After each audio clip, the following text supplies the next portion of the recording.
Hello. Welcome to the series Max Level Newbie. And first of all, I wanted to say thanks to all of you for 5K subscribers and your great support to this series. This is a 5K special video. If you want to support me financially, you can join my Patreon only for $5.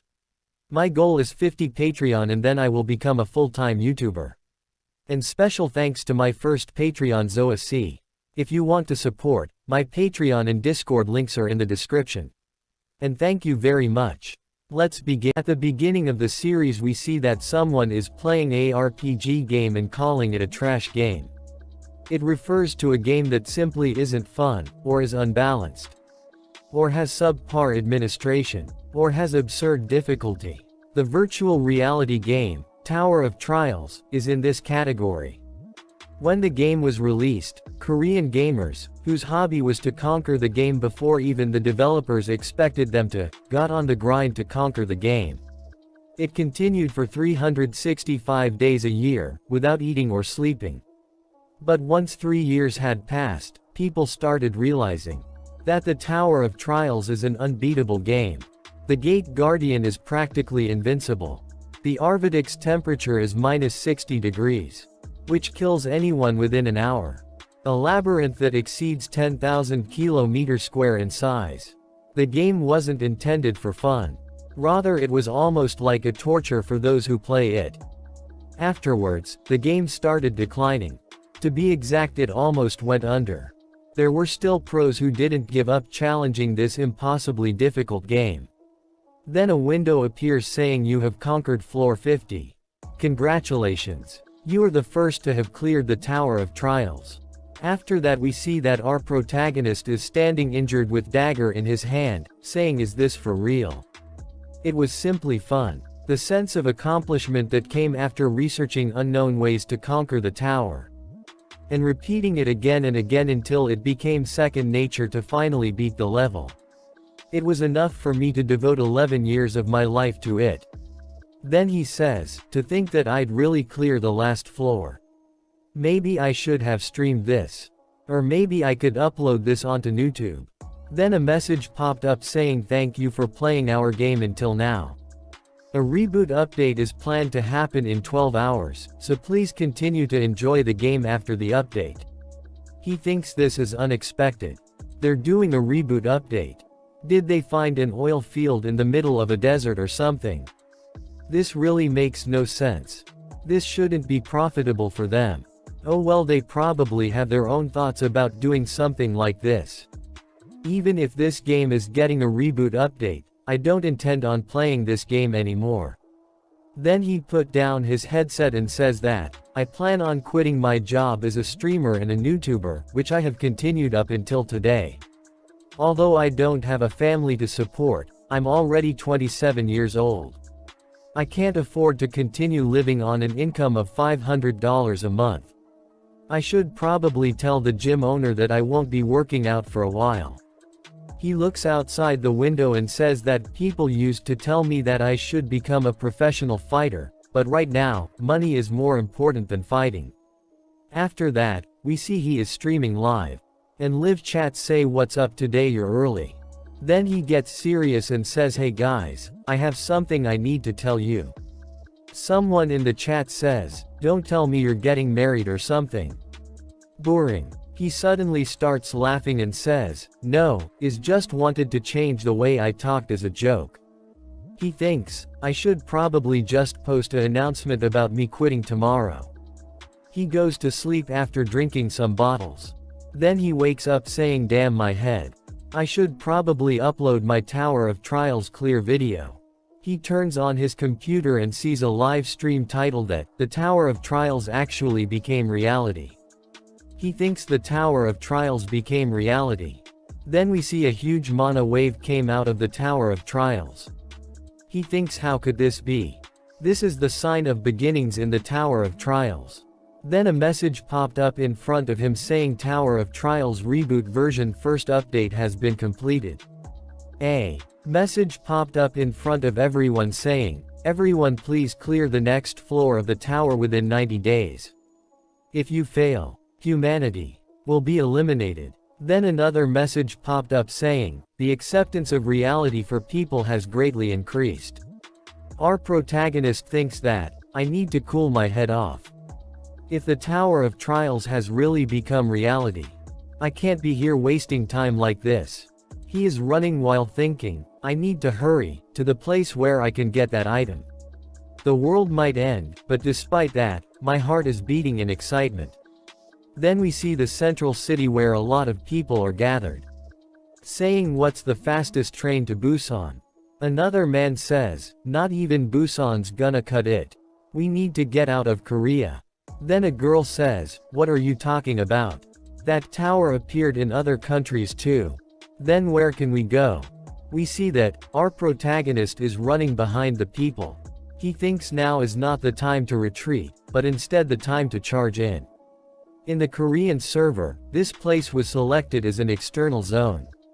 In the whole country there are 30 or so. This was the closest to me.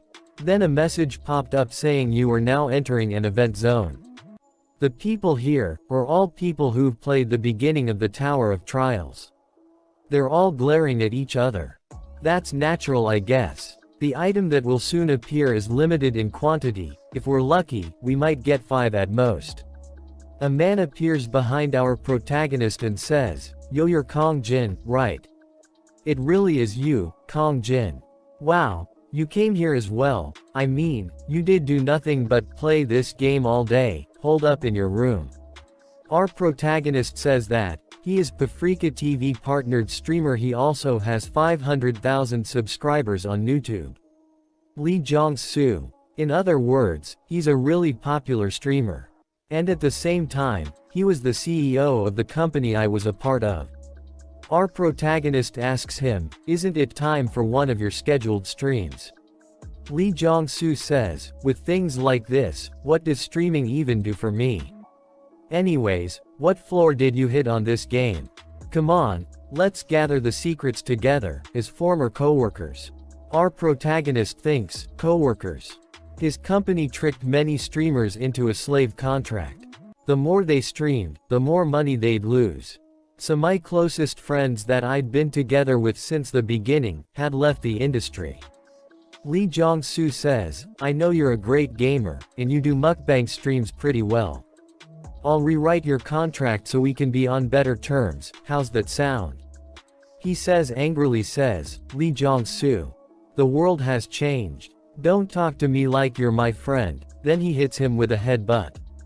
Our protagonist breaks Lee Jong's 2 teeth. And thinks that felt great. It should be about time the item comes out. Everything started shaking, and a tree grew up from the ground. Everybody says, it's a mangrove. Our protagonist thinks that, it's really the same as the Tower of Trials. Is this a dream? My memory was right. Then a message popped up saying the mangrove of greed has appeared. Everyone says, wait, isn't that fruits? The tree has fruits. Each of those delicious looking fruits that are ripening right now, raises strength, agility, health and magic stats. Our protagonist thinks it's a good item for sure, but there are only 4 fruits total. It's going to be a fierce competition. Everyone started pushing each other and started running to the tree. Then Lee Jong-soo says to our protagonist, if you had worked with me and split the fruits, we both could have gained benefit. Now we won't get any fruits. Our protagonist says, if you don't know shit, stay put. Now is not the time. Then one of them gets a fruit, he eat it immediately and his agility points increased by 3 points.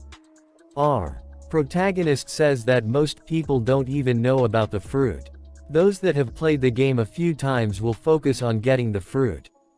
And people who've no life the game like me, enjoy the more sadistic and perverted process that follows. A tree branch hits the ground, and one of the other people says, I forgot it become dangerous if you eat all the fruits. It was so long ago that I forgot. Run. I died here at least 50 times. Then Lee Jong-soo tries to run. Our protagonist says, are you giving up? Lee Jong says, obviously. I don't want to die here like that. Our protagonist says, really? That's a shame. The real prize of this event can only be obtained once you eat all the fruit. Lee Jong says, "Are you serious?" Our protagonist replies saying, "If I wasn't, why would I still be standing here?" Lee Jong thinks, "I was wondering why he wasn't going after the fruits. So that was why. I don't know the details, but it seems like a nice opportunity." Lee Jong says, "So let's say you're telling the truth, what are you suggesting we do?" Our protagonist says, "We gotta dive in. And we move one by one, we'll be easy targets. So we need to charge from opposite sides at the same time." Lee Jong says, "So you want to distract it?" Our protagonist says, "Yes. Remember, if even one of us hesitates, we both die." Lee Jong says, "Don't worry, I've played plenty of this game as well." Then our protagonist starts running and say, "Now." Tree branches attacks our protagonist. Our protagonist thinks, what about Lee Jong-soo? Lee Jong-soo is standing and says, "You stupid idiot. Who would trust your words? Go ahead and be bait." Our protagonist thinks, "I'm so glad. You haven't changed." Our protagonist dodges tree branch attack, while saying, "The one who is the bait is you." The person who is standing further away. The tree branches grabs Lee Jong-soo. He asks for help. But our protagonist says, "Why should I? If you have a problem, take it to court with those lawyers of yours." Tree branches crushes Lee Jong-soo to death. Our protagonist says, "Goodbye, you piece of shit." Next is, he is standing front of the tree alone. Then an attack come towards him. He thinks 22 degrees from the left, 35 degrees from the right. He dodges all the attacks like this. He thinks dodging isn't hard. A tree branch hits itself, revealing the hidden fruits. Our protagonist says, "Alright, finally. The core of the mangrove has revealed itself. It's exactly the same as what I experienced in the game." With a smile on his face he thinks, "Yeah, finding out the exact angles the attacks come from and manipulating the attacks to my advantage is the difficult part." Then he picks up a broken branch of the tree. Our protagonist says, "Let's not trouble each other. Why don't you hand over the tree orb? This is an event mob, so it doesn't even give experience. All it does is give you a spot in the Hall of Fame at best." Then a lot of tree attacks come towards our protagonist. And message window appears saying the mangrove of greed uses the skill vampiric vines.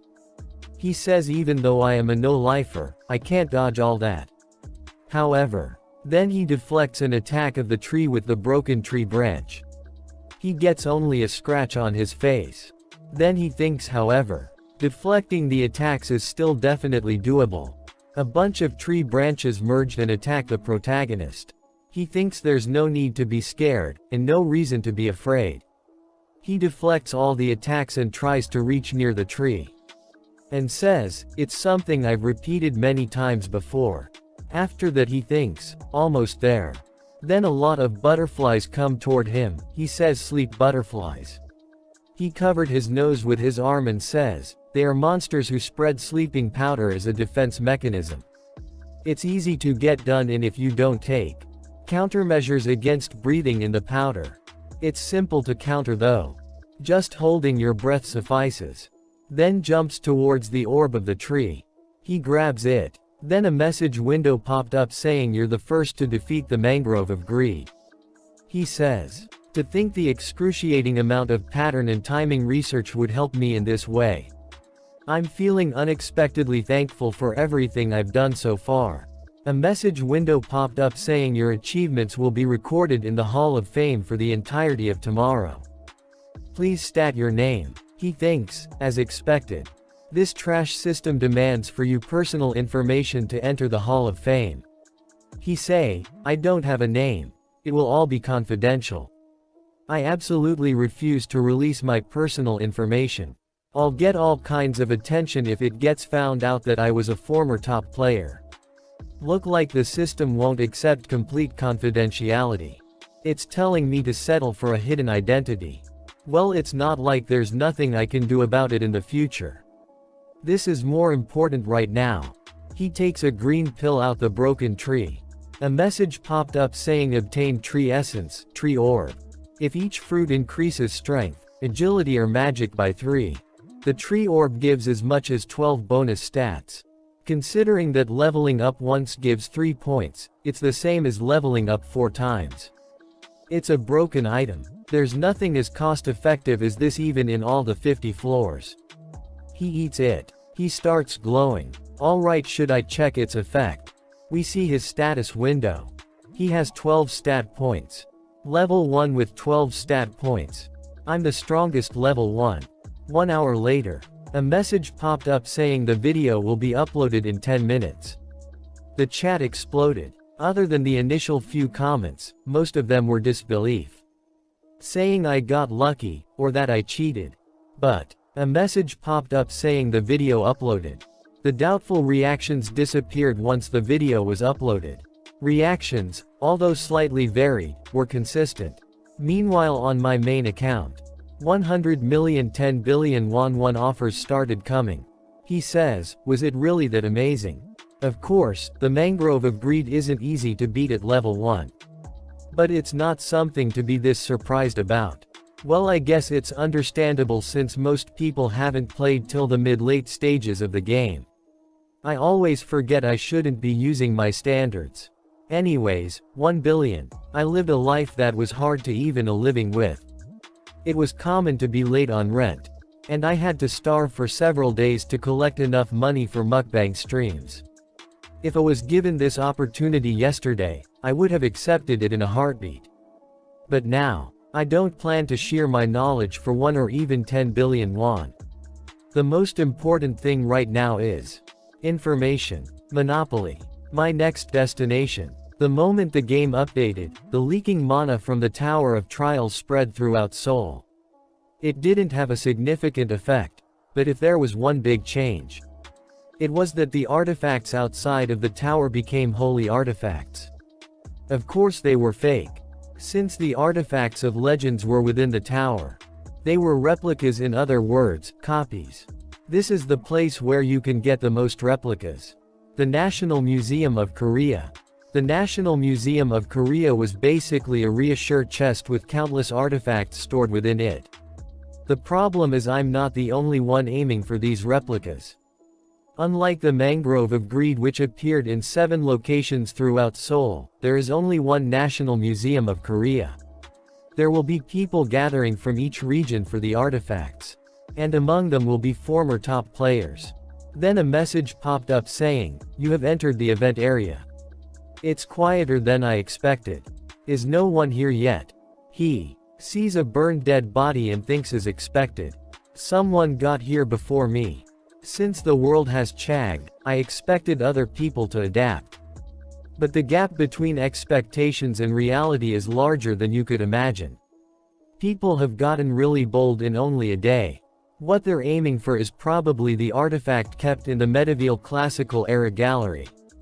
The artifact that everyone who came here aims to obtain is the Great Map of the East Land. Of course, I'm not trying to look at the map of Korea. The Great Map, which is now imbued with magic energy, contains information about the Tower of Trials. That's why everyone wants it.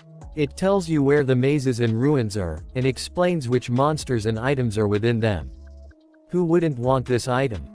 Although it only gives information up to the 10th floor, it's more than enough to light the hearts of people ablaze. Everyone will want that. And they will miss the really important artifacts obscured by the mud. Then we see a lot of people are fighting with each other to get the artifacts. After that, a man screams and says everybody freeze. That man says anyone who moves from now on will die to me. A man with the hammer says, no one here will listen to your threats. In fact, if you move as much as a single toe, I'll smash your head in. Then other man says, I guess words won't do the trick. His arms turns into stone arms. A girl says he already has a unique ability. Man with hammer say, that's a bit dangerous. Stone arm man says, the map is mine. An old man appears and says, the map is yours. I can't agree with those words. Man with the stone arm says, hey old geezer, are you crazy? Old man says, your mouth is dirty for someone so young. You've got a knife for a tongue. However, Which do you think is faster, for you to break my neck, or for me to turn you into coal? Man is surprised to see the old man use magic ability. Old man throws a fireball at him and says him catch. The heat turns into coal. Old man says, it was your tongue that brought you misfortune. A school girl says, man, fire type magic really is hot. I'm glad I decided to join forces with you. Old man says, oh Miss Lee Yuri, did you get the goods? I'll leave my back to you. She says, leave it to me. I just need this guy. If anyone gets in the way, he'll take care of it. Then her statue gets big and strong. She says, anyone moves from now onwards will be seen as an enemy. Got it. I'll make him munch on your head. Let's cooperate, okay. Then everyone throws their weapon and says, I'll give up on the map and whatever else, take it all. She says, thank you. Our protagonist is walking around with hands in his pockets. He says, you really make a mess of this place. Do you all have no respect for history? But at least you didn't tear this. Lee Yuri says, hey Mr. Fearless. Do you think I'm joking right now? She orders her statue. Get him. Her statue threw his spear at our protagonist. He is standing fearless, in front of the spear with serious face. In this part, we are shown that a spear is coming toward our protagonist. He deflects the spear with one hand. Lee Yuri gets surprised to see how strong our protagonist is. Then other players says, what in world, what did that guy just do? He deflected the spear. Is that even possible? He didn't even dodge it. His hand is fine too. Our protagonist thinks, they don't know what my stats are like right now, which is why they are reacting that way. Then he says to Lee Yuri, what are you going to do? Your puppy, its only weapon is gone, isn't it? She puts her hand in her bag, and says, who said so? I have other statues. Then she takes out 4 more statues from her bag. After that a message popped up saying, artifact the avatar of Anubis replica in coming to life. She says, how's this? Are you still smiling? He says, that's pretty nice. He thinks, seeing that she can operate 5 statues at the same time with her small mana pool. She's definitely not your average person. Just like the magic using old man from earlier. There's a fair amount of players who've graduated from being a newbie. She says, nice. After that he says, yep, well, somewhere between decent and nice to be exact. She says, trying to act cool, I don't like you. He says, oh, really? Then I should show you. After that he thinks, if the gap is too large, she won't even be able to comprehend it. I need to show her with her own 2 eyes. He throws a paper behind. He thinks, the canyon that exists between our levels. Then he puts his mana in the paper he thrown behind with a painting of tiger. A message popped up saying, mana has been injected into the Pinewood tiger replica. The ruler of the mountains is appearing. After that, a huge tiger appears besides our protagonist. She is shocked to see that and says, no way. He says, a mere jackal bares his teeth in front of the ruler of the mountain. He orders his tiger to eat them up. The tiger kills one of her statues with 1 hit. The tiger eat the statues or destroy them. After that she thinks, no way, I've heard of plenty of different ways to use artifacts but I've never heard of a method like this.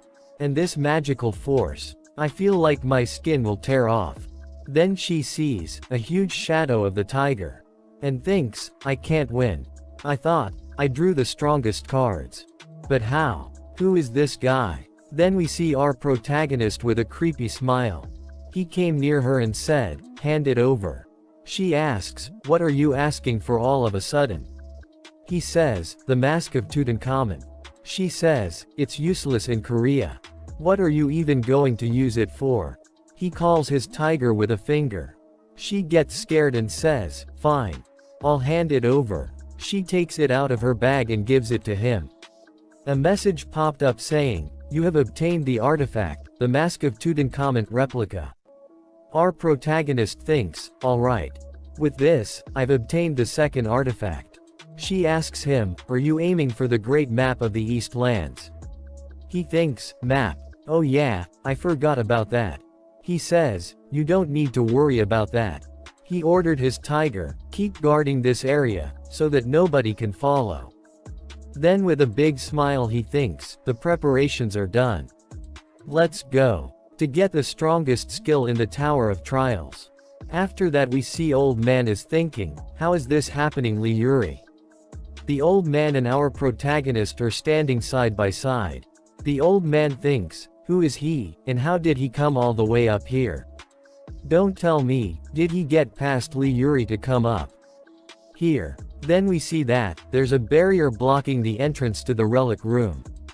Our protagonist says, I think it's a 1-star ranked barrier. Old man says, seems like you know about this. I've never seen a barrier like this before. Neither physical nor magical attacks work on this barrier. Then our protagonist touches it and thinks, the spot where the flow of mana diverges. Carpo. I think there is a way to destroy this, but, there is a condition. Old man says, a condition. Our protagonist says, you must be constantly using your flame magic. In order to make the barrier weaker. Old man says, how long would I need to use it for? Our protagonist says until I go inside and come back out, with all the necessary relics. Old man says, so you're saying, while you're inside, I'm just going to stay outside and keep using magic. Our protagonist says, I can't hold magic that's powerful enough to weaken the barrier for a prolonged amount of time. I know you may not trust me, but this is the only way. It'll be morning soon, and we can't get out of here without getting anything, can we? I'll let you keep the map. After all, I am in need of something else. Old man thinks, nothing gained from hard work. That would be the worst possible outcome. Old man says, do you promise to hand over the map to me? Our protagonist says, of course. I wouldn't want to make an enemy out of a high-ranking magic ability user. Old man thinks, no matter how hard I think about it, there is only one conclusion. I guess I'll have to trust him. Old man says, very well. Then I will trust you this time. Our protagonist says, then, I'll be in you care, Grandpa. Old man says, I'll try my best. After that, old man uses his magic on the barrier, with full power. Then our protagonist says, here I go. Carpo. He jumps through the gate. Inside the room, old man says, hurry. Our protagonist says, alright. Our protagonist thinks, I'm planning on trying my best. In my own way, of course. We see there are a lot of relics untouched. He thinks, it doesn't seem like anyone has been here, unlike the lower floors. Except for this, of course. Then a message popped up saying, the iron sword that has Qianlong inscribed on it. He thinks, that guy. He already finished his business here and left. And I'm sure he's the one who put up the barrier. He's planning of leaving after taking what he wants, whether other people are fighting or not. He's still not trying to risk anything, but I'm sure even you didn't know of this. Our protagonist says, this one, and that the relic you took is nothing but a second-rate relic. Found it. Songpyeong Tongbo D rank. My personal inherent ability. The last puzzle piece. Required to make the most powerful skill. The materials I need are ceremonial Persian formwork rank E. And the right eye of the Tutankhamun's mask rank B. By combining the two relics. A message popped up saying the two relics are reacting. It's a message that only pops up when relics that fit each other are met. And at the same time, it's a message telling me to pay the appropriate price if I want to continue. Then he breaks the relic Sangpyeong Tongbo rank D. And drop it on the other two relics. After that a message popped up saying, the three relics are reacting with each other. Another message popped up saying, you have successfully combined the relics, against all odds. You have acquired the relic the Eye of Truth rank SS. After that a skill window appears, the Eye of the Truth. Obtaining difficulty, SS. Details, You are able to browse through others' status windows, and you can tell whether one is telling truth or lying. 3 times a day. Our protagonist thinks, the eye of truth is the greatest eye, out of the 5 eyes that exist in the world. But there is another reason why I came to the museum today. Quest window popped up saying, Hidden quest, you have successfully combined 3 replica relics of B rank, or lower to craft an item of S rank or higher. You have met the requirements. He thinks, copying and storing the many abilities that exist in this world, and using those skills to create an even stronger skill. That is my weapon. In order to become the strongest, in the Tower of Trials. You have acquired the inherent ability, Fusion over rank. Memory of the world is being created. Then a skill appears, Inherent ability Fusion. Obtaining difficulty, Immeasurable overlink. Details, by completing specific quests, you are able to copy and store others' inherent skills in the memory of the world, and fuse the skills to create skills of higher dimensions. However, if the difficulty of the condition for copying a skill surges, the condition may be partially changed. Then the old man says, if you're done, hurry up and, I don't think I can hold on for much longer. After that our protagonist says, let's see in order to copy that old man's ability. Let's see what I need to do. He uses his ability on the old man. A message popped up saying, copy condition, Min Jungwoo has always been hiding his true feelings under a mask. Make him reveal his true feelings. Our protagonist says, in other words, I just need to piss him off. The old man says, hurry up. Our protagonist says, you can stop using that skill now. The old man looked at our protagonist with a shocked face. Our protagonist says, we actually didn't need to do it that way. The old man nervously asks, what do you mean? Then why'd you tell me to use my skill? Our protagonist says, Carpo. He thinks, I disabled the force field easily with a Latin dispelling magic. The old man did nothing for the opening of the gate. What's attacking a force field like that going to do? All it does is waste your mana. With this, that old man's magic reserves have nearly been emptied. Now that I've made preparations, it's time to make him mad. I know the tower through and through already. So that means that this map with information up to the 10th floor is useless to me. But that doesn't mean I'm going to give it away. After that our protagonist lights a lighter. The old man loudly says, what are you doing? Our protagonist with an evil smile says that, didn't I tell you earlier? I don't need this. Then our protagonist burns the map and thinks, if someone has the map, they gain information up to the 10th floor, which might decrease my advantage of knowledge that I have on others. Then the best thing to do is to get rid of that possibility. The old man angrily says that, why would you burn it? You son of a b, I'll kill you. I'll grind you to a pulp. You. Then a message popped up saying that, the conditions have been met. After that, a skill card start forming above his head. Another message popped up saying, you have successfully copied, the element of fire rank B. The copied skill will be saved in the memory of the world. Then our protagonist thinks, the element of fire, it's not a bad start considering it's my first copy. The old man angrily says that, you'll regret this. I'll make you pay. Our protagonist with an epic and evil look on his face says that, I don't think you quite understood. Did you not comprehend why I burned the map? After that our protagonist uses, the element of fire ability in front of the old man. The old man is shocked and thinks, that's the same skill as mine. But the power of his skill exceeds mine greatly. He's not your ordinary guy. Considering he doesn't need something like the map. Old man says, what are you? After that our protagonist says, old man, if you want to climb the tower comfortably, you better listen to my words. Then we see that, our protagonist is outside of the museum and thinking that, there were only 4 former high rankers, that appeared in the museum, including me. Now that the Tower of Trials has become reality, I understand why they would want to reduce their risk. However, they expect to be ahead of others by acting like that. I need to gain as many abilities and skills as possible. After that, our protagonist says to old man that, I'll contact you later. Go level up together with the girl downstairs. I gained some pawns that is can use as I please. But there's still a long way to go. I need to set my priorities straight and get the abilities I need. I'm only one person, so I probably can't make it to every opportunity.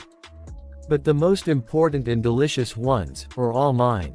After that, his stomach starts to make sound. He says, anyway, I'm reaching my limit. Then our protagonist go to a restaurant. There is a news on the television about the incident in the museum. The similar incidents are occurring all across the world.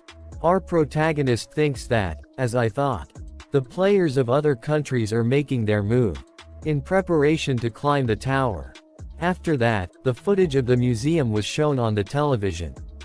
Then, a breaking news appears. The government is currently investigating the unidentified structure known as the Tower of Trials, and have used government workers that have gained special powers to establish a new department called the Awakened Association. Our protagonist thinks, the Awakened Association. The government is responding faster than I thought. Seeing as how they've created a department with people who've awakened, they've probably decided to accept this new change already. That's unexpected. I thought it would take at least few weeks. After that, the person on television says, we have brought a related guest to speak with. Another person show up saying, my name is Han Sangjin, and I am the chairman of the Awakened Association.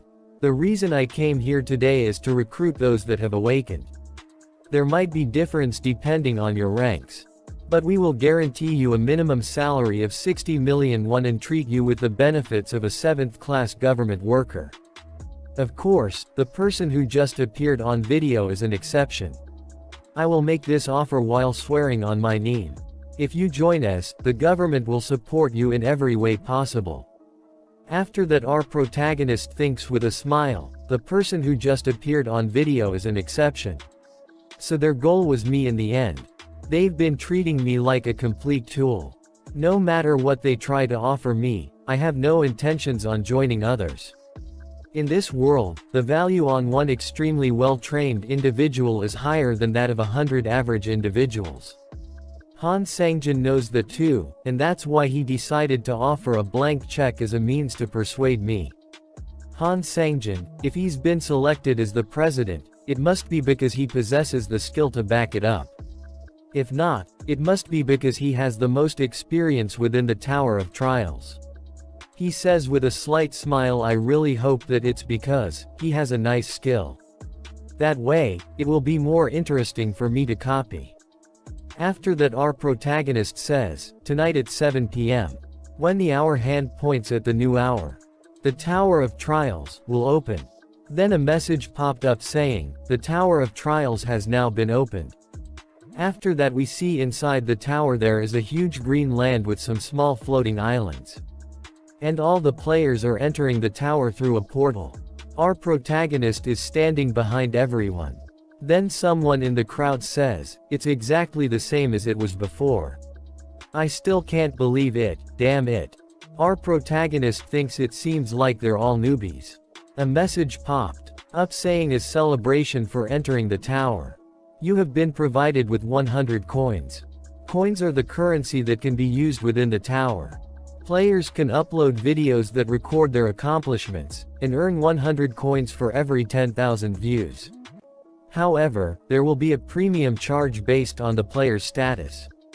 All players within the tower that watch videos will only have their first 10,000 views count. So, please be careful before deciding on which videos to watch. The live broadcast function can only be used when dealing with the boss to go to the next level. Then a warning message popped up saying, if one is found to be manipulating view counts, or using other forms of cheating, there will be adequate punishment. After that, our protagonist says, yeah, that's what I'm talking about. The bridge between people that want to climb the tower, and those who want to continue living outside the tower. The broadcast system Viewers will choose to watch players that have a higher chance of showing off the top of the tower, thus increasing their views. After that we see that a lot of players are streaming live. Our protagonist says, of the functions within the Tower of Trials, this is the most interesting one of them all. The more famous you become, the more coins you can earn. After that we see that everyone is running to get a good spot to farm. They are bumping with our protagonist. Our protagonist is standing calm while thinking they're all in such a hurry. They want to try clearing it as soon as possible and try to be ahead of everyone else or be rich. Earning coins should be easy, since I know everything about this place. However, I don't have any intentions on uploading a video first. Rather than relying on the videos to earn coins, sharing the information that I know would be a greater loss. I already know what's that first thing I have to do. Something special that nobody else would do first. While we were clearing the lower 30 levels of the tower, there was a time where we couldn't proceed any further. In order to go to the next level, we needed to look for hidden pieces within the lower levels. And that meant retracing our steps from our previous experiences. In the end, we were able to find the solution in an abandoned ruin. And that was when we found out the fact that my character was flawed from the start. For this to be the result we found after all this time. For the character that I spent years growing to be shit. Then a message window appeared saying, "Would you really like to delete your character?" He says, "I devoted everything to this, so why was this the answer? No. Even the time I spent regretting was a waste. I'll need to start over." Then he presses yes. After that we see a delete icon and progress bar above our protagonist's head. He says with an epic look on his face, "Next time, I'll reach the top." He thinks was that already 6 years ago. Then we see that he is standing in front of a huge door. A message popped up saying, "Name, Labyrinthos. Type, Labyrinth. Difficulty, B." He thinks, the cornerstone of getting beyond 30 floors is building your foundation. The key to figuring that out is within this maze, Labyrinthos. He says with a gloomy face that, "I never thought I would have to go through this again." Even then, although I hate it, it has a sense of nostalgia. He inserts the key, and opens the door of the maze, and says, "Let's go." Inside the maze there are some glowing butterflies are flying around. He says, "This scene, this smell, it's all the same as before." Then a butterfly lands on his finger. He says, "It's nice seeing you, luminescent moth."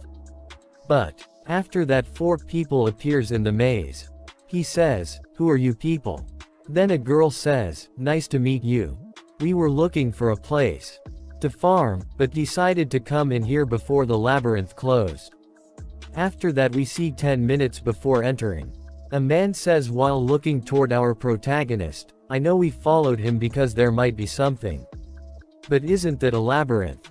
He went to the labyrinth right after entering the tower, what is he planning? He even opened the door without a key." The girl says, "Let's go in too." Another man says, "Go in. Even though we don't know how big or dangerous it might be." The girl says, "Try thinking about it with that brain of yours. You all should know that the early parts of the Tower of Trials are the most important parts, right? He opened a labyrinth without a key for it. And if someone who was level 1 went in, it must mean that it's not that difficult. Well, I guess it is a labyrinth on the first floor." Another girl says, "But do you think that that guy will just nicely share the items with us?" She says with an evil smile, "Of course he won't do that. All we have to do is let him have his eternal rest inside the labyrinth." After that she says to our protagonist that, "We can all share the risk of danger together." Our protagonist thinks with an evil and epic look on his face, "Is she trying to fool me while believing in her numbers? Is she the leader?" He uses his Eye of Truth ability on her. She says, "My name is Park Hannah. I'm 22, and I have once reached the 2nd floor of the Tower of Trials before." He sees her skill list and says, "This girl has quite an interesting skill. Level 1, Commune. A skill window appeared saying that commune can naturally become friendly with anyone, even strangers. This skill can completely erase feelings of discomfort. A copy condition window appears saying, cooperate with Park Hana for at least 240 hours. However, once 240 hours pass, there must be no one nearby you and Park Hana. He thinks a girl with black wings and white ears while saying, commune, it'll be helpful when dealing with her down the road. After her other partners introduces themselves. Our protagonist introduce himself as well by saying, I'm Kong Jin Hyuk. He turns around and thinks, they're obviously going to stab me in the back later, so there's no need to remember each of their names. Park Hana grabs our protagonist's arm and says, then, Mr. Jin Hyuk. Up to what floor have you played the Tower of Trials? A message popped up saying, Park Hana has activated the skill level 1 commune. He moves her to the side and thinks, so you use it like this. If I didn't know about it, I might have become intimate with her. He says to her that, I've gone up as far as I can. She says, wow, is that so? And thinks, what's with him? The commune skill should be in effect, strange. After that she asks him, then please tell us what kind of monsters are here and their traits, please. He says, I can do that much. This labyrinth changes at fixed time intervals. She says, what? With a nervous expression on her face. Then the labyrinth suddenly started shaking. She says, what's this? Shouldn't this only be a labyrinth on the first floor? Then the wall starts to move around at rapid speed. They all barely manage to survive. One of them says, I don't see Mina. Other one says, to think there is a labyrinth like this on the first floor. Our protagonist says, haven't you all experienced terrain-changing labyrinths at least once? She says, this is too dangerous for level 1 players. We need to get out of here ASAP.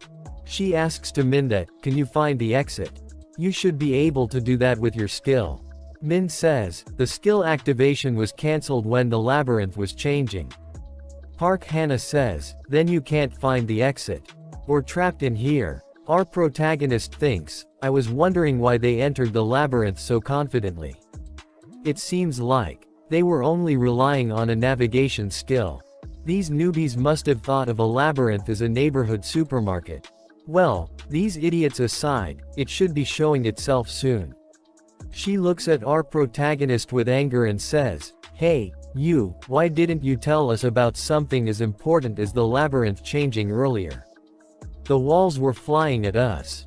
We were injured after just frantically dodging the pieces. We almost died because of you. That's right. He's hogging all the information. We got separated from Mina because of you. He says with a calm expression, hey, did I ask you to follow me?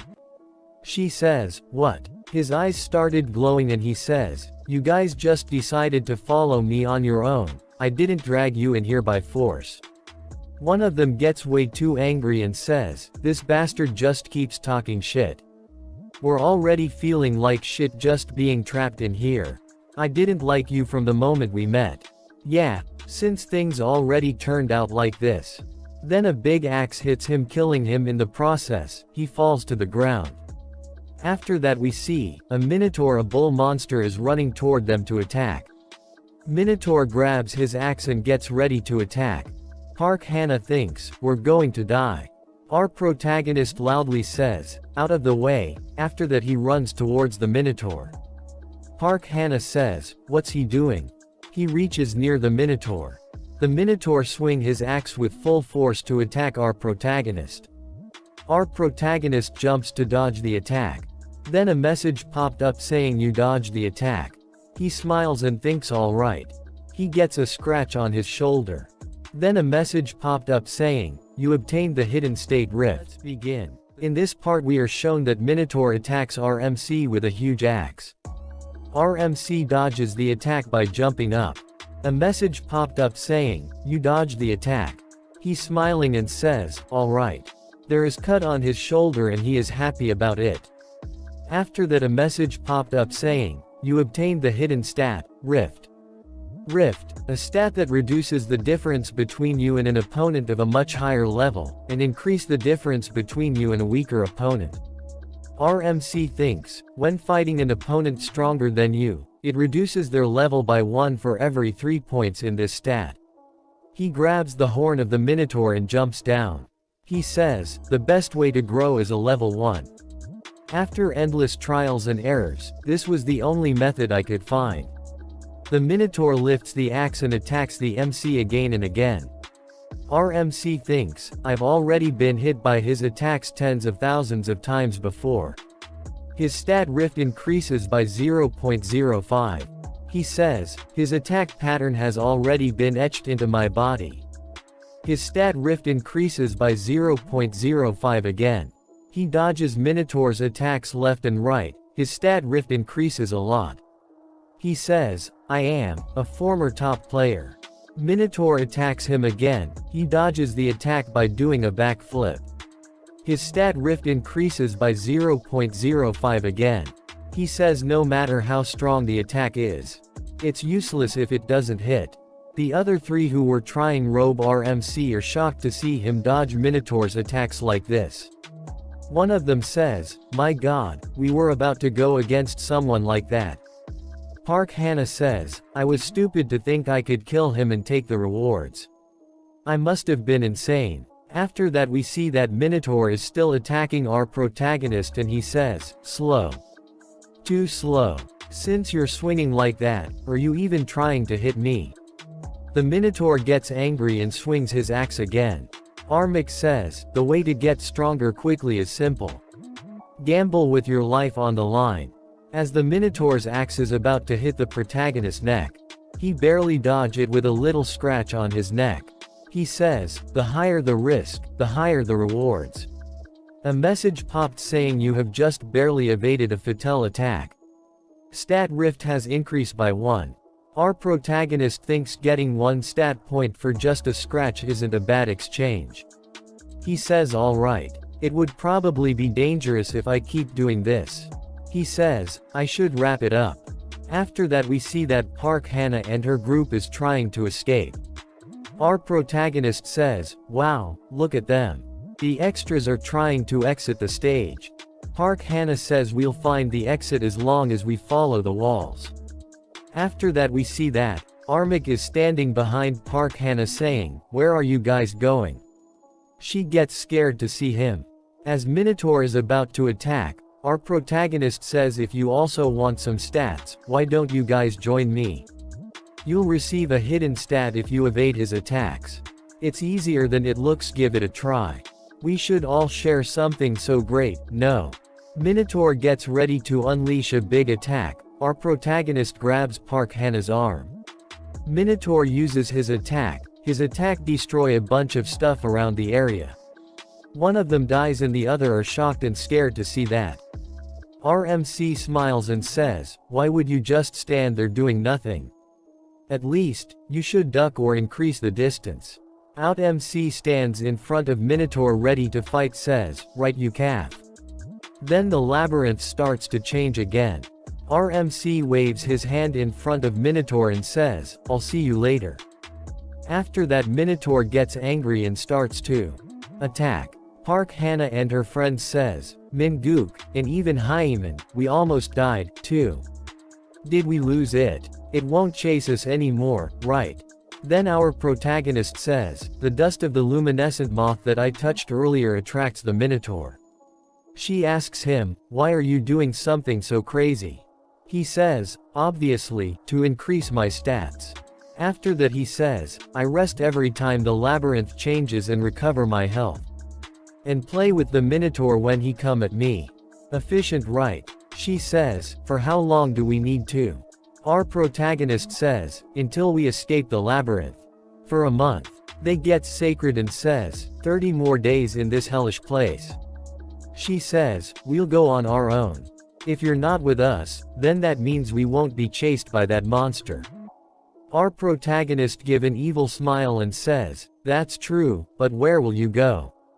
It's even more dangerous to wander aimlessly.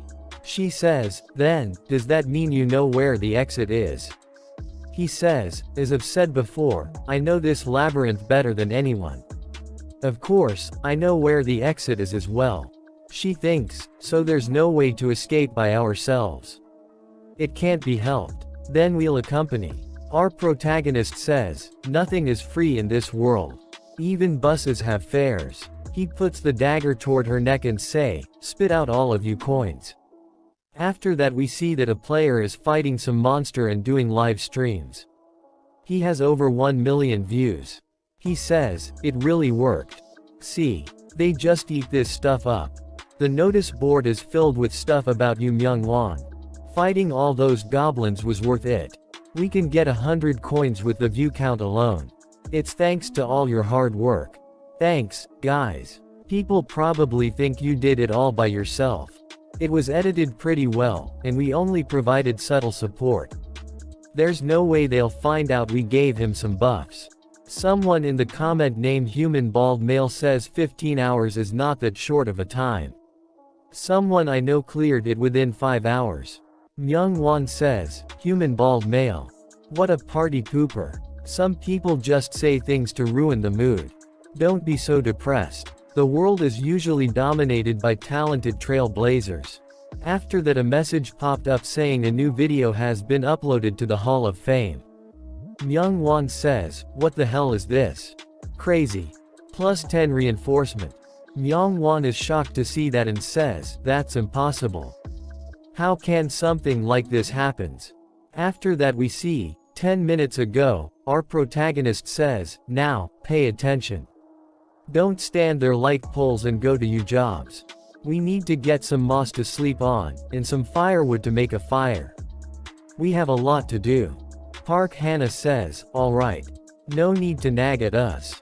We'll go. He says, now, should I get started as well? Store. A message popped up saying, welcome to the store.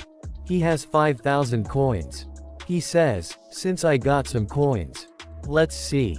This and this. He buys 1 enchanted tarot cards rank F for 70 coins. And 1 worn down bronze key fragment rank F for 80 coins. And wooden cartwheel fragment rank E for 300 coins. After that he buys 10 lottery reinforcement scroll rank F for 10 coins. He says, they seem like trash that no one would buy, but what's important is how you use them. After that he says, I will combine these 3 items. A message popped up saying, 3 items are being combined. Combination successful. Goddess of Luck, Fortuna's Wheel of Fortune incomplete. Acquisition difficulty, S. Description. Increases the luck stat to the maximum for 10 minutes one-time use. However, since it is incomplete, there will be restriction to its range of usage. He says, success. Luck with restricted range. If you do not know the maximum range of luck, the work you did to obtain that luck may just become a futile effort. However, I know exactly where that range is, since I've experienced it throughout my life. He uses the Goddess of Luck item. Then a message popped up saying your maximum luck value has increased. He brings out reinforcement scrolls and says, the probability of a successful reinforcement is 0.000012%. The reinforcement scrolls are known for their terrible probabilities. But when my luck is maxed out, probability of success 100%. He uses all of them on the dagger. A lot of reinforcement is successful messages popped up. And then a message popped up saying you have obtained old dagger plus 10 max. His dagger gets covered in purple lighting. A message popped up saying, bonus achievement. You are the first to create a plus 10 item in the Korean server. You have obtained 5,000 coins. This achievement will be posted to the Hall of Fame. Then he swings around the dagger to check it out. He says, I've finally got something usable. Park Hannah and her friend are sitting scared and saying, day 10 of this hellish life. We made bonfire out of twigs, slept on a bed made of moss, and have had nothing to eat but mushrooms and moss. And we see that our protagonist is sleeping on a bed of moss. The next day those are running and he is fighting the monster to increase his stats. The Minotaur appeared at the fixed time. The life or death labyrinth changed. And that bastard easily handled it all. Park Hannah no more. We'll really die at this rate. We'll just be thrown away after being used by that devil. She is slowly talking to her chat. She says, have you found out anything about that guy? No one knows about him anything. She says, to think I selected these pieces of trash to support me from outside the tower. Stop blabbering. Did you tell my brother about the situation here? What did the Crow Guild say? People in chat says, Guild is also investigating. She says, I have to endure this for 3 more weeks. Her friend asks her, Hannah, what did the guild members say? What are they doing? Hannah says, they have absolutely no information. I've been thinking, if we kill this bastard and wait in that stone chamber we found until Big Brother arrives, we can definitely survive through this hell. The problem is figuring out how to kill him. Isn't it our chance to kill him while he's sleeping? Let's get it over with. Everyone dies when their head gets split open. As Park Hannah's friend is about hit him, she grabs his hand, says wait. He says, what? She replies, that man's reaction speed is monstrous. We have no chance of winning, whether it be a frontal assault or a surprise attack. He'll most likely wake up and counterattack the moment you attack. He says, then what are we supposed to do? We can't keep being abused like this. She says, who says we'll continue being abused? Don't you know my older brother is part of the Crow Guild? He gave me this to use in dangerous situations. A deadly poison that can kill 100 trolls with 1 drop. A giant bumblebee stinger. If we're doing this, let's go all the way. With something that he can't handle. After a while when they sit down to eat, our protagonist is not very happy and says, is it roasted moss and mushrooms again? It feels like I'm in a survival show. Hannah says, what else is there to eat here? Why don't you catch and eat some bats or moths? He thinks so feisty. Our protagonist says, Miss Park Hannah, can you pass me the water behind you? Mr. Chul Shik, please give me some more mushrooms and moss. They do what our protagonist says. Our protagonist says, let's eat. Park Hannah thinks, he's acting like he's the master. They both think he ate it. He throws the plate. Chul Shik throw up, and dies. Our protagonist says, idiot. Did you think I would carelessly eat whatever you guys give me? Park Hannah says, you knew that it was poisonous. Yeah, when is asked you to? Give me more, I made a quick switch while you guys were distracted. After that he opens the report button and says, and you guys hidden broadcasts are an illicit act. She says, what are you talking about? Do you have proof? Let's see here. Live broadcasts can only be turned on when fighting the boss to go to the next stage. If any illicit acts such as viewer count manipulation, etc. are caught, appropriate measures will be taken. Then a message popped up saying in no illicit act or discovered, the reporter will receive a penalty. Will you continue with the report? He says, you should pay attention to your expression when you're broadcasting. It's so obvious. You're only at this level. Park Hannah, what a disappointment. He presses yes. She gets shrouded by warning messages. A message popped up saying report confirmed, anonymity has been removed.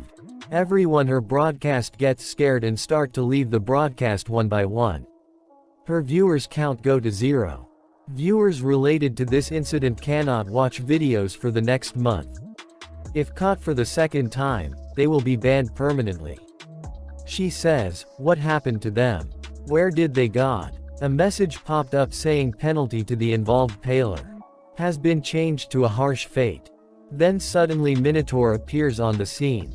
She says, you'll fight it again this time, right? She hides behind him and says, just tell me where I need to go. He says, Miss Park Hannah, you're quite shameless. You just tried to poison me. So why should I tell you anything? She says, what do you mean? You were telling me things up until now. Then a message popped up saying condition has been fulfilled. You have succeeded in copying the skill commune rank C. He looks at her with an angry look and says, you're no longer needed. She says, wait, you'll regret this. My older brother is in the Crow Guild. Minotaur attacks them. Our protagonist jump in the air to avoid the attack and she gets hit by the shock wave. He says, "What carefully from over there? Between that stupid guild and me. Which you should fear more?" He attacks the Minotaur on the head with his dagger. He says, "Still too shallow." Minotaur tried to hit the protagonist with a powerful punch. He dodges the attack and says, "It's still receiving damage. It was worth it to raise Rift. Regardless, I can't kill it. If that's the case." He dodges another attack by sliding on the ground.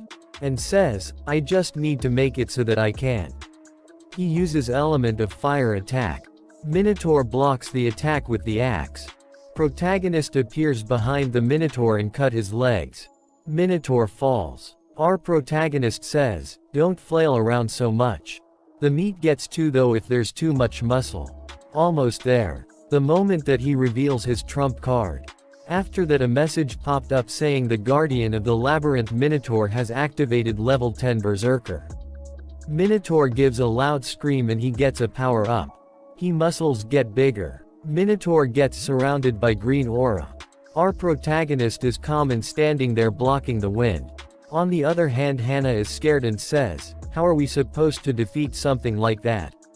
A skill description popped up saying the Minotaur's attack power, attack speed, and movement speed increase by 30% for 5 minutes from the moment of activation. Additional option temporarily increases intelligence. Able to speak a language. Minotaur says, "Human, I'll rip you to shreds. And scatter you pieces all over the dungeon. So that you can never trespass into this dungeon again." Our protagonist says, his magic power efficiency feels higher than before. Not bad. Bring it. Minotaur attacks our protagonist and says, "I'll crush you." Our protagonist deflects the attack. They do it again and again. Park Hannah is shocked to see the battle end. Says, "How can this be?" He's not dodging anymore, but rather blocking by redirecting the force of the attack. It's a booze monster that has activated a skill over level 10. Not even the full force of the Crow Guild could be a match for it. But how can that crazy bastard be laughing in this situation? Our protagonist says, "It felt like time had stopped. I hated the reality that felt like I was at a standstill no matter how much I ran, and felt powerless within this reality where nothing ever changed. Whether it be reality or a game, their difficulties are both hell." But then a message popped up saying, "Rift stat points obtained, 57. This world responds to me." His rift stat is increasing as he is fighting the Minotaur. He dodges the attacks left and right, again and again. Minotaur gets ready to punch our protagonist and says, "You're full of cheap tricks, human. You can only make scratches on my body." Minotaur punch stops right before hitting the protagonist, and protagonist is calmly standing there. He did not even try to dodge it. Then a message popped up saying the Guardian of the Labyrinth Minotaur's level 10 Berserker skill has ended. Our protagonist says 5 minutes have passed. The Berserker skill can exert power beyond the individual's limits for 5 minutes. However, there is a penalty of the individual falling into a suspended state for 24 hours after that. A message popped up saying, the Guardian of the Labyrinth Minotaur will fall into a suspended state for 24 hours. He says 57 rift stat points. In terms of levels, the gap will be reduced by 19 levels. He says 20 days left. I can easily reach my objective of 100 points in that time. She says, is it over? He just can't move after his Berserker skill ended.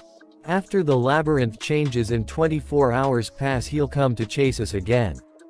There are still 20 days left. 20 days later, Minotaur gets ready attacks. Our protagonist says a right horizontal slash.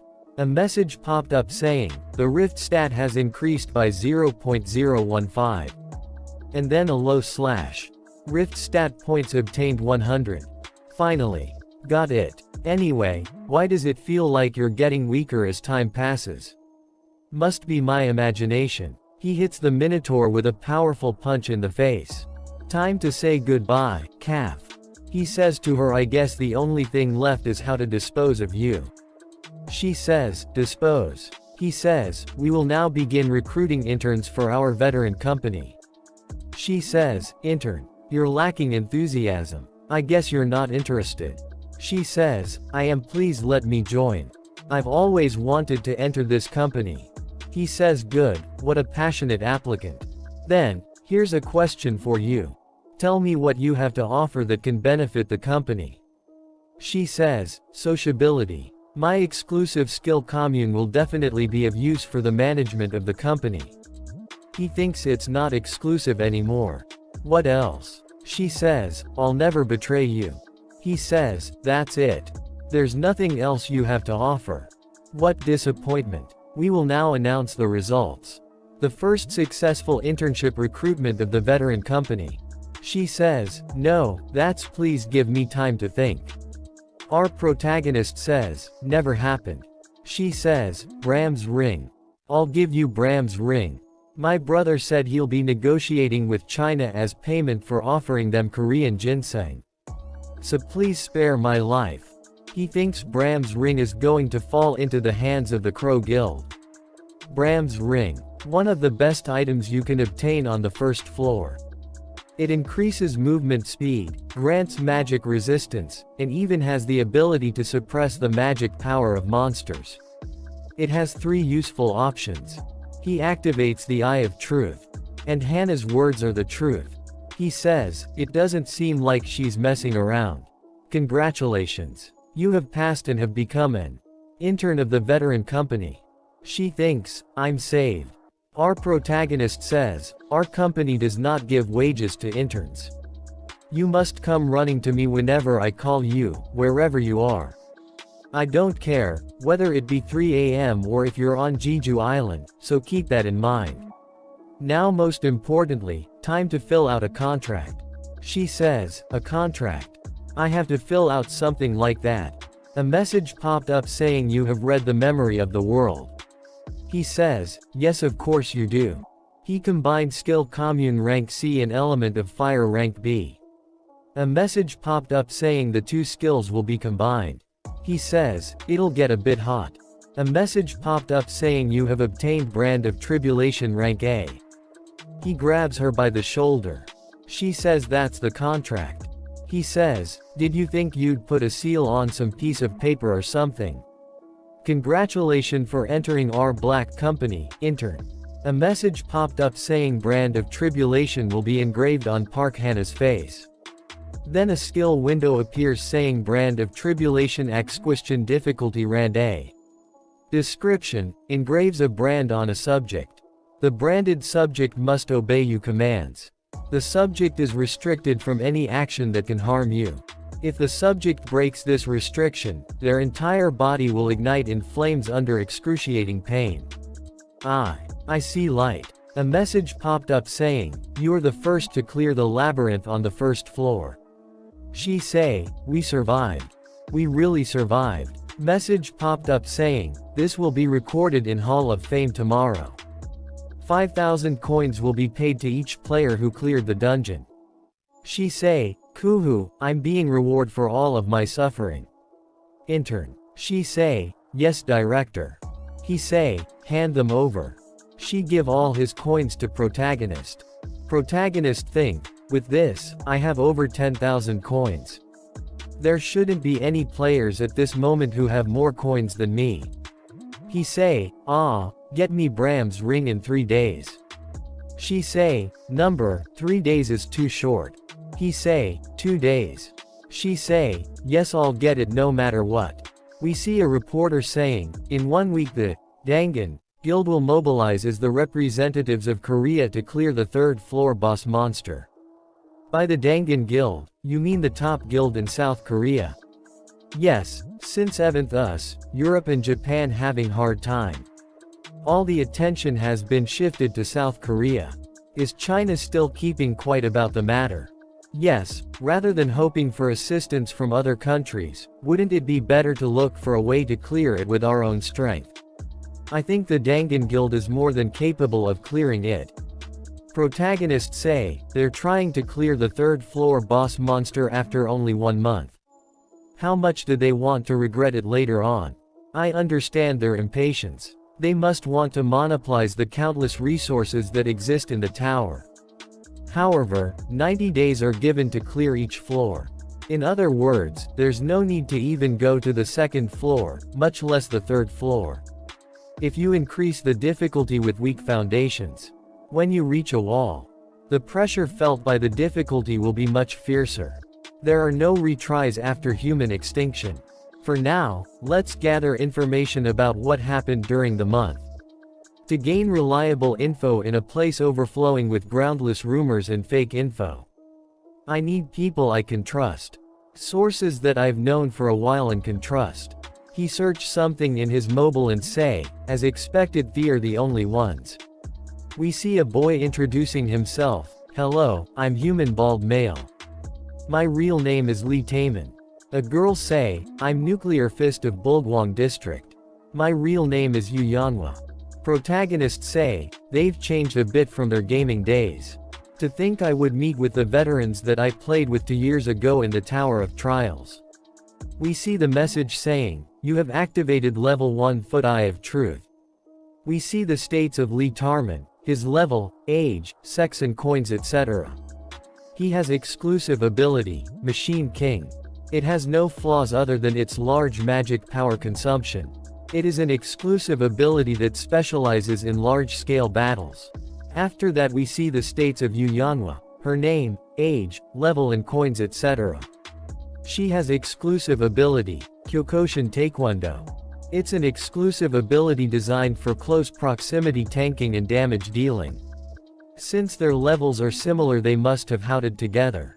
Indeed, they were pretty compatible back in the day as well.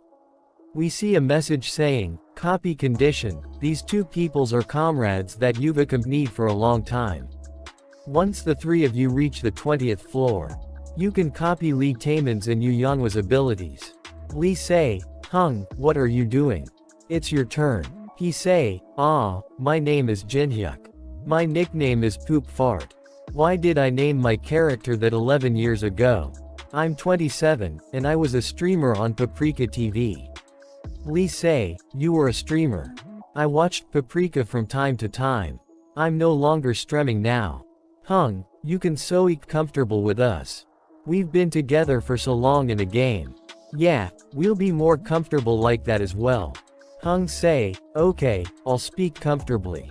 Then, their social skills are through the roof. There were those who tried to use me. And those who tried to stab me in the back. I'm tired of dealing with people like them. Although it's my first time meeting them in real life, I feel comfortable. Taemin and Yanhwa told me about the events that occurred during my month's stay in Lapton. The movements of the representative guilds around the world. The trends of the streamers. And the group that call themselves Demon, who kidnap people and operate a coin factory. Lee say, Hung, you said that you were somewhere else for a month. He say, yeah. Then, did you not take the test yet? Hung say, test. Lee say, people have been flooding to the Tower of Trials ever since it appeared.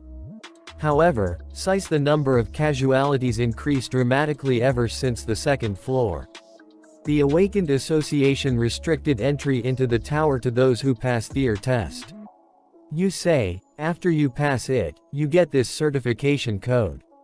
Hung think, Awakened Association President, Han Sangjin. He's using the increase in casualties as an excuse to recruit the powerful people hiding in the shadows. If it has to come, then that fucking system made by the association. I'll exploit it as much as I can. After the appearance of Awakened Association, players who receive ranks below F rank are deprived of their rights to even climb up to the second floor. In contrast to that, if you receive a high rank, you will immediately be stormed with calls from nation and high-level guilds.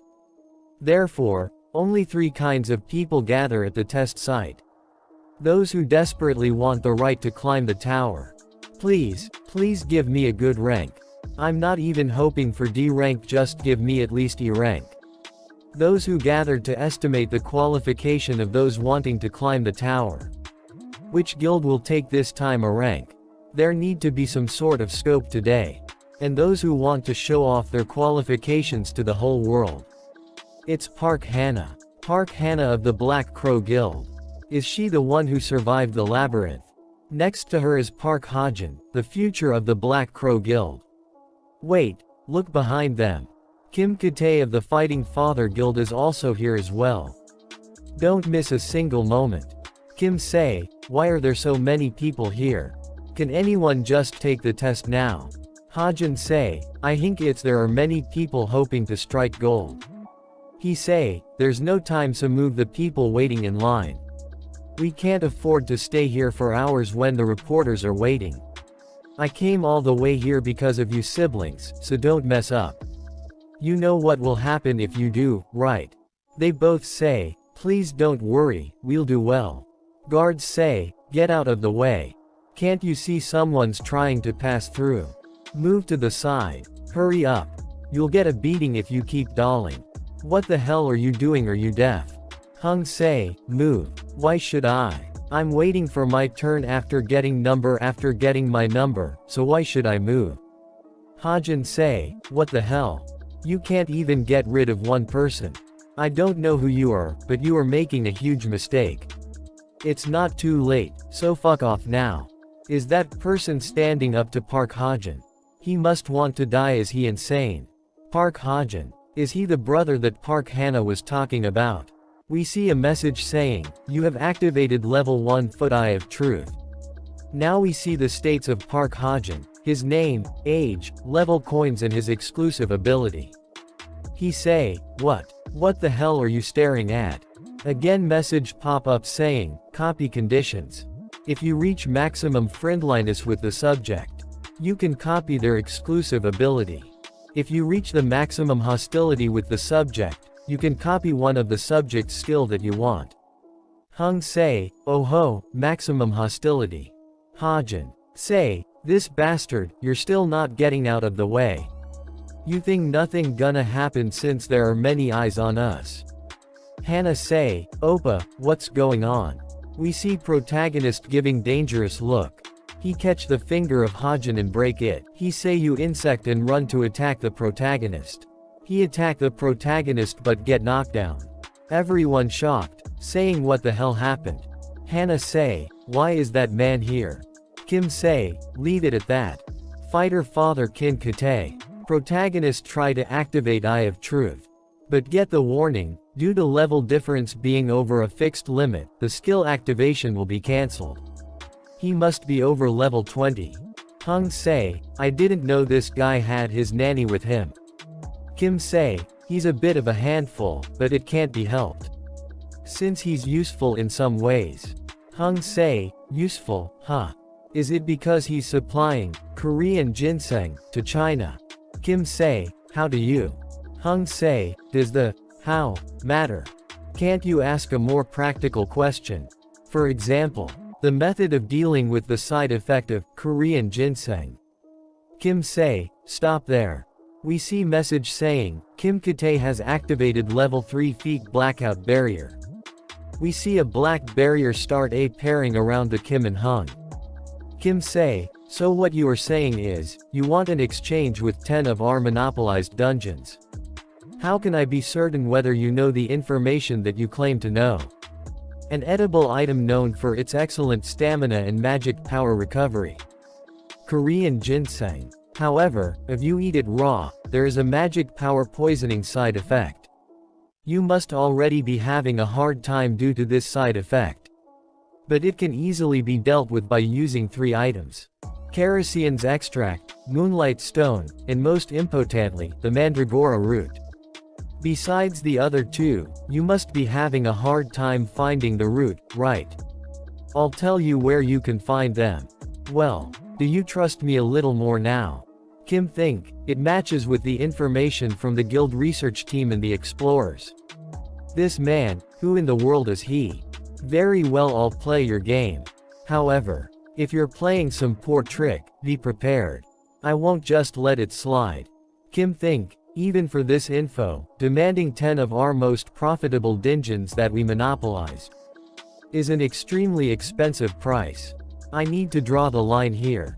Hung say, you must be misunderstanding something. The one who's offering the opportunity is me. Hung hit Kim. We see Lee and you fighting outside the barrier. You say, get back, if you don't want to die. We see message, level 3 feet blackout barrier, has been removed. Hung say, calm down Yanhwa. Lee say, Hung weren't you dragged along by force. Just say the word, I'll wipe the floor with all of them. Hung say, I'm really alright. He was a better listener than I thought. Hajin say to Kim, please wait. Are you just going to let them go? If you give me one more chance, I'll go all out. Kim catch Hajin from his neck and say, he's not someone the likes of you can handle. I'll make you regret it if you act out on your own again. Got it. Hajin say, yes I understand. He think, what the hell happened inside the barrier? How dare you to humiliate me to this extent? I'll kill you no matter what. We see a message, copy condition met. You have succeeded in copying the skill, shallow breathing D. Shallow breathing, description, can control breathing capacity and heart rate. The copied skill will be saved in the memory of the world. Hung think, shall I take the test now? Oh, did our intern eat some ginseng before taking the test?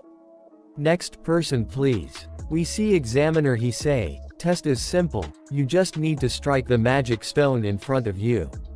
You can use any item or you exclusive ability.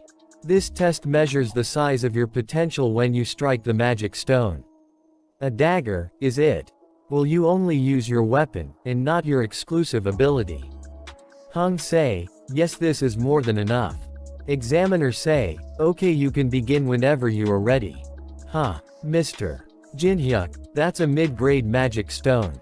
Please use this. Low-grade magic stone. The mid-grade and higher stone don't even budge against normal people. Jinhyuk about to take the stone.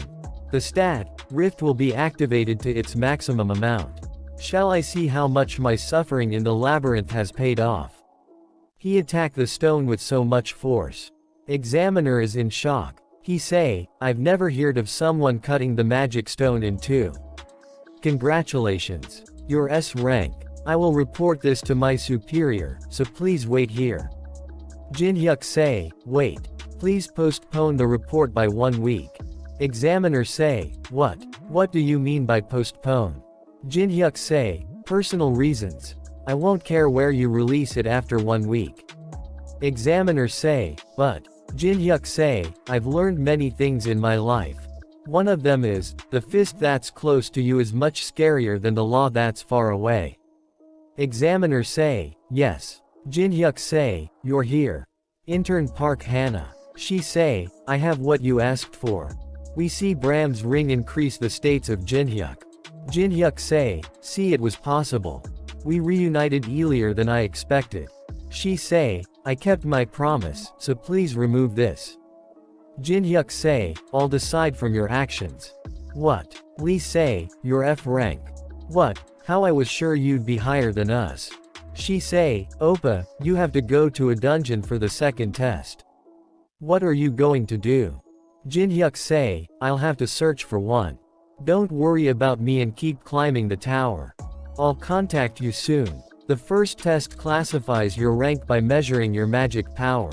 And those who have passed the test will take second test. The contents are simple, you just need to clear one of the dungeons in the Tower of Trials.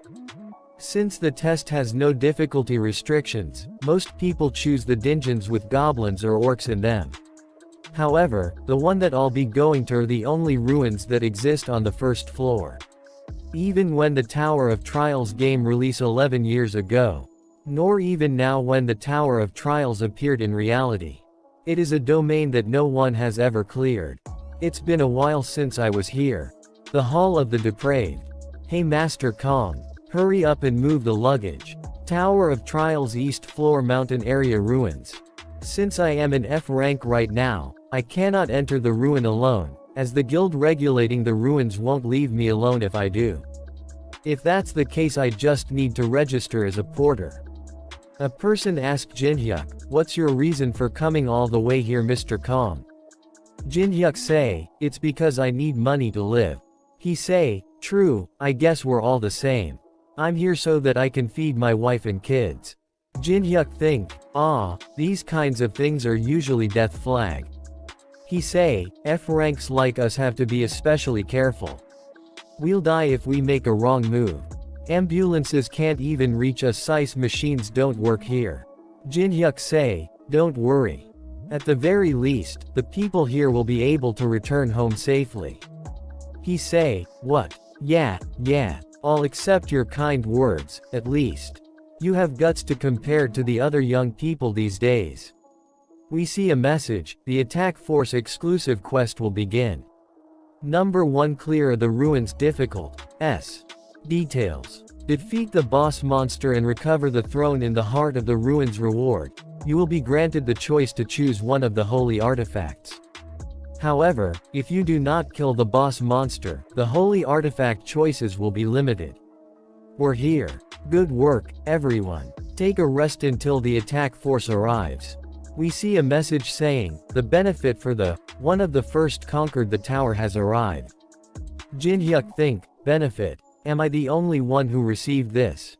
The benefit will open. Your luck and adaptive stat will both be increased by 10. Cold Heart will be activated. Cold Heart. You are able to keep your composure even in tense situations. However, your human emotions may start to diminish. The passive, Monopoly, will be activated. Monopoly. When you take all the final rewards alone without sharing, you can receive the best possible reward among those. This is awesome. There are countless section-type rewards in the Tower of Trials. It's a win if you get one good reward out of the thousands possible. But with this, the probability itself won't apply to me. We see a light appearing from the ground. And some people coming out from the light. One of them say, my head. I can't get used to this no matter how many times I do this. Have you confirmed all the members? Other guys say, all 50 of them safely arrived. Of course, whose magic do you think this is? Are those people the main attack force of the Balhae Guild? That man must be the captain. Jin Hyuk activate his skill, Eye of Truth. Attack force captain say, from a line as we depart. We'll catch up to the advance party. We see the states of the captain. His name is Song Cheonhwa. His age, level and coins etc. He has unique ability, item lightning and also has 4 skills. We see copy conditions, gain Song Cheonhwa's trust during raid. Jin Hyuk think, shit. Gain his trust. This is not going to work. No, wait. An attack force captain from one of the 10 guilds is only on this level. I guess it's fine as long he doesn't slow me down. We see a person, he say, it'll get very dark from here on out. Everyone please make sure to follow right behind me. If you start strolling somewhere else while not paying attention, there is no way to save you. He activate his skill called, Illuminate. We see red light coming out from his stick. One guy say, amazing. These are the monsters that advance party defeated. It seems like they completely demolished them. What a grotesque atmosphere. Shut up. You are scaring me. We see a new party. One guy from them say, oh, they're here. Over here. Cheonhwa hung. The porters have arrived.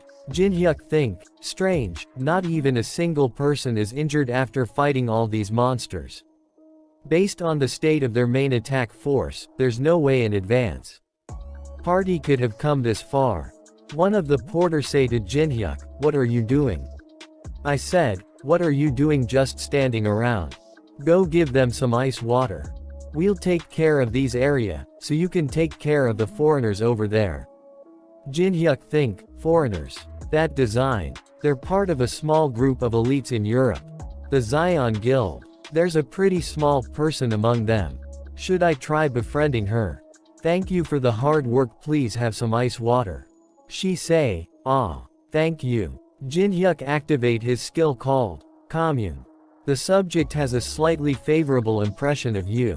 Jin Hyuk look her and think, this person. The youngest daughter of European noble family, the Laubentias.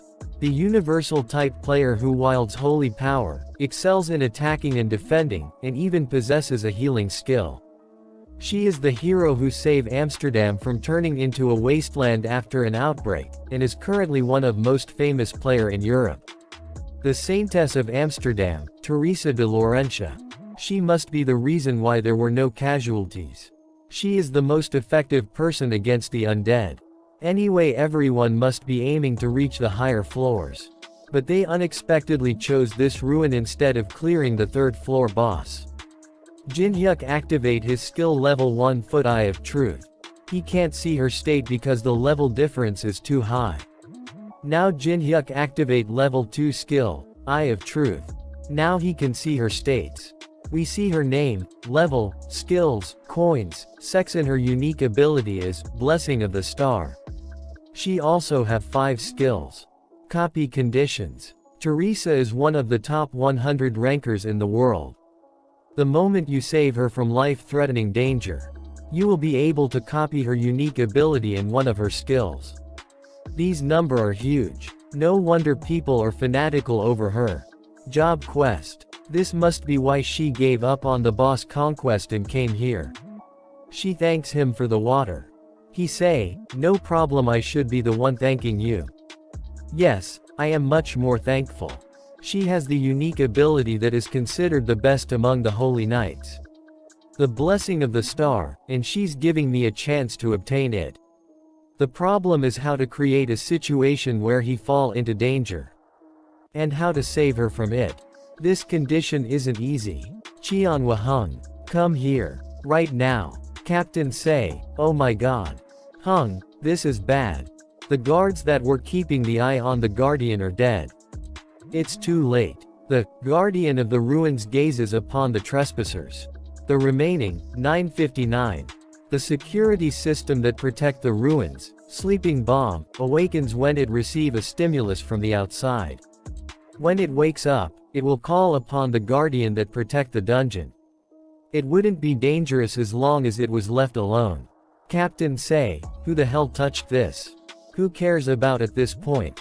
It's starting to awaken. It's too late. There's only 10 minutes remaining.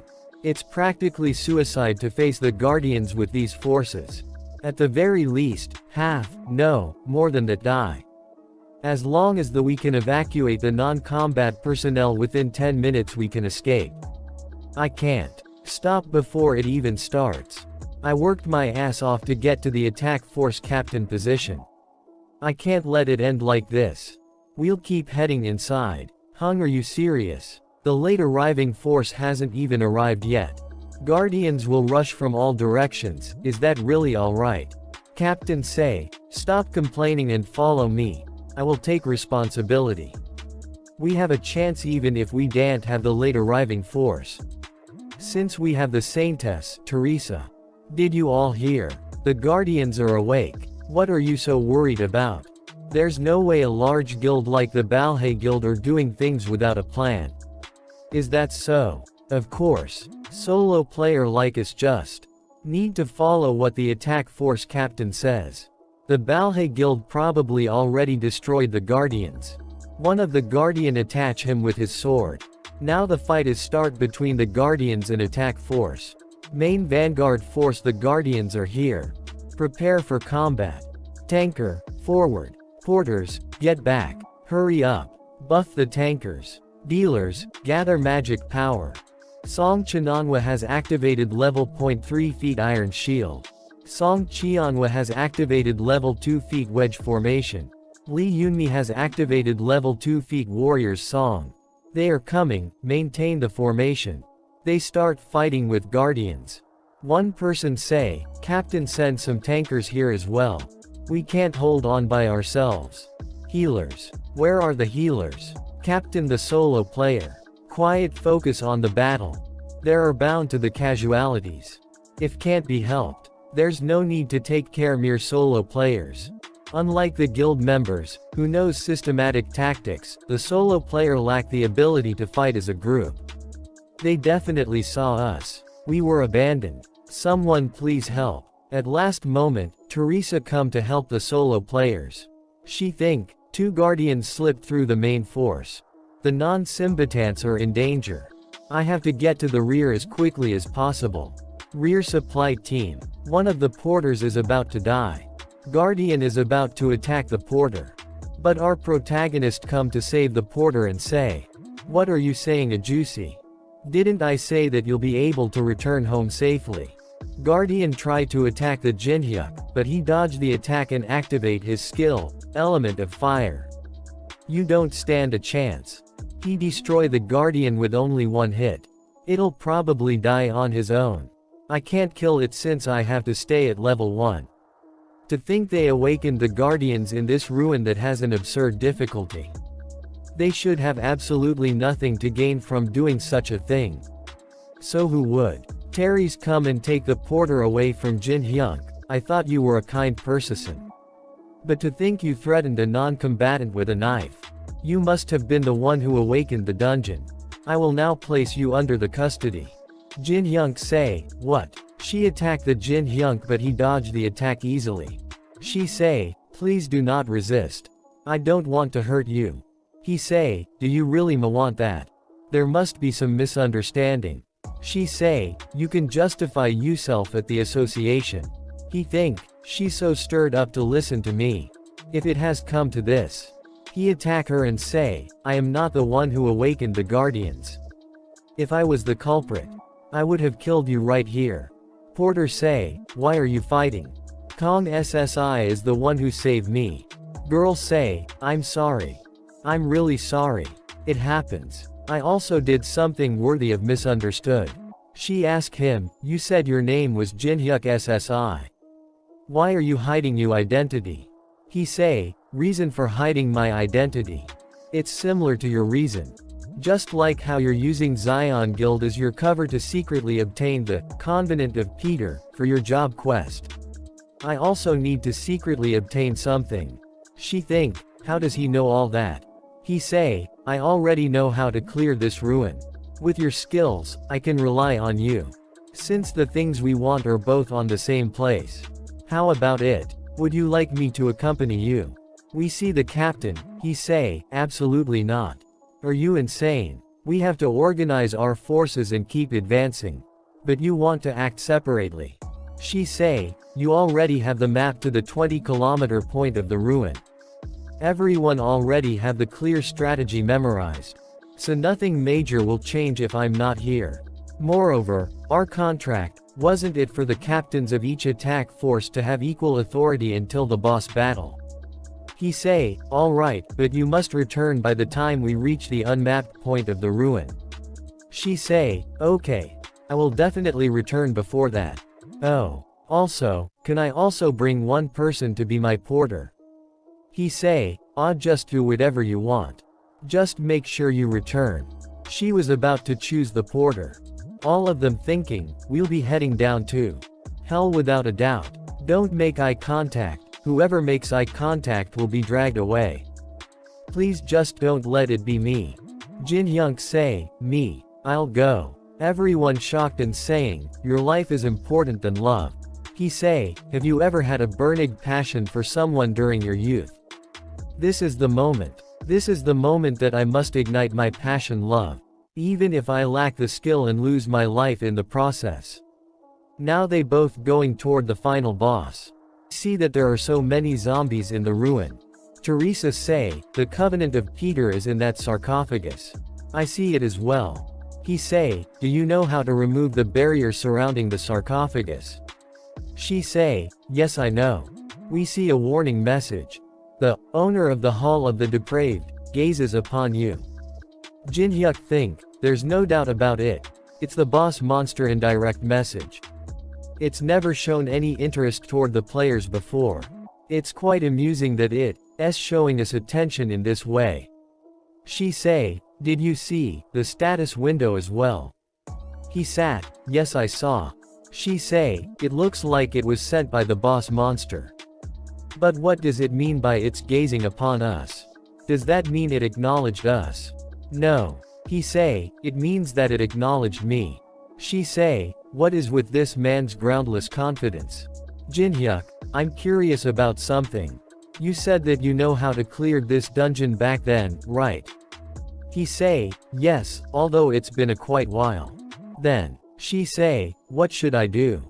Teresa jumped towards the zombies and activate her skill, Battle Song. All states will increase by 3 for 10 minutes. Your John is simple. You just need to draw the undead attention. She stayed attacking the undeads. Teresa, when you emit divine power, the undead will fall into confusion. She activate her level 5 skill, Sacred Reinforcement, and start killing the undeads. Jinhyuk say, please let me through. Most of the aggro is drawn to Teresa. By leaving all the mobs to Teresa, the risk of my leveling up the accident decreases. He noticed the energy coming from someone. We see, the hidden dead of the ruin, Elite Lich, has appeared. It finally appeared. The Elite Lich. One of the Dullahan attacked the Jinhyuk, but he dodged the attack in a cool way. He think, what the hell, the Dullahan shouldn't be over here though. Did its pattern change because I brought Teresa along? I should take into account all the variable from now on. We see the Elite Lich's black lightning. That can easily destroy something like Dullahan. And it's fatal for even talented veterans. Jinhyuk dodged the lightning of the Lich easily. Most class 3 barriers are no match for it. He destroy the magic barrier of Elite Lich. He attack the Dullahans and destroy all of them, with only one attack. We see Teresa fighting the undeads. Teresa is almost done on her end. Elite Lich say, and you're alone you bag of bones. Jinhyuk attack the Elite Lich and destroy his skull. Someone say, there's only one person can move as if he can anticipate the monster's actions. I would certain that you would come here. It's been a while. Jinhyuk say, you. Who are you? He say, yes, you must remember. You don't recognize me. Jinhyuk uses the Eye of Truth. A message popped up saying the stat effects have nullified the level difference. You have seen through the subject status window. His name is Chun Yu-sung. Then a copy conditions.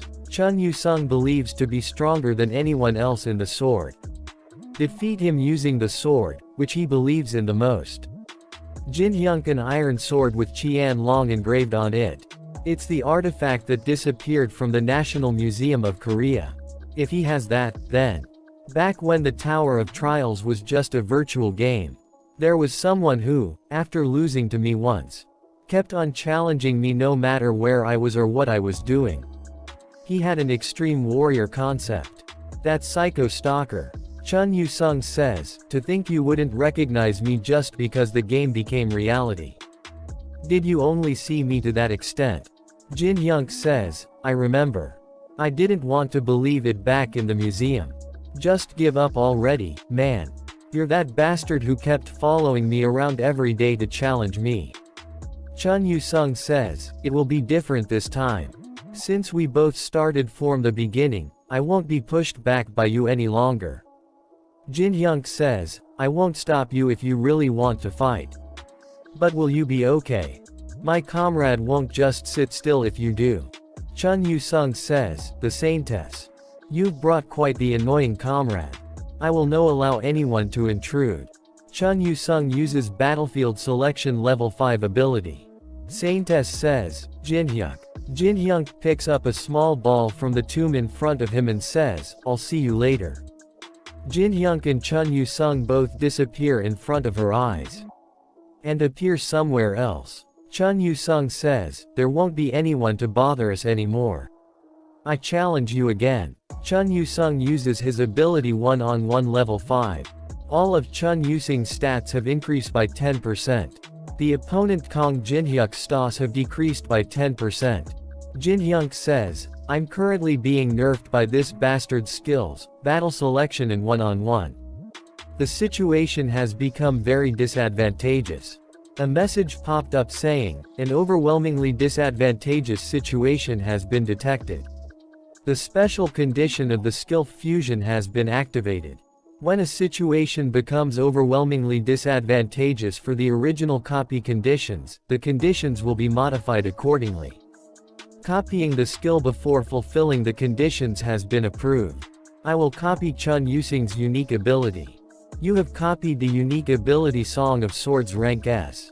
Song of Swords. Increases you understanding of swords by 200%. Your body will naturally follow the most efficient sword path, and your body senses will dramatically increase.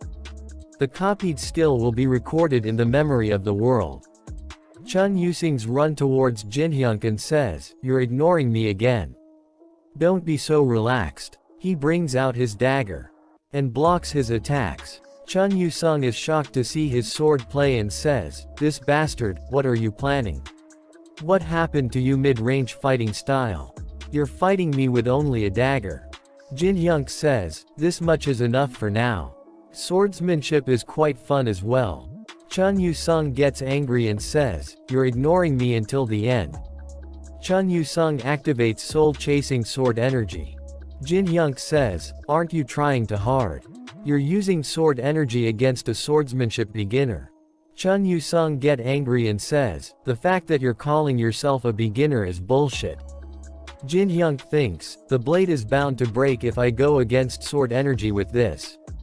Then I'll make an ability that can go against sword energy." Jinhyuk says, "I'll fuse Song of Swords with the Demosnic Soul Pill." A message popped up saying, "Fusion Overrank has been activated. The skill Song of Swords and the item Demonic Soul Pill will be fused. You have obtained the unique ability Grave of Swords rank SS."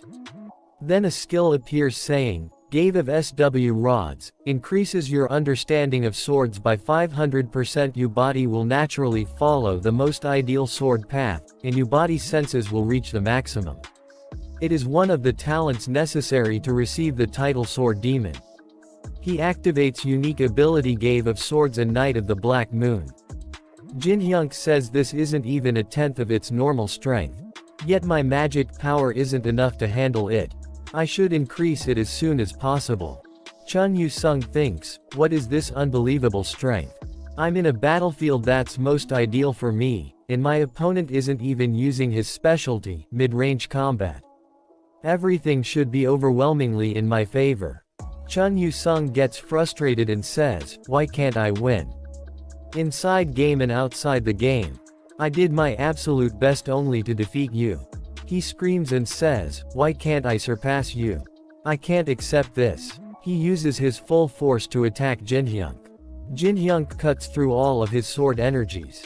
Chun Yusung says, "You slashed all my sword energies. I fought against someone who was faster and used something much stronger until I was tired of it." Jinhyuk lifts his dagger and hits him with an upper slash with full power. Chun Yusung was hardly able to stop it. Jinhyuk attacked Chun Yusung and his sword fall from his hands. Jinhyuk says, "Looks like I win again. Though I'm not sure how many times this makes it." Chun Yusung, "It's the 138th time. Kill me." Jinhyuk says, "Looks like it'll be the 139 next time. You must know as well, but the Tower of Trials isn't something scoff at. This is the kind of place where even rankers die as soon as they let their guard down.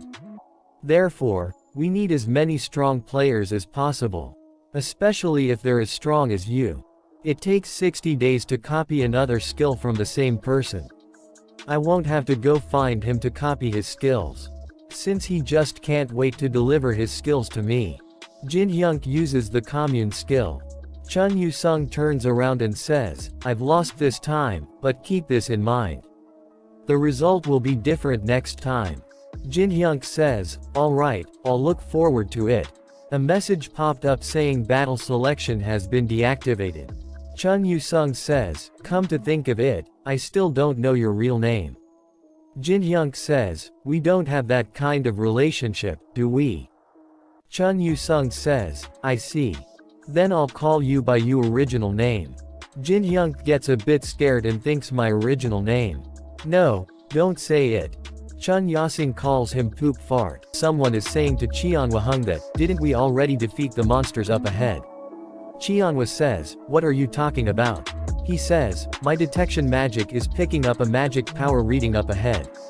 We've taken care of all of them, so there shouldn't be anything left." Then an iron golem appears in front of them and someone is riding. One of the players says, "Wait a second, look up there. Someone's on it. It's an high-ranking vampire." He jumped down from the golem.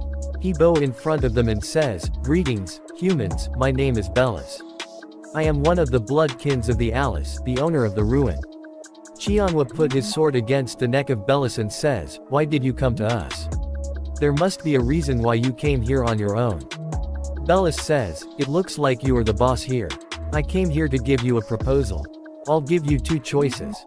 Will you follow me without resistance along with everyone here? He cut his finger using the sword of one of the players. He activates his ability, Bloodfest. He kills one of them and says, will you be dragged along? After half of you become my lunch.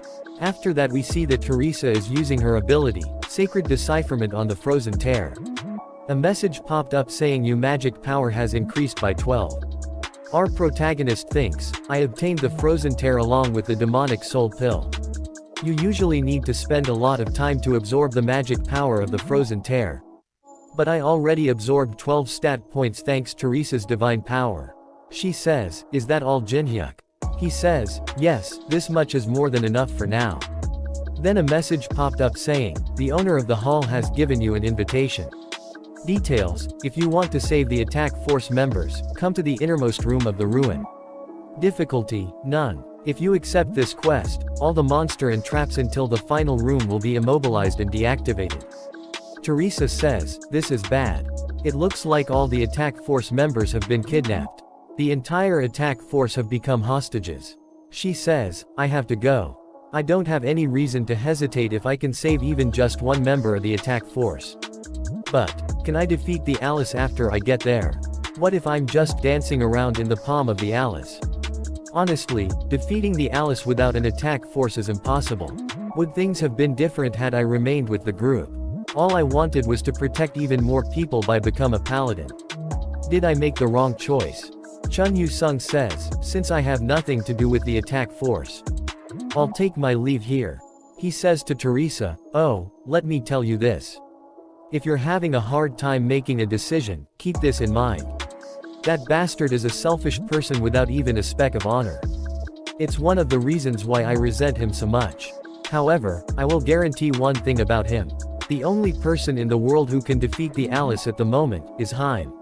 Looks like I took too long. Teresa says, thank you for your advice. She says to Jinhyuk, I'd like to commission you for a party contract, Jinhyuk. My commission fee is by no means cheap. Will you be alright? I'll give you as many coins as you want. Please help me defeat the Alice. He thinks she's still planning on going. They do a fist bump and he says, alright, let's give it a shot. A message popped up saying you have accepted the quest. The monsters have fallen asleep. After that reach the final room of the ruins. Teresa is shocked to feel the amount of magic power seeping out. She thinks it's too unreal. Jinhyuk says, there's no need to be afraid. Didn't you already know that the opponent is strong? She says, that's true, but Jinhyuk says, it's not necessarily the strong who win in battle. Teresa says, do you have some sort of plan? He says, just one. No matter what happens inside, you must give me your unconditional trust. After that they enter the room. A lot of vampires are watching them. Alice's sighting of the throne. Alice says, you're here at last. We see that she is a high-ranking vampire with big black bat wings. Her full name is Progenitor Alice von Ataraxia. She says, I was tired of waiting. Jinhyuk says, are the others okay? She says, see for yourself. Then she deactivates her ability Dimensional Severance. Everyone is wearing blindfolds and tied with ropes. Jinhyuk sees Park Hajin, and thinks is he the one who woke the Guardians. Alice says, the reason why I invited you all the way here, because of your scent. He says, scent. That's right. It's sweeter than anything I've ever smelled before. The scent of your blood. I was stimulated by the sweet scent. Incomparable to ordinary humans. He is shocked to hear that and thinks, what the hell is she talking about all of a sudden? Nothing like this has ever happened before. She says, you seem very disturbed. Jinhyuk says, wouldn't anyone be disturbed if a vampire aimed for their blood? She says, do not worry. I like to conserve what I find delicious. I'll allow you to live for at least 60 years, so there is no need to be afraid. He thinks, in other words, you want to keep me around for my entire life with a straw down my throat. He says, I appreciate your goodwill, but I have no plans on living as a high-quality lunch. She uses some kind of laser ability which give a little scratch on his face. She with an angry expression says, who said I wanted to hear your opinion? You don't have a choice in the matter. Jinhyuk bow down and says, you're so fierce. However, I'm not saying I won't give you anything. I'll give you something sweeter than my blood. Teresa is shocked to see Jinhyuk and says, Jinhyuk, what are you doing? Alice says, something sweeter than blood. Your subterfuge is pointless. There is nothing more important to us than delicious blood. Whatever you have to offer, my mind will not change. Jinhyuk looked toward Alice with an evil smile and says, are you sure about that? Even if my offer to you is freedom. All the vampires in the room gets angry to hear the word freedom. They say, how dare you say that word here? I'll rip you apart, human. Alice raise her hand, stop everyone. She says, you must take responsibility for what you just said. Jinhyuk says, if I couldn't take responsibility, I wouldn't have come here in the first place. Alice says, then take responsibility. Jinhyuk says, my name is Kong Jinhyuk. As the representative of the demonic humans in the tower, I will free you from this place. Then he puts on an epic mask on his face with purple marking on it. He says, demonic human, it is what those who have rejected humanity due to money, revenge, or even their own individual beliefs are referred to. The demonic humans blocked players from climbing the tower. There were even times where they joined forces with the monsters of labyrinths or ruins. Alice says, I have heard of you people. But you're saying you're one of them.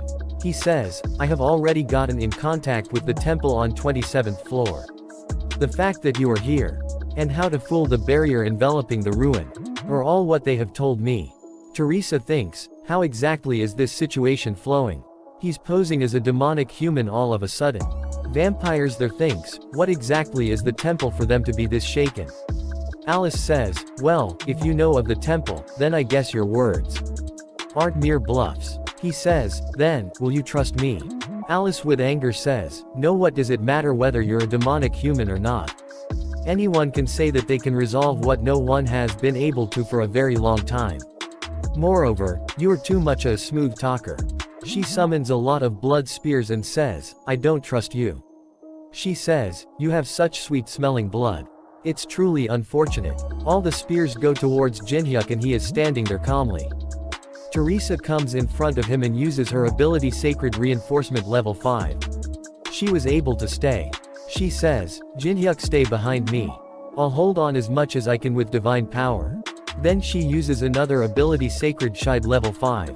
Alice starts to laugh and says, it's funny how you're going all out against only this much. She suddenly gets angry and says, but I hate divine power.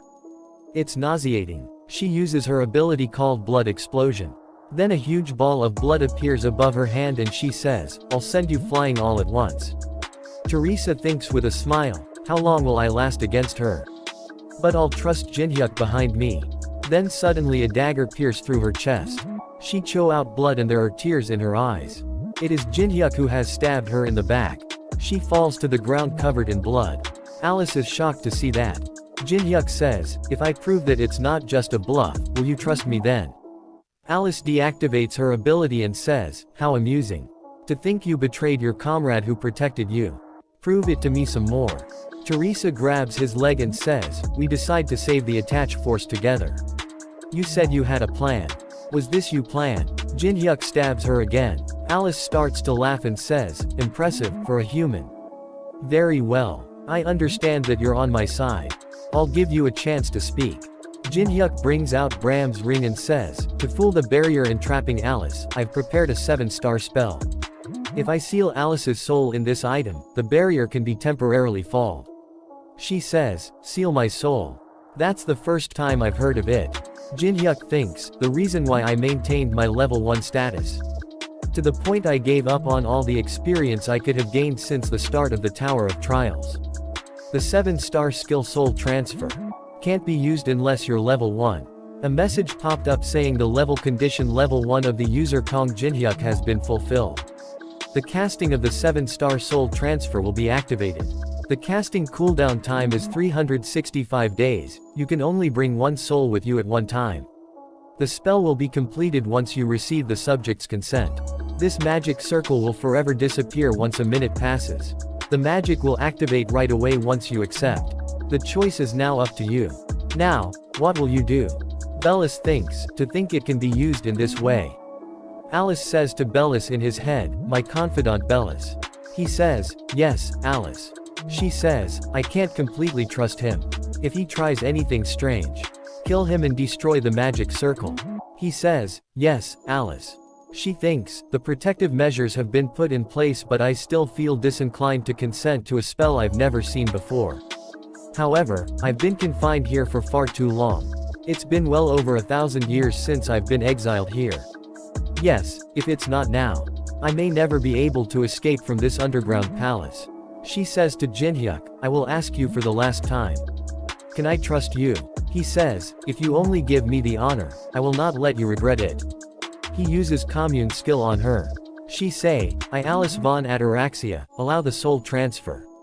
Then a message popped up saying, Bram's ring will absorb the soul of progenitor Alice. She speaks through the ring and says, not as bad as I expected. I thought it would be stifling, but it's unexpectedly cozy. He says, what a relief. That you like your new home. She says, my new home. Then a message popped up saying the unique ability Blessing of the Star has been activated. After that we see that Teresa stands up again. Jinhyuk says, welcome back. Alice speaks with anger, you ingrate, you dare disrespect me. Bellis. Kill this dirty liar. Teresa says, I have a lot of questions, but I should save it for another time, right? Jinhyuk brings out his dagger and says, you should. Since we're not out of the woods yet. Bellis says, you foolish humans. Did you really think you could leave here alive after betraying our master? Bellis uses his ability Blood Wave level 13. Then huge wave of blood surround Jinhyuk and Teresa. Jinhyuk uses his ability Element of Fire level 5. And punches the ground. It burns the wave of blood. He says, Teresa the hostages. She says, yes. Teresa uses her ability Sign of the Cross level 4 to free everyone. Leader of the attack force says, you came for us. What about the vampires? She says, I'm relieved that I'm not too late. He's taking them on by himself. Bellis says, how can a mere human like you take on my magic? Jinhyuk says, you magic and my fire are complete opposites. And also, you're misunderstanding something. The moment you master was sealed inside the ring. You already lost. Kong Jinhyuk uses his unique ability Grave of Swords. And Bellis uses his ability Dark Fighting Spirit level 9. Bellis says, shut up you mere blood pack. If my magic doesn't work on you, I'll just kill you with my sword instead. Destroy the ring and free our master. Leader of the attack force is shocked to see him fight and says, Teresa, that man who the hell is he? Then we see that all the vampires are dead. Bellis is sitting on his knees in front of Jinhyuk. Teresa thinks, if he's wearing a mask, her must not want his identity to be revealed. She says, I just happened to meet him on my way here, I don't know the details either. She says, to Jinhyuk, that really hurt. That was my first time dying, and to think it was by my Ali's hands. Jinhyuk says, but didn't we succeed regardless? She says, yes, we really did it. Her tears of joy start to fall and she says, thank you. Everyone survived thanks to you. Then a message popped up saying you have saved the life of Teresa, the holder of the unique ability Blessing of the Star. You have fulfilled the conditions. You have succeeded in copying the unique ability Blessing of the Star. The copied skill will be saved in the memory of the world. Then a skill window appears saying, Blessing of the Star, acquisition difficulty SS. Details, can wield divine power and return from the threshold of death. Cooldown time 240 hours. Jinhyuk says, why are you crying? She wipes her tears and says, I don't know. I can't help it. Teresa says, you knew that I was able to revive, right? He turns around and says, who knows? I'll just say that I'm glad you're still alive. She gets angry says, do you want to die? He says, shall take the divine artifacts and get out of here. Song Cheonhwa says, I am the captain of the attack force. Song Cheonhwa. All of the items found from this raid are under the ownership of the Balhae Guild. Jinhyuk says, I saved your life, and now you're asking for the ruin rewards as well. Song Cheonhwa says, that's not what I'm saying. We'll give you another form of reward. We'll give you money or coins that you won't be dissatisfied. Jinhyuk thinks the audacity of this failure of an attack force captain. He says, if you really want it so much, then take it. Song Cheonhwa says, do you really mean that? Jinhyuk says, yes, however no matter the result, please do not regret it. Captain thinks even if the majority of the attack force were captured as hostages, we'll be able to redeem ourselves as long as we obtain the divine artifacts of the ruin. He touches a broken staff, a red cross mark appears on his hand. He says, "What, this?" Jin-hyuk thinks, "What do you think?" "It's a curse. Melon's staff is an okay combination material, but it has an annoying curse imbued in it. It's a divine artifact that you can safely obtain only by killing Alice. However, Alice is alive in my ring." Captain's hair starts to fall off. Teresa is shocked to see that. Jin-hyuk says, "Let's just go." After that we see that in Seoul Tower of Trill's entrance someone is calling Department Head. She says, "Department Head, are you sure we haven't been given false info? Is what that man said really true? We're not even certain." She is an Awakened Association affiliate, her name is Young Jae-hun. Department Head says, "I told you, we should just wait and see. Stop whining." His name is Kim Tae-chun. He says, "We should at least try to do something with the info that we got." Jae-hun says, "The experts said that it would take at least 3 weeks. It was Chun Yu-sung who told the department head that the ruin subjugation will end soon."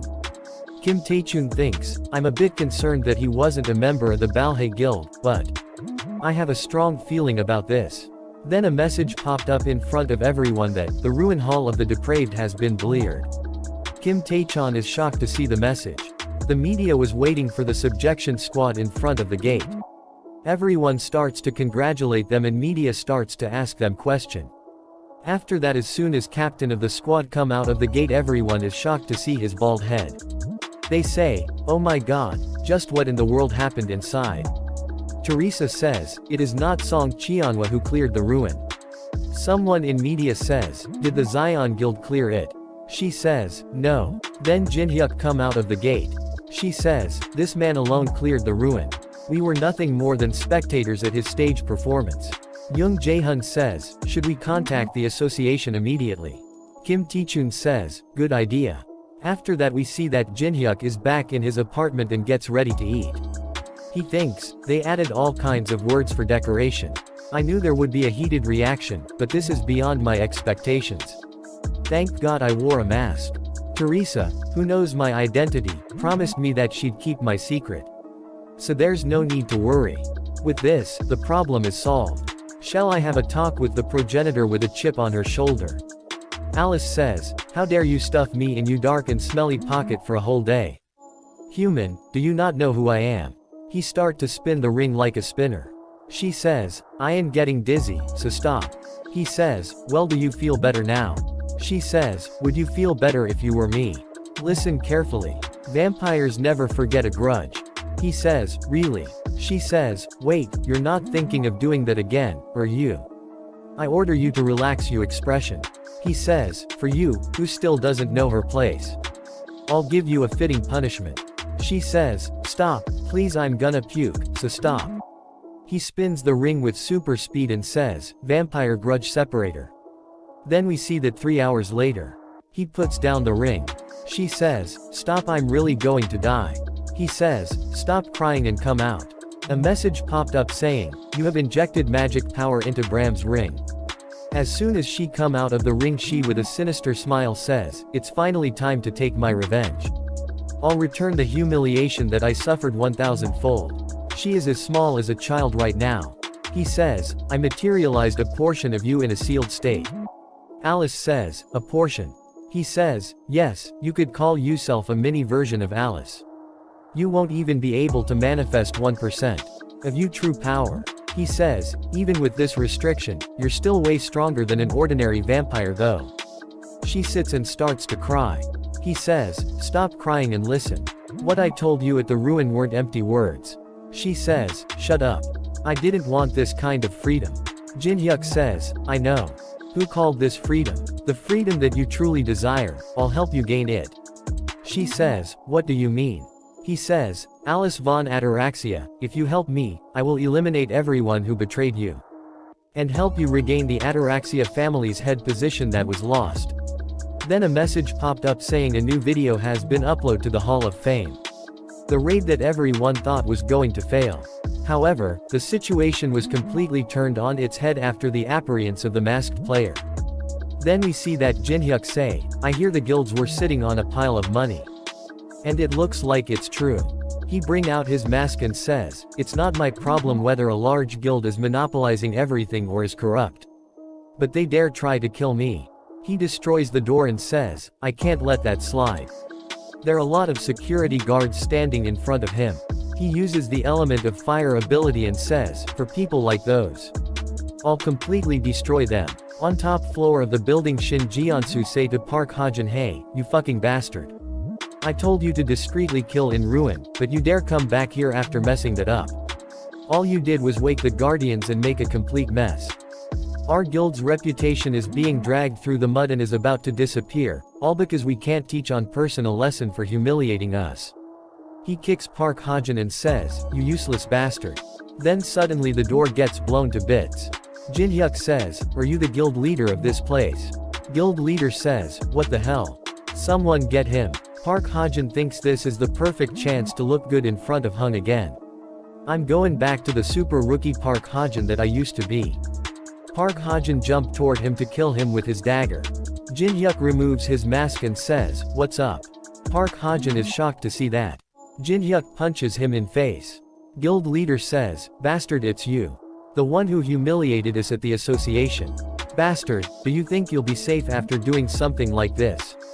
He sits on a sofa and says, that's not something you should be concerned about. Shin Jiansu uses high ability called Quick Sword level 5. Shin Jiansu thinks, you're not even paying attention to my quick sword. Which is faster than the speed of sound. Then you should die. Jinhyuk break his sword by throwing a go piece. Shin Jiansu is shocked to see that. Jinhyuk says, you had something perfect for me to throw. He puts his feet on the table and says, now then.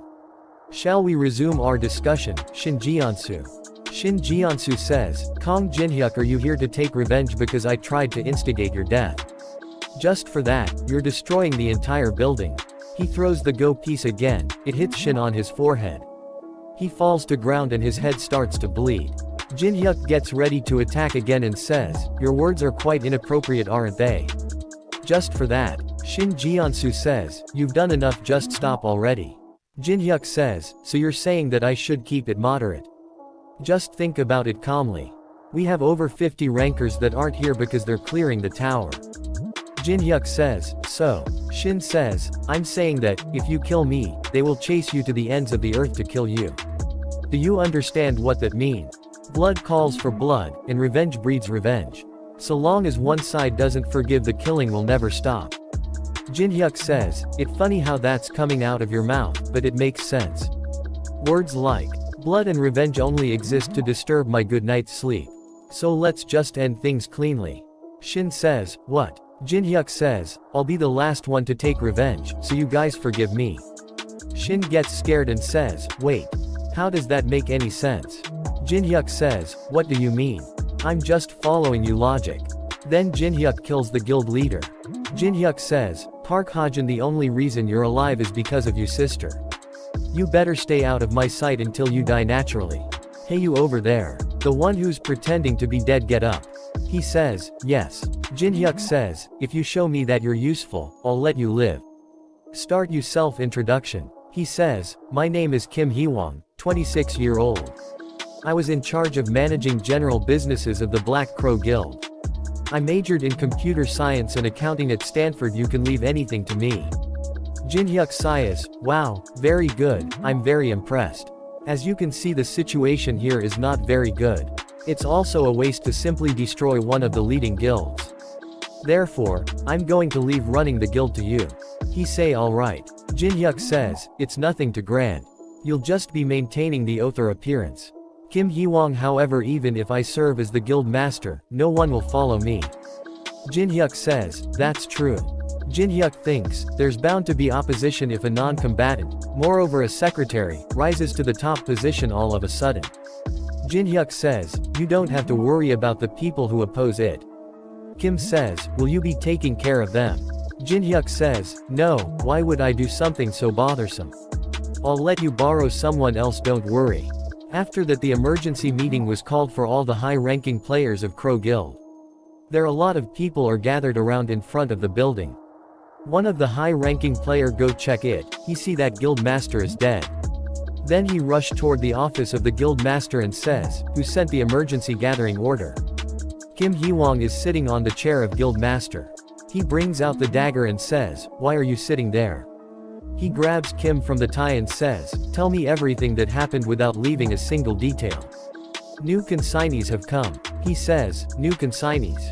Alice, she says, this is so bothersome. I told you to make it so that I don't have to step in. He says, I'm lost for words. Are you seriously telling me that this child is the one who caused all this? She gets angry and says, did you just call me a child? She destroys the office. Jin Hyuk is watching from the outside. He say, I asked her to take care of the guild, but she went and did that. It's been around 2 months since the Tower of Trials appeared. The world order is changing drastically. People were also quickly adapting to the new world at a matching pace. The news was broadcasting a special program about the masked players. It drew a lot of attention because a ruin that even a large attack force couldn't clear was cleared by a single person. There are only 2 people who know that I, who entered as a porter, and the masked player. Mr. Kim, who was the porter leader, joyfully accepted my request to keep it secret. And Teresa, who also promised to keep my secret. The me who wears a mask, and the me who does not. With this I'll be able to act much more easily. Then we see that he going into awakened association. Thinking all the condition have been fulfilled. There are no more restraints binding me. Now, it's truly time for me to monopolize everything. In this see that in front of the Hunter Association Jin Hyuk is checking out his new awakened certificate. His rank is F. He thinks, the certificate looks more ordinary than I expected. His friends were waiting for him out the Hunter Association. They say, we leveled up a bunch too. And also, these people said that they knew you, so we were just talking. Jin Hyuk says, I'll introduce them to you. He says, she is Alice, a player from Northern Europe. He think, there's bound to be chaos if I reveal that she's a progenitor. He says, and this is Kim Hee-wong, who will be managing the Black Crow Guild I took over. He'll be managing stuff like dungeon scouting and the likes. Kim says, if your acquaintance is of Representative Kong, then I will help you to the best of my ability.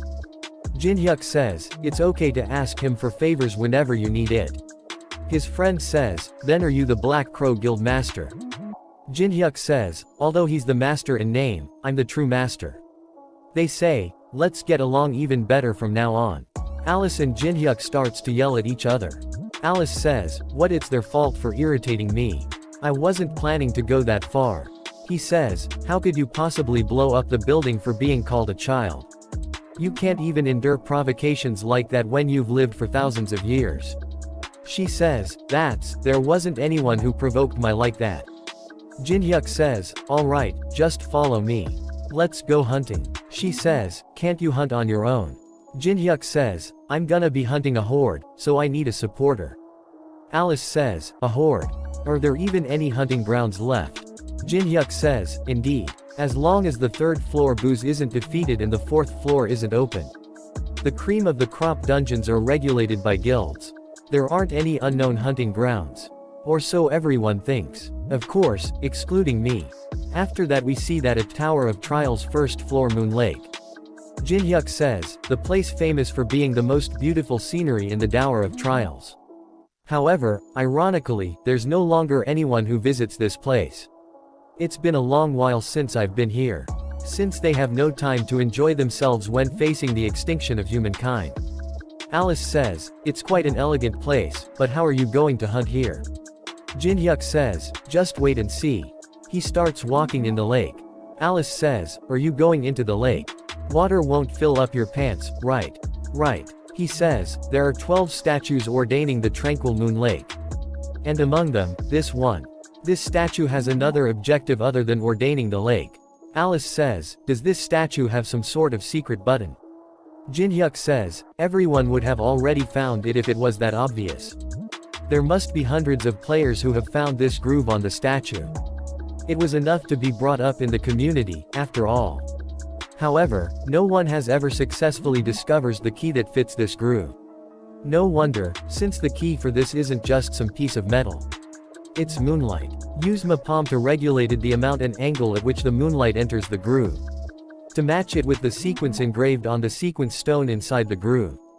Then after much effort, and opening it very carefully, the door leading underground opens. He says, "Let's go. You have entered the lower ground first floor of the Tower of Trials." Alice says, "Oh my. To think such a space existed in the Tower of Trials." She thinks, this feeling it's truly been a while. This sense of freedom I've forgotten. How is it? Aren't you glad that you made a contract with me? She says, well, it looks like you weren't talking complete nonsense. Then a message popped up says, you have used the blessing of the start to manifest divine power. The second defrosting of the frozen tear will begin. Mana has increased by 18. It will be available for use again after 24 hours. Remaining absorption amount 70. He thinks, after absorbing the frozen tear again, it's become much easier to retain Alice. Now that I think about it, what do the beings in the tower think of players? We know that it's a game that's been made into reality. But would Alice, who has lived for thousands of years, think that she's part of data within a game? She says, Alice, I want to ask you something. She says, what is it? He tries to say something but glitches out. And Alice gets scared. Alice says, what are you saying? You scared me. So it's like that. Information related to the tower is being completely blocked. But the fact that I found out that I can't talk about it to the beings within the tower is enough. She says, something's coming. It's a beetle, he kills using the element of fire. He says, I call the lower ground first floor of the Tower of Trials a spawning ground. The reason for that is, then suddenly hundreds of beetles starts to spawn. He starts to kill them using the element of fire. He says, because monsters endlessly crawl out of the abyss. Then a giant beetle scarab level 25. Alice freaks out and says, disgusting. Jinhyuk says, Alice, get back. He uses, unique ability Blessing of the Star. Then a huge yellow energy ball appears and hit the beetles. Then a message popped saying, the monsters' physical defenses have decreased by 30%. Jinhyuk says to Alice, show me what you're made of. Alice gets angry and says, what? You dared tell this noble one to face those disgusting insects. Jinhyuk says, what noble? And starts to spin the ring around. She gets scared and says, alright, I'll do it.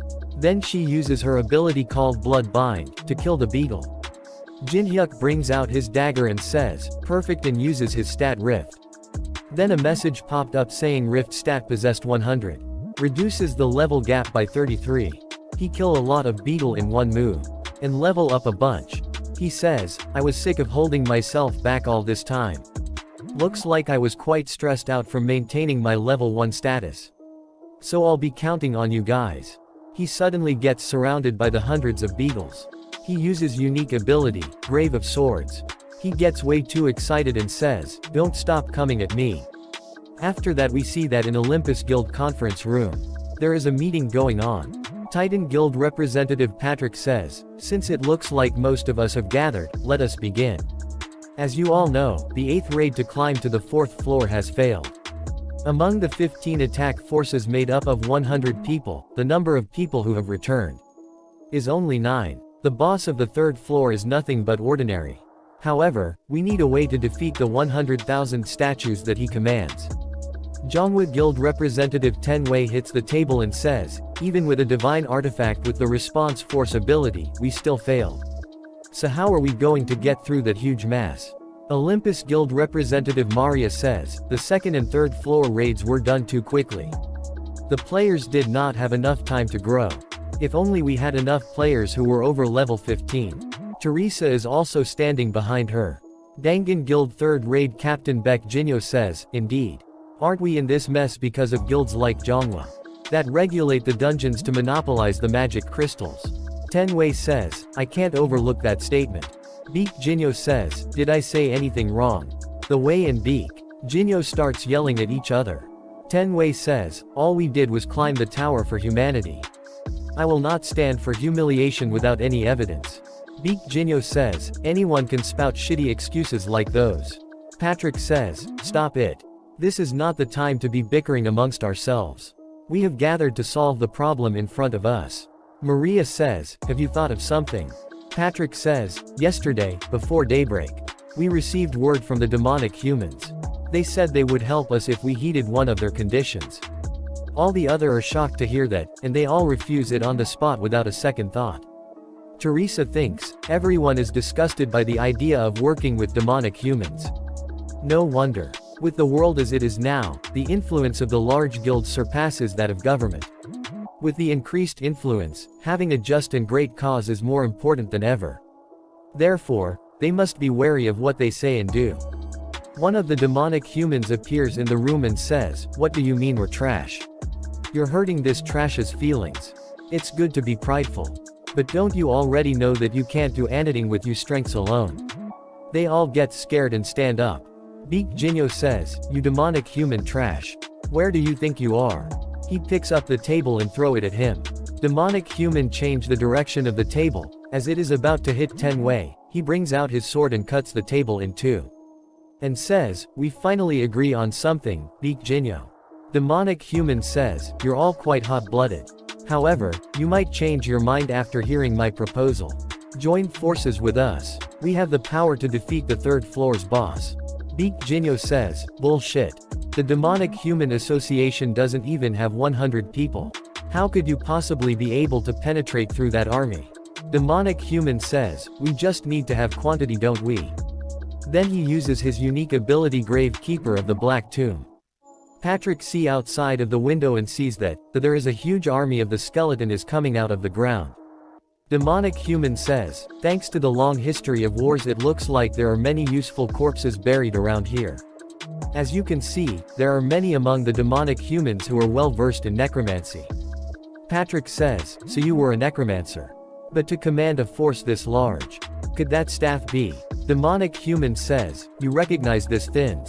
The special item that can only be produced by obtaining 99 materials.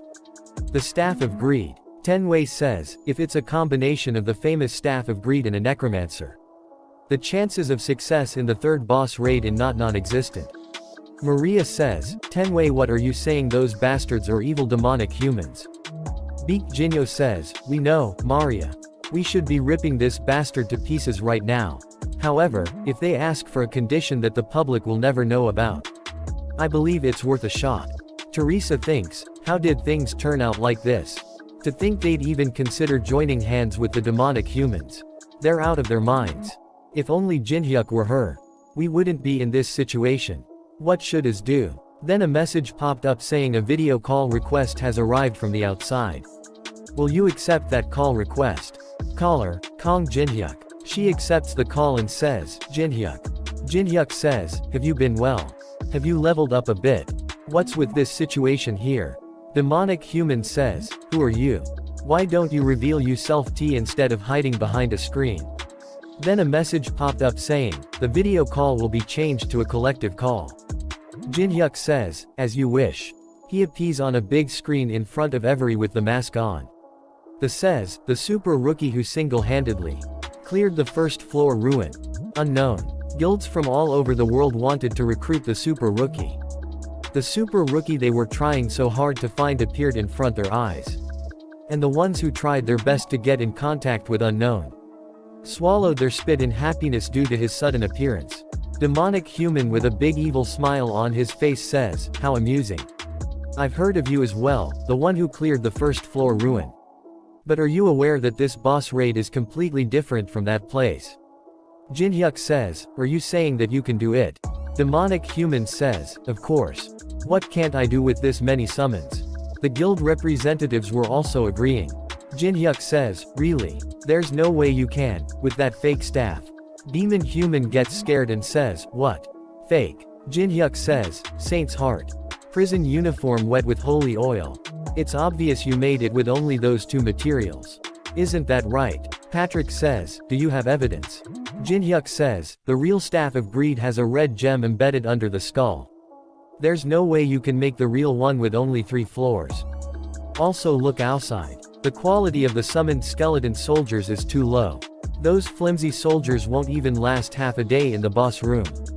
It's obvious that he's planning to abandon you all." After taking some coins and items in the middle of the confusion, Demonic Human gets angry and says, "Arrogant bastard. You'll regret not taking my offer. I wonder if you can still stay so composed when we meet in person next time. I'll be watching you." Then demonic human disappears from the room. Patrick says, what do we do now? Jin-hyuk says, leave it to me. I'll make sure you won't have to join hands with the demonic humans. As well as gain profit from clearing the tower. Patrick says, are you saying that you can do it alone? Jin-hyuk says, yes, that's right. They thinks even if he fails, it gives me an opportunity to recruit him. Compared to joining hands with the demonic humans, this has no downsides. There's no way I can miss a chance like this. Tenwei says, unknown, how much are you thinking of for the down payments and rewards? Maria stopped Tenwei and says, wait, Olympus will give you all the support you need. Patrick says, what are you talking about? Titan is most suited for providing monetary support. Baek Jinyo says, money may not be the thing that he wants. If you have anything you need, then I, Baek Jinyo, will. Jin-hyuk stops them and says, you don't need to give me anything. Please block the entire area so that no other hunters can enter. If you let me go in by myself, then I will not take any rewards. Maria says, no wait, why are you doing all this for us? Tenwei says, you're only making us more suspicious. What is your reason? Jin-hyuk says, a reason. I'm just doing what needs to be done. For the person I consider as my precious comrade. Jin-hyuk thinks, I'm cringing for my own words. Baek Jinyo gets excited and says, how marvelous. This is true camaraderie. Man is a guild representative, I have nothing to say. You're really making me reflect on myself. Jin-hyuk says, any normal person would have received the down payment.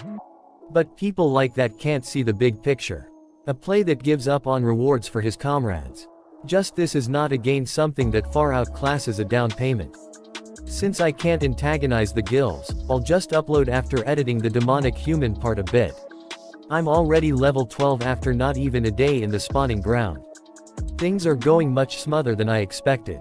Alice gets angry and says, Kong Jin-hyuk, how could you just leave everything to me? Jin-hyuk says, since you have the strength to complain, it looks like you won't die. She says, you think that's funny? She start to act like child and says, what we have isn't a partnership, but a slave contract. Jin-hyuk says, a slave contract? You're hurting my feelings. He opened the shop and says, I was going to buy you a mana supplement. Sorry, but that kind of supplement won't cut it. Jin-hyuk says, it won't. She says, there's no way a mere supplement is able to fill my mana. Moreover, if I'm low on mana, I can't give you decent support, right?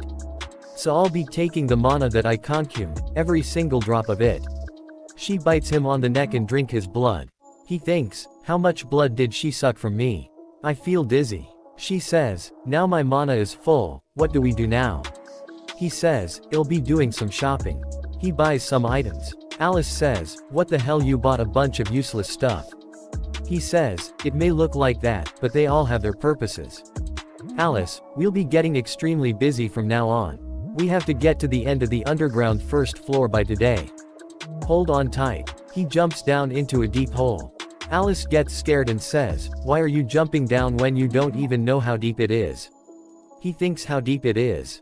I know exactly how deep it is, since I've jumped down over 100 times before.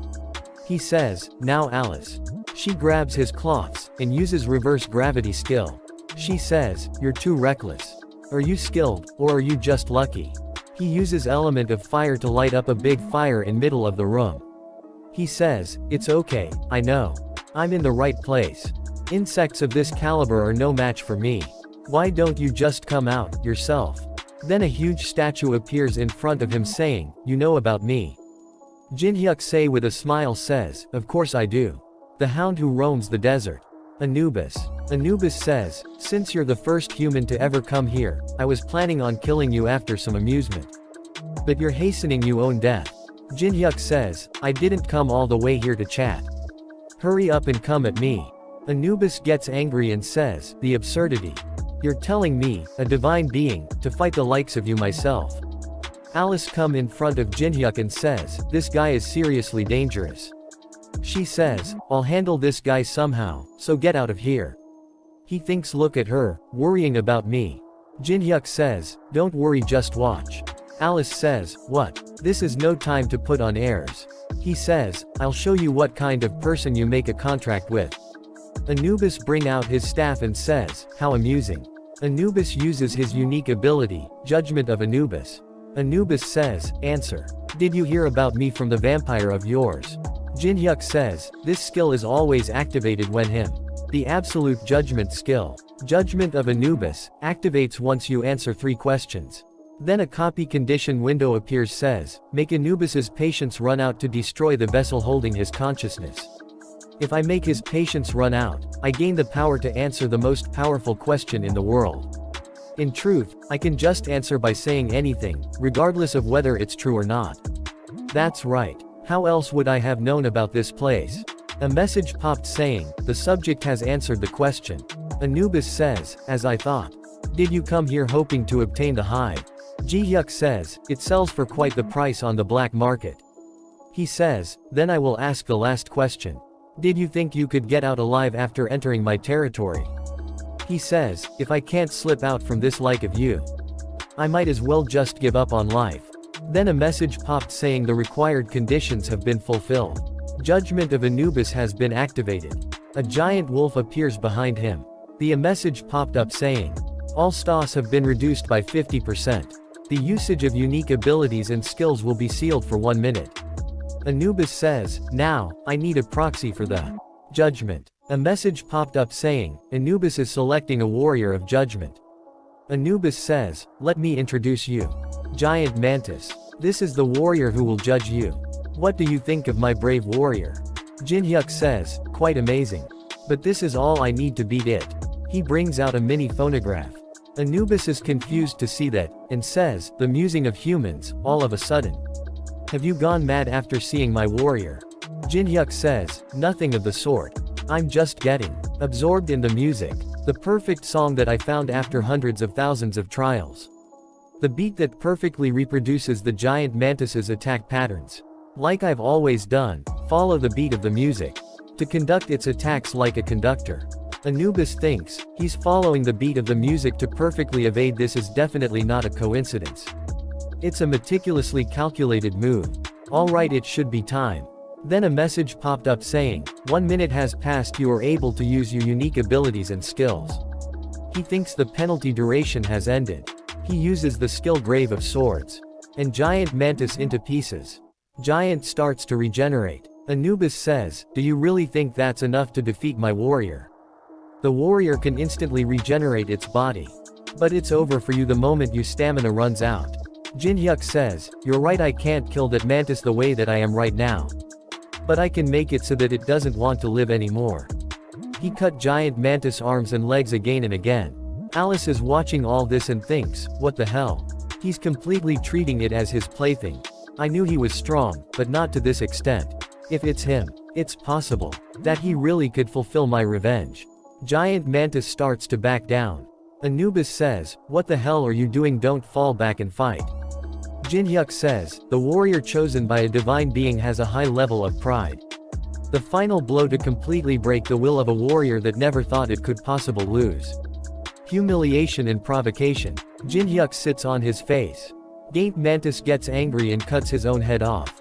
A message popped up saying the warrior of Anubis has collapsed. Anubis is shocked to see that and thinks the warrior committed suicide. Jinhyuk's level increases. A message popped up saying, Grimoire of the Felteris Principality.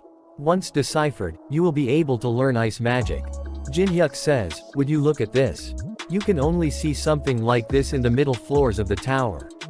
So this is the effect of Monopoly. A message popped up saying, you have obtained the skill level 1 ice formation. He uses ice formation ability. And says, what an unexpected reward. Anubis says, I will certainly admit that you are no ordinary human. But are you seriously going to fight me with that ice toy of yours? Jinhyuk say, fight you? You can't even come fight me, so I don't know what you mean. You're only backseating from the 42nd floor. Anubis says, so you already know that only my consciousness is here. If that's the case, what is your reason for picking a fight with me? Jinhyuk says, reason, well, because it's fun. Anubis gets angry and says, fun you say? How dare you use me for your amusement? Disrespectful. Anubis activates the hive. Hive, an ancient beehive that endlessly summons giant insects. Anubis says, kill that disrespectful human this instant. Hundreds of insects appears in front of him. He use ice formation skill to kill the insects. He says, I guess this won't even make a dent.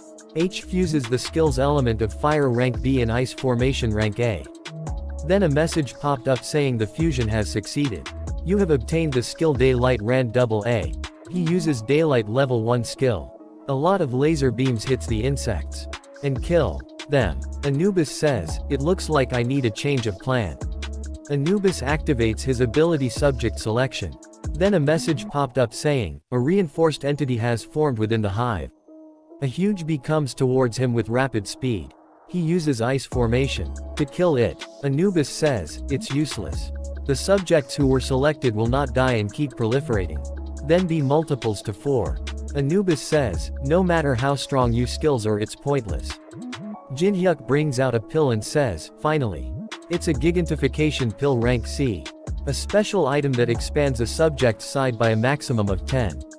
He throw the pill into one of the bee's mouth. A message popped up saying, the pill will take effect in 1 minute. He jumps on the head of one bee then on the other. He stands on one of the bee and grabs its antennas. Anubis gets angry and says, what are you doing? Kill him. Kill him this instant. Jinhyuk says, infinitely proliferation without dying. This broken trait will plunge the opponent into despair. One of bees tried to attack him from behind but dodge bee hit the bee on which he was standing. He says, they become unable to properly understand the situation under the ridiculously unfavorable condition. He uses the unknown cube Rand D to trap all bees. He uses 4 other items to reinforce the unknown cube. Jinhyuk says, however, if you figure out the pattern through endless repetition and can calmly analyze the situation, then in the end. He uses element of fire level 5. And says, your way of thinking will change. Then the gigantification pill effect gets activated. Then a lot of gigantificating pills appears in unknown cube. He says, to face the boss commanding the army. I need as many gigantification pills as possible. These infinitely proliferation monsters have huge amounts of experience and they're the most efficient copiers. Anubis is shocked to see all this and says, that in the world. Happening. Did he even prepare the items for the compounding beforehand? He figured out he hive's trait beforehand and laid a trap. I'm sure of it. He provoked me while aiming for this from the start. Anubis gets angry and destroy the hive. Jinhyuk says, what the hell, I was enjoying the show. Anubis gets angry and says, a mere human dares to humiliate me. He screams and says, disrespectful. You better stay alive and come to the top. Jinhyuk says, you don't have to scream like that, I'm going to. Anubis says, when that day comes, I will enact judgment on you or disrespect. Then a message popped up saying Anubis's vessel has been destroyed. The condition has been fulfilled. He gets the skill judgment of Anubis, acquisition difficulty over rank. The ability can only be used once on the same person. If abused, you will incur the wrath of the ancient Egyptian gods. The ancient Egyptian gods are starting to show their interest in you. A few of them are expressing intense hostility toward you. Seriously, the gods of this place are so narrow-minded. Alice is also confused to see all this and says, just what in the world happened? Jinhyuk says, what do you think? I won. His level now is 19 and he thinks, isn't this my first time growing this much in this place? Since I don't know what will happen in the future, I'll have to distribute my stats evenly. Then a message popped up in front of him says, you have received a video call request. Jinhyuk asks Alice to go somewhere else for a second. Jinhyuk says, for you to call me like this, what's gotten into you? Chun Yu-sung. Chun Yu-sung says, what? Where are you right now? Is it somewhere I don't know? Jinhyuk says, none of you business. What is it? Chun Yu-sung says, Kong Jinhyuk, I have a proposal for you. In 24 hours, the Awakened Association will be hosting a martial arts tournament. The player double A, rank and up are scheduled to participate. Jinhyuk says, in this situation where the third floor boss raid keeps failing, the Awakened Association is holding a martial arts tournament.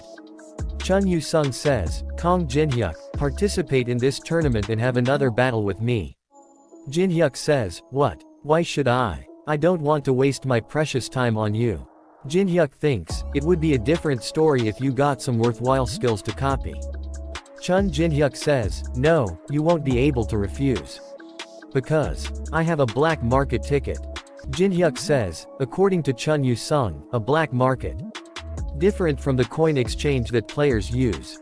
It is a secret auction house that sells items through auctions with real money that only a select few members can enter. So auction houses like these have formed, now that Tower of Trials has become reality. I was in need of some items to clear the third floor boss. If it's an auction house that only rich people secretly come to, there should be some good items that I can get, right? After that, a message popped up saying, "Congratulations. Your video has been selected as a hot issue video." He thinks have the rumors already spread. He says, the video that was uploaded through the newly made Unknown channel. On the screen, you could see Unknown and the rankers of large guilds, along with Teresa. Since I edited out the part where the demonic human appeared, there wasn't anyone insulting the guilds. There aren't any benefits at the moment to make an enemy out of the large guilds, after all. The reactions were as expected. The player of interest, covered in veils, that everyone wants to know about. Unknown. Since he declared to solo clear a dungeon that all the large guilds failed to clear. Everyone was bound to be hyped. Considering that a person can only watch a video a day. 50 million views is quite an astounding number. Since 100 coins are given for every 10,000 views, 50 million views could give me 500,000 coins.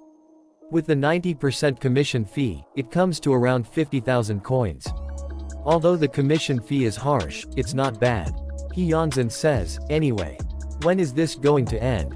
This damn martial arts tournament. There are 24 martial arts tournament participants that are double a rank or higher.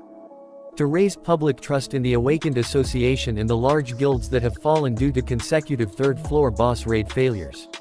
The association decided to broadcast it live without any edits. To show the citizens how strong and trustworthy the players are. In other words, it's a show. Like the gladiators of ancient Rome. I guess it makes sense, since not everyone watches YouTube, and you don't get to see the players' abilities very often. It's not a bad idea for loosening up the tense atmosphere." Then we see that Chun Yu-sung says, "If you agree to the match, I will give you this ticket." Jin Hyuk says, "Wait, I haven't even been judged as double a rank or over. I can't participate in the tournament." Chun Yu-sung says, "The winner of the tournament is given two choices. One is the opportunity to choose one divine artifact replica from the National Museum of Korea." Jin Hyuk thinks he's completely ignoring me. Chun Yu-sung says, "The other is the opportunity to choose a player to duel against. Who hasn't participated in the tournament?" Chun Yu-sung starts to yell and says, "This time for sure, where everyone is watching. I will defeat you." After that we see that in tournament, the players are fighting to each other, it's a battle royal.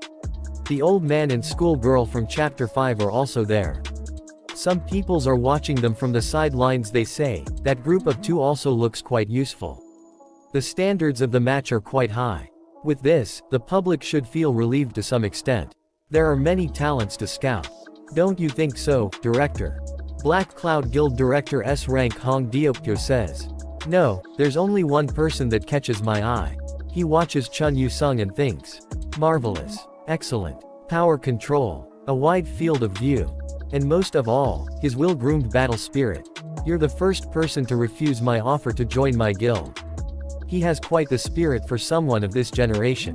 Then Black Cloud Guild Triple A Rank Young Doyen says, this is so hard to watch. If only you let me participate, I would have destroyed all those insects. And even made that arrogant Chun Yu-sung kneel before me. Don't you think so, Hung? Director Hung says, stop saying the same thing over and over again and worry about your interview later. I used some money to prepare it. You understand, don't you? Young Doyen says, don't worry, I'm more photogenic than you think. Director thinks, Doyen has enough talent to rise to S rank within 3 years. And if word gets out that we recruited such a prospect, our guild's reputation is naturally bound to rise. It would be great if he could stop bragging though. After that we see that Chun Yu-sung defeats everyone else using a single move. Chun Yu-sung chooses to designate an opponent. He points his sword towards the audience and says, come out. Young Doyen gets excited and says, you sure know your stuff. Very well. Young Doyen will. Then suddenly director grabs him and says, sit down. He's not designating you. Look at the point of his sword and his gaze, he's pointing to somewhere about us. Chun Yu-sung says, stop acting dumb and come out. Young Doyeon thinks, there shouldn't be anyone here worth fighting other than me and Deokyo-han. Then Jin-hyuk stands up says, for God's sake. You're an expert at annoying people. Crowd says, what? Chun Yu-sung lowered his sword. It looks like it's that person. Who is he? Look through the database this instant. Found him. His name is Kong Jin-hyuk. An F-rank player. Director thinks. It would be a huge topic if he dueled against someone like R-triple-A rank Doyeon. But he chose an F-rank player. This doesn't benefit him in any way whatsoever. Does Ha have some fetish for tormenting the weak in front of a crowd? What are you thinking, Chun Yu-sung? Jin-hyuk says, I'm begging you, if you lose this match, please stop challenging me. You should know when to give up. Chun Yu-sung says, you're acting like I'll lose. Are you seriously saying that after you saw me win the tournament? Jin-hyuk says, it does seem like your skills have improved. You must have trained hard, yeah. Chun Yu-sung gets angry and says, hard. I didn't stop for a single moment and did my absolute best to catch up to you. If you want the ticket, you'll have to give it your all. Chun Yu-sung activates his soul-chasing sword chi level 6. Soul-chasing sword art second movement. Soul-chasing Inferno Emperor. Jin-hyuk thinks there he goes again. He use element of fire and says, alright, bring it on, you damn stalker. After that we see that roof of arena explode. Chun Yu-sung is standing inside the smoke and says, how many? How many damn skills do you have? And he falls down to ground. Jin-hyuk come near him and bring the black market ticket out of his pocket and says, since this is what we promised, it isn't stealing. I'll make good use of this black market ticket. Everyone in the crowd is shocked to see the fight and says, did you see that giant ice missile? No, only that. He also completely destroyed the ceiling with some light ray. Wasn't he F-rank? Forget F-rank, is he even human? Then Jin-hyuk goes and talks to the old man says, it's been a while hasn't it? Old man says, it has. We haven't met since the museum. After all. Jin-hyuk says, with a smile our first meeting was a bit savage, but isn't it all water under the bridge? Let's get along. Old man says, I also don't want to be your enemy. Jin-hyuk says to Lee Yuri, then, as a way for us to get along from now on, please do me a favor. Please. Give me your number. You can refuse if you don't want to. She says, then I'll have to refuse. Then Jin-hyuk says, of course, that's only if you can handle the consequences. She thinks, it's only a favor in name. It practically a threat. Here it is. Young Doyeon jumps to the ring in front Jin-hyuk and says, what a surprise. I thought you'd get floored since you're an F-ranker, but to think you'd be this powerful. Jin-hyuk uses the Eye of Truth to see his stats. Young Doyeon says, I never imagined an event like this would happen.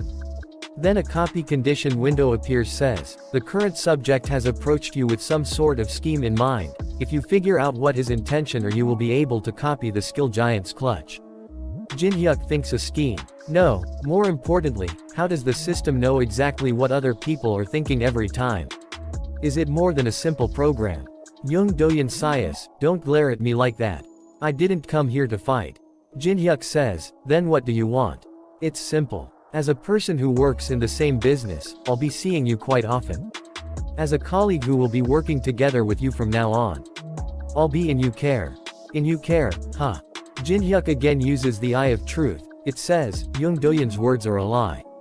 Jin-hyuk thinks, behind his superficially composed face.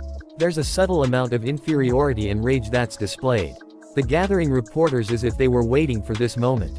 His hand, requesting for a handshake.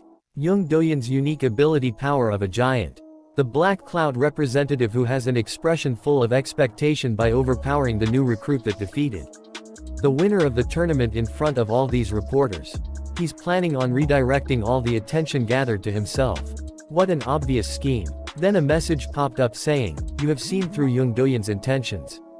The copy conditions have been fulfilled. You have obtained the skill Giant's Clutch rank B. Giant's Clutch acquisition difficulty B. Description, you are able to use the power of a giant. Your grip strength will dramatically increase, and you are freely able to use items that are 10 times your weight. Jin-hyuk thinks, back when Tower of Trials was a virtual reality game, I didn't have many chances to copy skills due to the lack of players. However, now that the game has become reality, all the skills that other people have obtained through all kinds of efforts are just waiting to be collected by me. Jinhyuk says, colleagues. How interesting. Then, does this handshake represent the Black Cloud Guild? Young Doyen, of course. It looks like you aren't affiliated with any guilds, so if you join us, we'll give you special treatment. Jinhyuk says, really? Will I receive a massive down payment if I join? Young Doyen starts to laugh and says, isn't that obvious? Just say a number, and we'll match it. As they are about to do a handshake, Jinhyuk says, with an evil look on his face, then let me ask you one last thing. Did you think you could win? If it was only a contest of strength. Young Doyen uses Giant's Clutch and says, of course. Isn't that obvious? He uses his full strength to he was not able to do anything against Jinhyuk. Jinhyuk uses Judgment of Anubis. Young Doyen gets scared and thinks he's not moving an inch. Jinhyuk squash his hand and says, you're holding on quite well, aren't you? It seems you're quite confident in your strength. But for someone of your size, aren't you exaggerating? You pain too much. Young Doyen screams with pain and says, stop. Then Jinhyuk punches him in the stomach. He goes flying. Jinhyuk says, how dare you try to act friendly toward me? After that, a fire comes towards him. He jumps and dodges it and uses the Eye of the Truth. The one how uses the fire's ball as director. He says, how dare you make a rag out of Doyen? Do you have any idea how hard I worked for this moment? Then a copy condition window appears, says, Shatter Hong Deokyo's pride. If you succeed, you will be able to copy the subject's unique ability, Blood Demon Chi. Jinhyuk says, I understand you anger. But why don't we hold off on the fighting? Director says, hold off. Are you getting cold feet after coming this far? Jinhyuk says, no, I just don't want to destroy any guild masters yet. Director jumps and says, you fucking bastard. And activates his unique ability Blood Demon Chi, then says, are you seriously saying that? Jinhyuk uses his ability Daylight level 2. He start to shine really bright and bring out his daggers and block Director's attack. And uses his Rift stat. A message popped up saying, using the 99 points, the difference has been reduced by 33 levels. Director thinks that, to think this bastard can withstand my Blood Demon Chi. Impossible. He's on par against me, who is at the vanguard of the raid.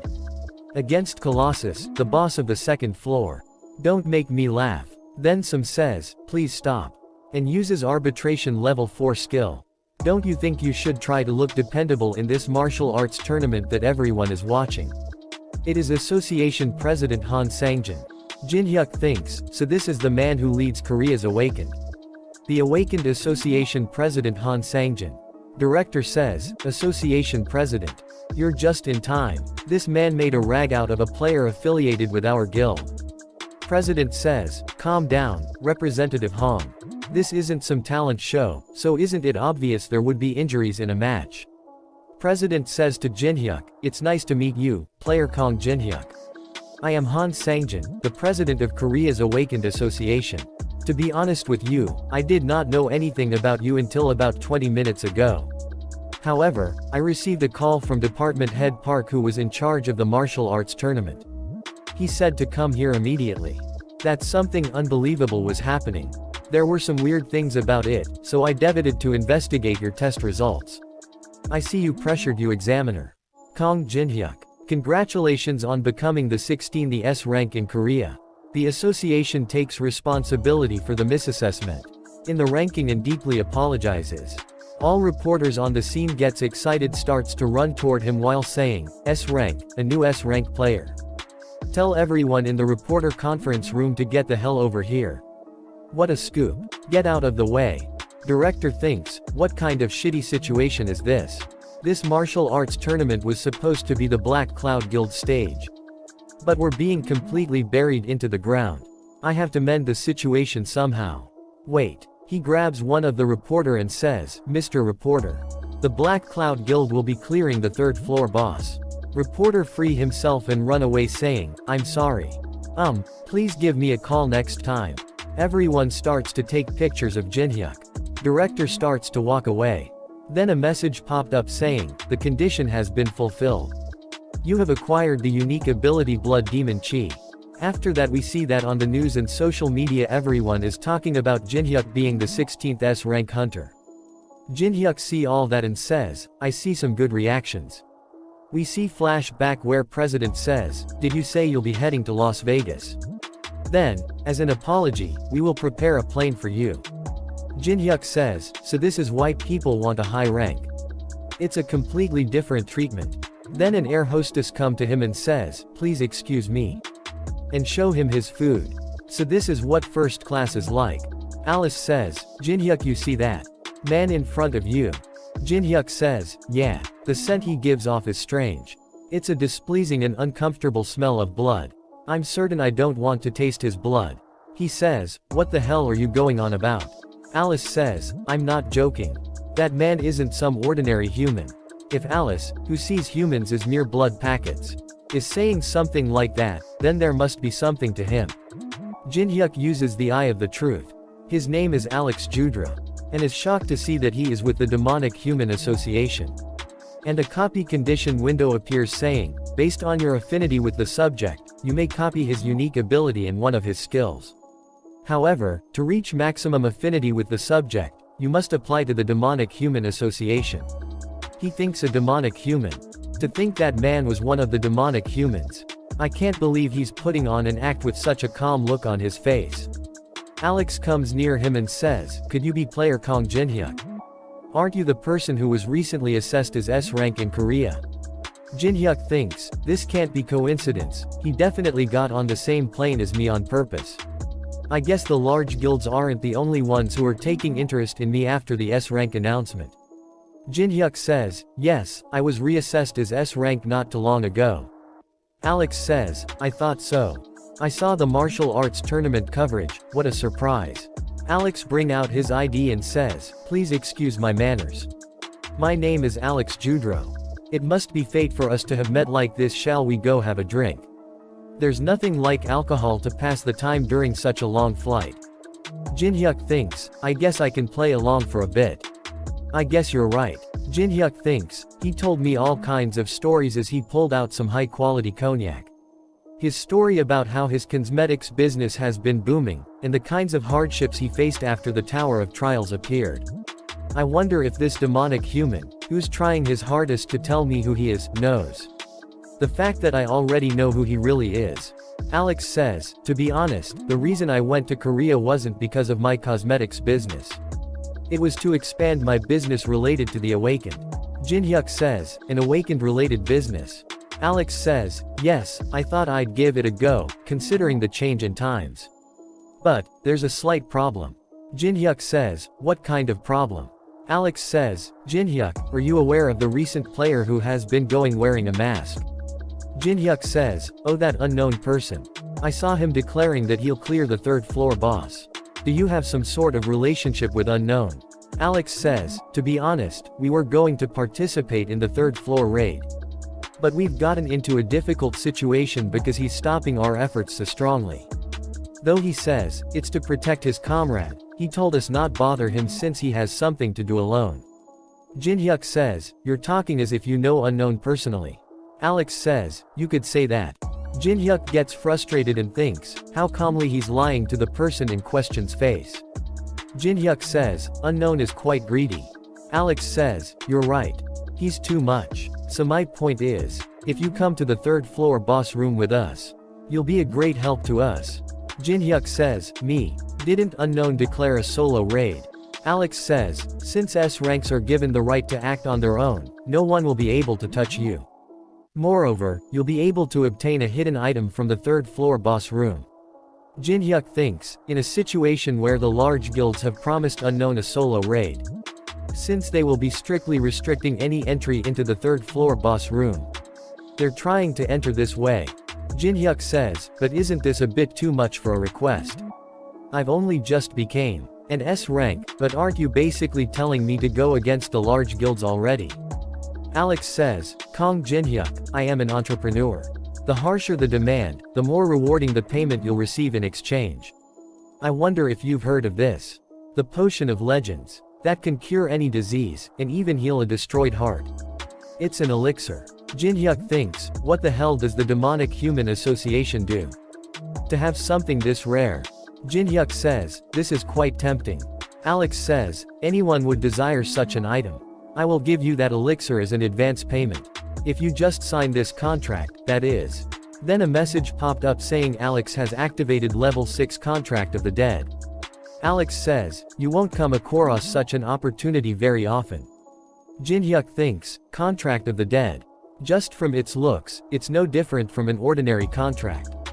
However, it's a contract where, if you breach the conditions, death will come to you. However, there's nothing to worry about as long as you don't sign it. Jin-hyuk says, I apologize, but I can't sign this. I'm the cautious type, so making an enemy out of the large guilds is a bit. Alex says, so even this won't satisfy you. How unfortunate. I had high hopes for you.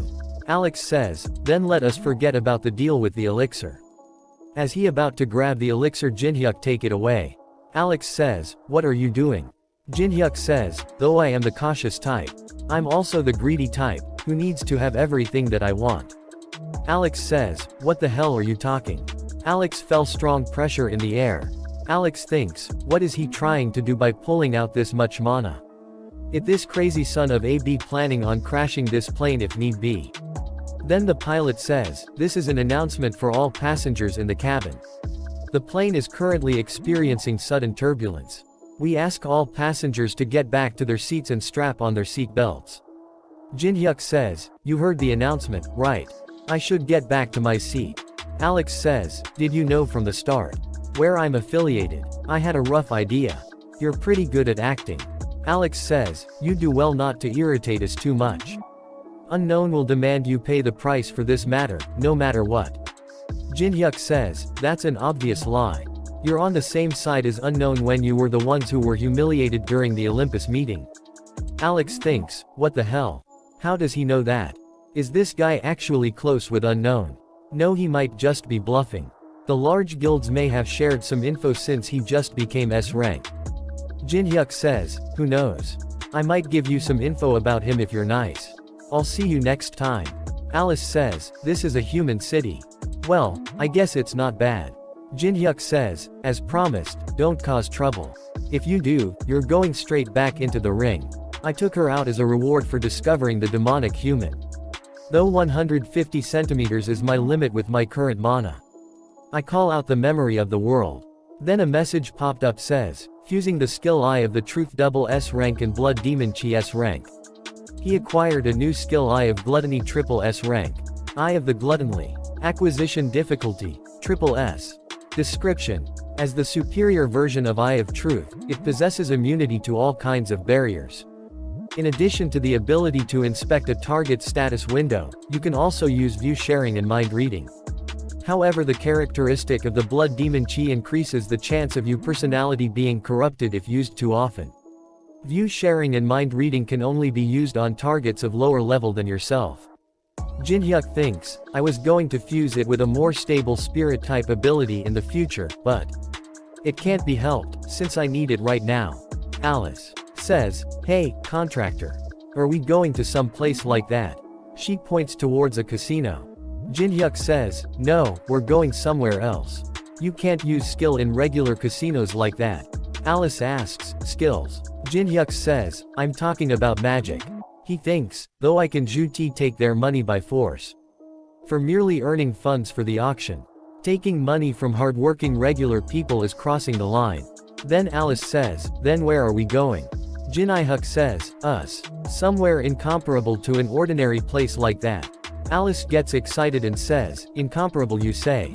They are standing in front of private gambling house Tortuga. Alice says, I like the other building better. I said we aren't here to play around.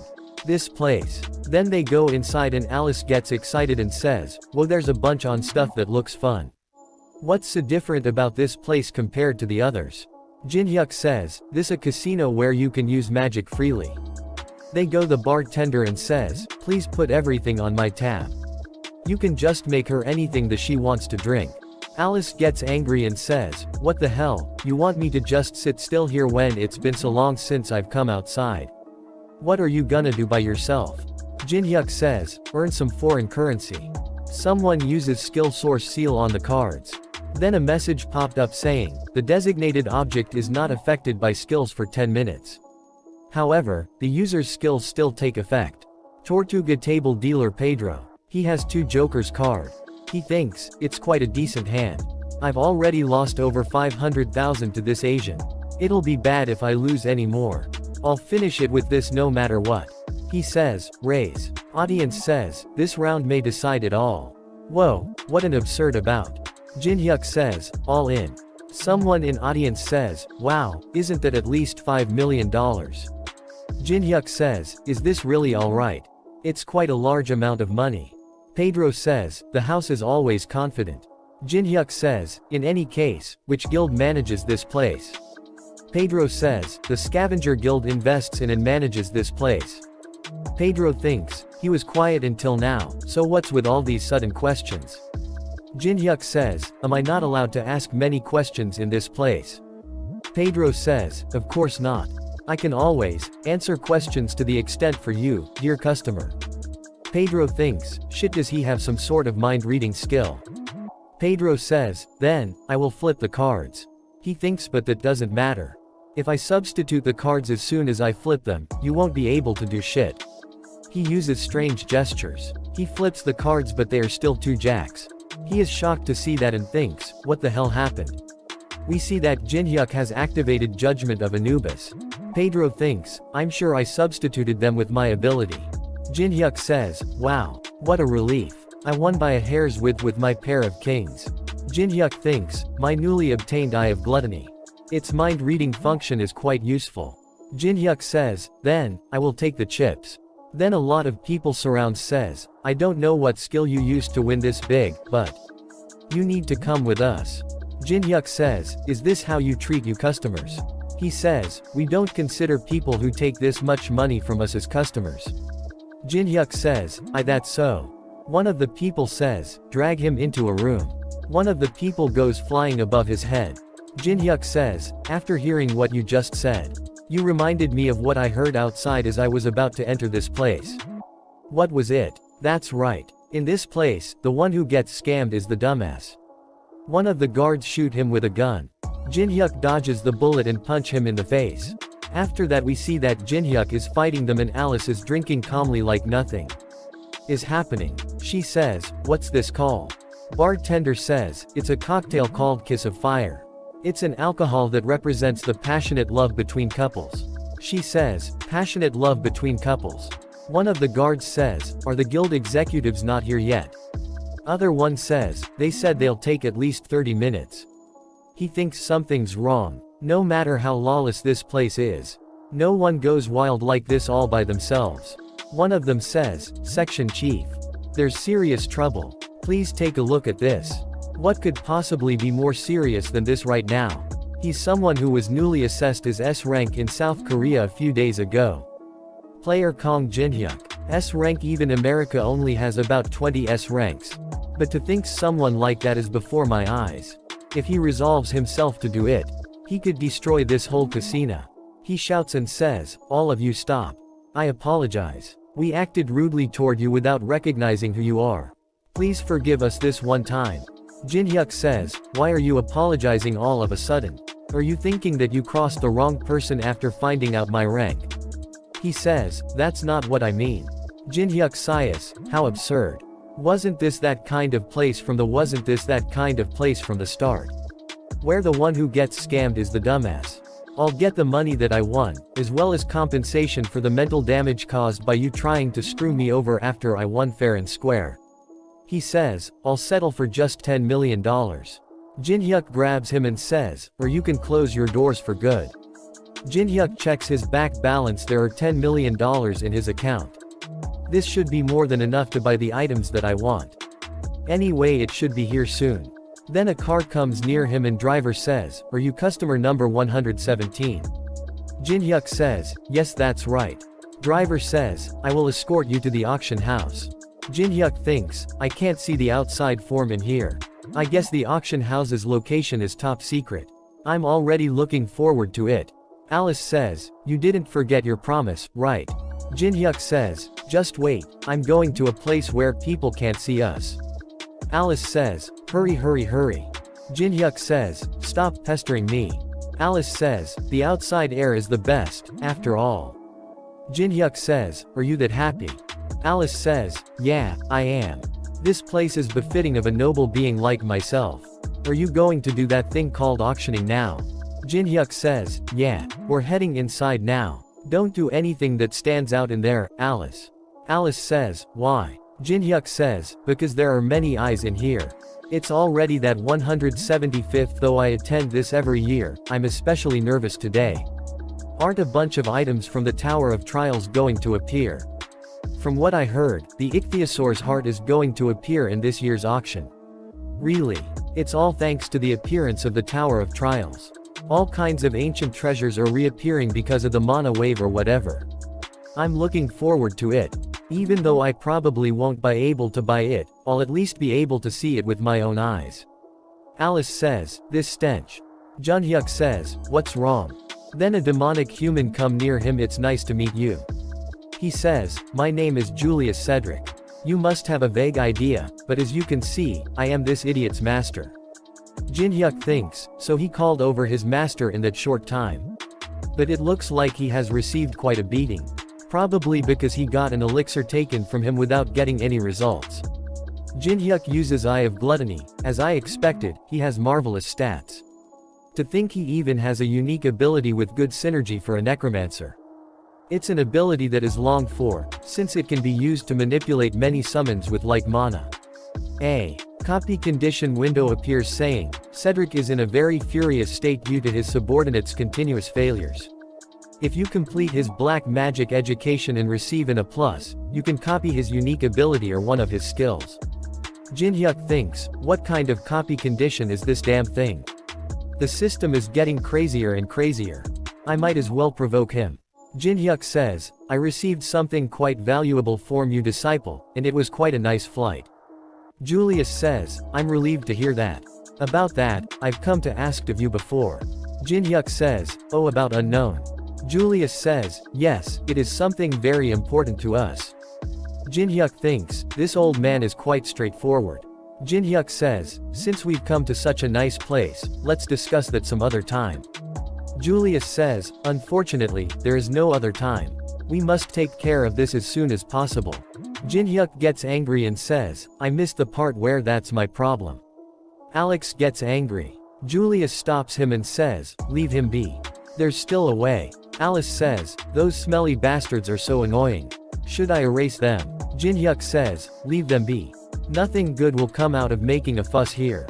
All I have to do is just buy some useful items. Then auctioneer says, ladies and gentlemen, thank you all for waiting.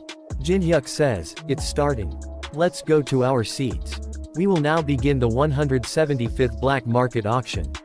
The first item is a meteorite that landed in the state of Arizona. It's said that it's been emitting powerful mana ever since the Tower of Trials appeared. Auctioneer, we will start $100,000. We have 150,000. We have 200,000. Jin-hyuk says, there are currently no artisans who can work with meteoric iron at the moment. In other words, right now, when there's currently no one who knows how to use it, is the best time to buy it cheap. Jin-hyuk raised the purse. Auctioneer, whoa. We have 300,000. Do I have anyone else? Nice, I bought meteoric iron for dirt cheap. $1 million. Julius bid $1 million. Auctioneer says, we have $1 million. Huh. Jin-hyuk says, would you look at them? Auctioneer, do I have anyone? Auctioneer says, now the bidding for the sealed psychiatric ward catalog will start at $100,000. Bid raises to 150,000, 200,000, 250,000. Jin-hyuk raises the bid 300,000. Demonic human raises the bid to 1 million. Everyone is shocked to see here the new bid. Auctioneer says, 1 million. Is there anyone else? Sold to the old gentleman for $1 million. Jin-hyuk gets angry and thinks, I knew it. He's planning on buying everything that I bid for. That's how you're gonna play, is it? After that, auctioneer says, the next item has been found in South America. The Maya civilizations. Auctioneer says, we have 500,000. Alice says, you're buying it without even listening to its description.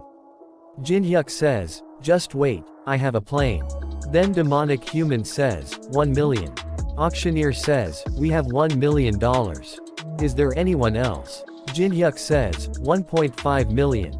Demonic human raises the bid to 3 million. Auctioneer says, we have $3 million, are there any more bids? Sold to the old gentleman for $3 million. Demonic human thinks, would you look at him? After that they continue to bid against each other. Demonic human buys another item for $2 million. And one more for $3 million. Another one for $5 million. Auctioneer says, the next item is quite amazing as well. When Columbus discovered the new continent. Alex says to Julius, Master, why don't we give up on something at least once? Julius hits Alex and says, you imbecile. What are you gonna do if he easily gets something that he wants if we do that? Julius thinks, though I'm suffering some losses, I have plenty of funds. I'll secure the items that he's aiming for. And exchange them for information on unknown. Auctioneer says, the next item is for the true fans. I introduce to you the first chess board. All the buyers says, how trivial, what the hell are we supposed to do with a chess board without any pieces? Let's conserve our funds for the ichthyosaur's heart that will come out later. Jinhyuk says, 50,000s. Julius says, 100,000s. Then both of them go higher and higher. Julius reaches 8 million. All the other buyers thinks, is there something to it that we don't know? This is crazy, who the hell buys a chess board for 8 million? Jinhyuk says, 10 million. Julius gives an evil smile and stand up says, $30 million. Julius says, $10 million seems to be all you have. I've finally found what you really wanted. Julius shouts and says, you'll have to beg me on your knees if you want this item. Auctioneer says, 30 million, is there anyone else who'd like to bid? Jinhyuk thinks, I wasted so much of his funds yet he still has this much. He has way more than I expected. I need a plane. Auctioneer says, then, the 56th the auction item, the first chess board, is sold to the old gentleman for $30 million. As auctioneer is about to complete his sentences, Alice stand up says, 100 million. Julius is shocked to hear that and thinks, 100 million for the mere chess board. Auctioneer says, young lady, it's not that I'm doubting you, but can you provide proof of balance? She says, proof, and opens a small portal. A lot gold coins come out of it. The checks the items and says, unbelievable.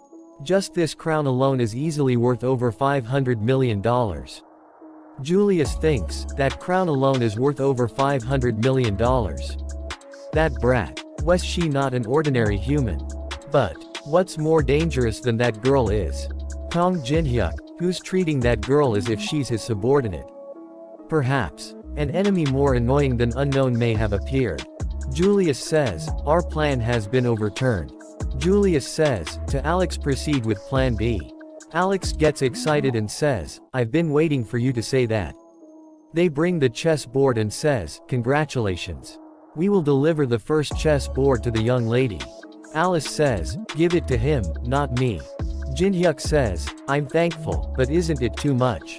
Alice says, it doesn't matter, I was thinking of clearing out my treasury either way since it was so full. Moreover, I won't tolerate imbeciles looking done on my contractor. Jinhyuk thinks, this girl, so she knows how to say some commendable things. Then suddenly something explodes behind Jinhyuk. A girl says, it's collapsing. Everyone, evacuate. We have to get out of here. Everyone starts to run to evacuate. Alex kills some of them and says, where are you all in a rush to? You're all precious sacrifices to be my materials. Alex activates mana furnace. Everyone feel intense pain in their body. Someone says, my head feels like it's about to explode. Someone grabs Jinhyuk's foot and says, please save me. Jinhyuk gets angry and looks toward the Alex and says, you've crossed too far beyond the line. You sick bastard. Alex sucks the mana out of everyone's body.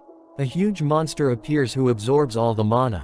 Jinhyuk says, what a repulsive necromancer. There are more than one those monster. Alex says, how can you call these lovely beings repulsive? Jinhyuk is hardly standing. Alex says, as expected of an S rank to think you'd be able to stand within this magic. I remember very clearly the humiliation you gave me in the airplane. Now that I've received the order to kill you, I no longer have a reason to hold back.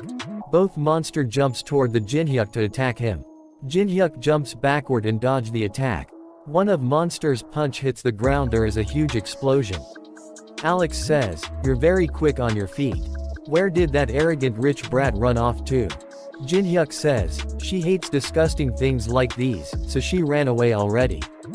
Jin-hyuk thinks, "Her materialization was released because it became harder for me to maintain my mana within this mana furnace. I'm accumulating damage from the furnace. The longer this drags on, the worse it will be for me." He brings out his dagger and says, "I'll end this as quickly as possible." He uses the Grave of Swords to cut down the monster. He kills both monster with a single attack. Alex says, "Wow, how surprising. I couldn't even see what Zhu happened. However, I'm enjoying myself quite much with this many materials, you know." Alex summons to new monster and says, "What business could possibly be easier than this?" And two monsters that Jin-hyuk killed earlier regenerate as well. Jin-hyuk think, "I see, he's planning on stalling for time like this. Continuing to raise as many monsters with the vitalities of those around him. And playing around with the opponent until their mana bottoms out." All monster surrounds Jin-hyuk. Jin-hyuk thinks, the standard battle style of a necromancer. Monster starts to attack Jin-hyuk. He dodges the attack. He jumps back to keep his distance and says, "To think you'd consider something like this your trump card." Jin-hyuk uses the daylight skill and says, "I'll burn them all before they resurrect." He shine very bright blue light. Alex says, "I knew you'd use that. But I'm aware of all his skill from watching the martial arts tournament footage." Alex thinks disperse and attack before the light ray fully charges. He is shocked to see his monster are not moving and says, "What? Why aren't they moving? All the monster legs are frozen." Alex thinks, he used the flash of light to blind me from seeing him use an ice skill. Jin-hyuk says, "Go off now." Then a giant ray of light comes of the roof of auction house. Alex falls to the ground and says, "Impossible." He see all his monster are burned to ashes and says, "My darlings." Jin-hyuk appears behind him says, "Look at you precious darlings."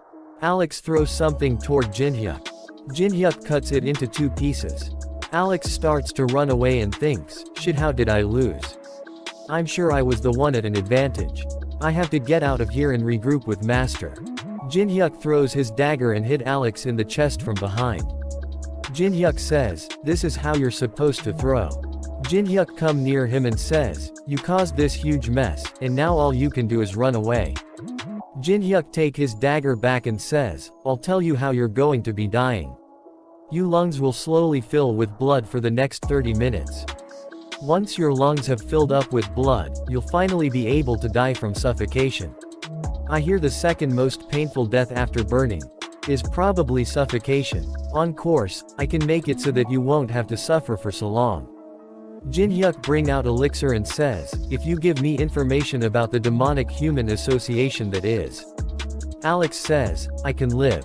Alex start to speak. He says, "Demonic human," and then cough out blood. He thinks, "Shit. I can't talk because my throat is blocked. If so, then alright." He start to write with his blood. Jin-hyuk steps on his hand and says, "If you don't want to tell me, then it can't be helped." Alex thinks, "This bastard. He never planned to listen to me in the first place." Jin-hyuk says, "I guess I won't need this anymore." He gets some out of his pocket and throw it towards him says, "You can have it back." It was the visiting card that Alex gave him earlier. Jin-hyuk says, "I'm begging you, try to suffer for as long as possible before you die. You trash." He see item called safe made by Michelangelo rank C. And also ichthyosaurs here rank A. Jin-hyuk think, "I can make quite a large subspace inventory with these items." He combines ichthyosaur's heart rank A and safe made by Michelangelo rank C. A message popped up saying, "You have succeeded in creating massive subspace inventory plus 5,000 kilograms." Auctioneer appears behind him. He gets scared and turns around. Auctioneer says, "Thank you for saving us." Auctioneer's son says, "Thank you, mister." Jin-hyuk says, "So this kid was the host's son. Damn it, I was just in need of this item. What should I say so I can take it?" Jin-hyuk says, "It's not like I was just going take these." Auctioneer says, "It's alright. I saw you before I completely lost consciousness. Weren't you the one who saved us? I didn't have even the slightest desire to report. Someone who saved my one and only son. Jin-hyuk thinks, this is a first, but it's not bad. After that we see that at the Tower of Trials 3rd floor Church of Hatred. There someone blocked the arrow with a wooden door. She says, damn it. Why is the security system here so damn annoying? Is there really a need to do this every time? The man with her says, stop complaining, Melina. I'm already in a bad mood because of that moron Alex. Melina says, you're in a bad mood. Melina brings out the dagger and put it against his neck. Why do I have to give a shit about what mood you're in? You should if you don't want to die. Then a masked man appears and says, leave it at that, you two. Aren't you comrades who've spent the last 10 years handing between life and death together? Why are you always trying to kill each other? He says, the reason why I summoned you is because a new person of interest named Kong Jin-hyuk has appeared. Melina says, this Kong Jin-hyuk guy must have played this game a lot too. Though he's probably at the same level as every other ranker out there. Do not let you guard down. He may have reached a floor much higher than us. Our executives who've reached the 20th floor are already considered lunatics, so wouldn't that be unlikely? I also think that it's an overassumption. In our case, we chose this unpopular virtual reality game Tower of Trials to escape from Interpol's eyes. So we know more about the tower than the average person, but Melina say, he's right. There's no way other people would have a special reason like that, right? No matter how bored you are, playing a sadistic game like that. There's no reason to continue playing it unless you're some insane pervert. Masked Man thinks, they're not taking this seriously. But real deals can discern each other. We must not underestimate Kong Jin-hyuk. As he poses a threat to us, I must remove him. Masked Man says, both of you, follow Cedric. Help him so our plan doesn't break down. Melina says, you fret too much geezer. After that we see that Jin-hyuk's friends are training. She hits him with a powerful. He falls to ground. She asks him, are you alright? After that he watched something on a tab and says, Nuna, come take a look at this. He is seeing a video of Unknown. He says, I've been watching him for a while, but there's something unusual about him. Nuna says, isn't he an attention seeker just like everyone else? He says, possibly, but I feel something special from him. She says, isn't this the human-faced trees temple in the 3rd floor boss room? He says, yeah, this place was pretty famous back in the day. If you answer all 3 of the human-faced trees questions, you get an item imbued with an ability as a reward. But the real problem lies in its insanely hard questions. Then we see that a lot of peoples are watching his live stream in boss room. After that human-faced tree says, I haven't seen a human in a while. Have you also come to answer my questions? Jin-hyuk says, yeah, try to give me some fun questions. Tree says, very well. If you answer all 3 of my questions, I will give you one of my maple leaves. But if you get even one wrong, then 2 huge statues appears behind him. Tree says, I will punish you. Now, the first question. What is the ideal water level and temperature for the seawater species Kelgorn to inhabit? Nuna gets angry to hear that and says, who the hell would possibly know that? Unknown says, the answer is 175 meter deep, 1.5 degree. Nuna is shocked to hear that. Even the tree mouth is open. Jin-hyuk says, next question. Tree says, I didn't say if you're right or not yet. Jin-hyuk says, I know it's right, so just give me the next question. Tree get angry says, very well. This question won't be so easy. Second question. How do you take a dose of Feliani's spongy tissue? Tree was not even able to complete his question and Jin-hyuk give the answer saying, braise it with the sunlight desert salt and second advancement priest's holy water for 5 hours. Nuna and her friend are confused and say, what the hell are they talking about? Tree says, correct. Last question. The giant eagle of the sky plateau mates only once a year. When is it? Jin-hyuk press a red button and says, the answer is, on the day of the first snowfall in the tower. Tree starts to laugh and says, correct, you are the first human ever to answer all my questions. Jin-hyuk says, it was fun for me, too. It's been a while since I could talk about the tower. Everyone in chat is shocked and saying that is the rotten water to the core. Tree says, as promised, I will give you the maple leaf that you want. Red, yellow, or green? Which one will you choose? Red grants fire attribute. Yellow strengthens defense. And green increases movement speed. Nuna says, since the third floor's boss commands an army, wouldn't he choose movement speed? I would have done so. Jinhyuk says, get those ordinary maple leaves out of here. I want something else. He grabs the tree and says, hand over the black leaf that you're hiding. Tree is surprised to hear that and says, how do you know about the black leaf? Nuna and her friend are confused and says, black leaf. Tree says, please, I can't give you that. Yes, if you choose the red leaf, I'll also give the green leaf. How about it? Isn't this a great deal? Jinhyuk says, the honorable and almighty human-faced tree, told me he'd give me the maple leaf that I want if I answer all of his question correctly. But you're talking too much. Jinhyuk get angry and says, stop bullshitting and hand over the black leaf. You're not thinking of sullying the honor of the tree spirits, are you? I wonder what would happen to you if the administrator finds out about this. Tree gets scared and says, shit. Then a message popped up saying, distributing the reward as per the tree spirit's pledge. You have obtained Black Leaf 1280. Jinhyuk thinks, good. I've obtained the final piece of the puzzle. Shall I head out? Both status starts to attack Jinhyuk. Jinhyuk get ready to attack and says, after I get rid of you guys, that is. Guard in front of the gate says, hey, did you hear? Apparently, Unknown started his solo clear of the third floor boss room already. Other guard says, he started faster than I expected. First guard says, all we need to do is just stay here and go home when he's done. Second guard says, but still, is there even any purpose in standing guard here? Who'd be crazy enough to come here? It's because we were ordered to do it. Just do what you're told to do. Then a dark magic appears under their feet. Someone says, absorb their vitality and keep it saved. We'll need everything we can get. We have no more time to waste. It's Julius and some other demonic humans with him. Julius says, he's already begun. Jinhyuk cuts of the heads of the statues. A lot of people in chat says, they trust him. Jinhyuk says, I don't care whether you trust me or not. But I'd appreciate it if you could stop babbling. It's distracting. He looks toward the camera and says, I did say it to you guys. Watch if you want to watch. If you don't, then leave. Streamers commonly display all sorts of charms to their viewers to increase their views.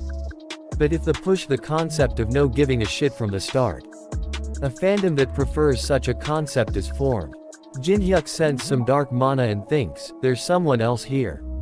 Grabs the camera and says, today's stream ends here. Then we see that demonic human army and boss army are fighting with each other. Demonic humans summon the skeleton army.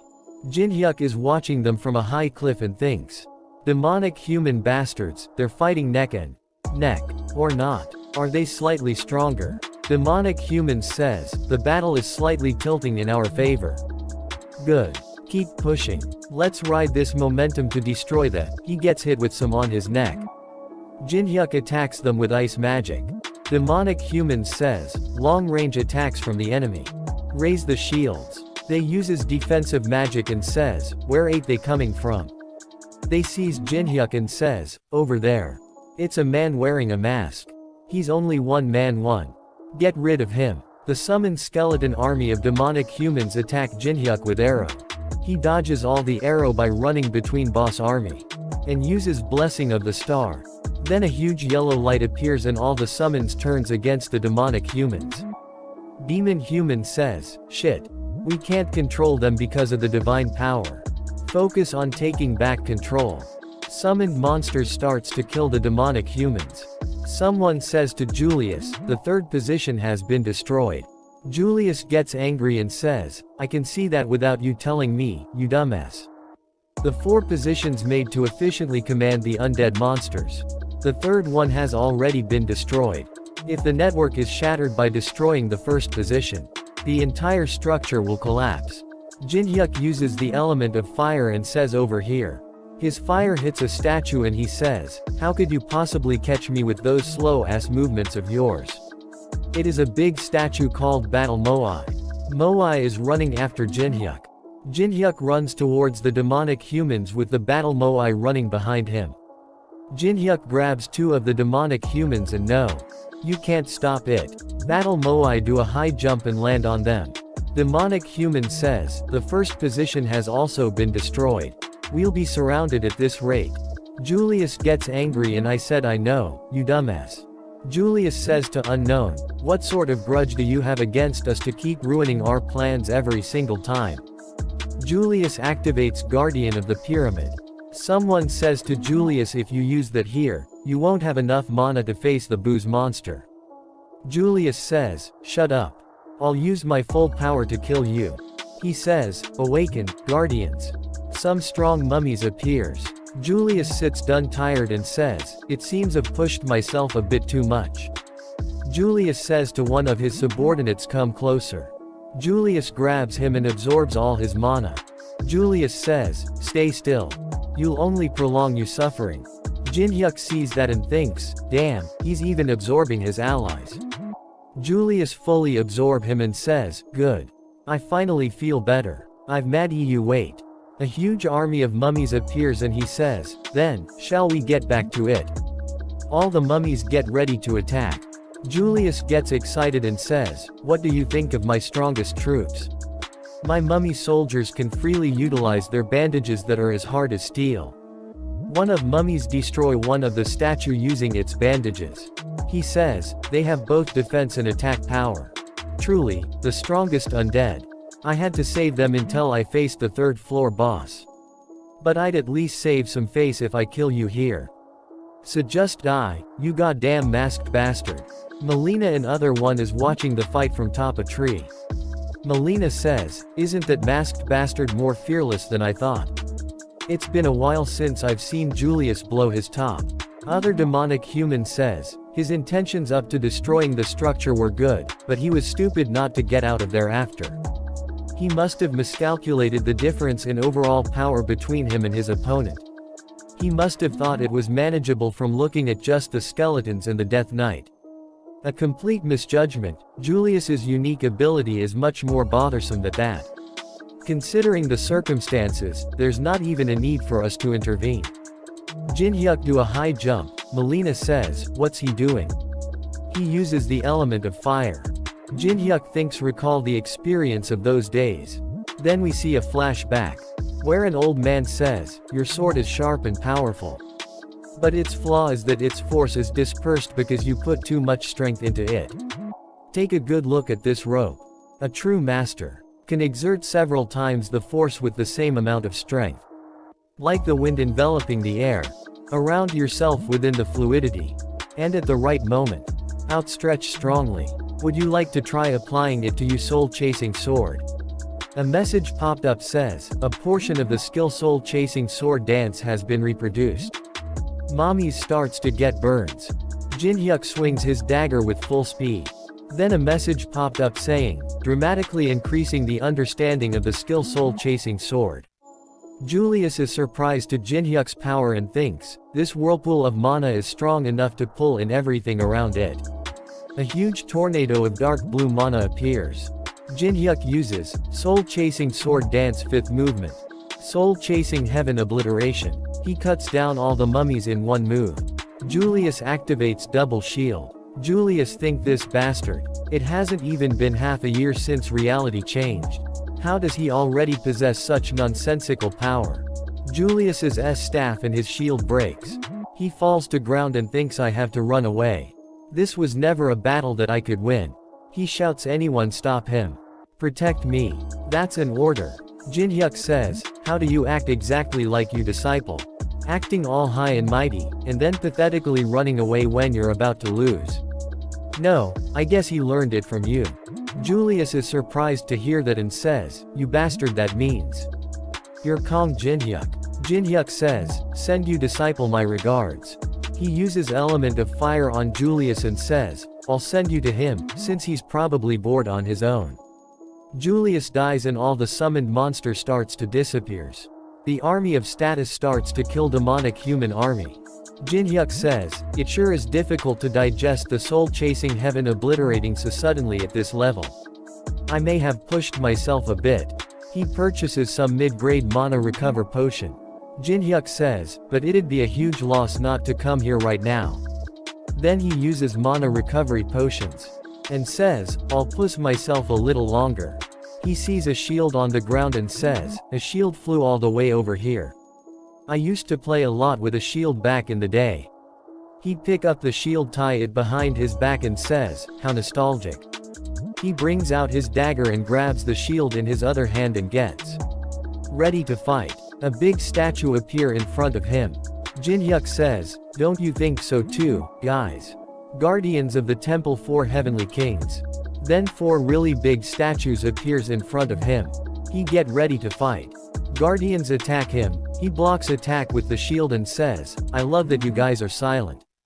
He slash attacks with his dagger on 2 of them and says, spit out the key already. I'm tired. Statues attack him again. He jumps and hits one of the statues on the head. Jinhyuk says, did they have a pattern like this? One of the status uses Stone Pagoda of Enlightenment and bring out the key.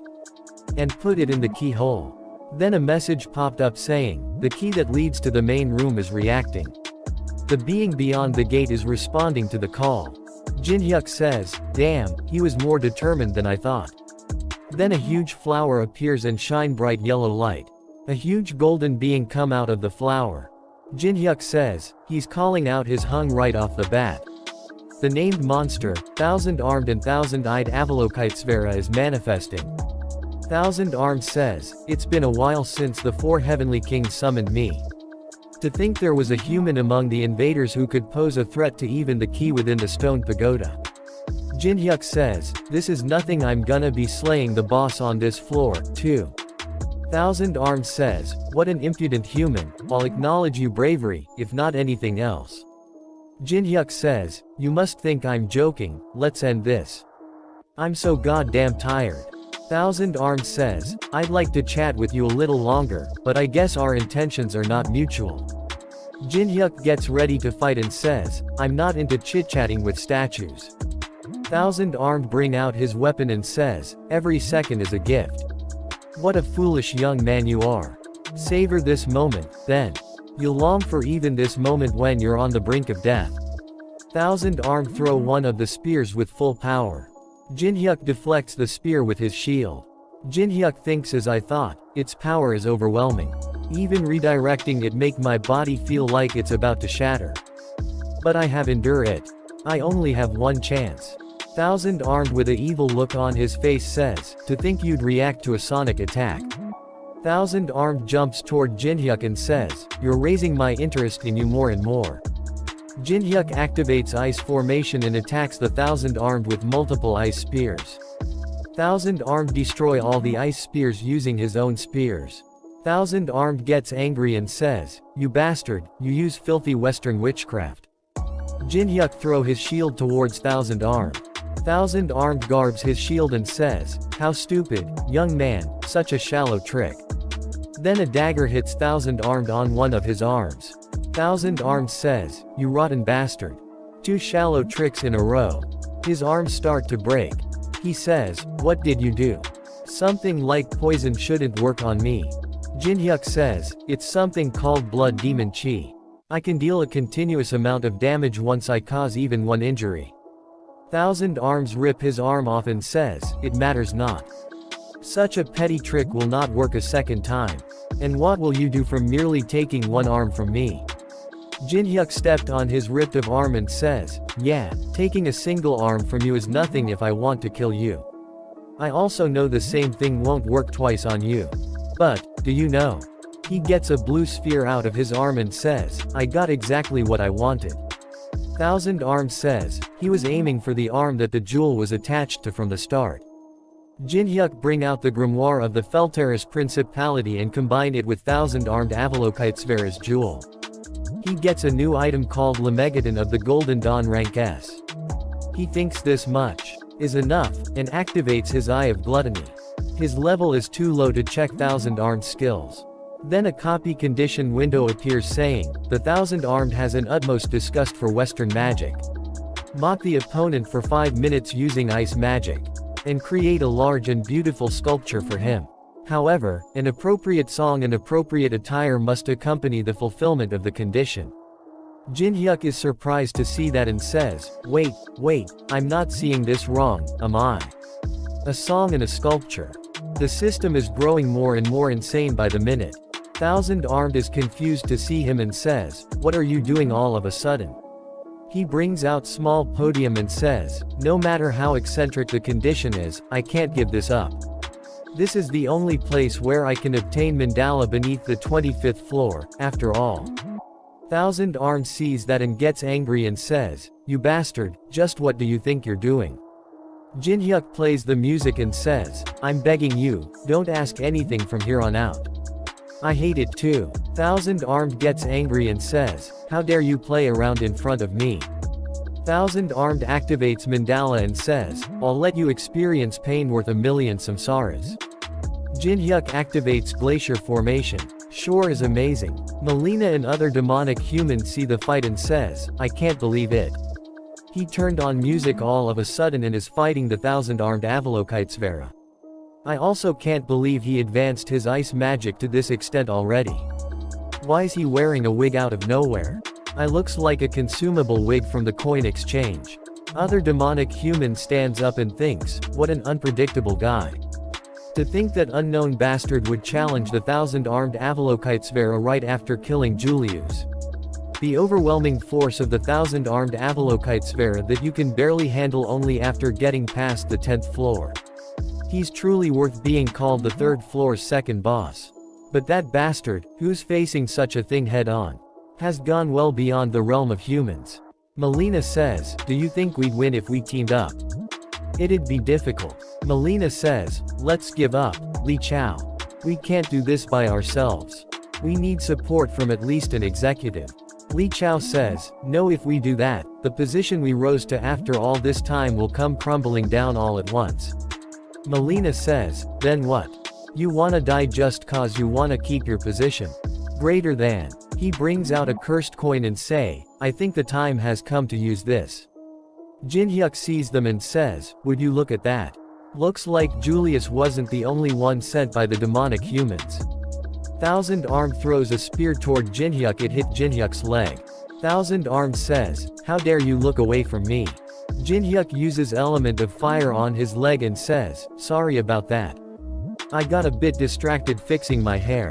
Jin-hyuk activates glacier formation. Thanks to you, I'm feeling some tension. Thousand-Armed and Jin-hyuk throws hundreds of spears to each other. Thousand-Armed say, foolish, and activates inescapable lattice. Thousand-Armed and Jin-hyuk are now trapped in a cage. Thousand-Armed says, is defending all you can do? Where did you confidence from earlier go? Thousand-Armed throws a lot of spears and activates heaven and earth amalgamation. Jin-hyuk activates glacier formation. Thousand-Armed spears are bouncing of the shield. He says, a pointless resistance. He uses displeasure. And also used swastika spear. Jin-hyuk says, Guanyin Bodhisattva. Such a petty trick won't work a second time, was it? Sure works pretty well. Jin-hyuk uses his glacial prison and traps the Thousand-Arms. Jin-hyuk says, do you know how much your hate for my ice magic saddens me? How can someone said to have attained nirvana through self-discipline be so prejudiced?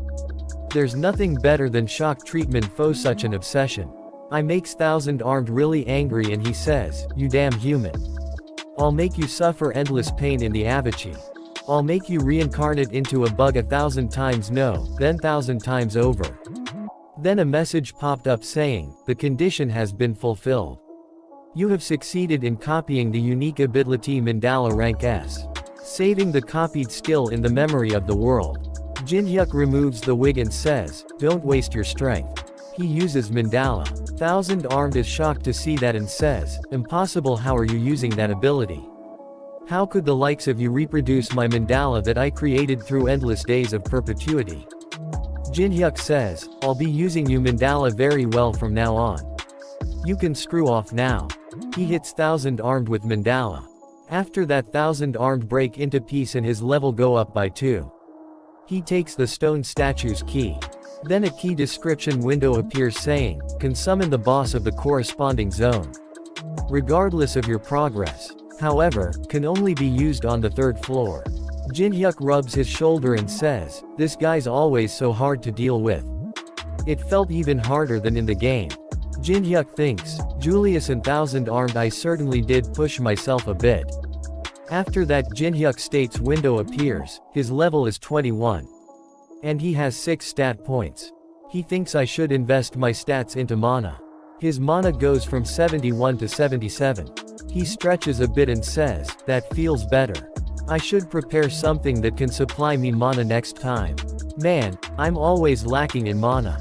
He says, oh, right. There were still some pests remaining. He says, the environment of the Tower of Trials is a little special. When night falls, the temperature falls drastically, and aggression and attack power of the monsters also greatly increase. That's why, when night falls, most players either get out of the tower, or stop hunting and find somewhere safe. Then we see that Jin-hyuk is cooking some giant shrimp, and eating them. He thinks, to think I get to experience this taste that I couldn't get anywhere else but here after all this time. I should copy some cooking related skills next time. He hears something from the forest. Melina and Lee come to Jin-hyuk and says, wow, that smells delicious. We also have to spend the night, so can we stay with you until the sun comes up? Lee says, we should have left before night fell, but we couldn't. Jin-hyuk says, sure, have a seat. I can at least let you escape from the cold. They introduces themselves. Jin-hyuk says, you must have gone through a lot, you're telling me. We were dying from the cold. He says, I've prepared a lot of food. Would you like some? Melina's mouth is filled with water to see the food. Lee stops her and says to Jin-hyuk, I appreciate you goodwill, but we try not to eat food offered by anyone we don't know. Especially if that person is hiding his face. Jin-hyuk says, are you bothered by the mask? Lee says, isn't it obvious? You must be wearing a mask because you have something to hide. Jin-hyuk says, something to hide. If you're really that bothered by it, I can take it off for you. Melina gets excited and says, really? Lee says, what? Jin-hyuk says, but since it'd be boring to just take it off, let's play a simple game. The both say, a game. We must have a lot of questions for each other, so let's take turns to ask each other 3 questions. As long as you answer all 3 of my questions, I will take off the mask. Lee says, by as long as you answer the questions, he's saying it doesn't matter if we give him false information. He doesn't have any way to figure out whether we're telling the truth or not. I don't know what he's planning, but we wouldn't lose anything from this. Melina flips a coin and says, then, let's decide who goes first with this coin.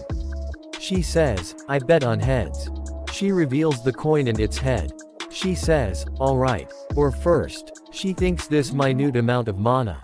It's Caligula's coin. By designating a target and infusing mana into the coin for 5 minutes, it can dominate the target's mind for a short period of time. She says, I'm sure you wouldn't answer even if I asked you for your name or affiliation. She asks the first question, did you come here with any comrades? Jin-hyuk thinks, what a realistic question. She must be trying to confirm any variables. Jin-hyuk answers and says, I came here by myself. It's my turn to ask now. He says, from the looks of it, you're also aiming for the boss, so why have you only observed until now? You must have seen me in battle, no. She says, we were waiting for the right time to enter the temple. We had to be cautious, since it's such a notorious place. She says, my turn again, and asks, should you climb the tower masked Oppa? Money. Glory stuff like that. Jin-hyuk thinks, if I meet the requirements. It looks like she's also thinking about cajoling me. He weighs, what I want. I wonder are you able to do something about it if I say I want something? She says, of course, if we agree on something, that is. We can do a lot more for you than you think. He says, then, last question, if you answer this, I will take off my mask as promised. She says, alright, what's your final question? He says, my final question is, Did the demonic human association seriously think, the likes of you two could actually face me? She gives an evil smile and says, I knew it. You already knew who we were. I've confirmed how strong you were with my own eyes, masked Oppa. To think you'd take care of the 1,000-armed Avalokitesvera by yourself. But didn't you push yourself quite hard? We've already figured out you're very weakened. If that's the case, then even two of us is too much, actually. This is more than enough to deal with you. She brings out the coin and points it toward him. But nothing happens. She says, what the hell? Why isn't it activating? Lee says, what are you doing, Melina? She says, is it broken? Jinhyuk says, no, Caligula's coin is fine. You just can't use your mana. He activated Judgment of Anubis. Lee says, our plan has seen through. Melina, we're switching to plan B, use you skill. She says, none of my skills are activating. He says, you sure are scrambling like crazy. Then two wooden pools appears and a message popped up saying, the divine spirit of the shrine are satisfied by your sincerity. Choosing a warrior to carry out the judgment of Anubis. The totem pole, great general of all Underheath, has been designated as the warrior. The totem pole, great general of the underworld, has been designated as the warrior. Both of them get scared. No way. I've never heard of there being something like this. Jinhyuk says, guardian deities of the land, great general of all under heaven, great general of the underworld. Two poles starts to attack both of them. Lee thinks, that diss offered to the shrine awakened the totem poles. So it wasn't just a meal? Jinhyuk lay down and says, man, I'm exhausted. You shouldn't move carelessly. It'll be impossible to run away as well. One of the wooden poles activates no admittance. Lee jumps toward the Jinhyuk and says, these damn things will disappear as long as you die. Jinhyuk says, I told you not to move. One of the wooden poles uses exemplary punishment. It smashes Lee. Melina says, damn it, I told you we should have run away in the beginning. Jinhyuk says, stop to the poles. He says to Melina, since it looks like we've more or less established the hierarchy, shall we have a chat now? He activates Eye of Gluttony. A message popped up saying, skill activation has been cancelled due to the level difference. Jinhyuk thinks, the luck stat isn't activating this time. Can't be helped. I hope you'll answer the question that I'll be asking you truthfully. Melina says, what do you want to know? I at least know about you demonic humans since I've heard about you a lot. But what I don't know is your motive. Humanity will go extinct if we don't climb the tower, so why are you interfering with the players? That's. Lee says, don't, shut you mouth Melina, you mustn't tell him. He says, never. Then a wooden pole killed him. Jinhyuk says to Melina, though it's commendable that you're trying to stay loyal, you really should know the time and place for it. He says, listen carefully. It's my policy never to spare the people who am for my life. But I may let them live if they give me useful information. She says, you'll let me live. He says, yes, information from the inside is quite costly, isn't it? Not as costly as your life, though. She says, I don't know the actual name of the one who sent us to kill you either. But we call that person Lancelot. She says, there are 11 other executives besides him, but I don't know much about them since I'm in the assassination division. Jinhyuk uses Eye of Gluttony. A message popped saying, Melina's words are the truth. He says, continue. The executive said that, if you gather all 12 of the cursed divine artifacts, we can survive even if humanity goes extinct. And we'll receive enormous amounts of rewards for it. I don't know anything else beyond this either. This is everything I know. Melina's words are the truth. Jinhyuk says, I guess this is as much as I'll be able to find out. Lancelot and 12 cursed divine artifacts. I see. They're crazier than I expected, aren't they? So the demonic human's objective is to summon the Demon King. We see an epic and awesome demon. Jinhyuk thinks, also, what's this about them surviving even if humanity goes extinct? I should calculate my plans while taking this into account from now on. Jinhyuk says, thank you for giving me useful information. You were a great help. She says, then I can go now, right? He says, no. She is surprised to hear that and says, didn't you say you'd let me live? You promised you'd let me go if I told you everything I knew. He says, "Don't worry, I'll keep my promise, after you sign the contract, that is." She says, "Contract." He activates Brand of Tribulation. He says, "Contract that states you'll do everything that I say from now on." She says, "No, wait. This is 100 times better than dying. As long as I can live." Jin-hyuk posts a notice and says, "I will not stream the third floor boss raid. I will upload a video later, so watch if you want to." He says, "They must be pissed off since I previously said I'd stream it." He is standing in front of a castle and says, "Now then, shall I begin?" He brings out the stone statue's key. Then a message popped up saying, "The stone statue's key is reaction." A gate opens to the third floor boss castle. And a message popped up saying, "The master of the third floor is answering your call." Then a lot of big and small statues come out of the gate. The boss come out of the gate and says, "Who dares to interfere with my break time?" He activates the Eye of Gluttony. Then a message popped up saying the luck and adaptivity stats have nullified the level difference. He is third floor boss and his name is Muhan and his level is 105. A copy condition window appears saying, "Copying unique. Abilities or skills is impossible due to the level difference."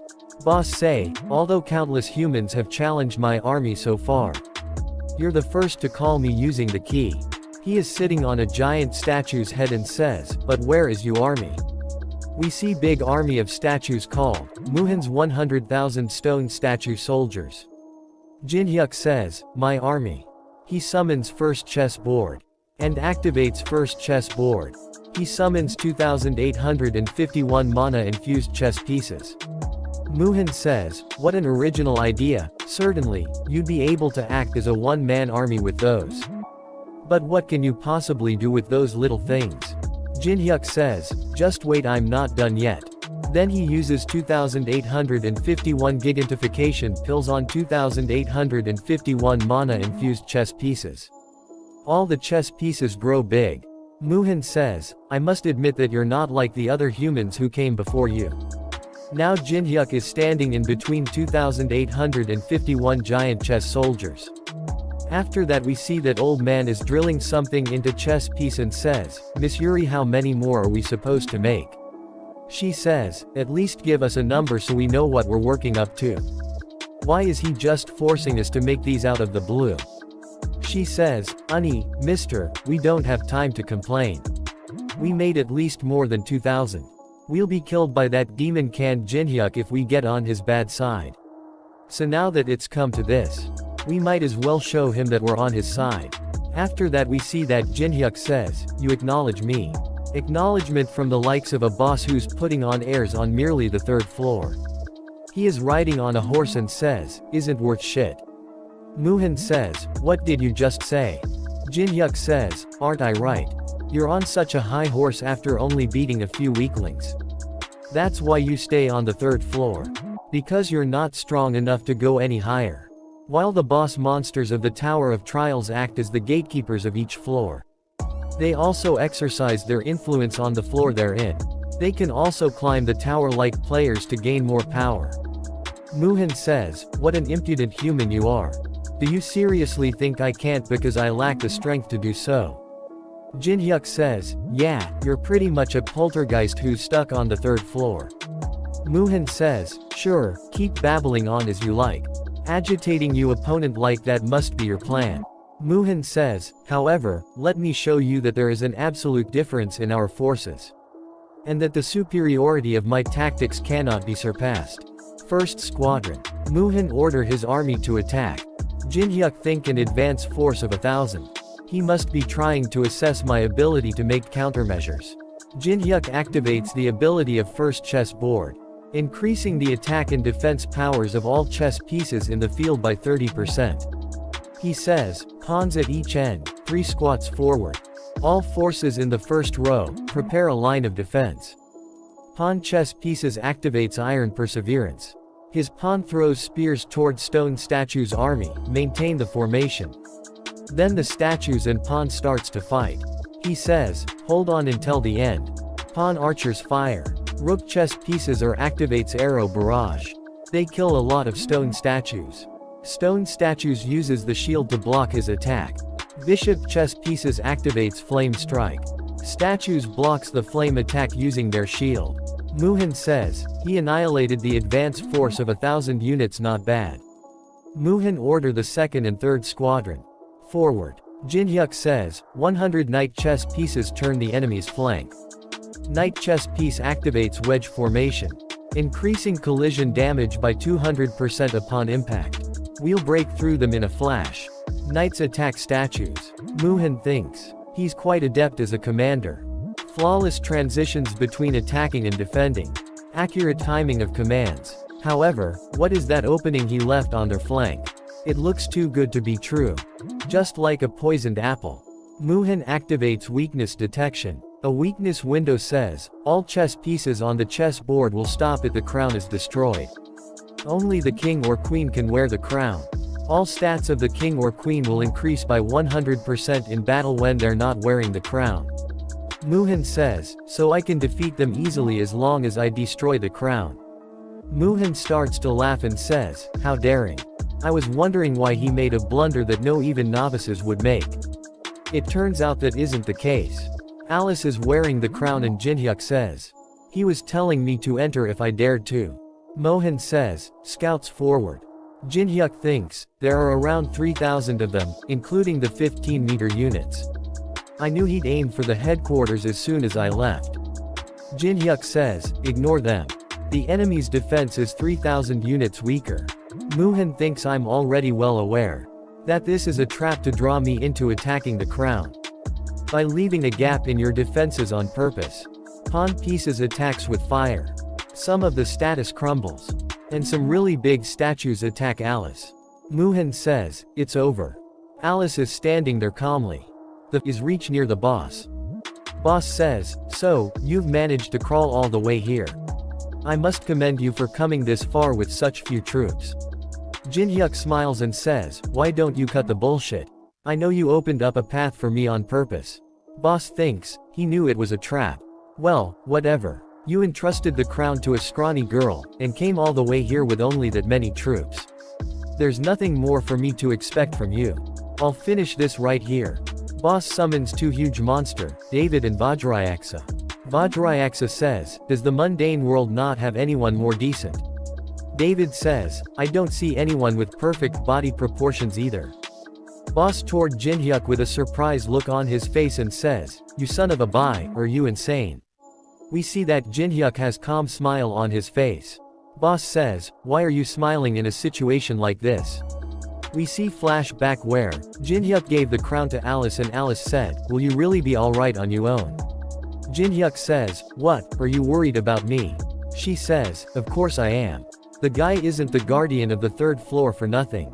Jinhyuk says, this is my first time seeing you praise someone so much. Are you saying that he's stronger than you? She gets angry and says, how dare you? Are you comparing this high noble of the night to those stone heads? She says, if only I wasn't confined in that corridor, I would've. Jinhyuk says, then that means I can leave things here to you, right? She says, obviously. Even if I'm in this state. 10,000 of those stone heads is a walk in the park. Then a lot of stone punches come towards her and she is standing there calmly. Jinhyuk says to boss, I'm sure a certain someone would be pissed off by that you just said. Alice activates blood spears. She gets angry and says, damn small fry. How dare you try to lay you hands on my head.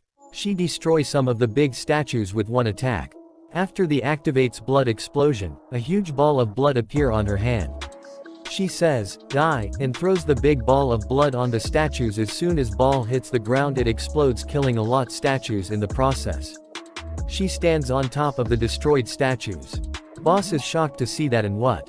How can such a feeble girl possess such power? Jinhyuk says, your biggest blunder was letting me get this close. While assuming with certainty that you advanced troops could defeat the queen. Jinhyuk activates blood demon chi. Then a message popped up saying, Black Leaf is reacting to blood demon chi. A new item attribute has been granted. Mental breakdown. It deals continuous decay damage. The attack target will not be able to distinguish friend from foe. He throw his spear toward the sky, it starts glow really bright. Stone statues see toward the light. A lot of statues fall under his spell. Vajrayaksa says, I never liked them from the start. Vajrayaksa attacks David and says, your damn dandy face and smooth muscles. They're unbearable. Vajrayaksa hits David in the face. A lot of other statues start to kill each other. The boss thinks, my army. My tactics. I can't believe they're all being ruined by one man. Boss starts to freak out. Jinhyuk says, hey, poltergeist. Stop freaking out, it makes you look weak. Jinhyuk activates glacier formation. A big mountain of ice appear behind the boss, stopping him from retreating.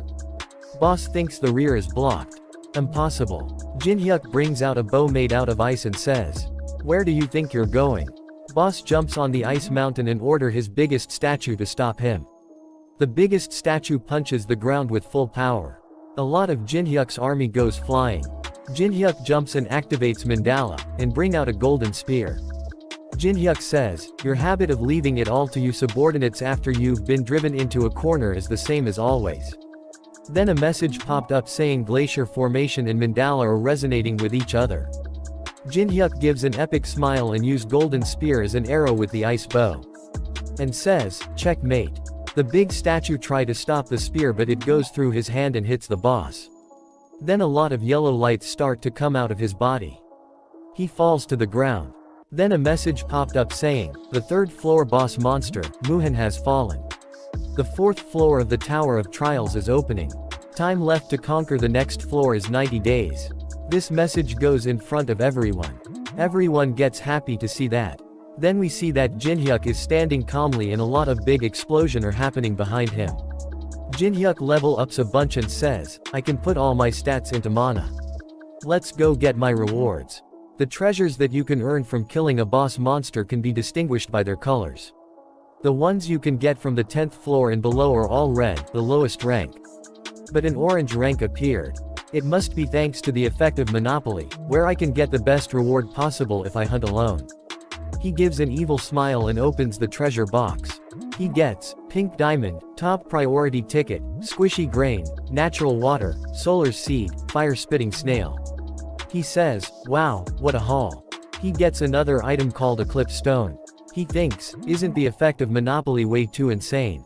He makes an evil face and says, with this I might be able to score real big when I conquer the 4th floor too. Alice sees that and thinks, I can never get used to that face. All the large guilds are having a conference again. They sitting there grab their heads. Patrick says, he really succeeded. Alone, at that. Beak Jinyo laughs and says, it's the birth of a hero. Maria says, thank God we bought 90 days, worth of time for the next floor. We'll really have to prepare properly for the 4th floor. Tenwei gets angry and says, thank God. Thank God, you say. You fool. You seriously think raids like this benefit us in any way? He's gonna be getting all the views on his videos from now on. Teresa is also there and says, wait, what in the world are you talking about? We were the ones who almost joined forces with the demonic humans after continuously failing the raid. Thanks to him, humanity obtained 90 days worth of time without the demonic humans' help. How could you say something like that about someone who helped us in such a crisis? Maria Unni. Mr. Beck. Say something. Both of them stay silent. She says, are you all serious? Do you all really feel the same way as Tenwei? Say something. She says, it can't be helped, then. I will withdraw myself from the conference from today onwards. Mara says, Teresa, what are you talking about? Think over it again. You know how hard I worked to get you in here. Patrick says, the conference is not a group you can just enter and leave as you please. It is a super elite group that only allows entry to people who are most adequate in saving humanity. Once you leave, you can never come back. Do you really trust that man to that extent? She says, yes, and leaves the conference. And says, with my life. After that we see that Jinhyuk is walking on a beach and says, I'm exhausted. I have tons of money. Should I try staying at a luxury hotel? Yanhwa calls him. He says, hey, Yanhwa. Did you call? I was in the tower so I couldn't pick up. She says, Oppa. Grandpa isn't opening his eyes. He says, where are you? Yu Yanhwa, aka Bulgwang Nuclear Fist. The granddaughter of Yu Qianyang, the legendary martial artist at the peak of the South Korean martial arts world. It was my first time seeing Yanhwa, who's always tough, cheerful, and bright.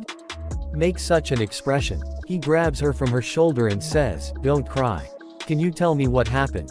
I think it started happening not long after the Tower of Trials appeared. Do you remember the outbreak in Incheon? He think, "Oh, when Park Hannah and I were in the labyrinth." He says, "I saw it on the news. My grandpa was on the scene." Although Grandpa, who awakened during the outbreak, succeeded in subjugating the monsters, he couldn't fully recover after getting badly hurt on that day. And his condition has gotten worse recently. He thinks, so this person is Yu Cheonyang, the man who used to be called the strongest man in Korea. He checks his stats and a copy condition window appears saying, Yu Cheonyang's death is almost certain. If you save his life, you may copy one of his skills. Jin Hyuk thinks, is he seriously someone who has never entered the tower? Then someone comes to them and says, Miss Yu Yanhwa, what happened? You left all of a sudden, only to bring a celebrity who knows nothing but how to fight. I don't know why you are here. But even an S-rank awakened wouldn't be able to do anything here. He is a rank healer Heo Jinsu. Jin Hyuk says, I've known Yanhwa for a long time. I just came to see if there was anything I could do. Heo Jinsu says, I see, I almost came to misunderstanding. I was nervous that the famous Kong Jin Hyuk would lay his hands on even the world of healing. Yu Yanhwa gets angry and says, how frustrated do you think I must be to bring him here? The greatest experts of the field are looking after him. But why isn't Grandpa showing any signs of getting better? Heo Jinsu says, we're doing our best. But we're severely lacking in time to research every single disease caused by the Tower of Trials with our current medical expertise. I'd like you to at least understand the fact that we're doing our very best. She says, I'm sorry I let my emotions get the better of me. Jin Hyuk uses eye gluttony on Heo Jinsu. She says, Jin Hyuk Oppa, let's leave so the doctors can focus.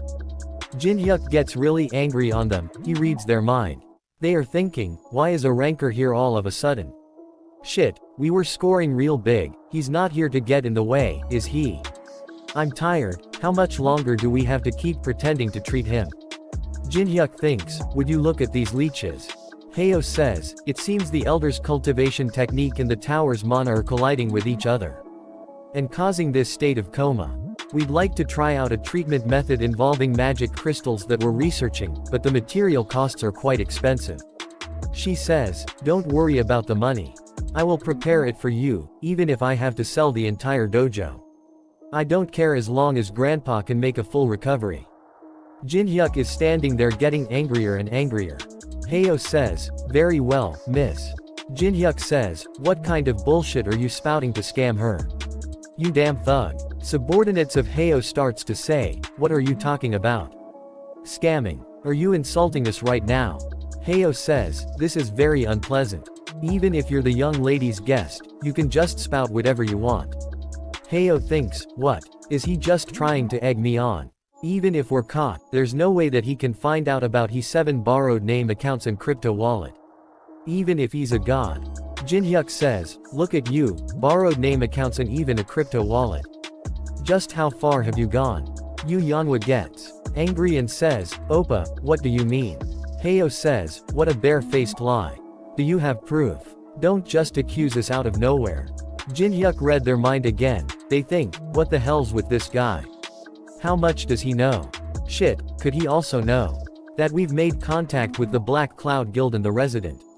Jin Hyuk thinks, wait, what? Contact with the Black Cloud Guild and the Resident? He gets surprised and says, a resident of the tower made contact with a human. Jin Hyuk thinks, I can't believe Hong Deokpyo would make contact with a resident. In the eyes of the residents, humanity are outsiders that threaten the tower. Just what are they thinking? Yu Cheonyang suddenly cough out blood. She screams and says, Grandpa. Heo starts to run away. She stops him with a powerful kick to the wall and says, where do you think you're going? Since you're running, you must have really been hiding something. She cries with an angry look on her face and says, if Grandpa passes away, you'd better give up on getting out of here alive. Jin Hyuk says, calm down Yanhwa. The Elder's treatment comes first. He says, he's right. I'm just trying to go get seizure medication. Why are you acting like this all of a sudden? It's thanks to us that Yu Qianyang's condition is only this bad. Jinhyuk says, you're still spouting nonsense after getting caught. Yanhwa, kick him just once. She kicks him with a really powerful kick on his face. Jinhyuk thinks, mana congestion disease and it's severe. A normal person would have died a long time ago. I can't let him die. Hayo says, that's an elixir. Jinhyuk smiles and says, I guess you're not a complete quack, you know what this is. Jinhyuk thinks, I was going to use this when truly necessary. My friendship with Yanhwa, who I've known for a very long time, aside. There's no way I'd let a chance to copy a skill from a big shot like Yu Qianyang slip by. He opened the elixir and throw it all over Yu Qianyang. A message popped up saying, the elixir is being absorbed. His condition immediately get better. She starts to cry happiness. Then a message popped up saying the condition has been fulfilled. You have successfully copied True Heavenly Flower Cultivation Technique Rank S. Hayo thinks, it can't be. He actually cured him. He tries to run away again and says, we have to get out of here. Jinhyuk kicks from behind and says, screw off small fry. Let's have a talk you and I. They go somewhere and Hayo says, what are you going to do to me? Are you going to kill me? Jinhyuk says, no, I don't kill people just because they scammed someone out of their money. I'll let you go if you return all the money that you scammed. Hayo says, you'll let me go if I just return the money. Jinhyuk says, that's right. It's not a bad deal, right? I'll put in a good word to Yanhwa, so don't worry about her. Hayo thinks, he's letting it get resolved so easily. Something's suspicious. Jinhyuk says, what? You don't want to live. Yanhwa gets all her money back. Hayo is running away, thinks, I'm alive. I'm alive. I'm alive. Alice, you're really gonna let him off like that? It's unlike you. Jinhyuk says, of course not. Alice, follow him to find out who he goes to see. Alice says, what, you let him go on purpose? Jinhyuk smiles and says, of course. You won't get anything useful out of a dreg like him. It's better to use him to find out where their base of operations is. If you understand, then go. She fly away. Jinhyuk says, don't stray off anywhere. She laughs and says, okay. Jinhyuk thinks, she's so excited. Jinhyuk says to Yanhwa, can you give us a minute? I need to confirm if the elixir was absorbed properly. She says, yeah, okay. Call me when you're done, then. Jinhyuk says to Yu Qianyang, everyone's gone now. He opens his one eye and says, you knew. I thought I had completely hidden it. Was my breathing that awkward? Jinhyuk says, no, it was perfect, sir. Yu Qianyang says, I'm sorry. I didn't try to fool you on purpose. Jinhyuk says, it's alright. I fully understand you for being wary of a person who appeared out of nowhere and treated a disease that no one else could treat. I would have done the same, sir. Yu Qianyang starts to laugh and says, how are you able to figure out how someone feels so? Well, you guessed what I was thinking so accurately that I have nothing to say now. Jinhyuk says, I'm happy to see you healthy, sir. Yanhwa was really worried about you, to the point that she called me when she usually doesn't ask for help. Yu Qianyang says, I see, so you're friends with my granddaughter. Jinhyuk says, sir, there was something I wanted to ask you when you woke up. Yu Qianyang says, you're my life's savior, so I'll answer anything that I can. What happened? During the outbreak, Yu Qianyang touches the scare on his chest and says, it all happened while I was heading to a conference. Then we see a flashback where he is sitting in a car. Suddenly a gate opens in front of them. And a lot of spider monster came out of it. A spider is about to eat a policeman. He tries take out his gun, he doesn't have his gun. Yu Qianyang kicks the spider with full power to save the policeman. He says to policeman, you evacuate the people, I will keep those creatures at bay. A humanoid monster came out the gate and said, I see that there are some useful people among the outsiders. Well, then, let's play. After that we see that Yu Qianyang kills some other monster. He thinks, I can more or less take care of these giant monsters, but the humanoid monster jumps toward Yu Qianyang and cut Yu Qianyang. Yu Qianyang thinks, my fists aren't reaching this man. He says, damn it, and falls to the ground unconscious. He says to Jinhyuk, that's my last memory. I've never seen someone have command over such a swift sword. Jinhyuk thinks, long hair and oriental attire. If the elder is telling the truth, Then that means the Murim faction that rules over the 21st floor have started to move in an unpredictable direction. They were bastards who would use any means necessary to get what they wanted. I had a hard time because of them, even when I was playing the game. What could they be planning, for them to go as far as to pry their way into reality? Jinhyuk says to Yu Cheongyang. The man who attacked you is one of the tower's residents. Yu Cheongyang says, the tower's residents. Jinhyuk says, I never expected them to come out of the tower, things might get more complicated than I expected. Yu Cheongyang says, you said that you've known Yanhwa for a while, didn't you? He says, yes, it's been quite a long time. Yu Cheongyang says, how reassuring. Yu Cheongyang starts to laugh and says, proceed with your marriage to my granddaughter immediately.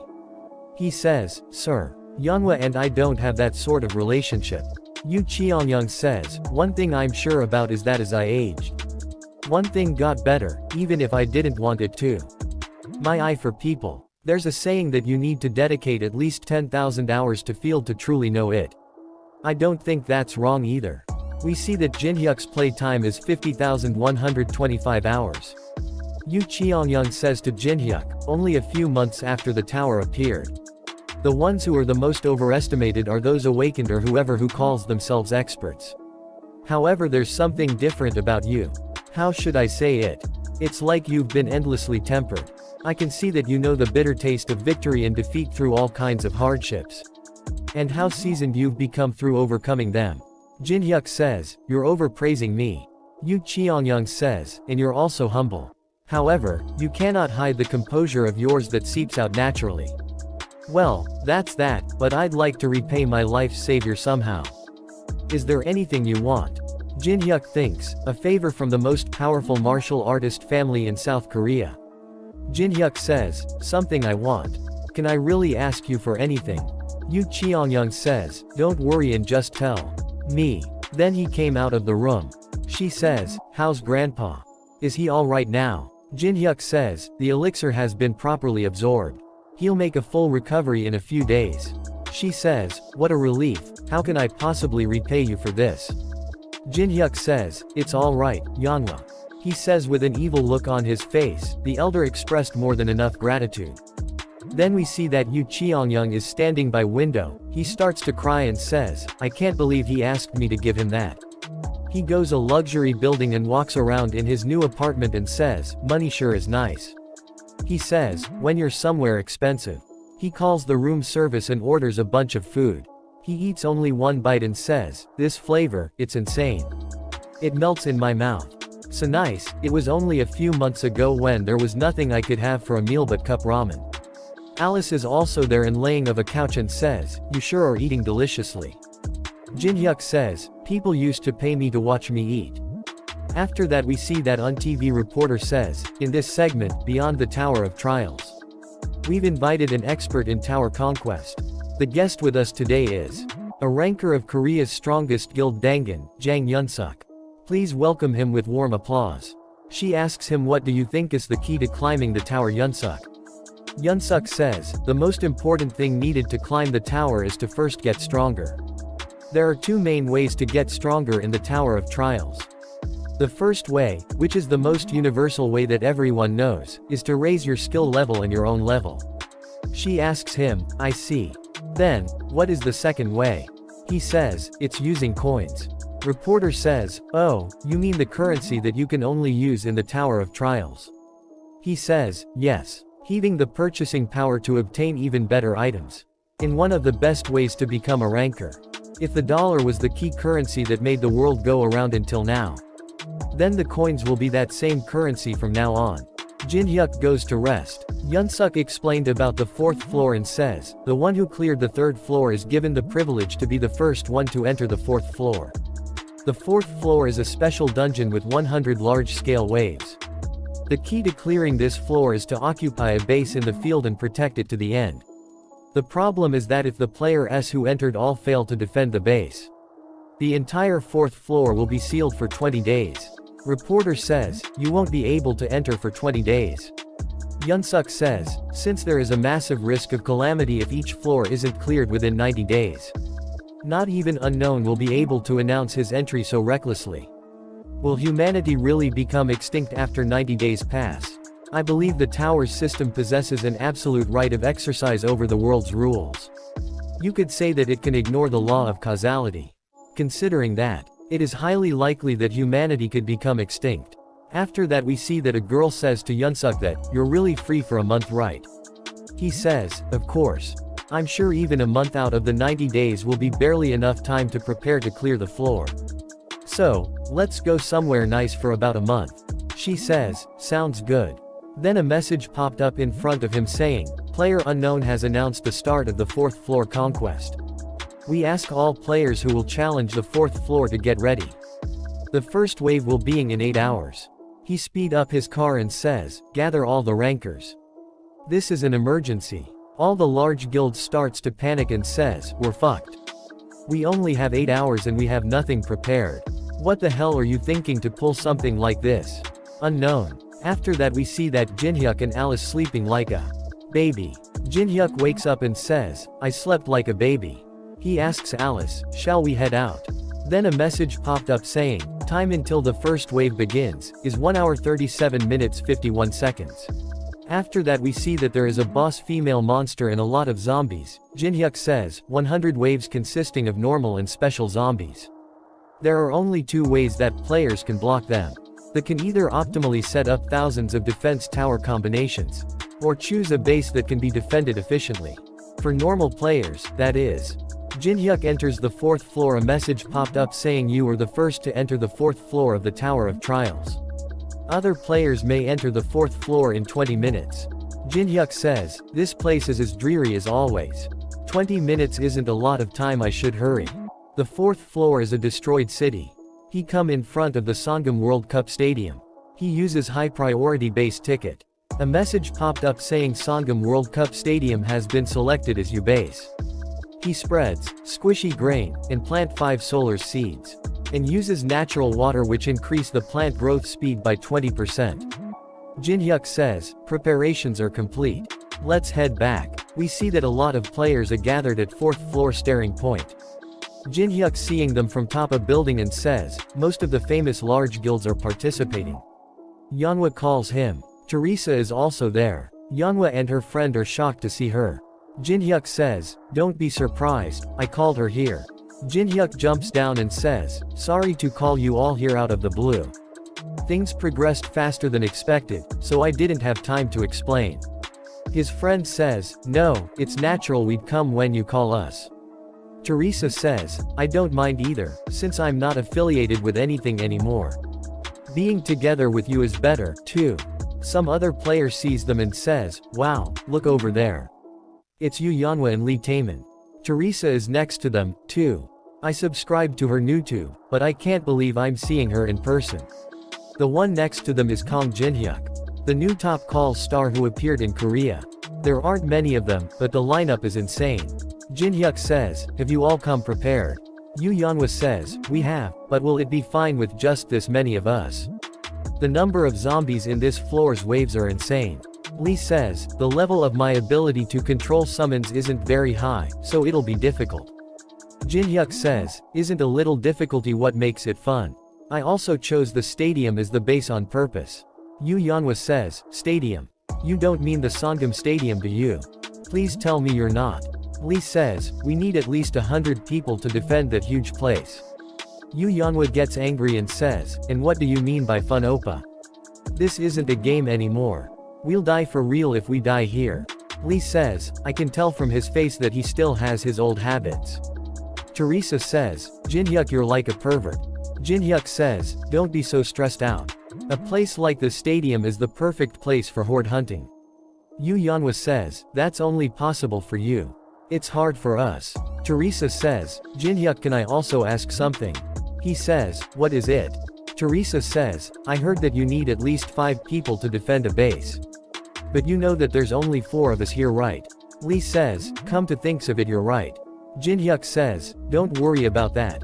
The last one will be here soon." Chun Yu-sung come there with angry look on his face.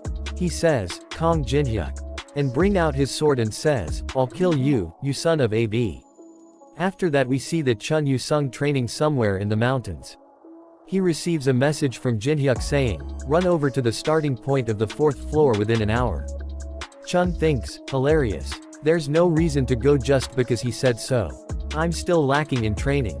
Jinhyuk sends another message says, if you come now, I'll face you without using my left arm and right leg. Chun thinks, an obvious taunt. A superficial and childish one. I'll only be dancing in the palm of his hand if I take the bait. Jinhyuk sends another message and says, okay, I'll even have my eyes closed. Deal. Chun says, endure it. I'll use this rage as fertilizer for my revenge in the future. Jinhyuk calls him a chicken. Chun gets really angry and says, I'll kill him. After that we see that Chun is walking to Jinhyuk with an angry look, his face and a sword in his hand, and says, you son of a b, I'll kill you. Jinhyuk says, you're finally here. Over here. Jinhyuk sees the sword and thinks, a tribute sword, an item that makes up for the weakness of swordsmen, long-range battle, by infusing elemental magic into the weapon. I knew he'd get his hands on that. How readable can you get? Chun says, you asked if I'm a chicken. I'll show you right here. Whether I'm a chicken or not. Jinhyuk says, it's good to prove yourself, but you're gonna fight me with that incomplete sword. Chun says, what do you mean? Jinhyuk says, I mean exactly what I said. And a tribute sword isn't bad, but it needs to be completed to display its full power. It just so happens that the random box that appears on this floor includes the item that can complete that attribute sword. The fire attribute is what you want, right? Chun says, stop bluffing. A random box, just as its name suggests, is random. You never know what's going to come out of it. Don't you already know that I prefer abnormal shortcuts? I'll give that to you if you participate in the defense. So let's agree to fight after you complete it. How about it? Chun puts the sword back and says, that item better come out of that random box. A message popped up saying a 5-man party has been established. The minimum number of members for the base defense has been fulfilled. Teresa says, will it really be okay to be on the same side as Chun like this, Jinhyuk? Jinhyuk says, he probably won't stab me in the back, until he gets what he wants. He may look like that, but he is surprisingly pure side to him as well. Yu Yanhwa says, oh, right, I almost forgot, Jinhyuk oppa. Take this. She gave him the twin dragon swords. Jinhyuk grabs them and thinks, I knew the artifacts of the past gained enough man to rival divine artifacts due to the Tower of Trials. But it's even more amazing after touching it. Yu Yanhwa says, Grandpa asked me to deliver these to you. He values these a lot, so how did you get them? Jinhyuk says, I think he's taken a liking to me personally. Jinhyuk see a note on the sword saying dowry. Jinhyuk thinks, that old man sure is consistent with his jokes. They are all standing in front of the stadium. Jinhyuk says, we're here, that's our base. Yu Yanhwa says, we're supposed to defend this massive base with just the 5 of us. Chun Yu-sung says, you're peerless as always when it comes to thoughtlessness. Jinhyuk says, I have a plan, so don't worry. Then we see that some peoples are standing front their base. They says, I was wondering who made the stadium their base. But it was you guys. Jinhyuk see a pattern on their swords and says, that pattern is. One of them move ahead and says, so you're Kong Jinhyuk. Someone walks toward Jinhyuk. Jinhyuk sees a pattern on his sword and thinks, that pattern. There's no doubt about it. He's one of the members of the Murim on the 21st floor. The Black Cloud Guild, and now the Triad. So it's true that the residents are stretching their influence outside the tower. One of them bring out a dagger and says, he's asking if you're Kong Jinhyuk. Jinhyuk reply, yeah, that's me. That man says, my name is Namgong Yun. Jinhyuk says, I don't give a shit. If you're gonna introduce yourself, please stop. I've already heard about how idiotic that wusses of the Namgong family are. Yun says, what did you say? Teresa says, what's with you, Jinhyuk? And what's the Namgong family? Do you know each other? Jinhyuk says, we did. Jinhyuk thinks, the Namgong family of the Tower of Trails 21st floor's Murim world. Although they're highly trained elites. Their arrogance pierces the sky. Yun get really in as he is about to say, you son of a. Jinhyuk acts like him and says, you son of a bitch. Do you know who I am? I'll eradicate you entire family and all you relatives for insulting the Namgong family. Jinhyuk says, please refrain from saying bullshit like that. I'm tired of such third-rate villain dialogue. But, does the Namdong family even have something like pride they have to protect? Your name value is all you have. Yun says, I don't know how you know of us but. You bastard. How dare you insult the Namdong family? Yun brings out his sword. Yun's level is 68. A copy condition window appeared says, you have encountered a resident from the Murim. The other residents that came with him are hidden among the triad. You may copy one of his skills once find all of them. Jinhyuk thinks, there are other residents here besides Namdong Yun. This is a bit excessive for simply just coming to pick a fight. Teresa says, what should we do, Jinhyuk? Jinhyuk says, whatever their goal is, I just have to copy his skill. Jinhyuk gets excited and says, let's prepare for battle. Yun order his men, cut of these bastard limbs. He says, take care of the left side, Nuna. She gets ready fight and says, I finally get to warm up. He throws some gears and activates Machine King. A message popped up saying, manifesting machine summons. She activates, refusal to retreat. A message popped up saying, the damage you receive is reduced by 15% as long as you do not retreat. Teresa says, I will handle the rear. Chun says, I always think that whenever I see you, but you sure live without weighing the pros and cons. Jinhyuk says, I need around 3 minutes. Can you buy me that much time? Chun says, 3 minutes. He says, there's no need for that. Since I'll take care of them all by myself. Teresa activates Sacred Reinforcement. She activates Battle Song. Battle Song increase all stats by 5 for 10 minutes. Nuna gets excited and says, nice. She kicks a lot of them. Teresa also beat a lot of them. Yun's men says, those bastards are strong. Chun also kills a lot of them. Yun says, looks like this place isn't completely made up of insects. Yun attacks Chun. Chun tries to block Yun's attack with his sword but was not able to and gets a big cut on his shoulder. Yun says, good reflexes. You seem to have handled a sword before. But it's nothing more than flailing without any foundations. I will personally show you what the true swordsmanship of a noble family looks like. Yun uses King's sword's form. A lot of attacks come toward Chun. Chun blocks the attacks and thinks, it's heavy. Compared to the triad, he's on another level. Yun gets ready to attack, as his attack about to Chun. Teresa blocks the attack with her shield. And saves the Chun. Jinhyuk says, nice timing, Teresa. That's 3 minutes, switch. Jinhyuk activates Element of Fire. Fire surrounds Yun. Yun swings his sword and says, tricks like this. Jinhyuk jumps really high. Yun says, you fool. You put yourself in a position where you can't evade. I'll pierce you in the air.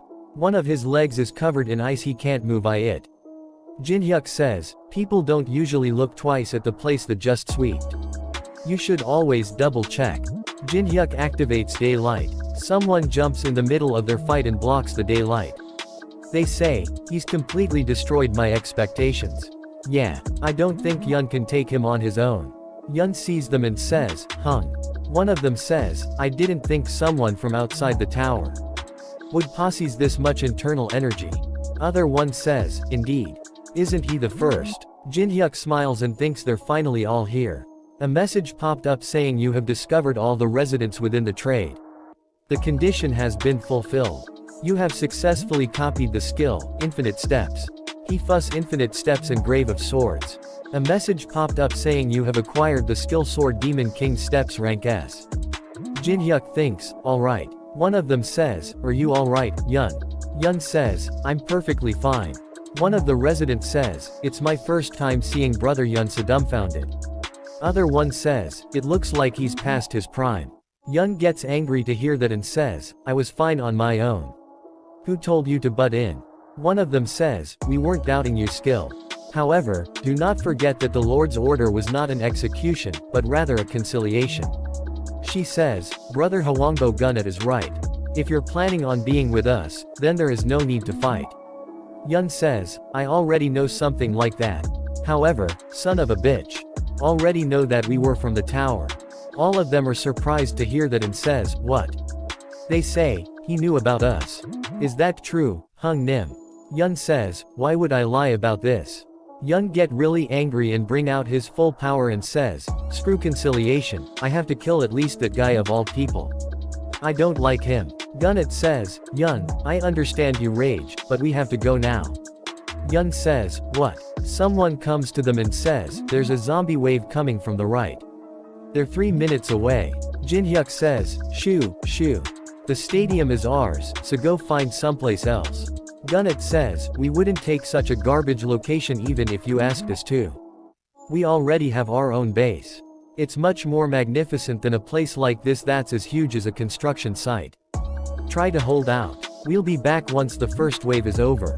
Move to the ba and build a strongpoint. All of you, move it. Yun says, consider yourself lucky. I won't let my guard down next time. Nuna says, I wasted energy before we even began. We need to save as much stamina as we can. Hung, we should go get ready too. Jinhyuk thinks, a supermarket. It's an ideal place for a long-term siege due to its tall walls and the abundance of food inside. Although, it has a fatal flaw. Jinhyuk says, yeah, let's go. Then we see a drone is flying toward the zombies. There are a lot of zombies. He says, Hung, can we really stop all those zombies by ourselves? She says, Oppa, you didn't choose this for the thrill like you used to do in the past, right? Jinhyuk gives and smile and says don't worry. A huge sunflower appears behind him and he say, these things are more useful than they look. Teresa says, I've never seen such huge plant defense towers. Jinhyuk picks up a stick and say, now, I'll explain the plan. All of you gather around. The purpose of this base defense is to stop the zombies from occupying the flag. I set up the flag in the middle of the stadium so we don't lose sight of it. This stadium has 4 large entrances in all 4 directions. And I've spread those plants around each of those entrances. Jinhyuk says, as long as these plants are safe, not only will we be able to protect this huge base, we'll also be able to aim to the most kills reward using this huge field. They all get surprised to hear that and says, are plant tower really that strong? What are we supposed to do, then? Jinhyuk says, the plants will kill most of the zombies that come from each wave, but they need around 1 minute to charge from time to time. Chun says, so you're asking us to stop the zombies during that time? Then, I will take the west. Jinhyuk says, don't push yourself too hard and get bitten by the zombies. Chun says, do you seriously think I'll be done in by mere zombies? Jinhyuk says, you were beaten by those Muram guys after you said the same thing. Chun says, that's different from this. Jinhyuk says, Taemin, you're in charge of checking the situation from the center and assisting when necessary. Don't forget to widen your field of view using drones. Taemin says, alright, leave it to me. Nuna says, can I take care of the north, then? Teresa says, I will handle the south entrance. Jinhyuk says alright. Everyone, to you positions. Jinhyuk smiles and thinks, I can finally test these twin swords out. Taemin also bring out some of his own turrets. A message popped up saying, beginning the first wave. Taemin says, they're coming. They all get ready to fight. Zombies starts to walk in the stadium.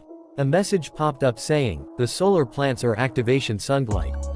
Sunflower throws a huge fireball towards the zombies. All the other sunflower starts to throw fireballs at them as well. Nuna sees this and thinks such firepower. They can't even compare to normal defense towers. A lot of zombies turn into pails of ashes. Sunflowers starts to recharge. A lot of zombies starts to walk in. Jinhyuk bring out the twin dragon swords. Jinhyuk shouts and says, this is when it really begins. Hold out for 1 minute. Jinhyuk and Teresa see toward one another and smiles. Jinhyuk puts on his mask. Teresa thinks, yes, Jinhyuk was always there in moments of danger. And every time, we overcame adversities by trusting each other.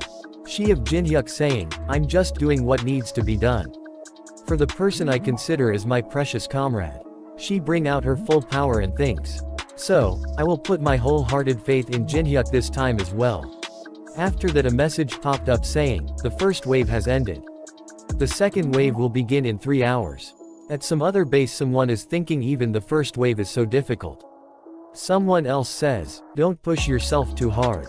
Dangan Guild member Song Cheonhwa in saying, just think only about the items and experience points. We can just run away if things take a turn for the worse. Other one says, yeah, I'll be careful. A message popped up saying, broadcasting highlights from each base for popularity votes. He thinks did the Triad Guild take over the supermarket? They're defending the narrow entrance by using holy defense towers as support. They're not bad. Hung, take a look at this. There's a team that took over Sangam Stadium too. With only 5 people at that. He gets socked and says, only 5 people for that massive stadium. Let me see. He see that and says, no way. How can a plant be that powerful? The plants aside, take a look at this. These guys are way out of the ordinary. They aren't being pushed back by the sheer numbers at all. They says, Lee Taemin, Yu Yanhwa, and even the S-ranked Kong Jinhyuk, that team is made up of famous rookies. He says, wait, Lady Teresa is there too. He says, all of you vote for this video. Others says, damn it, this guy's going crazy because of Teresa again. Hold him down. A message popped up saying calculating solar energy. 1800 solar energy has been obtained. A yellow ball of solar energy appear on Jinhyuk's hand. They asks him what is that. Jinhyuk says, it's what you obtain by killing the zombies, and you need it to strengthen the plant towers. Everyone is tired and out of breath except Jinhyuk. Teresa says, it'll get easier for us then, right? He says, of course. Some messages popped up saying, Bullet Plant X2 energy required 600. Freezing Plant X1 energy required 350. Boulder Plant X1 energy required 250. Berserk Plant X1 energy required 600. Jinhyuk give Teresa some seeds and says, plant 1 bullet plant at A east and south entrances. A freezing plant in the center. And 1 boulder plant in the west. Jinhyuk says, as for the berserk plant. Yanhwa says, is just planting it in the gourd all we have to do? No, they won't grow in time if we use normal methods. Just wait, I'll explain. We need a special fertilizer to make these guys grow quickly. A message popped up saying, the seed leaves of the plants are shaking. They are licking their lips from the sweetness that they've never experienced in their lives. Jinhyuk says, all done. He feeds the plants and says, yes, eat lots and grow big. Lee says, Nuna, I think Hung has finally gone insane. Yanhwa says, how long do you have to be stuck in the tower for to become like that? Chun see that and get angry and says, against someone like that, I. Teresa says, Jinhyuk, you're like a pervert. Jinhyuk says, anyway, if you use this fertilizers they'll grow in no time. Take good care of the plants until the next wave. Teresa says, where are you going? He says, to clean you pa mess. Teresa is confused and says, to clean. He sees some people and thinks, they're all frantically gathering supplies in the field. They must be preparing for a long-term battle. Idiots, you're only wasting your time. Only weakling prepare for a long-term battle. He goes inside a building and thinks, it's been so long since I've been here, around 8 years as I are. The huge number of spider webs is the exact same. Same goes for the view. He removes a cloth from a mirror and says, this is also the exact same. He touches it with one finger and says, let's see. He comes of a mirror from some other mirror somewhere else. Yun says, I'll kill Kong Jinhyuk, that son of a bitch. I won't let him live. Other girl says, I'd usually disagree with you, but I think you're actually right for once. No matter how much we need to increases our forces, there's no need to take in someone who's difficult to control, no. What's with you, Tang Soha? You never take my side. Gunnet thinks, we've secretly made contact with my outsiders until now. But none of them ever figured out our identities like he did. How in the world does he know? We may be better of elimination him, like Yun said. They hears a loud sound. He says, what's going on? Someone says, from the storage room. A huge plant is destroying everything. Jinhyuk says, I've brought a housewarming gift, but my little cherry here has quite the appetite, as you can see.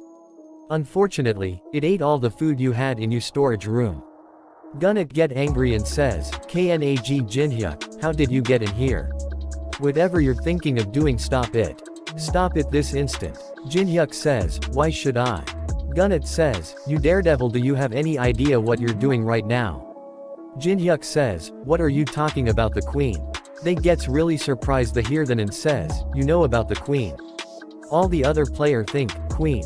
What's that? Jinhyuk says, the one that appears when a base that 200 people or more are defending is destroyed before the third wave. The ruler of the fourth floor, mother of the dead, also known as queen. I was wondering how to fill that number. But thankfully, you guys set up your base here. The queen is impossible to defeat even everyone here were to join forces. Why is someone who already knows that trying to summon here? Facing 100 waves of zombies is a hassle. So just let yourself be destroyed. Yun says, you goddamn son of a b. Don't you dare run away after you've said you fill. Come back and fire me. The destroys the base supermarket. Teresa thinks, what is this vibration? The supermarket is being destroyed. Teresa says, by supermarket, do you mean the base, that the triad who fought us earlier made is there? No way, could it have something to do with Jinhyuk Oppa? Chun says, I have a bad feeling about this. A message popped up saying, a unique event has been triggered.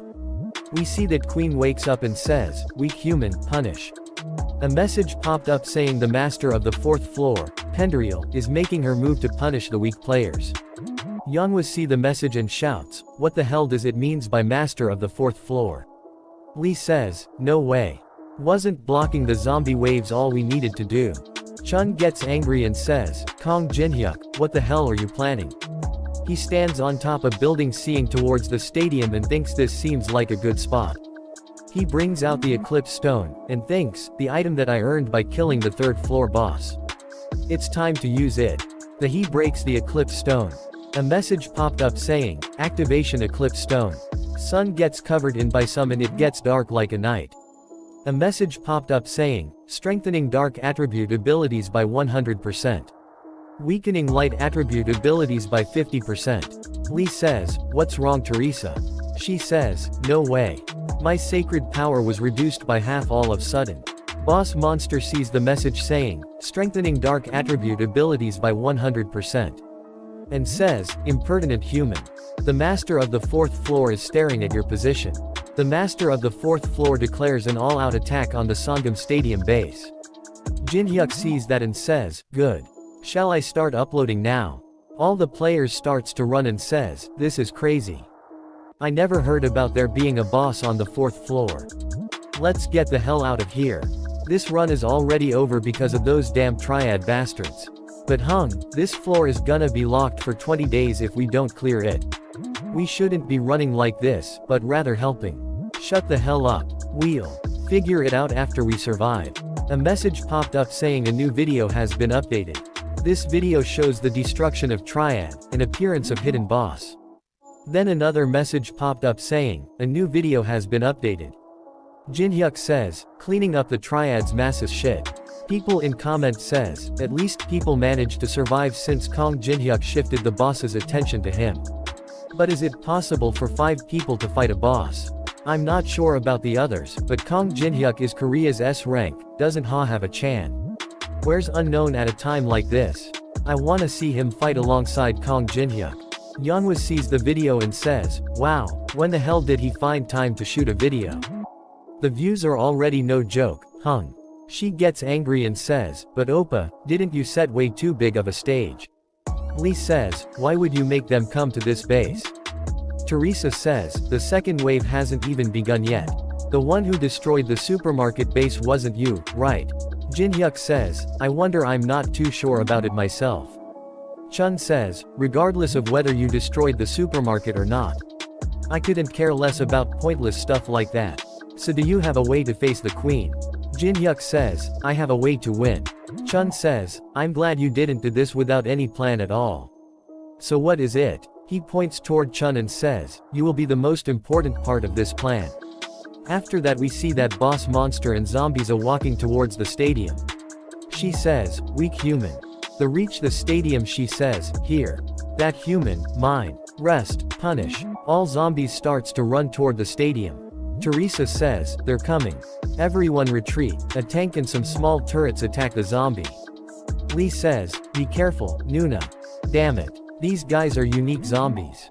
Just use everything without holding back. And a lot of new zombies appears. Boss says human. Idiotic. And weak. Punish. This is my home. A huge mountain of ice appears in front of the and some people are trapped inside it. Boss is surprised to see that and says, what is this? Lee, Yanhwa, Chun and Teresa, all of them are trapped inside the ice. After that we see that the boss is holding a purple crystal.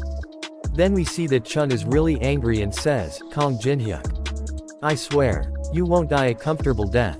You have received 100,000 coins from Chun Yu Sung. Who else but you has money like this? It can't be helped.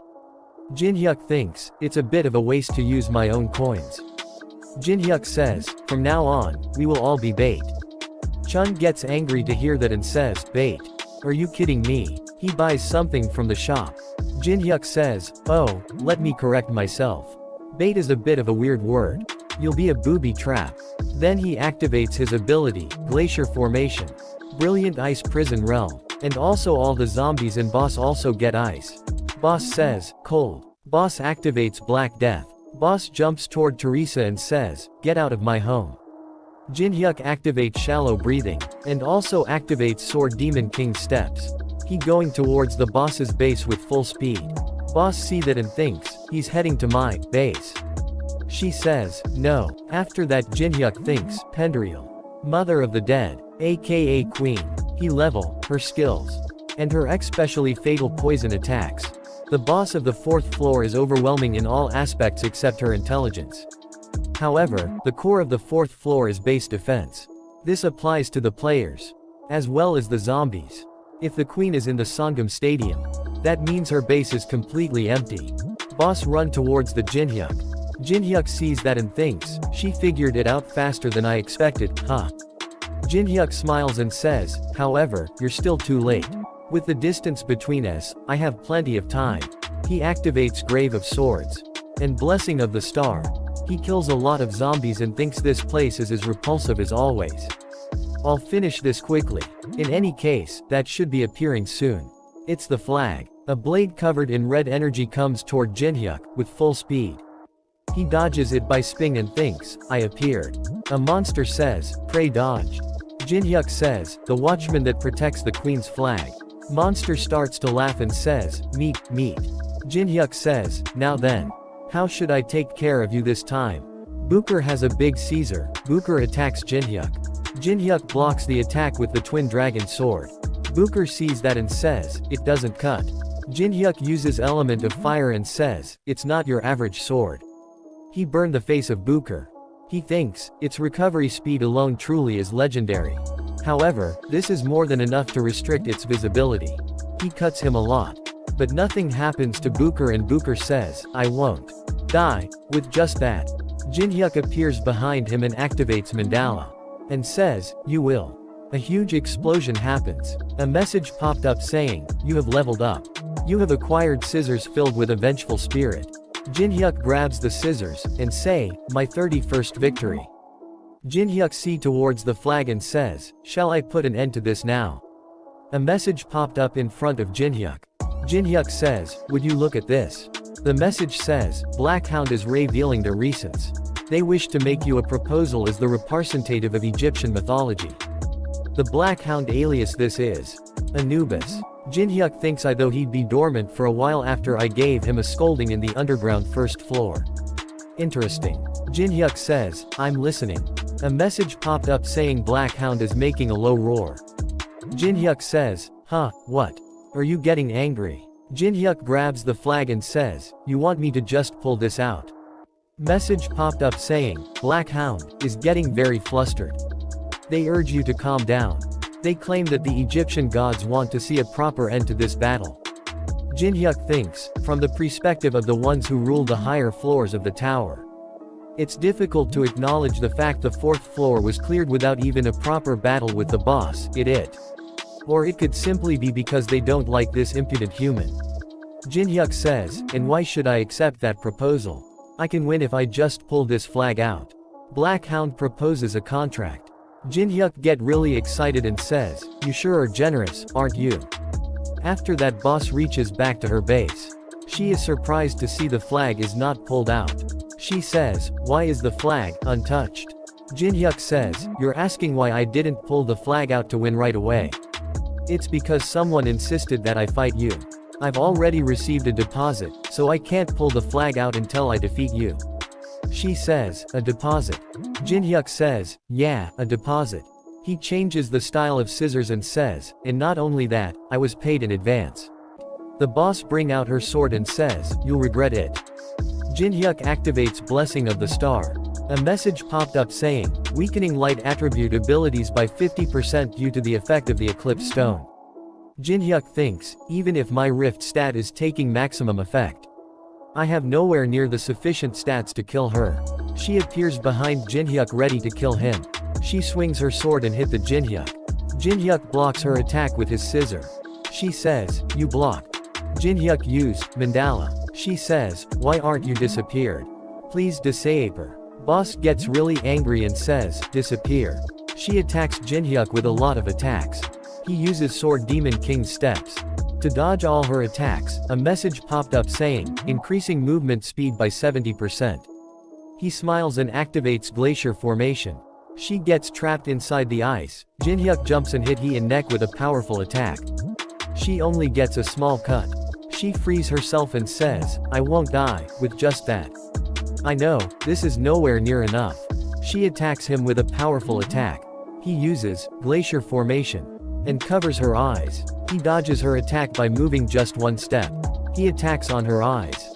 She says, irritating human, that was a mistake. She attacks him, but blocks her attack with his weapon. He goes flying above to the skies. She activates Requiem of the Dead. As her attack about to hit him, Anubis gets excited to see that. A message popped up saying, Blackhound is gloating. Then we see that Jinhyuk is thinking about something. Then a message popped up saying, Blackhound offers the item Jackal's Tooth as the deposit. Jinhyuk thinks, it's a material item that increases movement speed by 10% and attack by 30%. Jinhyuk says, you sure are generous, aren't you? However, it feels a little lacking. I'll agree to this battle if you agree to one condition. A message popped up saying, Blackhound is curious as to what the condition is. Jinhyuk says, it's nothing special. There's a B-grade item called White Branch. Give that to me. He thinks, White Branch is an item mainly used for medical purposes. It's actually an extremely common item. It can be obtained very easily from the 10th floor and above. In the eyes of Anubis on the 42nd floor, it'd be nothing but worthless trash. Anubis give an evil smile and accepts your condition. A message popped up saying, receiving the items Jackal's Tooth and White Branch. You may not pull out the flag until your battle with the queen is over. He bring out the two items that Anubis gave him and gives a big smile. Anubis is confused to see that. A message popped up saying, combining White Branch, Jackal's Tooth, and scissors filled with a vengeful spirit. He successfully fused 3 items. He gets causality severing scythe rank immeasurable. Boss is surprised to see that. A message popped up saying, the system is intervening due to the appearance of a divine artifact that must not exist on the 4th floor. Due to the downward scaling effect, this item may only be used once. Jinhyuk thinks, I guess artifacts that go against probability can only be used once. But that one chance is plenty. She gets scared and thinks, danger. She thinks I can't dodge. She attack him using her sword. And he used scythe. It hits her sword and breaks it. It cuts her too. She thinks of a flashback. She goes through a big door. Jinhyuk says, to her, that son of a bitch Muhan did nothing but hide at the back. But you were far stronger. Goodbye. A message popped up saying, the 4th floor boss monster, Pendriel, has been defeated. Jinhyuk leveled up 3 times. A message popped up saying, you have successfully defended the base. Each party member will receive a ranked random box X5. Teresa gets really happy and says, Jinhyuk did it. This time, as well. News reporter says, only 24 hours have passed since the 4th floor opened. I still can't believe it. Yes, since everyone expected that it would take at least 20 days to defend against all 100 waves. It's certainly hard to believe that Knag Jinhyuk and his team cleared the floor in just 1 day. I think we've seen the true power of an S rank. Truly amazing. Jinhyuk goes to meet Yeonhwa and Lee. Jinhyuk says, sorry I'm late, I had to pick someone up. Yeonhwa says, who? And Alice is also there and says, this is quite shabby for a banquet hall. The says, oh, Ms. Alice, the one we met before. Jinhyuk says, I brought her here since she's also a member of our veteran company. Lee says, veteran company? What's with that name? Jinhyuk says, what about Ms. Teresa? Yeonhwa says, Teresa will be here in about an hour, so she told us to eat first. Chun is also there. Jin-hyuk sees him and says, I thought you wouldn't come at all, but I guess you still came. Chun says, I'm only here for the random rewards secret method that you promised me. Jin-hyuk says, okay, I'll tell you, so don't stiffen the mood and have a drink. And all his other subordinates also come there and thinks, we're here, too. They bow down and says, congratulations on clearing the 4th floor, director. Jin-hyuk says, thanks. Jin-hyuk says, eat as much as you want tonight. It's all on her as a commemoration for clearing the 4th floor. They all order a lot of food and drinks. Jin-hyuk drinks, and says, that hit the spot. Alice says, I can't believe it. Alice also eats a lot and says, to think I can eat so much of something this delicious with just 2 coins, and had lots of meat. But the taste of THS region is on another level. Alice gets angry and take the piece of chicken. Jin-hyuk says, okay, you can have it. Alice gets happy and says, thanks. I'll never forget it. Jin-hyuk thinks, who'd possibly think she's one of the strongest in the tower by looking at this? Lee asks Chun, what did you do before all this happened, huh? Chun says, I was a medical student. Lee gets surprised and says, really? No way. Teresa also come there and says, everyone. I'm sorry I'm late. They all gets happy and says, Teresa in the flash. Can I tag you? Let's take a selfie together, Unnie. Jin-hyuk thinks and says, whenever I cleared floors in the Tower of Trails before, I was always alone. Alice says, why are you smiling? Jin-hyuk says, just cause. It's pretty rowdy. Jin-hyuk level 29. He sees his stats and says, I went up 3 levels. Jin-hyuk thinks, I thought I grew in the most ideal way in the past, but I'm growing incomparably faster than before. Jin-hyuk thinks, I wonder if it's being influenced by the variables that are showing up now that the game has become a reality. Well, it's fine, since I get more profits than losses. Now then, let's take a look at the 4th floor reward. We sees an item high-grade skill strengthening scroll. Jin-hyuk bring is out and says, I'll use this on glacier formation that I'm making the most use of. His skill glacier formation level 8. Some says, hasn't it gotten cold all of a sudden? Did you turn the air conditioner on? What the hell are you talking about? Wear some more clothes if you're cold. Don't you dare take a half day off after pretending to be sick again. Jin-hyuk says, next up. A grade random gacha box. It's a probability-based item that allows you to pull in a grade item by spinning a roulette. A message popped up saying, please press the red button located in the middle. There is not much time remaining. If you let the roulette keep spinning, it'll draw out the user's anxiety using a countdown and stress-inducing sounds that imply the threat of a grave peril arising. A message popped up saying, the time has run out. Please spin the roulette again. Most people press the button around this time. But this is something that I, who used to search for all kinds of bugs, the someone had purposefully hidden within the system, found out. The message popped up again and again. The time has run out. Please spin the roulette again.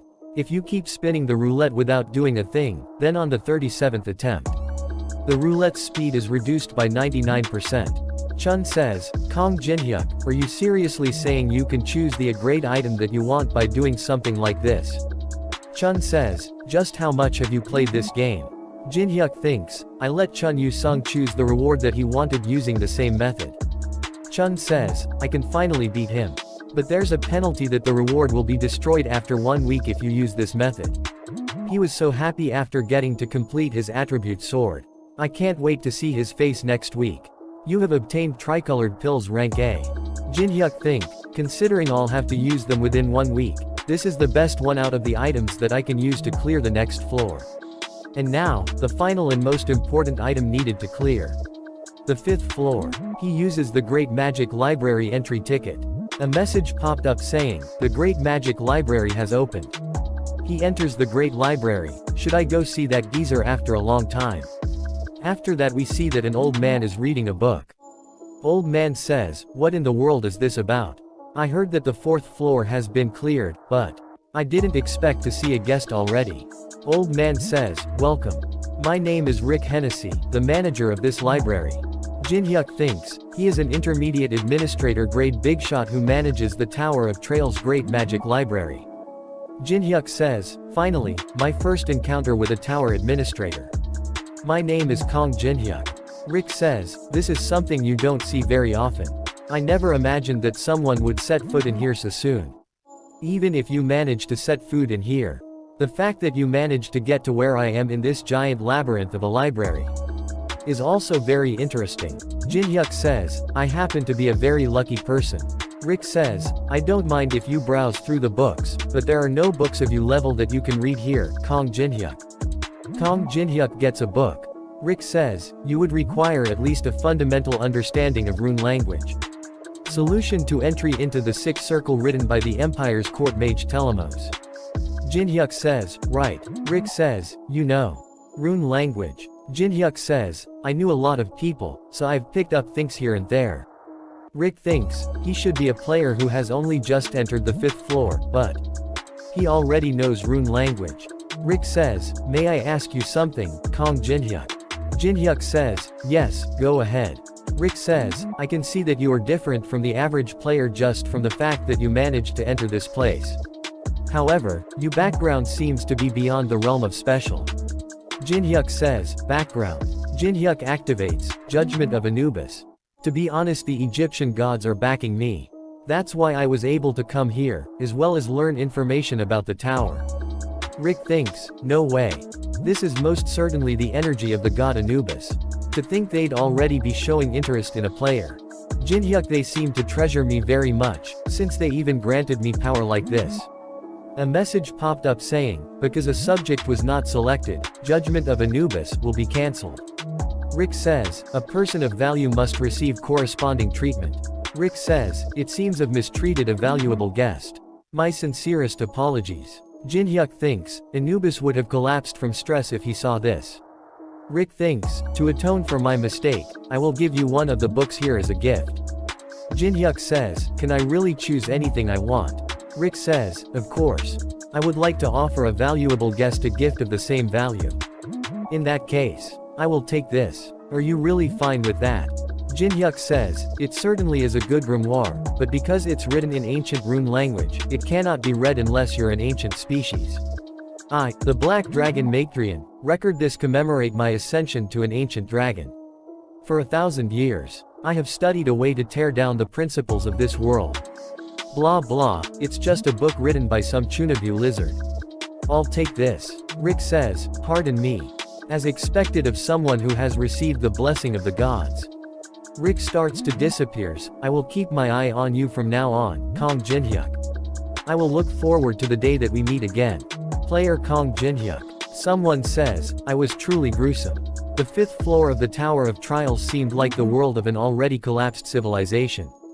And in that collapsed world, we see some people screaming and saying, capture them. Find the sacrifice. All that remained were fanatics crazed with blood. It felt like some massive psychiatric ward.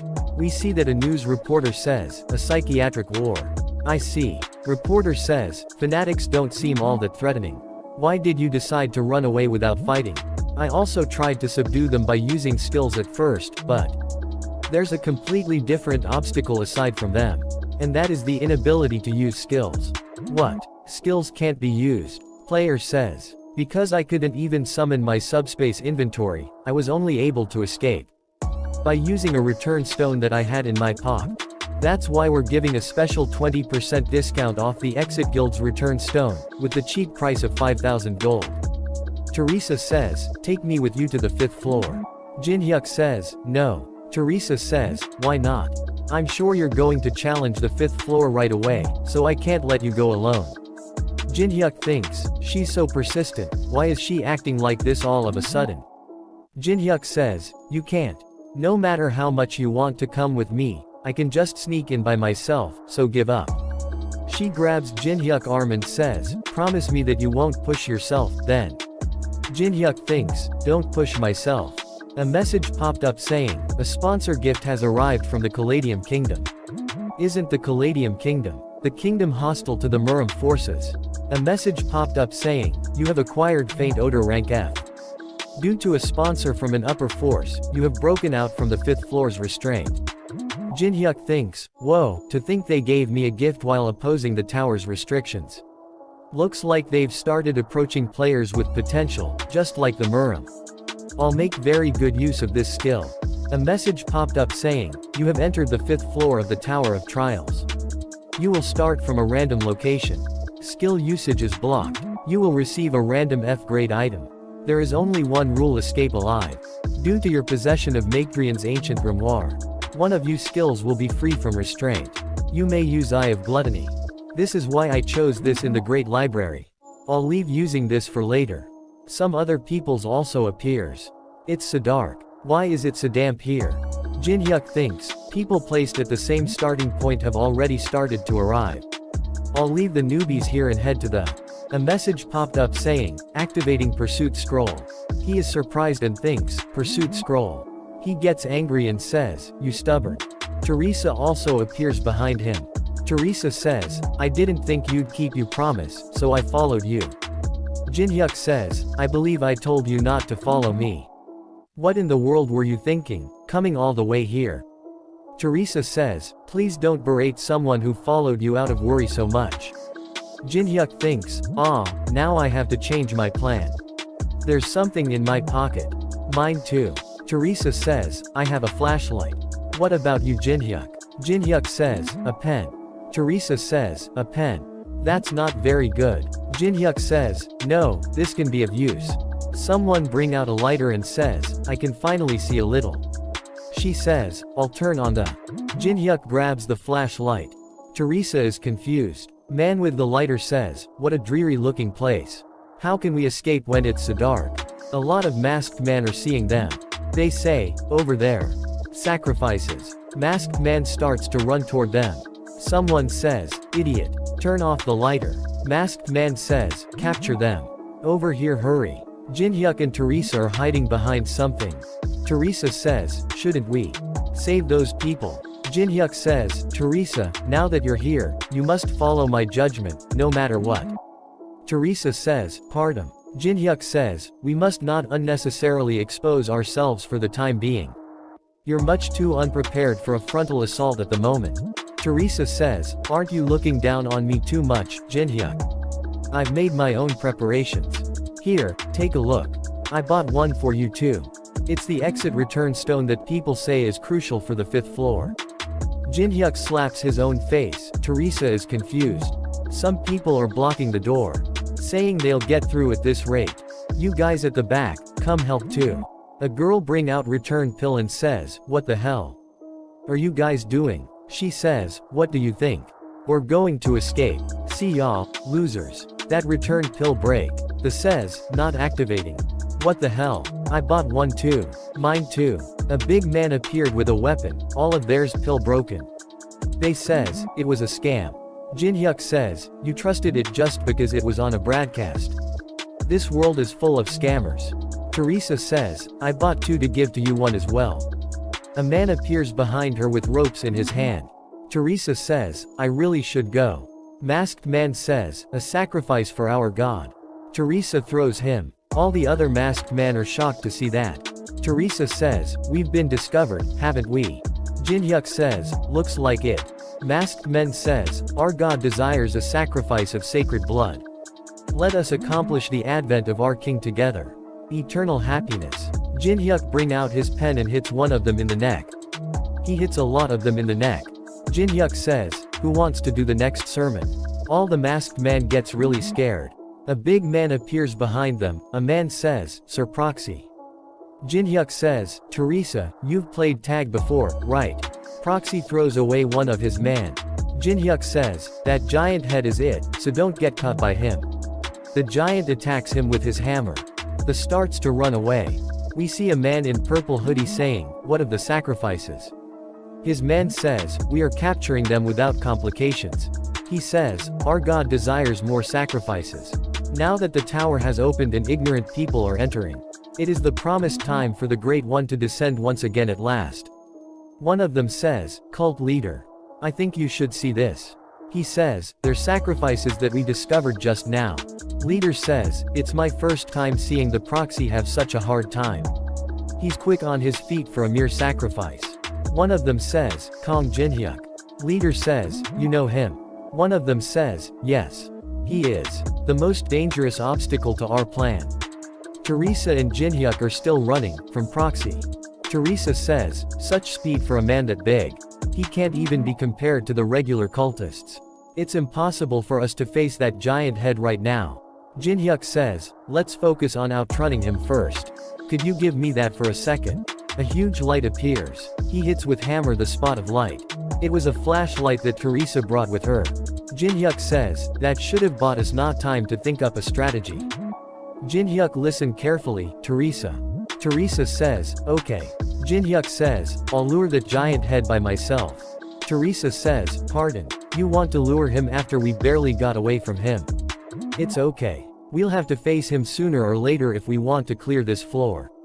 Jinhyuk says, while I'm luring him, you evacuate the others. I'm sure they've got no way of leaving now, since their precious return stones turned out to be a scam.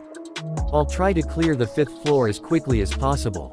It's become a bit complicated though, because I needlessly followed him. Teresa says, okay. Jinhyuk says, oh, could you remember this for me, just in case? Proxy sacrifice. Where? Giant head. Jinhyuk says, aren't you way too shit at tag? After that we see Jinhyuk is running away and Proxy is following him. Teresa is seeing all that hiding. Jinhyuk says, you just need to use it at the right time. Teresa says, at the right time. When would that be? Jinhyuk says, you'll definitely feel it. When that time comes. She pick up the hockey and thinks, yes, I'm sure I'll know when the time comes. I'll save those people from earlier first. Jinhyuk thinks, Teresa must have gotten far enough. He activates, Eye of Gluttony. A message popped up saying, warning. An act that defies the 5th floor's causality has been detected. Jinhyuk says, Rotting Heart, is showing interest in you. A secondary advancement condition has been generated. Rotting Heart suggests that you become their sword. You may advance to Dark Apostle once you accept the condition. Jinhyuk says, Rotting Heart. One of the absolute beings of the tower, just like Alice, who resides in the upper floors of the tower. He is commonly called the Demon King in this place. In such a place, where skills have been sealed by borrowing the Demon King's power. If one tries to break through the restraint in any way possible, the will receive attention. A message popped up saying, Dark Apostle. Dark Apostle. It boasts extraordinary power, but one must live as the Demon King's pawn for the rest of their life. The people in the Demonic Human Association would have accepted with their mouths foaming. But, how could a tiger possibly become a dog's subordinate? Jinhyuk says, I refuse. Demon gets angry and a message popped up saying, Rotting Heart is enraged. Proxy removes his helmet. A message popped up saying, you will receive the Demon King's curse, for the sin of refusing the Demon King's offer. He feels extreme pain in his chest. A message popped up saying, you will become the target of all demons. This curse will last until death. He cough out blood. Jinhyuk says, that fucking hurts. Jinhyuk says, but. Jinhyuk says, are you guys just gonna stand there and watch? Come at me. Then we see that all the other players are caught, they are begging for their life. One of them grabs a girl's head and says, sacrifice for our god. Teresa appears there and ready to attack. She hits him on the face. Teresa says, take care of the others. She says, hello. The other girl starts to panic and says, it's no use. We're all gonna die here. We can't get out of here. She's already been engulfed by fear. One of the men attacks her. Teresa blocks the attack with the hockey. She hits him in face. She says, don't give up. We can all get out of here safely. Teresa says, so grab your weapon and stand up. My comrade is in the middle of clearing the 5th floor. Proxy picks up a man and starts walking. At a prison everyone is screaming and crying, we're all gonna die. We should have never come to this damn place. I was planning on returning right after getting some items. One of the guards shouts and says, shut the hell up. We'll torture you if you don't stay quiet. Guard bow down in front of leader and says, I've silenced him. Please continue your conversation. Leader says, yes, thank you. Is that him? The man with him says, yes it is. The man is Demonic Human. Demonic Human says, it's our first time meeting in person. Kong Jinhyuk. Jinhyuk sees him and thinks, this mana belonged to a human. Since he's on the same side as the 5th floor boss, is he a demonic human? Jinhyuk uses Eye of Gluttony. A message popped up saying, status window inspection has failed. The subject is currently activating a high-level mental barrier. Jinhyuk thinks, mental barrier. I was planning on using this in my fight against a cult leader. But I guess I have no choice. A message popped up saying, you have used white pill. Increasing one of you stats twofold for 10 minutes. Increasing adaptability stat from 10 to 20. Another message popped up saying, Eye of Gluttony, sees through the subject. His name Hassanveld. And his level 38. Jinhyuk sees his stats window and thinks, if he's a Knight of the Round Table, then he must be the demonic human association Begshot that Melina talked about last time. A big shot much greater than I expected appeared. He give an evil smile and says, I was too busy suppressing the darkness within me. Cult leader say, are you sure this is the person you spoke of? He doesn't seem to be alright in the head. Demonic human says, I'm certain. Leader says, even I'm not this bad. You two can talk it out. Alice is laughing so hard that she starts to cry and starts hitting the ground. Jinhyuk thinks, I'm cringing too, so just pretend you didn't see anything, please. Demonic human says, you don't seem to understand what's going on. Are you aware you've been captured to become a sacrifice? Jinhyuk says, you think you can imprison my madness of destruction? How foolish of you. Demonic human thinks, what's with him? Could he be hiding some sort of trump card? With this skills he's shown up until now, that is more likely. Demonic human says, I already know how powerful you are, Kong Jinhyuk. But now that your skills are sealed you cannot survive in this place. We see someone screaming and throwing up blood. Demonic human says, do you hear that? It is the sound of the live sacrifice ritual that you will all be a part of. A gruesome and slow death that your sanity cannot endure awaits you. He brings out a key and says, however, I could give you this key if you tell me everything you know about Unknown. Jinhyuk thinks, a key. Jinhyuk says, you wish to know Unknown's true name. Then I will present an answer to one who reveals their true name. Demonic human thinks, my true name. He's going to die anyway. He grabs his mask and says, my name is Hassanveld. I'm also known as Lancelot. Are you satisfied now? A message popped up saying, the condition has been fulfilled. You have successfully copied mental barrier rank S. It's your turn now. Tell me about Unknown's identity. I'll only say this once, so listen carefully. Unknown is. Demonic human says, I see. I'll keep my promise. I hope you have a quick death. One of the other prisoners run and grabs the key, and tries to unlock the door. But was not able to and says, what the hell? There's no keyhole. Jinhyuk thinks, they'd obviously pull something like that. Any case. By now Teresa must be. After that we see that Teresa is also caught and thrown in a jail cell. One of the guards says, it's my first time seeing a sacrifice resisting so intensely. I think she defeated more than 20 people. That's an attestament to her vitality, so I'm sure our God will be happy. Teresa says, where are the others? The girl with her is shouting and hitting other prisoners saying, this is all because of you lot. If only you bastards weren't here. It's all your fault. Teresa stops here and says, what are you doing? Stop it. She says, you're only shielding that person because you don't know. Teresa says, what? She says, the one you're protecting is an inhabitant of the tower. They say, the tower never would have existed if it weren't for you lot. Yeah, and I never would have been imprisoned in a place like this. So it's all your fault. Right. Little girl gets really scared and starts to cry. Teresa stops them and says, inhabitant of the tower or not, it doesn't matter. Hasn't she also been captured by the cultists, just like us? We see that Jinhyuk thinks, I really want that mental barrier skill.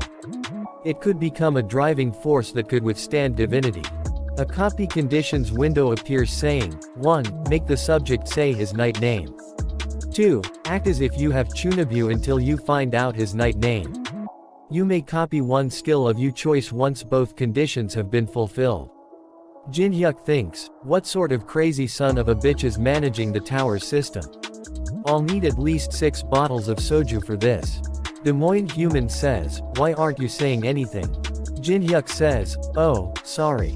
Teresa asks little girl, what's your name?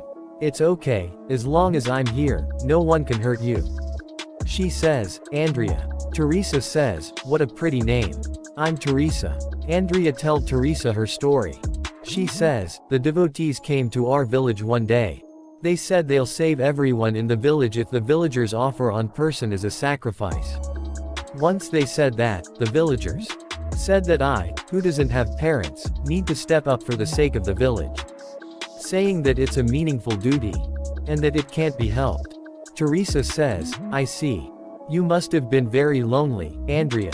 Teresa thinks, although she's a tower inhabitant, she's no different from an ordinary human.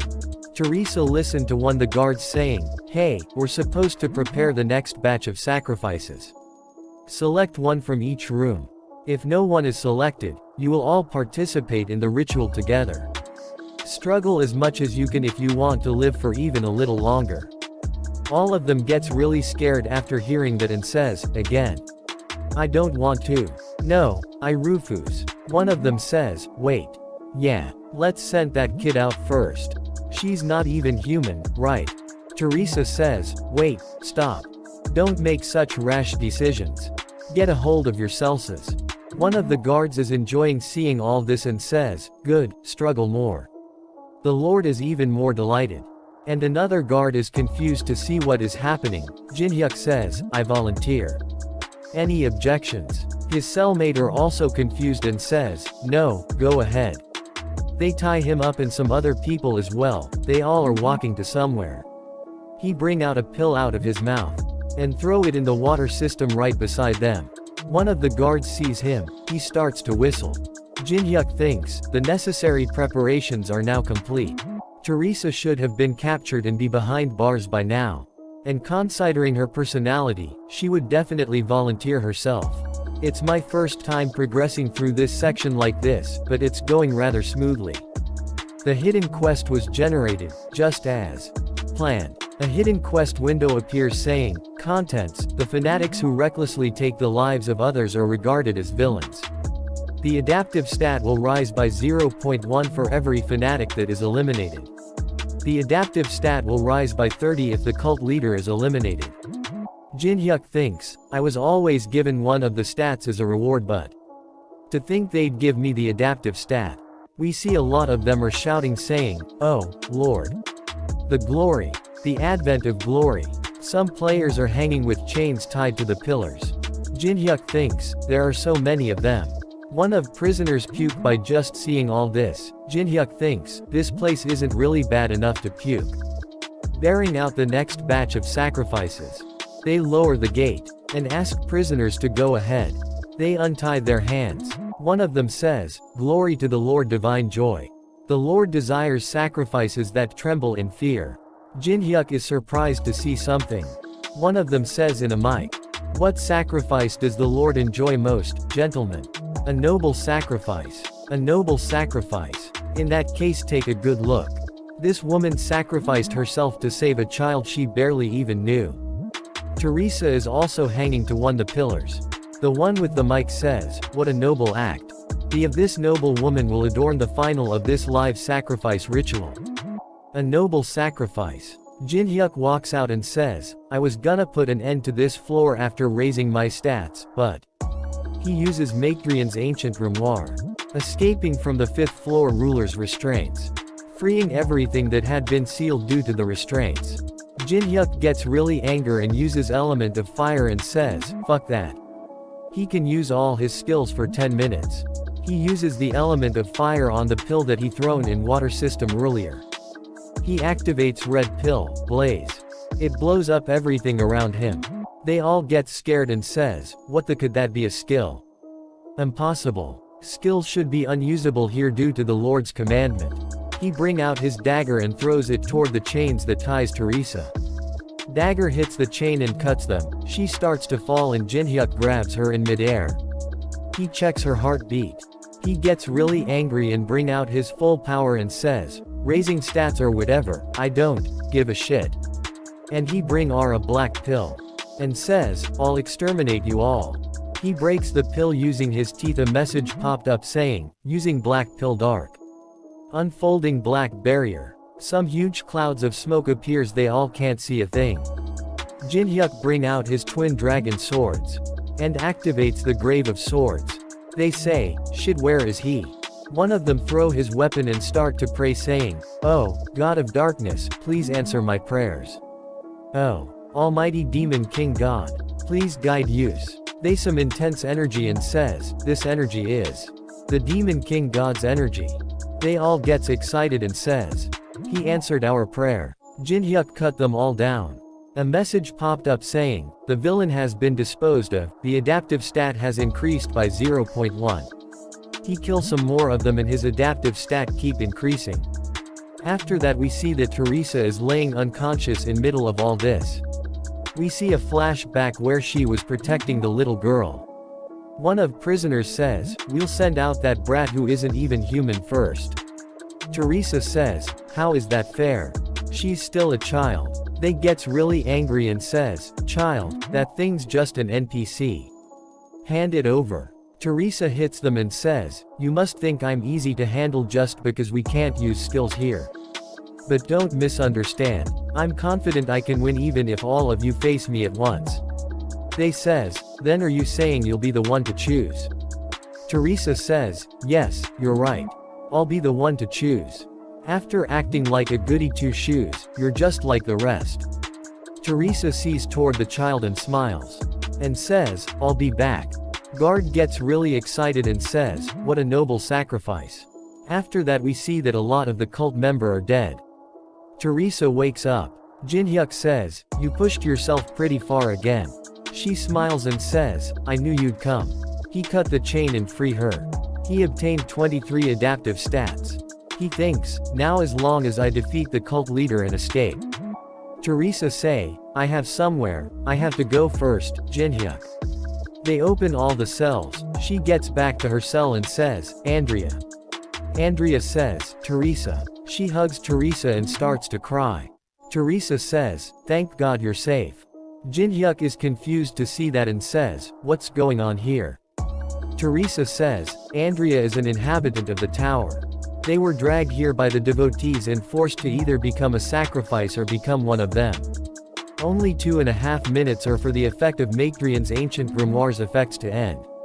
Jin-hyuk thinks, I can't believe she made me use my precious 10 minutes on this. Wait, if she's an inhabitant of the tower. He give an evil smile. He goes near Andrea and says, Andrea, right. Jin-hyuk says, why didn't you become a devotee? All the inhabitants here are madly faithful to God. Andrea says, I didn't want to believe that there was something like a God. Even the villagers in my hometown sold me because I had no parents. If there really is something like a God, then they would be responsible for creating this despair-filled hell. So if this was God's plan, then I'm sure he's a Dutchbag. Jin-hyuk says, I'm not sure if this will console you, but I'm similar to you. I was abandoned in an orphanage soon as I was born and grew on my own. Living without parents is a difficult thing. Teresa thinks, Jin-hyuk is talking about himself. But I had to keep living on. Resenting and despairing doesn't change a thing. Andrea says, but, as long as the cult leader is here. Jin-hyuk says, yeah, the cult leader is here. Let's do this, then. I'll get rid of the cult leader for you. So try living in this world free from the douchebag's restraints. He activated Brand to Tribulation. And in exchange become my comrade, okay. He puts Brand seal on her and says, all done. I'll be in you care from now on, Andrea. Teresa says, wait, he didn't do anything like that to me. Jin-hyuk says, let's go defeat the cult leader. A message popped up saying, the duration of Maekdrian's ancient grimoire has ended. Sealing all skills. Cult leader says, let there be joy. Cult leader is about open an evil-looking item, and says, glory to our God. Jin-hyuk says, the cult leader is completely different from the other Fantics. He can't use skills like us, but he's just as strong as Breaker. Teresa says, then can't you just defeat him easily by using skills like you did earlier? Jin-hyuk says, I was going to. But the time limit ran out, so I can't use my any more skills. Teresa say, oh, I see. Jin-hyuk says, I can do something about it if we fight hand to hand. But the divine artifact he uses is the most dangerous risk factor. Teresa says, divine artifact. Filth-eating urn. It's a divine artifact that kills a designated target with absolute certainty. Teresa says, absolute certainty. Then does that mean we can't win? I'll try to block it at least once. It takes a while to reuse, so your role is the most important. You must subdue the cult leader before the spell activates again. We're here. Are you ready? They both says, yes. Jinhyuk says, keep this in mind. As long as you remember what I told you, you'll definitely see the right path. They enter the leader's room. Leader sees them and says, the perpetrators who made a mess of the ritual came to me themselves. How interesting. Jinhyuk says, where's the one who was with you? Leader says, he left a while ago. He said he'd obtained everything he needed. Jinhyuk thinks, he sure is quick-witted. I wanted to get rid of him here. I don't know how you broke free from the god's restraints and used your skills, but... He removes his hoodie and says, I will definitely offer you as a sacrifice and make you atone for this atrocity. Teresa sees the artifact and thinks, that must be the divine artifact Jinhyuk spoke of. Jinhyuk jumps toward leader and says, here we go Teresa. Teresa jumps from the other side. Jinhyuk kicks him, he blocked his kick with his arm. Teresa kicks him on the leg, he loses his balance, Jinhyuk kicks him on his head. Jinhyuk shouts and says, now. Gag him. They tie his mouth so he can't speak. Jinhyuk jumps toward him. Leader throws Teresa away. She hits wall. Leader's punch is about to hit Jinhyuk. Jinhyuk spins and dodge attack and punches him in face and uppercut. Jinhyuk says, I beat someone 10 times larger than you barehanded before. You think I'd lose in a hand-to-hand fight? Teresa gets up and says, as expected of Jinhyuk. Cult leader starts to laugh and says, no bad. Very good. You're the greatest sacrifice. Leader says, then, I will use you as a sacrifice first. Pateria. Teo Pa. Joy to our god. Some dark energy come toward Jinhyuk. Teresa sees that and thinks, that's the spell Jinhyuk told us about. Keep this in mid, Teresa. This technique has a long cooldown time. Take a good look at the urn's eyes. You'll be able to estimate its cooldown time by doing that. And, I'll leave the rest to you.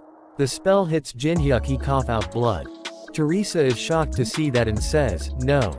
A message popped up saying, you have died. The Demon King's curse is disappearing due to your death.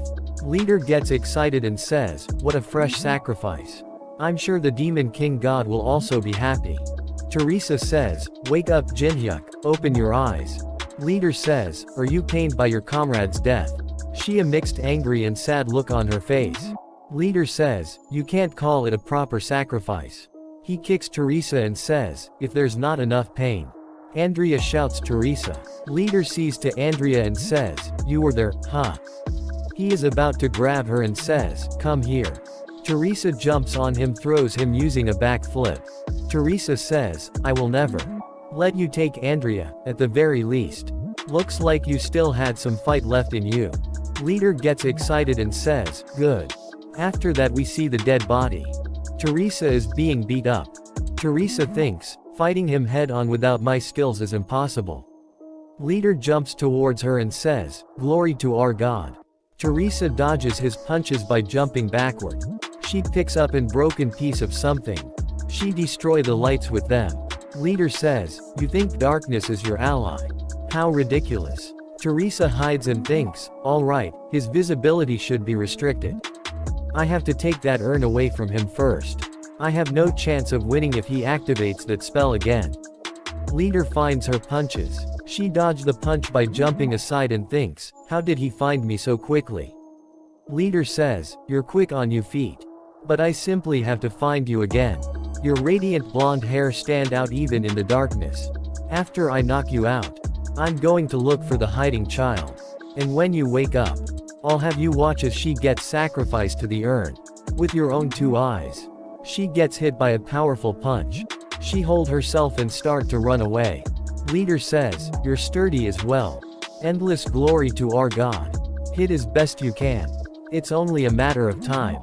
Until I find you. Teresa thinks, I can't waste the precious time Jinhyuk bought for me. If I fall here, even Andrea will.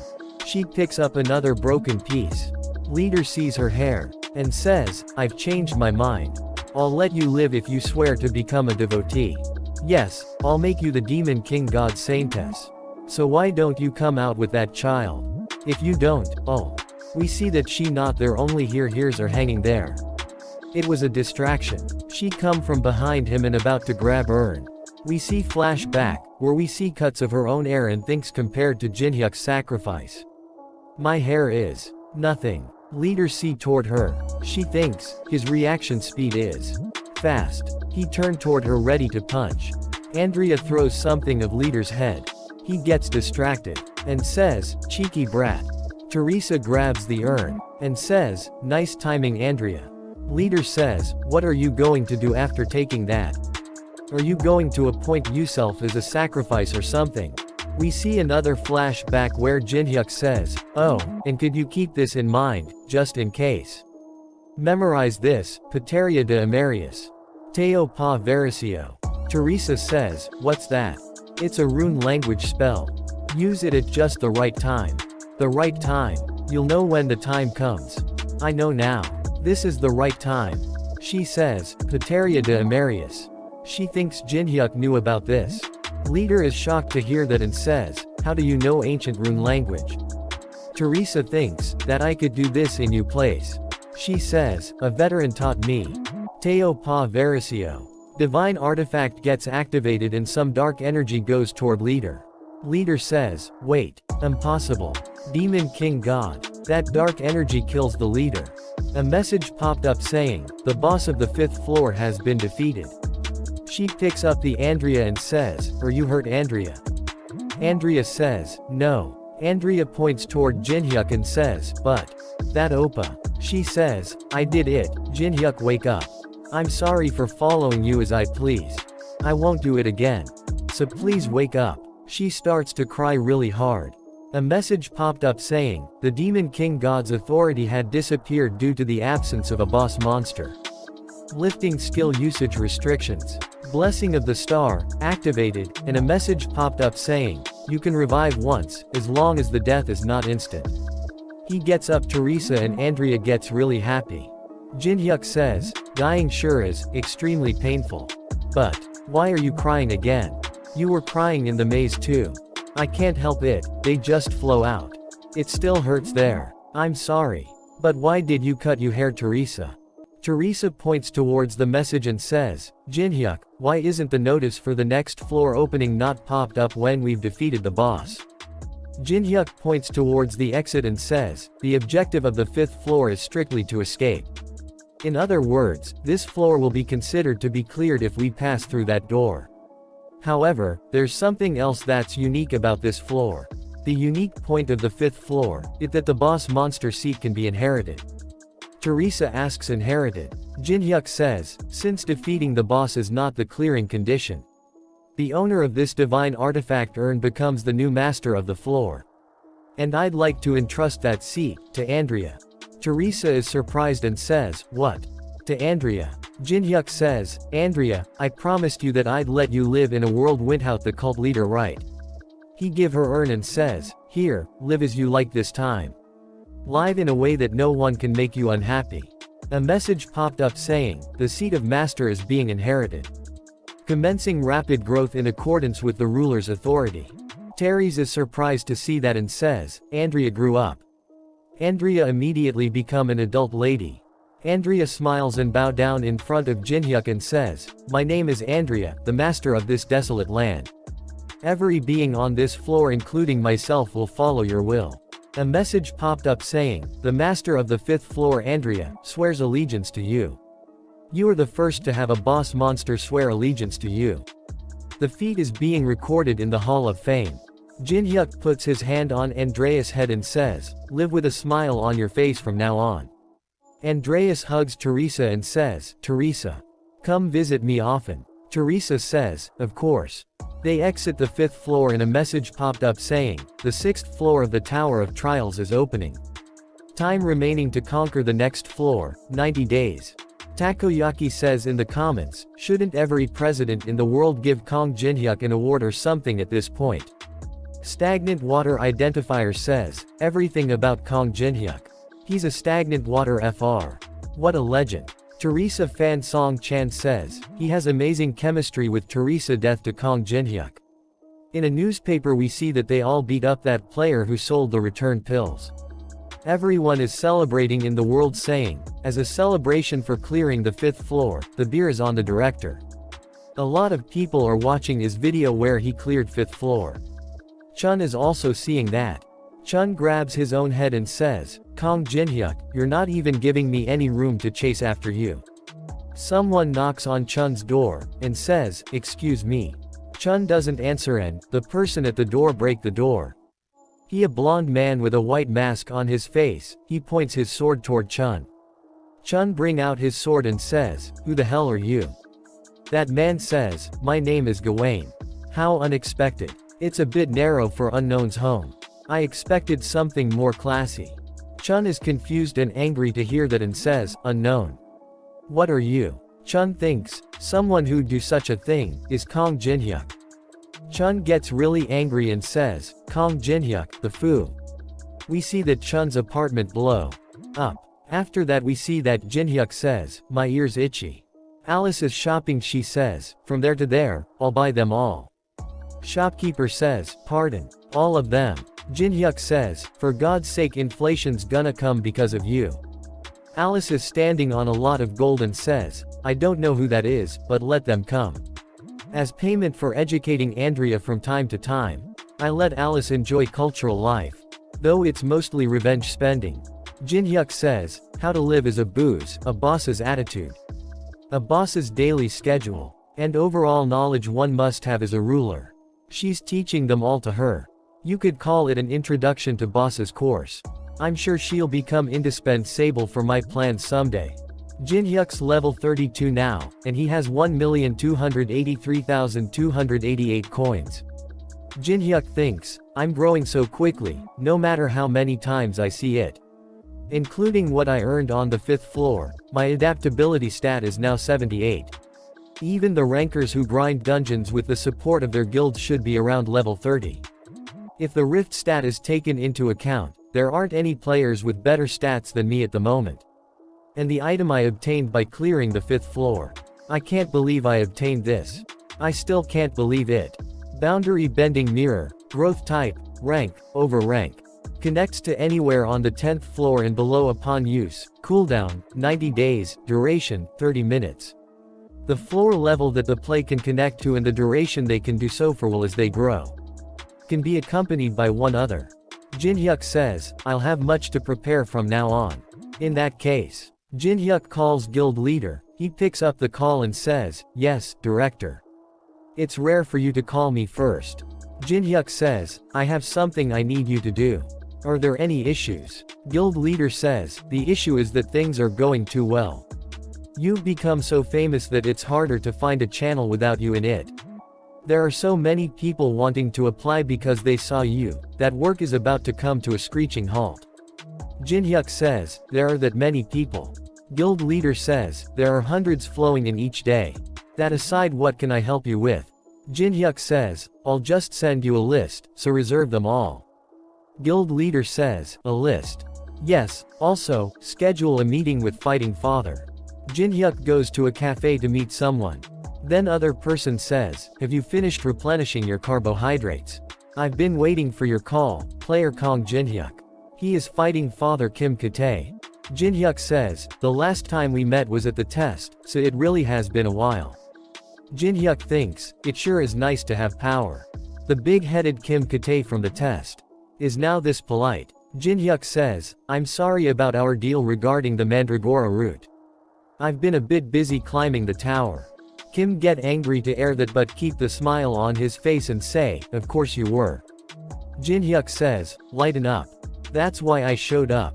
As a form of my apology, I'd like to change the conditions of our deal. From what is heard, Fighting Father has around 10 rank dungeons on the 3rd floor. Kim says, that's right. Then let's just go with you giving me one of them. So what you're saying is, instead of the original deal of 10 dungeons on the 1st floor, you want us to give you on a ranked dungeon on the 3rd floor. Jin-hyuk says, yes. Kim says, so you want to raise the condition on our end. Despite you not having even told us the antidote recipe you promised yet. Jin-hyuk smiles and says, yes. That's exactly right. Kim says, play Kong Jin-hyuk. On what grounds are you suggesting such a deal? Jin-hyuk says, increase in inflation rate, price of raw materials, and labor cost. Kim gets angry says, we are not a charity group. I didn't come here to listen to your absurd demands. Looks like I wasted my time. Kim says, I will consider this as something that never happened. Jin-hyuk says, the third floor labyrinth, Great Temple, that you guild possesses. You failed in every single attempt to conquer it, correct? Kim says, how did you know that? Jin-hyuk says, I'm also a guildmaster. I can acquire information like this anytime I want. I heard you're continuously challenging the Great Temple that you have monopolized. But your reputation within the guild is a disaster due to your continuous failures. Won't your position as team leader be in danger at this rate? So I will clear that labyrinth for you. After that we see at the Austria Vienna. Jin-hyuk and Alice are watching the performance. Alice says, what a beautiful performance. I'm completely lost for words. A message popped up saying, you have appreciated a masterpiece influencing an era. You have completed going to a concert 7 times. The condition has been fulfilled. You have successfully copied the skill perfect pitch rank F. You have successfully copied the skill understanding of instruments rank F. After that they eat dinner. Alice says to a waiter, bring me 2 more bottles of your most expensive wine. Jin-hyuk says, I should be able to finish it all by today and go back to Korea. A message popped saying, 1 eat at Michelin 3-star restaurants. 2 observe the chef making food. 3 make different genres of dishes. Alice says, contractor, I'm not saying I don't like it. But why are we enjoying leisure like this? Jin-hyuk says, it's all for a reason, just enjoy it while you can. Alice says, that's fine with me. Jin-hyuk says, Tower of Trials 6th floor Elven Forest. The elves that are apathetic toward foreigners simply guard the beautiful forest. The next floor will open simply by spending 90 days on the floor. Most players simply mark their attendance on the 6th floor and go level up on some other floor. However, every single floor has an objective, as well as opportunities that one can acquire. I'll go there fully prepared. He received a video call from Kim. Kim says, it's ready. He appears somewhere and thinks, teleportation magic is pretty nice. The Advancement Temple is located on the 3rd floor of the Tower of Trials. It is the most popular and flourishing agency for players' first advancement. Most people come to see this place's priestess to change their class, without even realizing that there is a heinous labyrinth deep underground. Kim come to him and says, you're here. Jin-hyuk says, you're just in time, team leader Kim. Kim says, of course, since this is very important. They're the members participating in today's raid. One of them says, it's an honor to meet you. I am the captain of the 2nd raid team, Lee Youngwon. Youngwon says, I've watched every single one of your YouTube videos. Jin-hyuk thinks, Lee Youngwon is a rather famous raid captain of Fighting Father. A girl says, I'm sub-damage dealer Ha Yeonsu. I'm a huge fan. Another one says, I'm the raid team's main healer. Please give me an autograph. Kim see that and thinks, this isn't some fan meeting.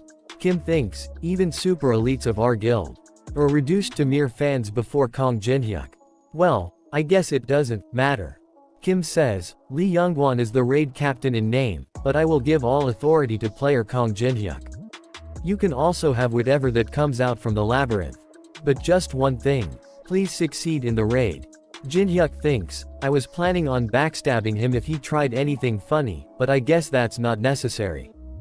Jin-hyuk says, understood. Then let's meet at the entrance in 30 minutes after finishing preparations. After that we see that Jin-hyuk is climbing the temple stairs. He reaches top, a beautiful girl is standing there. She is first advancement priestess. You must possess a class to become stronger. I ask you, which path will you pursue? A message popped up saying revealing classes. Jin-hyuk thinks, I've tried all the popular ones with my sub-accounts. The path I will pursue, arrange them in order of unpopularity. Jin-hyuk says, it's unpopular and hard to play. This is perfect. Jinhyuk thinks about Chun and says, back in the museum, and in the labyrinth. He had a lot of pride in his barrier skills, didn't he? Then I should trample him more thoroughly. A message popped up saying, you have accepted the barrier master, advancement quest. He sees some people standing and thinks, what's with them? One of them says, is Kim Kate of Fighting Father here? They are all from Samurai Guild. Their leader says, let's talk. Kim says, why are you people here again? I told you before, I will not allow you to participate in the Great Temple raid. Samurai leader says, team leader Kim, do you have any idea how many people are disappointed by Fighting Father's continuous raid failures? Rather than holding onto a labyrinth beyond your capabilities, isn't it better to conquer it together for the sake of humanity? Kim team member talk to each other saying, hey look over there. It's the Samurai Guild, that had been showing enormous growth lately. I heard they were growing like Karzi with their strong teamwork and information gathering capability. Wouldn't they be able to clear the Great Temple? Kim thinks, they're even sweeping public opinion. This isn't good. Jinhyuk says, you sure are popular, team leader Kim. Samurai thinks sees Kong Jinhyuk and says, that man. It's Kong Jinhyuk, the Korean ranker. The Korean S rank, Kong Jinhyuk. Could he have some sort of relation to Fighting Father? I've been listening, but something bothered me. Samurai says, what are you talking about? Kong Jinhyuk says, you've been saying how we'll fail because we're lacking in strength. But from what I can see, your forces are no different. One of them gets angry and says, you son of a, how dare you? Samurai stops him and says, calm down, he's an S rank. Samurai says to Kong Jinhyuk that, are you saying we're lacking in strength?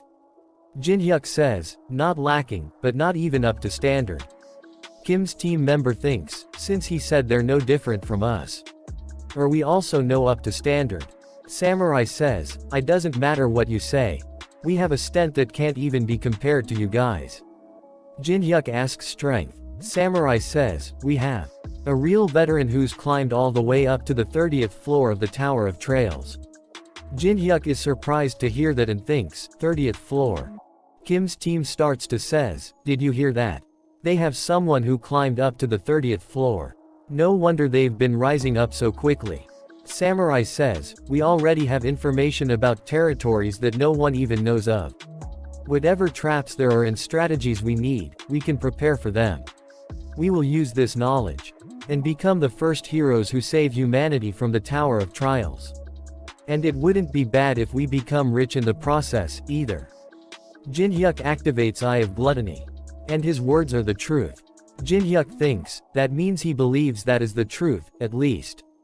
Then I'll just find the one who spouted such bullshit. He uses Eye of Gluttony on all the members of Samurai Guild. He found him. His name is Takeshi level 27. Takeshi has a skill called Hemi Foresight. Jinhyuk thinks, a half-baked foresight that can see into the upper floors based on its mastery. He gets really excited and things are getting interesting. We see a flashback where Samurai says, shit, I actually got it right. The trap really didn't activate. You're a real one. Takeshi thinks, no one knows that the ability I happened to acquire is half-baked. I thought I'd be able to get better treatment if I hid it as something whole. No, I was sure of it. How is it a lie if no one knows? Takeshi sees toward Jinhyuk and thinks, but this guy. Why is he staring only at me? Jinhyuk says, I don't know who it is, but hey, must be amazing if they rose up all the way to the 30th floor. Information from above the 10th floor hasn't been leaked anywhere, has it? Samurai says, you know you stuff. Information is the most powerful strength in this era, why don't you just let us accompany you obediently? Kim says, you think I'd believe such bullshit? Jinhyuk stops him and says, you should have told us that earlier, then, was there even a need for us to talk for this long? Let's head inside together. Finally, someone who can actually communicate with. Samurai says, stop frowning, team leader Kim. We'll at least raise your reputation if we manage to clear it. Let's go. Kim says, what is the meaning of this? How could you let them go in with us? What's gonna become of us if we just let them in? After all our protests. Jinhyuk says, team leader Kim, you wouldn't have let them in if I didn't concede to them, right? Kim says, of course. I would have done whatever it took to stop them. Jin-hyuk says, that's not good. Look at how much they want to become heroes. Shouldn't we at least give them the opportunity to experience whether it's easy or not to play heroes by laying their hand on someone's food? Kim thinks, this guy, what the hell is he planning now? Lee says, we'll be off as well, team leader. A message popped up saying, you have entered the Labyrinth Great Temple. Guild member of Samurai Guild says, look at this. They're players who challenge the labyrinth first. How miserable it, there no way to turn them back. No, you can just consider yourself a goner if you lock eyes with it. Don't worry, I've already thought up a countermeasure. He bring out a shield of Perseus. Who you really have prepared for everything. Jin-hyuk thinks, they must have used a lot of money. I'm not sure if they even know how to use it properly though. A message popped up saying, the condition has been fulfilled. The second perk for the one who first conquered the tower has arrived. He thinks, a perk at a time like this. We getting my first class advancement quest and entering the labyrinth the trigger. You have acquired Moon Imprint. This ability will display its effect once the first class advancement is complete. Moon Imprint rank immeasurable. Description, reduces activation time of all barriers by 25% and increase the effects of all barriers by 30%. Another message popped up saying, if you find every lost language buried within the tower long ago, then you can learn the nameless barriers. Locations where you can find the lost languages will be shown upon you first class advancement. He sees that surprised look on his face and says, lost languages. I've seen them as I climbed the tower, but I could never find any clues for them. So all of this is the reward given to the one who first conquered the tower. He gets really excited and says, there's still something that I don't know about the tower. They prepare for combat. A gigantic cobra appear in front of them. Maintain formation. We'll break down its spirit. Main damage dealers, attack. They use fire attacks on the cobra. Leader of the samurai jumps, activates his shield and hits the snack. Lee sees that and says, amazing. They're so amazing that there's nothing for us to do. Damn, how pathetic. Jin-hyuk thinks, these fighting father guys still have a long way to go. They're demoralized just that. From what I can see, they wouldn't even last on minute against one Alice, even that's generous. We see that on the Tower of Trial's 5th floor. Alice says, no, how many times do I have to say that, know how you do it? I'll show you again, so watch carefully. While looking down like this, okay. I command you. Submit. Andrea says, you really are different from just the feel alone. Alice says, of course, you and I are fundamentally different. If you get it, then try again. Andrea says, yes ma'am. They say, Captain, which way should we go? He sees toward Takeshi and smiles. Takeshi thinks, left, which is bright and looks safe. Or right, which looks like you could get ambushed at any moment. My foresight didn't show me anything like this. What to do? Takeshi is about say left. Jin-hyuk says, I see, so it's left. As expected of a veteran. Most people would have chosen the dangerous looking right path, thinking it was some sort of reverse psychology trick, right? You're well aware that people who trust shallow reverse psychology tricks are sent to hell in this labyrinth. I don't know who you are, but I'll trust you to carry us. They goes left, the safe looking path. Jin-hyuk thinks, his foresight is poorer than I expected. To think he'd choose to go left. Well, I guess it doesn't matter. Since it's hell regardless of which way you go. They see an orange laser and say, what's that? It that a laser. It's coming this way. Samurai asks Takeshi. Takeshi says, isn't this just a simple trap? Don't worry about it too much. A lot more laser spawns. Samurai Guild says, what the hell? They all activate skill mana infusion. They're coming. Block them. Their mana infusion and shields does not work. One of the laser cuts their member's arm. Samurai says, shit, they're getting through. Infuse more mana. He says, Takeshi stay behind me. Takeshi thinks, damn it. This is all because of that bastard Kong Jin-hyuk. But you won't come out unscathed in this situation either. A message popped up saying, beginning the Barrier Master First Advancement Quest. He makes some hand signs. And activates inadequate physical barrier. A message popped up saying, you have fulfilled the first condition of the advancement quest. A strong barrier surrounds Jinhyuk and Fight Father's members. Kim's party members are surprised to see that. Lee says, "What in the world?" One other member says, "It's my first time seeing something like this." Jinhyuk thinks, "I guess this is the limit until the advancement." Well, it doesn't matter, since I fulfilled the first advancement condition, the activation of a barrier. Jinhyuk says, "Stay inside my barrier." A girl says, "Player Kong Jinhyuk. Where are you going?" Jinhyuk says, "I have to go get some items. You get an item if you evade these lasers 300 times in a row." They are shocked to hear that and says, "What? Feel free to challenge it alongside me. It's not as hard as it looks. As long as you follow the beat." He jumps around and spins around. And says, "It's not that difficult. It's like he is dancing." Lee sees him and thinks, "Unbelievable." The guys from the Samurai Guild are screaming in complete disarray, but this man is smiling. We see flashback where Lee says, "Team leader Kim. Isn't a bit too much a loss on our side if we yield everything to Kong Jinhyuk?" Kim says, "You must still be too young to understand, Lee. There are times when you need to accept things, even while putting up with losses.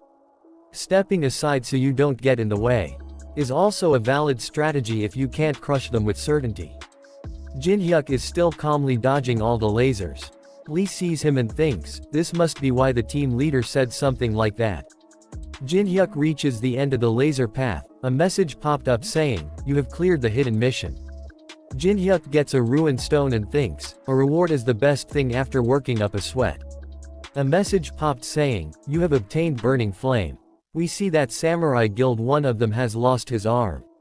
And a lot of other members are injured. One of them says, "Yoshida is dead." Samurai leader says, "All of you get up. Confirm the number of injured and deceased first." Jinhyuk sees that and says, "My, a lot of you are injured.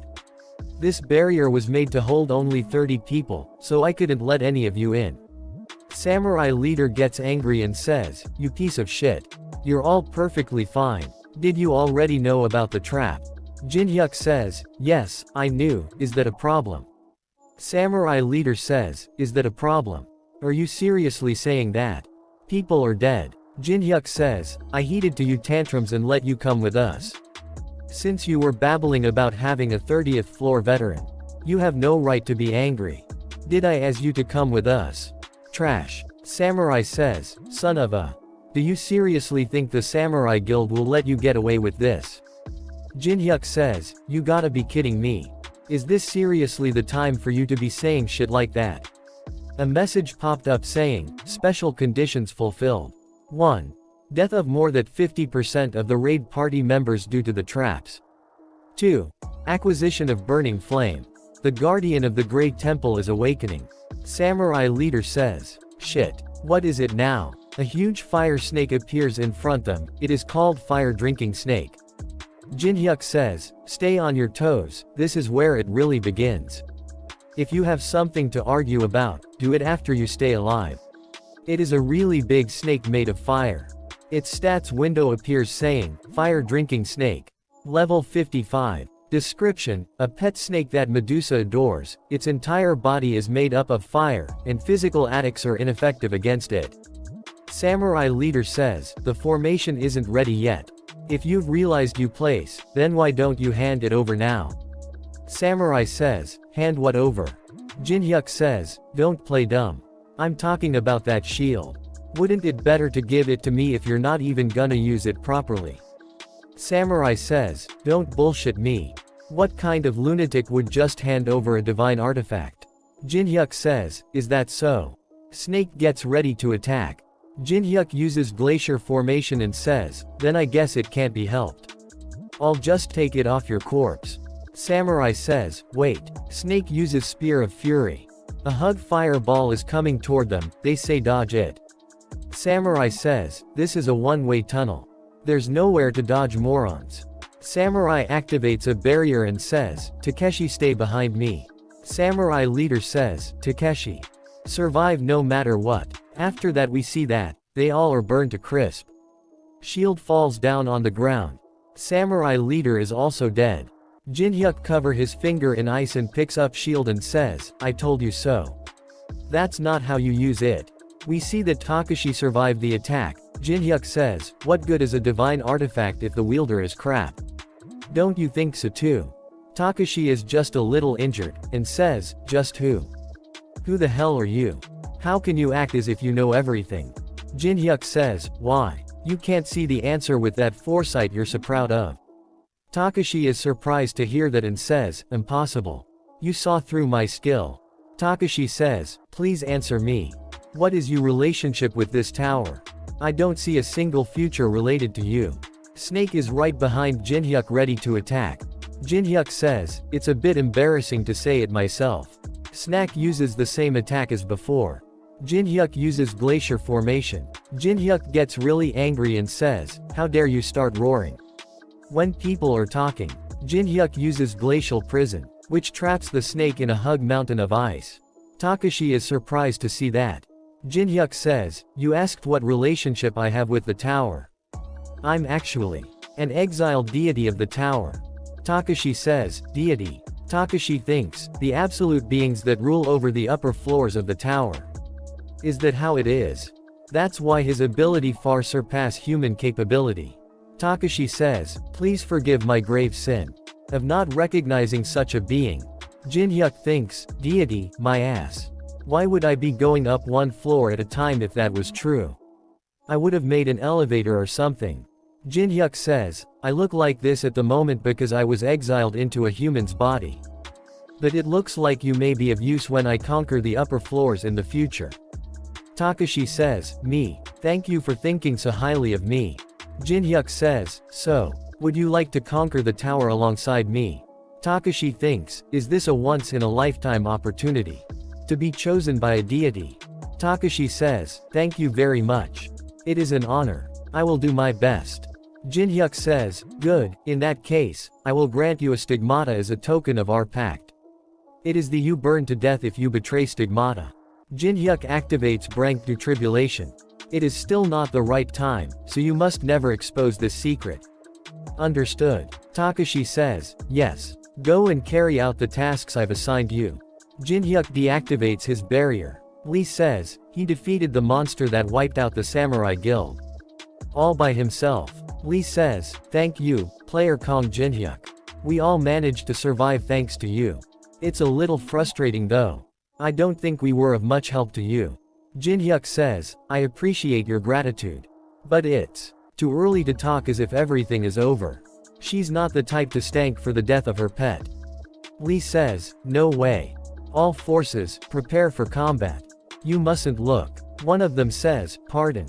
We mustn't look at what? Medusa grabs his head to turns it toward her. He turns into a stone statue. Medusa break him. Medusa says, disgraceful humans. Not only did you invade my temple. She gets really angry and says, but you even laid you filthy hands on my child. She release a large amount of mana. They says, such overpowering mana. Lee says, all of you get yourself together.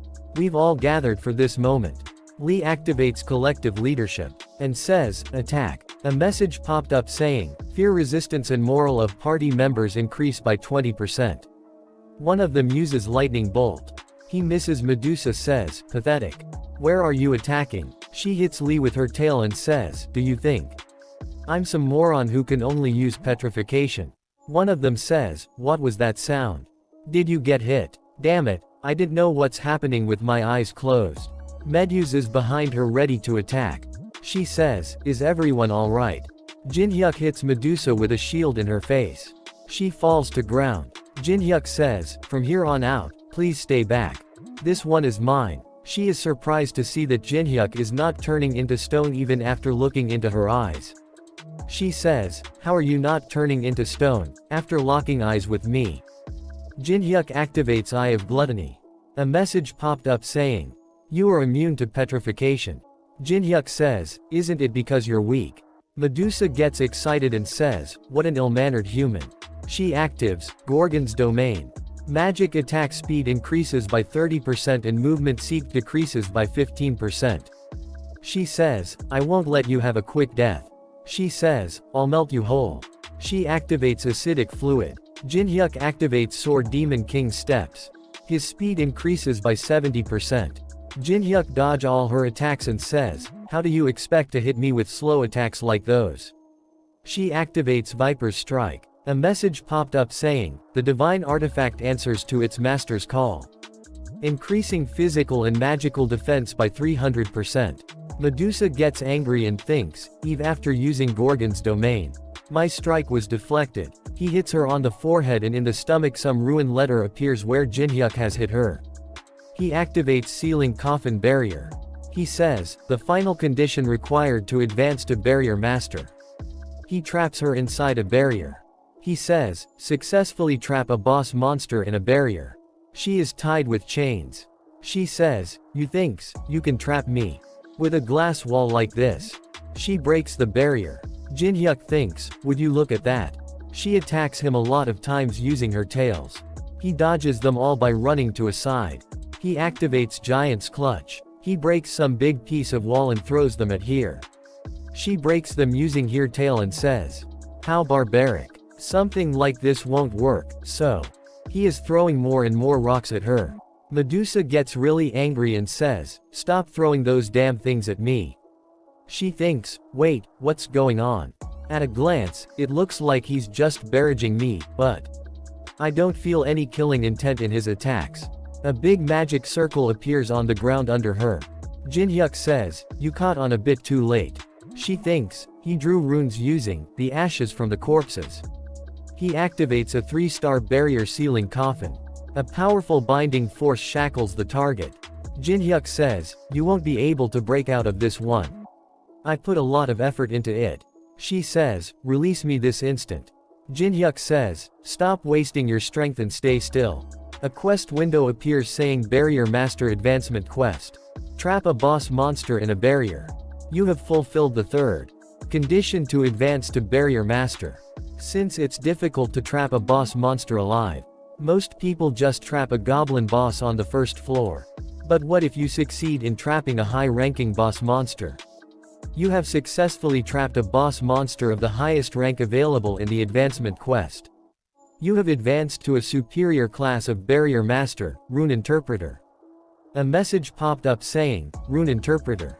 Description, you are able to realize the essence of runes, reinterpret them, and create barriers that have never existed before. Barriers made by a rune interpreter are twice as effective as regular barriers. Jin-hyuk gets really excited and shouts, yes. Jin-hyuk thinks, in new a hidden class would appear. The harder the conditions I fulfill, the better the rewards are. Meaning, I can still dig even further for better rewards.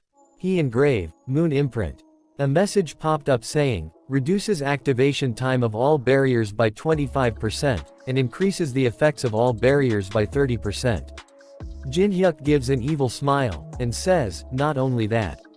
There's even a perk. I'm frothing at the tormenting possibilities using this. Medusa says, what are you going to do to me? Are you going to kill me?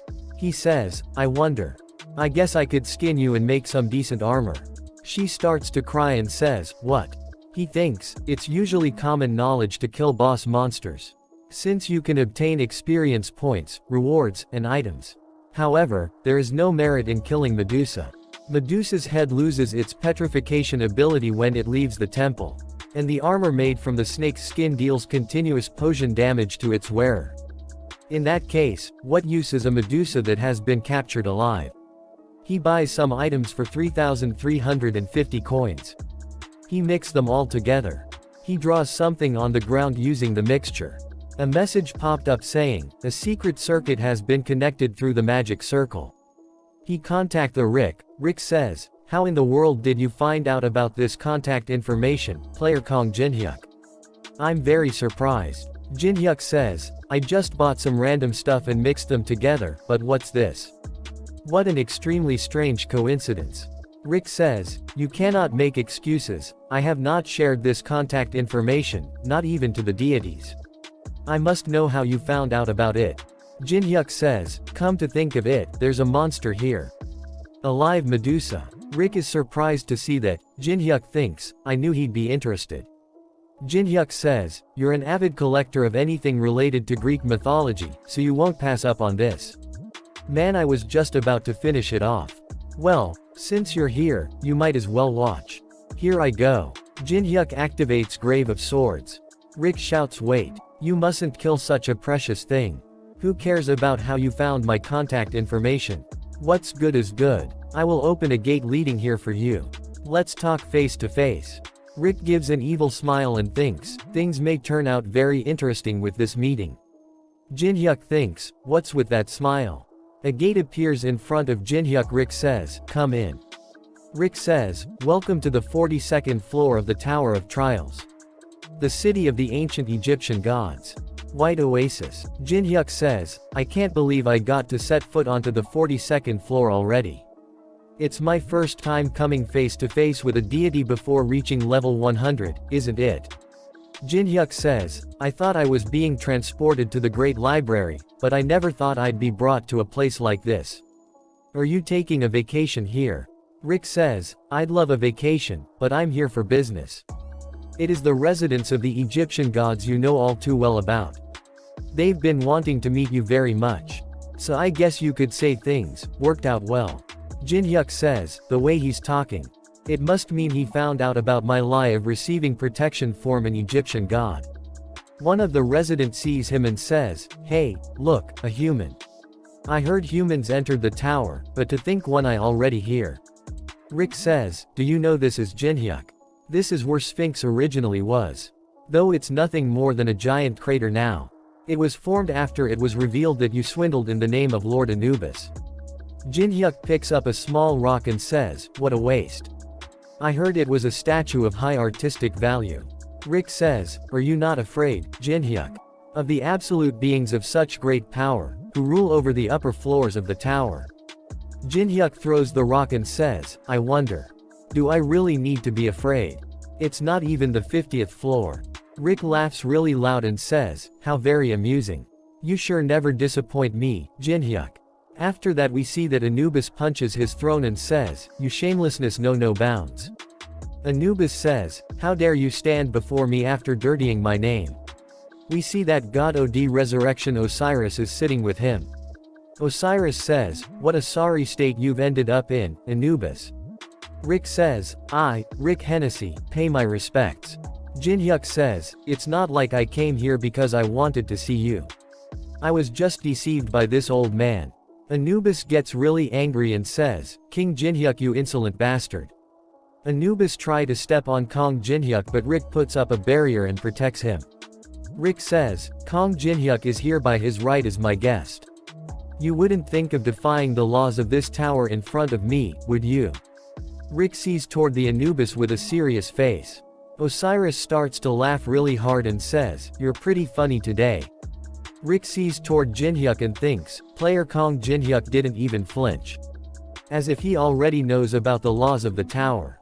Anubis sighs, if I can't kill him directly, then I'll do it within the rules of the tower. Anubis summons a warrior. Deliverer of the dead. Rick thinks, the strongest warrior that can be summoned against a player on the 6th floor. To think he'd bring out the deliverer of the dead. It cannot be defeated with Kong Jinhyuk's current abilities. Now, how will you get out of this situation, Jinhyuk? Anubis says, if you last 5 seconds against my warrior, I'll let you choose one thing from this temple's treasury. A message popped up saying, would you like to accept the duel request of Anubis, a ruler of the 42nd floor? Jinhyuk smiles and says, I just have to last 5 seconds, right? Jinhyuk purchased the royal blood.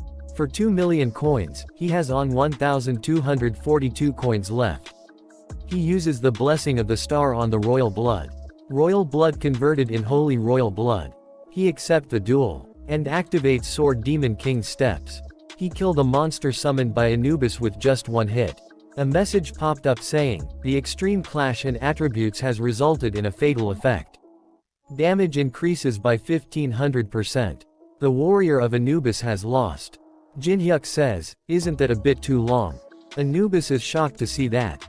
Osiris says, impossible. A mere human of the 6th floor defeated Anubis's warrior. Jinhyuk smiles and says, alright, what should I choose from the treasury? Anubis shouts. And says, enough of you bullshit. Attacking as soon as you accept isn't fear. Someone shouts, Anubis. This is a promise you made yourself. You're not thinking of defying the rules of the tower, are you? He is the god of the sun Horus. Anubis says, "Goddamn it, whatever." Horus apologies and says, "I will show you to the treasury, follow me." There are a lot of items in gold in the treasury of Anubis.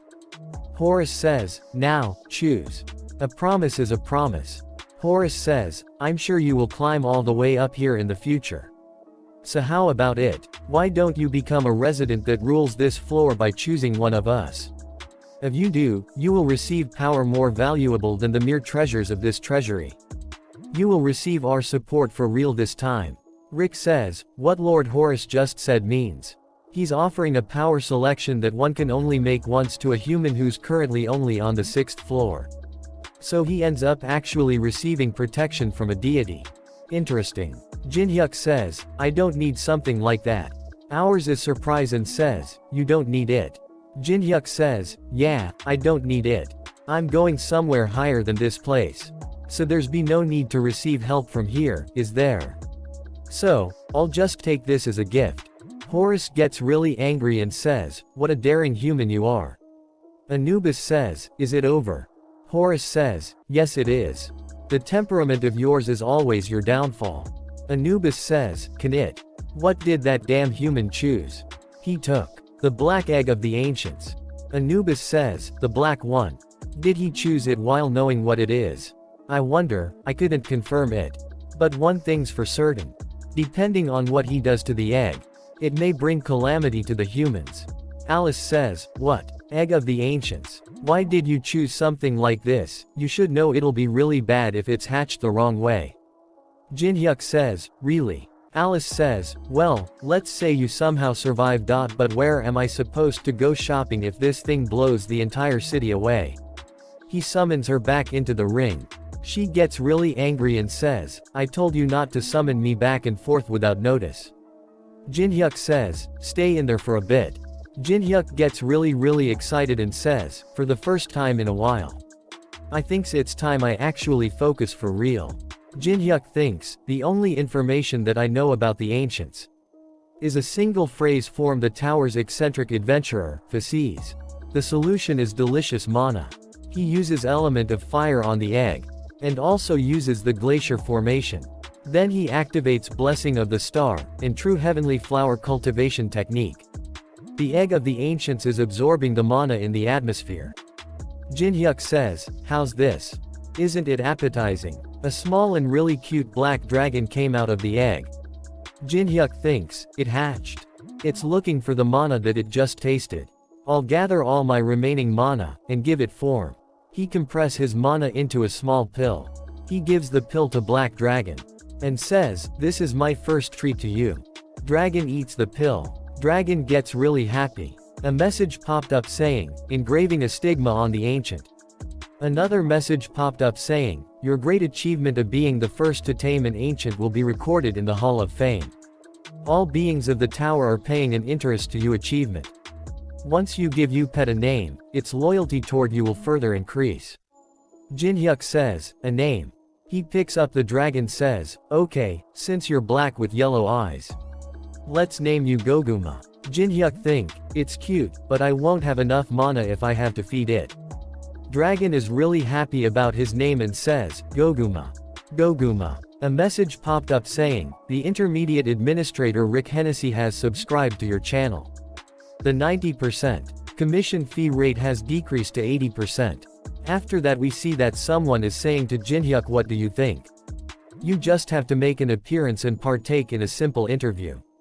You know our program is the best in the industry, don't you? We guarantee a 40% rating." He is SWB station manager Kong Byungchan. Jinhyuk says, "Does the manager usually take care of things like this himself?" Manager says, "Of course it's normal when you're involved.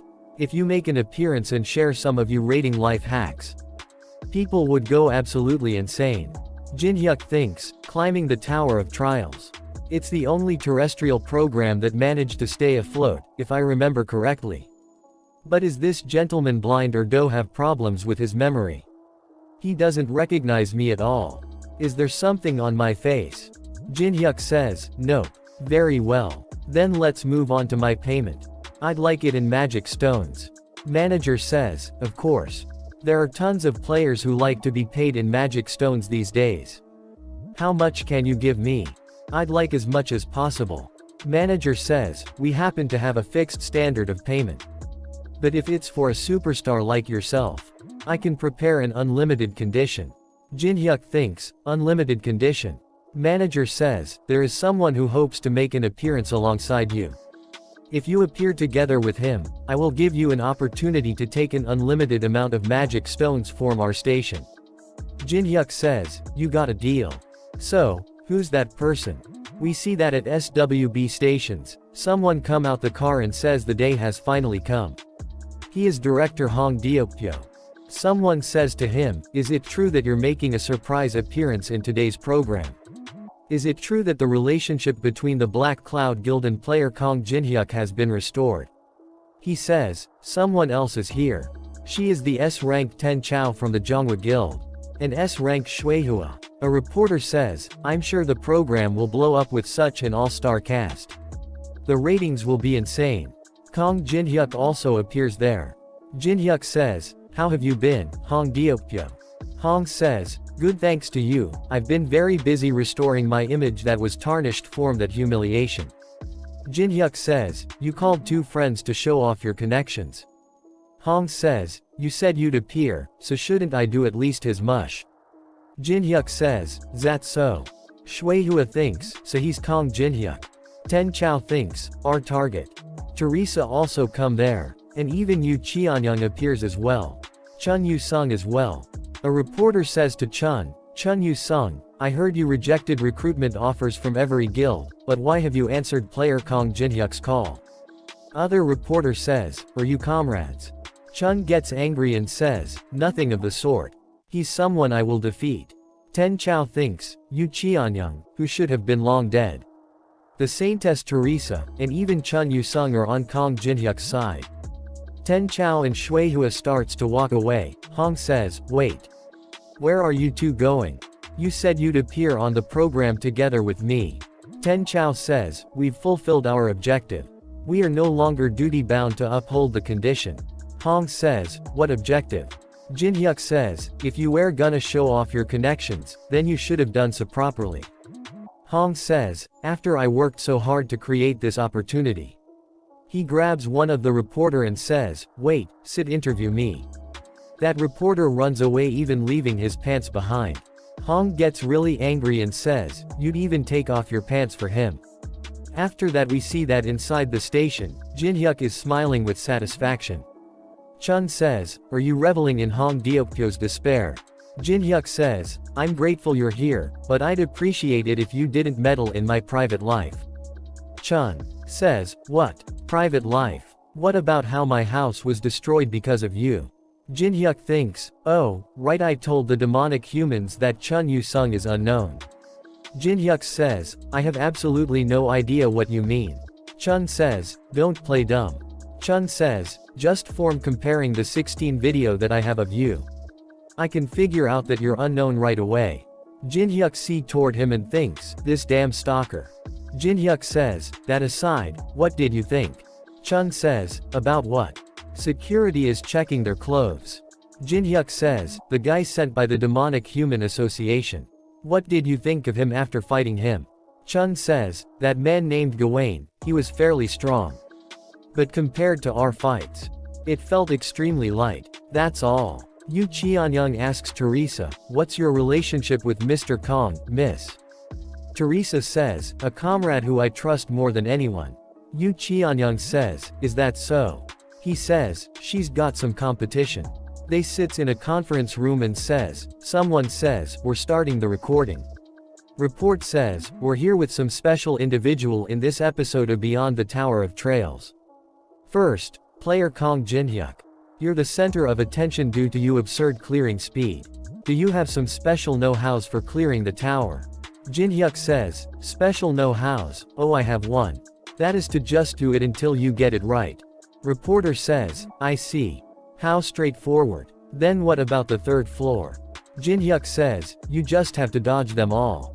Reporter says, then the fourth floor. You just have to dodge them all for that floor too. Manager says, how do you expect us to broadcast this? Do you have any idea how tremendous the losses are when we waste one broadcast recording? You've completely messed up the recording, so we're in complete disarray. And not only that, you've shamelessly come to get you appearance fee. Jin-hyuk says, answer any question you are asked, I simply upheld the contract. Do you expect that kind of far-fetched logic to work? Jin-hyuk grabs him and says, Lee Jong-soo. You remember who that is, don't you? Yes, that Lee Jong-soo who you just thought of. The streamer entertainment CEO who you treated as a brother. Together with Lee Jong-soo, you plotted to squeeze streamers dry with slave contracts. There was a time when we streamers come to this office together to protest. I was there too, don't you remember? Thanks to that, I learned many things about life. I learned what I have to do to not be a pushover. To us, who you were sucking dry thanks to the contracts you guys cleverly drafted up. Do you remember what you said? Contract-wise there's no issue. Jin-hyuk gets really angry and says, do you still think my logic is far-fetched? Manager says, opens a locker and says, this is our station's magic stone storage room. There are a lot of cases filled with magic stones. Manager says, as per the contract, we will give you the opportunity to use an unlimited number of magic stones in this room. For the next 2 hours, that is. Jin-hyuk sees toward him with angry look and says, 2 hours. Manager gets scared and says, it was written in the contract. Very small, in the corner. You can use the magic stones here to do whatever you want. And by the way, there are anti-theft spells cast on these stones, so they cannot be put in subspace inventories. Manager thinks in which case, the only thing he can do is to absorb the magic stones. However, the average time need to absorb a low-grade magic stone is 5 minutes. No matter how many magic stones he absorbs, the number he can absorb in 2 hours is negligible. If you need anything you can ask the staff members here. Entry and exit is very restricted here after all. One of the employees says, wow, it really is Kong Jin-hyuk. Jin-hyuk thinks, so his intention is to make my reputation fall into a bottomless pit. If I try to take the magic stones by force. Jin-hyuk says, very well. I'll use as much as I can in the next 2 hours. Manager says, a wise decision. Then I will see you in 2 hours. Please treat Kong Jin-hyuk well, you too. Jin-hyuk says, hello. Would you like to see something amazing? Manager says, Jong-soo. It's truly unfortunate you died an unjust death. But living people need to stay alive. Why are you back to haunt me? You're already dead, damn it. I've minimized the losses in magic stones, but how do I pull away from him? Should I place a few journalists on him and create some sort of controversy? I'll think it after I get out of this situation. He opened the room of magic stones and says, player Kong Jin-hyuk, were you satisfied with you 2 hours? We see that there is not a single magic stone left. Those 2 employees of his are playing the Black Dragon. Jin-hyuk says, oh, you're finally here, director. Do you have any more magic stones? My baby here is a big eater.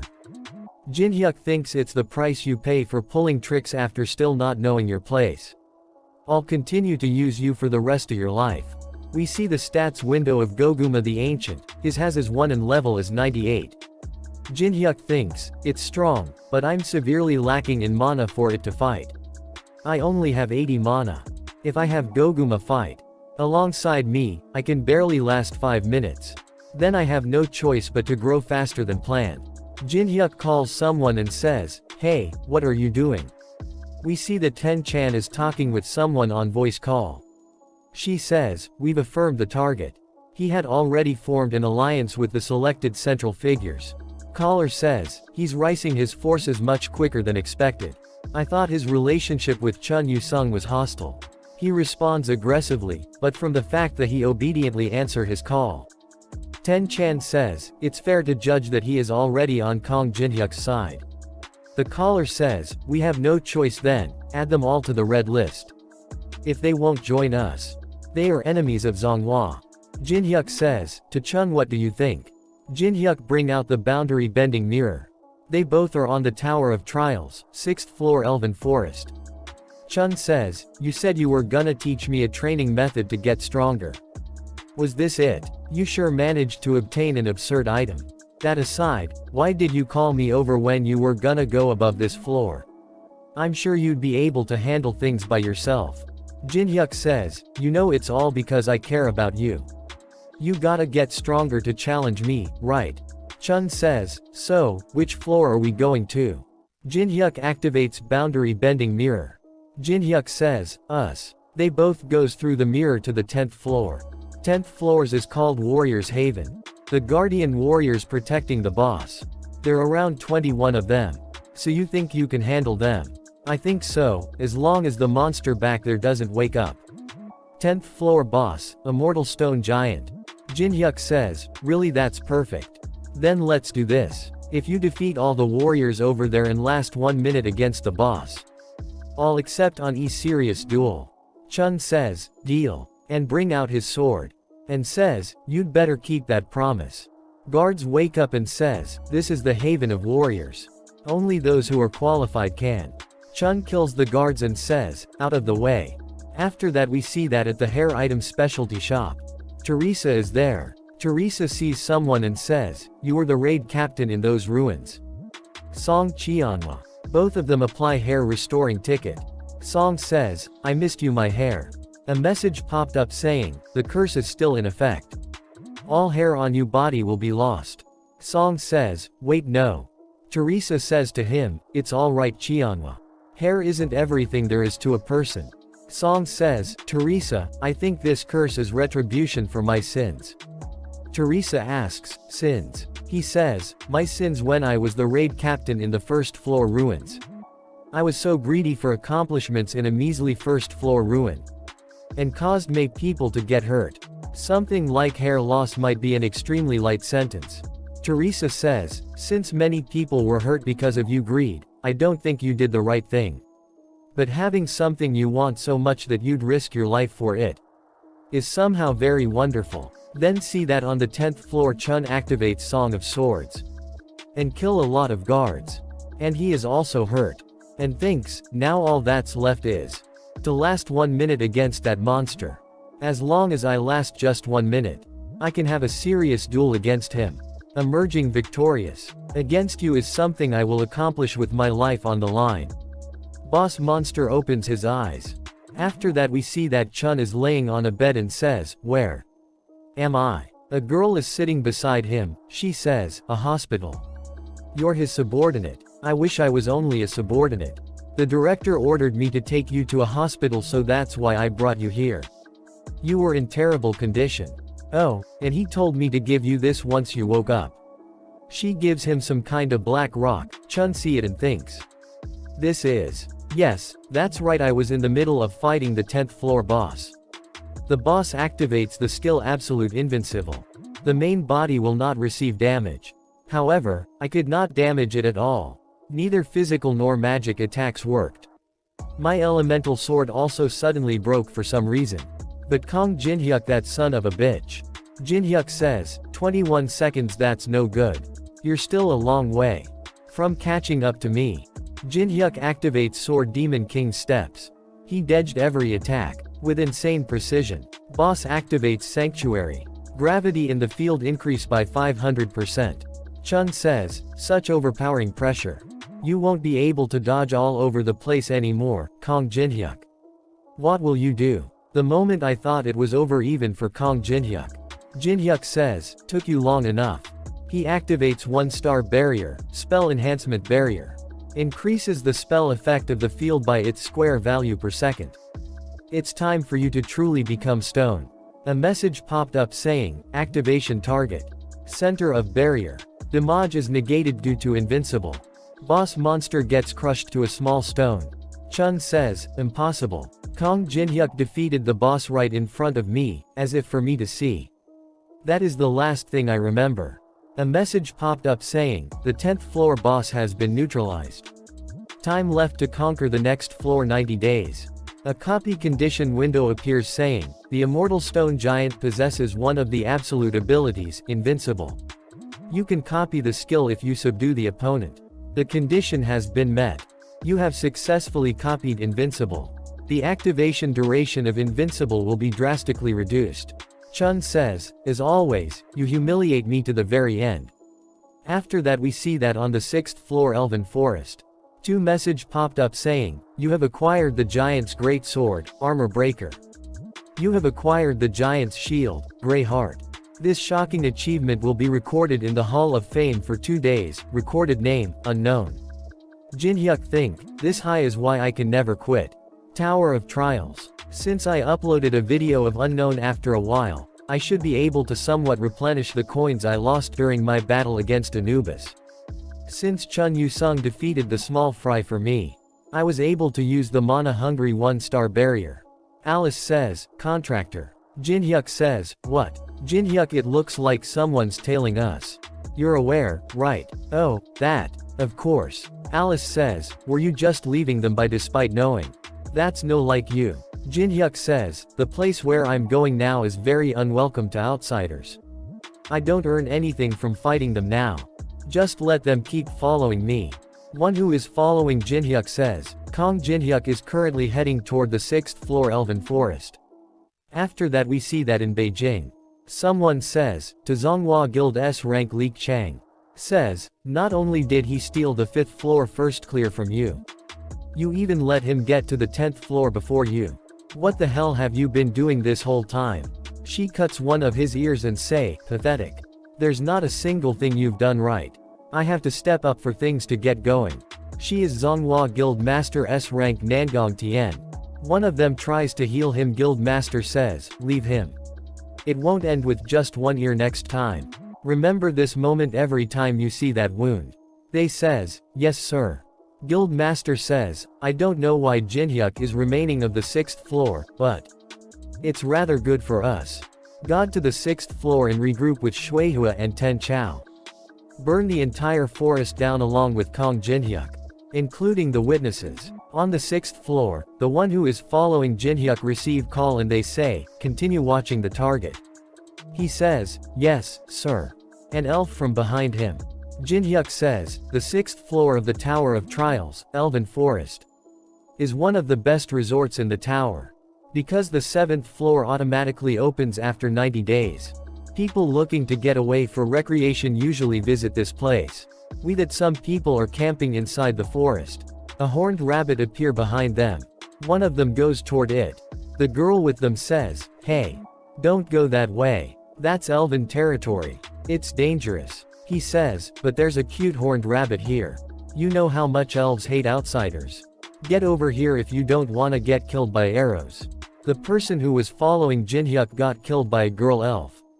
That elf sees Jinhyuk and thinks, why was he getting tailed? It doesn't look like he has any particular objective. He just lost. But one can never pass through this forest without skill. You'll never get out of here. We see that Jinhyuk tries to smell something. And says, it's left. Elf see that with a surprised look on his face and thinks, that path is. One can only tell which way to go by smell after spending a long time in the forest. How does a human know of such a method? But it's okay. Fortunately, he approached an illusion barrier. Once he get caught in that barrier, he'll just march in place within an endless illusion and exhaust himself. I'll just keep watch on him. And just drag him back outside once he passes out. Jinhyuk says, man, this isn't how you do it. These should be in passive characters like this reduces the barrier's effectiveness by half. Whoever made this, they must have dozed off during grammar class. She is the one who wrote it. She gets angry and thinks, what the hell is that human? Jinhyuk thinks, I have a fledgling elf on my tail this time. Alright, it's about time. Jinhyuk bring out some stuff and says, I'm so hungry I guess I'll make something to eat. He activates otherworldly restaurant. He cooks something amazing. She sees that and says, I guess this human knows how to cook. Elf, how dare you? In the sacred elven forest. She says, cook animal meat. You dare disparage this forest. Jinhyuk says, what are you talking about? This isn't meat. This is soy meat, made from soybeans. If you don't believe me, come see for yourself. She says, don't play around with me. It looks like meat. She says, impossible. It really smells like beans. Jinhyuk thinks, the elves of the Tower of Trails have a morbid liking for cooking and music. However, animal meat is the one food item that is considered taboo amongst the elves. So, what would happen if I give them a chance to eat something that resembles meat? Jinhyuk says, would you like a taste? It's one of the best works. They'd be unable to withstand their curiosity. She picks up a bite and says, you're sure it's not meat? Jinhyuk says, do not insult my dedication toward cooking. I wouldn't dare lie or pull tricks using food. She eats it and says, delicious. My word. How can something be this good? Elf says, I didn't realize you'd be a precious guest who would present a new dish like this to us. She says, I am Sylvia, a ranger of the Elven Forest. I apologize for my misunderstanding. What must I do for you to forgive me? Jinhyuk says, then, could I visit the Elven village? After that we see at the Elven Forest Village Hall. Jinhyuk says, my name is Kong Jinhyuk. One elf says welcome. I am Penheim, the patriarch of the Elven Forest. Jinhyuk is surrounded with elves with arrow. Jinhyuk says, but am I really being welcomed? One of the elves with white hairs says, how dare an outsider form who knows where? Expect a welcoming. You humans do not have the right to set foot into this sacred forest. He and his Teslon and his level is 30 and his age is 926. A copy condition window appears saying, he is a very prideful ranger. To copy a skill from Teslon, who takes pride in his bowmanship more than anyone, you must fire an arrow with higher accuracy than him just once. Jinhyuk says, he's the same as always. He was extremely wary of humans, even in the game. Well, I guess me making a complete mess of things here had a part in it. Jinhyuk says, I was invited here by Sylvia. As an arrow is about to hit Jinhyuk, Jinhyuk blocks the arrow with his dagger and says, your attitude toward guests need work. Should I have brought a gift or something? Teslon says, you have good reaction speed for a mere human. The next one will run straight through your forehead. Sylvia stands between them and says, Sir Teslon. Wait. This man is a guest that I invited as an apology due to my mistake. Teslon gets really angry and says, shut up, Sylvia. How can you still bring an outsider to the village? You'll need to take responsibility after we deal with this bastard. She says, I didn't bring him here blindly. He has great talent for cooking. And he can even bring us food that we've never tasted before. Teslon thinks, never tasted before. Teslon says, did you think I'd let you go just because you say that? Patriarch stops Teslon and says, Teslon, enough. There's no need to kick him out yet. We can at least confirm it for ourselves first, right? Teslon says, Chief. Jinhyuk thinks, the figs that grow in the Elven village are extremely special. They contain magic as a magic crystal does, so your magic power will increase just by eating them. When the elves harvest the figs, they give thanks to the forest on that day. And call it the Moonlight Festival. Jinhyuk activates Otherworldly Kitchen. All the elves are surprised to see him cook. Jinhyuk, you may freely eat you fill. Rather than real meat, they're patties made from soybeans. Teslon looks around and tries to pick the food. Jinhyuk take the plate away, and says, don't you have any pride, you punk? You're the one who aimed an arrow at me. Everyone is eating, but Teslon does not get any food. Chief says, this flavor is quite extraordinary. He gets really excited and says, to think that an outsider could bring us such great joy. I've got a good feeling about this year's Moonlight Festival. We thank you, Great Forest Mother. Let the Moonlight Festival begin. Some player who are camping in the forest hears a lot of sounds from the forest. They says, it looks like the elves are doing something. You're right, it's pretty noisy. If they weren't so aggressive, I'd go see what's going on. Don't even think about it. Do you know how bad their tempers are? They'll probably go crazy and shoot their arrows at us if we go near. This might not be Elven territory, but it's still amazing. Isn't that right? We see that some black masked man comes and kill his friends.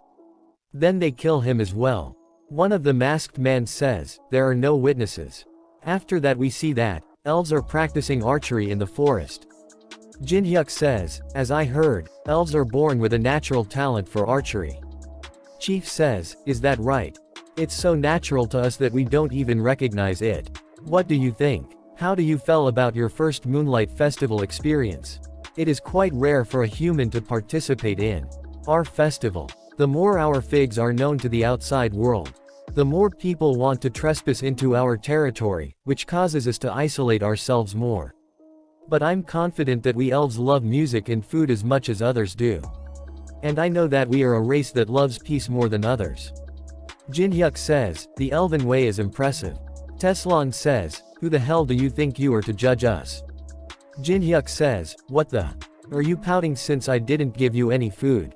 Teslan says, it doesn't matter how good you are at cooking in the end, you're nothing but a human. Your existence in this forest is filth itself. Jinhyuk says, your face is filthier, you bastard. Teslan says, you wanna die, human. Jinhyuk takes out an arrow, let's not ruin the festival's good mood. Rather, let's do this. Jinhyuk says, let's challenge each other to an archery competition. And have the loser leave. Teslan says, how dare you bring up an archery bet in front of me? Fine, prepare the target. All elves get excited and says, wow, it's an archery completion. They run toward the match and says, let's go watch the competition. Leave everything behind and let's go. Jinhyuk says, it's a bit boring since I don't have anyone cheering me on. Teslan says, you're nothing but an outsider. Who the hell would cheer for you? Jinhyuk says, then I should bring some cheerleader as well. He bring out his small cute black dragon. Teslan says, what a strange summoned beast. Teslan says, that's a surprisingly cute cheerleader. If you're done, go first. You just need to hit the target on that tree over there. Jinhyuk says, okay. Jinhyuk hits the third layers. Teslan says, not bad. For a human. Teslan says, but if you want to beat me, you've got a long way to go. Black Dragon jumps and activates his fear skill. A message popped up saying, due to the effect of fear, you have fallen into a state of fear for 3 seconds. Teslan and all the elf falls to ground. Teslan says, what in the world did you do? Jinhyuk says, how naive. You'd do anything to win, right? A message popped up saying, you have met the conditions. Teslan gets really angry and says, crazy human. Jinhyuk says, to Goguma you have to be careful. This is important. Don't do that from now on. Teslan gets up and says, you damn human, did you bring that dragon out just to act as cowardishly? Don't you have any honor? Jinhyuk says, no, I have none. Because I'm a filthy human. He gets perfect marksmanship rank AA. Teslan says, I don't care whether you're filthy or not. I'll never acknowledge a victory that's won like this. Alright, I'll just count that one as a warm-up. You can shoot again if you want. Teslan says, I won't let it go if you're gonna play around again. Jinhyuk says, yeah. Teslan says, things have gone on for too long. Teslan activates perfect marksmanship. Hit the center of the target. Everyone says, perfect shot. As expected of Teslan. Sylvia says, Kong Jinhyuk, it's still not too late. Why don't you beg Teslan for forgiveness? Teslan is the greatest ranger out of all of us. It's impossible to win against him in archery as a human. Jinhyuk says, the best of the elves. Even better. He uses glacier formation and hits the target goes filing in the air. Teslan says, you bastard, what are you doing? Jinhyuk says, what do you mean? I'm just adjusting difficulty to match my level. He fused blood demon chi and perfect marksmanship. And he obtained red magic bullet. Red magic bullet rank AAA. Teslan sees that and thinks during that split second something change. Jinhyuk activate red magic bullet. He hits it in middle of the target and split it into 2 pieces. All the elves are shocked to see that. They says, that takes is made of fig tree woo, so it shouldn't break easily. He split Teslan's arrow in the center and destroyed the target.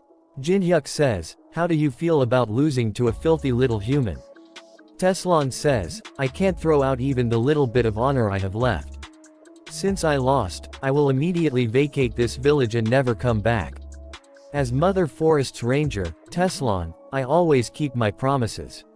No, I guess I am no longer a ranger. Jinhyuk says, big ears wait.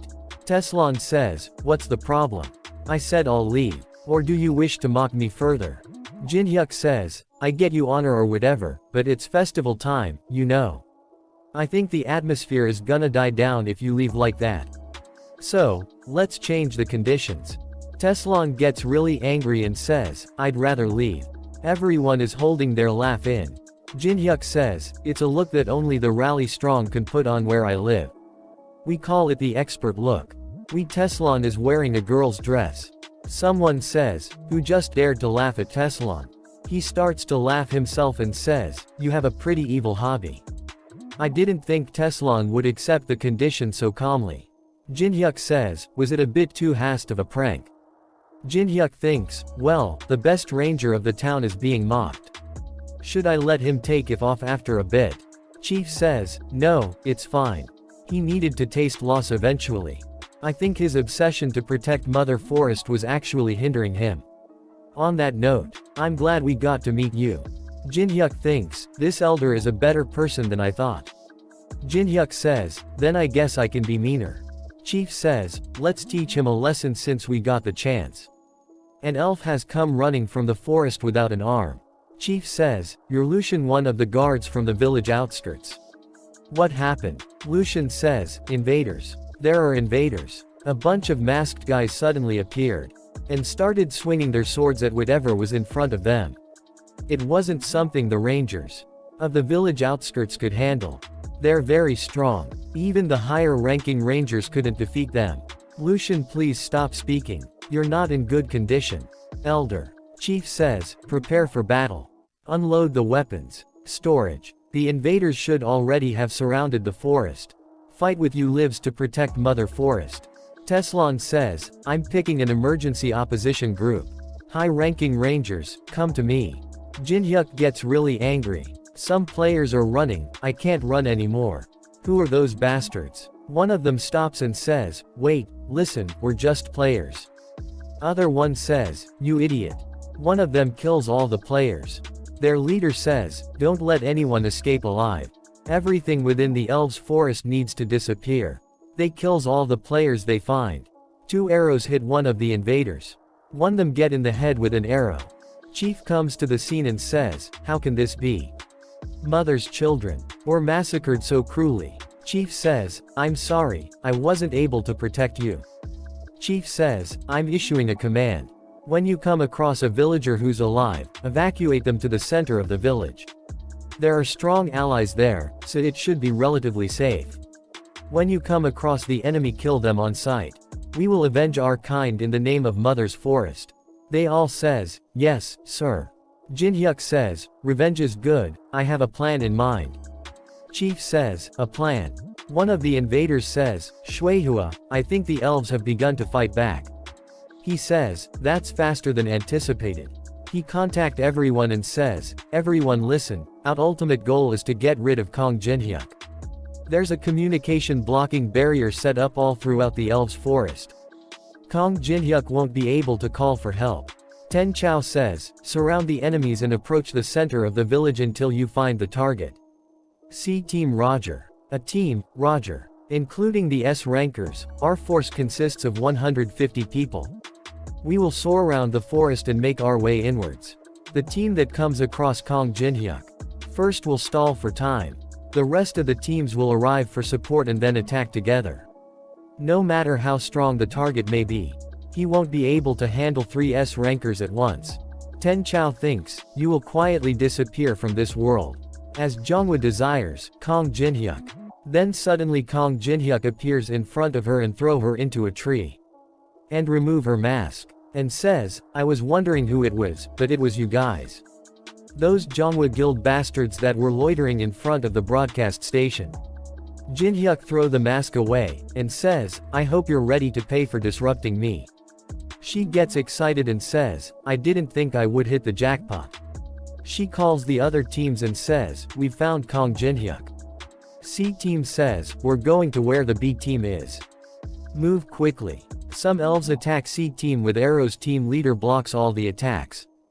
Tessalon says, where do you think you're going, outsider? Your enemies are us. C team leader says, you piece of shit natives. Jinhyuk activates Grave of Swords, and Sword Demon King steps. He kill a lot of them. She say, don't stay closer, spread out. Jinhyuk activates Glacier Formation. A lot ice spears hit them. Ten Chao sees that and think, he's much stronger than what I saw on screen.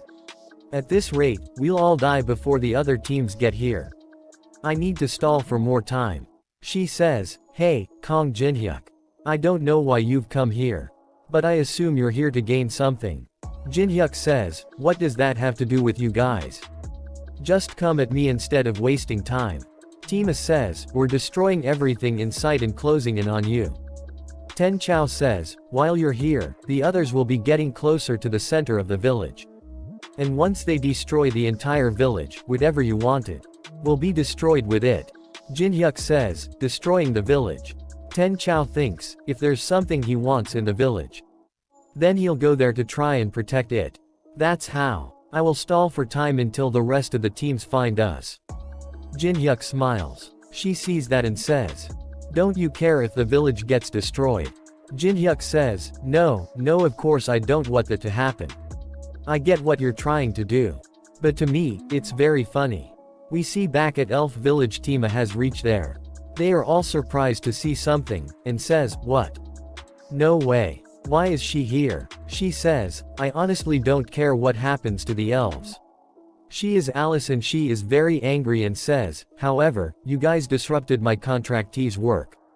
She activates blood spears, and says, that's enough reason to kill all of you. The all gets really scared and says, we can't handle this kind of monster. Vanish. She kills them all and says. Ten Chao contracts the Tima and a message popped up saying, person you're trying to reach does not exist. She is surprised to see that and says, what? Tima leader is dying saying, support the center of the village. Alice kills them all and says, how boring. It wasn't even entertaining. She sees some elves and says, do elves make alcohol too? Shueihua thinks, the strongest of us is already dead.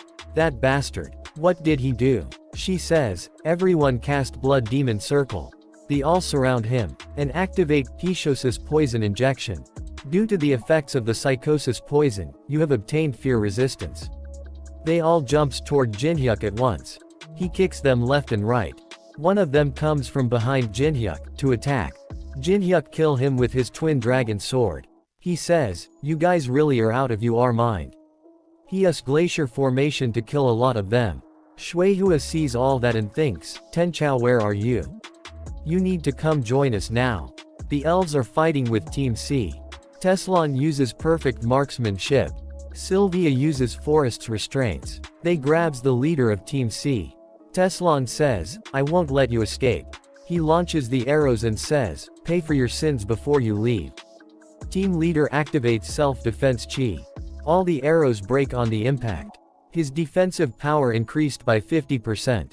Ten Chao receives the messages says, Ten Chao, hurry. Kong Jinhyuk is here. Ten Chao thinks Shueihua. Ten Chao says, I see your plan is to stall time with me here. But it won't work. He breaks all the wines. And activates abundance sword chi. He attacks Sylvia. A hug explosion happens inside the forest. Teslon picks her up and dodges the attack in time. Sylvia says thank you, Teslon. Teslon says, don't let you guard done, Sylvia. Ten Chao is releasing large amount of mana. Teslon says, this one's strong. We see that Jinhyuk has killed a lot of them and say, there's no one left now. Why don't you come on out? Shueihua thinks, everyone dies before the other even joined us. Shueihua comes out and says, right, there's no point in hiding any longer. He checks her stats window, and a copy condition window appears saying, Shueihua is a player who deals with strong poison. If you manage to overpower her while being exposed to her poison, you can copy one of her skills. Jinhyuk thinks, while being exposed to her poison. That's tricky. Copy requirements related to poison were always tricky like this. Shueihua says, I get that you're strong. But she activates Heaven's poison, and say, it'll be difficult to stay alive once you've been hit with my poison. He dodges it with ease. He thinks, this is gonna hurt, right? I do want at least one poison skill. He grabs her and says, I'm trying to make a decision right now. She activates self-defense chi. Her defense power increased by 50%. She says, I can deal with most physical attacks with this skill. He hits her really hard in the stomach. She think, no way. This much damage despite the skill. He says, I'm trying to think right now, so stay quiet. She thinks I have to somehow hold on until Ten Chao gets here. She thinks I have to damage him. She get up and attacks him from behind. He says you sure don't want to listen. He turn around and hits her with a powerful punch. A poison needle in stick in one of his fingers. She says, Kong Jinhyuk. Did you really think I was only going to foolishly take on damage? She says, I got you. The poison starts spread. His hand turned purple. She says, the 1,000 poisons will cause your mana circuits to go crazy and destroy your organs. It's a poison that permeates your magic, which means it's impossible to create an antidote. You'll die a slow and painful death. He activates vibrating fist arts. His magic recovery rate increases by 30%. Jinhyuk gives an evil smile and says, an antidote. Who says I need something like that? I can just use my magic and control it by force. She says, damn it, looks like it'll be impossible for me to survive. He pooches her in the face, and uses glacier formation. As he is about to kill her, Ten Chao reaches there, and uses Great Mountain Sword Key. Ten Chao stands right in between them and says, hey, Shuihua, can you stand? Jinhyuk sees him and thinks, if this guy is here, then does that mean Teslon was defeated? A copy condition window appears saying, Ten Chao secret adores Shuihua. Ten Chao will attack in the name of friendship in order to keep her alive. If you suppress Ten Chao without a single injury, you may choose the skill you wish to copy. Jinhyuk thinks, I don't need Great Mountain Sword since it's a lower-leveled version of the Soul Chaser sword. But root out the source might be useful. Wait, but what is the system, anyway? How can it know all about how a person feels? His head starts to glitch out. Ten Chao sees that and says, I looks like something weird is going on with that guy.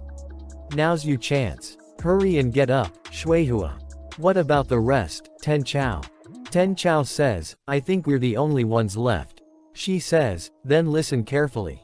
There's something I realized after exchanging blows with him. I'm sure that, even if Li Qijiang was here, we would never be able to defeat him. Ten Chao says, you're saying he's that strong. The mission failed, so there's no meaning in going back to China. The only thing we can do now is see the mission through to the end. Jinhyuk holds himself together and says, what the hell are you guys doing? She activates pollution. A message popped up saying, you have developed a resistance to feed due to the effects of pollution. Ten Chao jumps toward Jinhyuk and says, even if I die, I have no regrets.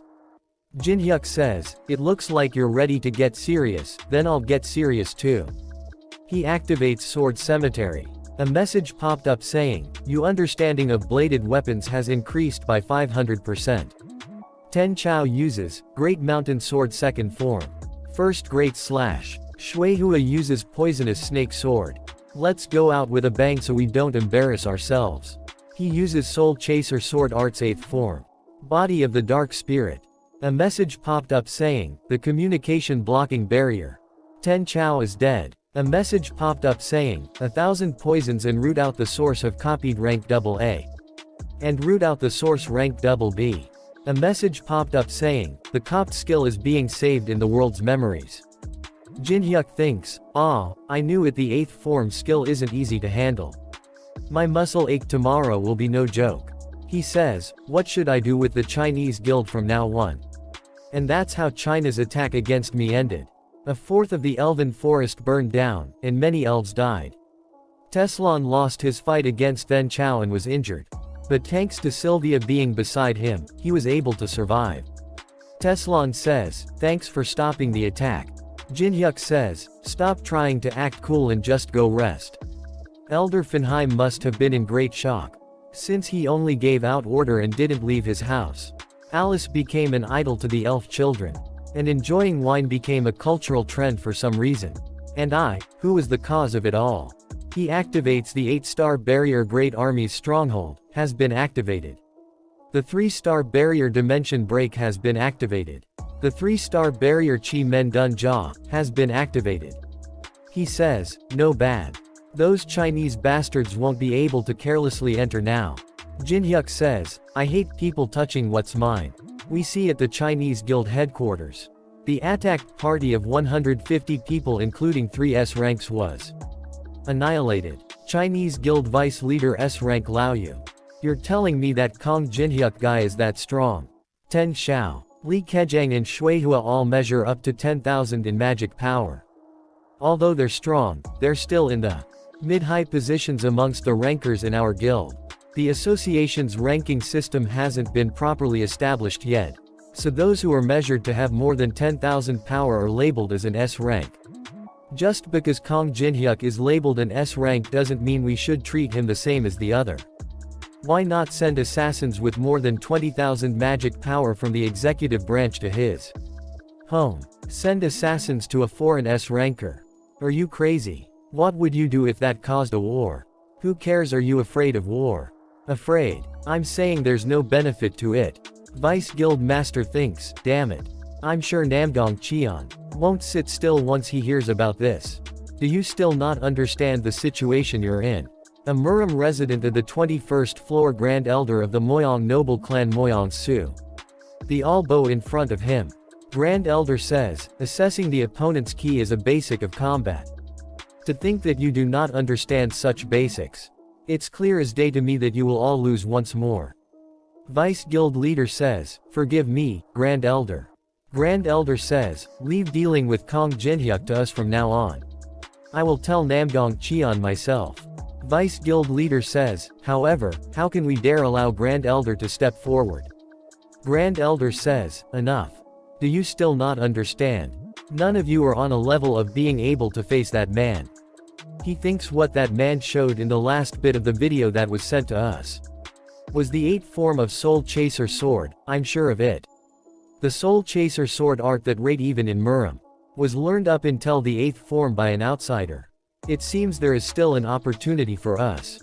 After that we see that Chief is back in the village and says, we've had to endure many losses because of ambush. Despite the sacrifices of the Rangers, many of us died. However, we must go on in order to rebuild the mother forest and so that the children of this forest can once again prosper. Continue the Moonlight Festival. We will celebrate the lives of those that have gone and overcome our sadness. Jinhyuk activates Otherworld Restaurant. Chief says, who would have known that a random outsider we met in the forest would be so helpful? He says, you're right. Jinhyuk says, don't leave in leftovers. Yes, thank you. The species that famous for being foodies doesn't have much of an appetite. I guess the shock was pretty big. Someone appears there are all surprised to see that. We see that as it is Teslon. Jinhyuk says, wow, you must really like that outfit. You're still wearing it. Teslon says, it's not that. I always believed that outsiders are a threat to our forest. I thought they would invade the forest in order to harvest the mana-filled figs. But in reality, the outsiders' ambush was just a massacre. And I wasn't the one to stop the ambush. But instead, it was you. I put these clothes on because I lost a bet. But I will keep them on as a way to honor the promise with you. Jinhyuk thinks, it's not fun if he wants to wear it. Someone laughs at him. He says, who dares to laugh at me? We see that Alice is laughing really hard, and says, what are you wearing? I've never seen such a stupid outfit before. She falls down because of her laugh. And says, I didn't know elves had clowns. 2. All the elves starts to laugh. Chief calls him and says, Knag Jinhyuk, can we talk? Chief takes him to a building and unlocks the 2-star security barrier. Chief says, this is the ancient storage where the village's treasures are kept. No one can enter without my permission. Jinhyuk says, I wasn't expecting this. It's cool that I get to see it. This is an instrument we use called the carton. Just playing it can amplify the effects you receive. This is a token of my thanks for having saved our forest. I will always remember you. Jinhyuk, I don't really care for a harp if you're gonna give me a gift. Then why not that one? You mean Pentagriff's molar and canine. The epic looking bow and dagger. Chief says, that's been passed down the bloodline from our ancestors. Our ancestors treated the injury of a god and received it as a gift. Chief says, I would give it to you. But even I, as the chief, don't have the right to give it to someone. But according to the prophecy, it will find its rightful owner with time. Jinhyuk says, really? Jinhyuk thinks I didn't know they had that here. Alice is drinking a lot and says, everyone, fill up your cups. I like your guys' forest. If I someday take over this place, I'll make sure to let you guys live. Our village's savior. For Alice. Jinhyuk is mixing something in wine. Everyone drinks it. Jinhyuk thinks, what was that? I should take it and leave soon. The security barrier seemed to be 2-star. Jin-hyuk reaches there but there is no barrier. Alice goes back into the ring. He steals the bow and dagger. Jin-hyuk says, "Thanks for the gift." After that we see at the Tower of Trial's 3rd floor Church of Hatred. We see that an executive of the demonic human is saying, "We can't even enter the 10th floor without Uncount's permission. We're gonna miss out on all the relics that are available for 10 days after the floor is opened." Just dealing with Knag Jin-hyuk is enough, but to also have to deal with unknown. I didn't think just 2 people could fuck things up so badly. Melina stands up and starts to walk away. Executive says, "Melina, where are you going?" She says, "To rest." She come out of the room and says these idiots. They don't even know that Knag Jin-hyuk is unknown. Just thinking about it makes my brand burn. I'll die if I reveal it. After that we see that a man and woman are walking in. She stops them and says, "Who are you to enter?" We see that they are high vampires like Alice. That kills the guards that are standing there. Melina is also injured. One of the vampires tastes the blood on his sword and says, "Their blood tastes just as cheap as them." Other vampires says, "You need to fix your habit of trying to eat whatever you see. It's hard to find humans with good blood." Melina thinks, "These bastards, they were so fast I couldn't see them." She says, "What are they?" One of them puts the sword against Melina's neck and says, "Well then. Shall we see what her blood tastes like?" Lancelot appears there and says, "Sorry to show up like this. Dear aristocrat of the noble knight, how can I help you?" Female vampire says, "Finally someone who can understand." After that we see that 90 days after the elves' forest, the 6th floor was unlocked. The 7th floor was automatically unlocked. And small things began to happen in preparation for the next step. We see that one of Jin-hyuk's slaves is sitting and thinking, "Just one more year, I need to graduate at least. No, maybe the world will have ended by then." A message popped up saying, "The long-awaited Veteran Corporation shareholders meeting will begin soon. Employees, gather at Tower of Trail's 1st floor's Moon Lake by 1400. We will come find you if you're absent of late." She gets really angry and says, "Stop bossing me around, you piece of shit, Kong Jin-hyuk." We see at the Tower of Trail's 1st floor Moon Lake. Jin-hyuk says, "You're all on time." They all get there. She says, "We pulled all-nighters make those chess horses, can't you just let us go?" "Yeah, please stop with this elderly abuse." Jin-hyuk says, "If you want, you can just quit." They gets excited and says, "Really? Then I quit." "Me too." Jin-hyuk says, "Alright," and bring out his dagger and says, "But we need to pay compensation in case of death. So can you tell me your bank account details?" They both get excited. Old man says, "Getting a job these days is so hard, I've been thankful to you." She says, "Getting a job early is always good." Jin-hyuk says, I assume there's no one else who would like to quit. Shall I get to the point? We'll do a short introduction round first. And each one of you can report to me what happened." Kim Hee-wong says, "Hello. I'm Kim Hee-wong, a proxy guild master of the Black Crow Guild." Park Hana says, "I'm Parka Hana, I run errands for Kong Jin-hyuk." Kim says, "I've gotten information that Jang Yunsuk from Dangan Guild's 2nd attack squad has entered the 7th floor. According to the information, he's trying to find some kind of feather." We see that Tower of Trial's 7th floor tundra has a snowstorm all the time. If you make it from the starting point to the end, the next floor opens up. But the 7th floor is infamous for required a lot of time and preparation for the raid due to its harsh environment. Jin-hyuk thinks, a feather. It must be the phoenix feather. Well, blessing of the flames would be real helpful when going through the 7th floor. Park Hana says, Chun Yu-sung has fully recovered and has been discharged from the hospital. And he told me to tell you that he's gonna kill you. Jin-hyuk says, it does sound like he's fully recovered.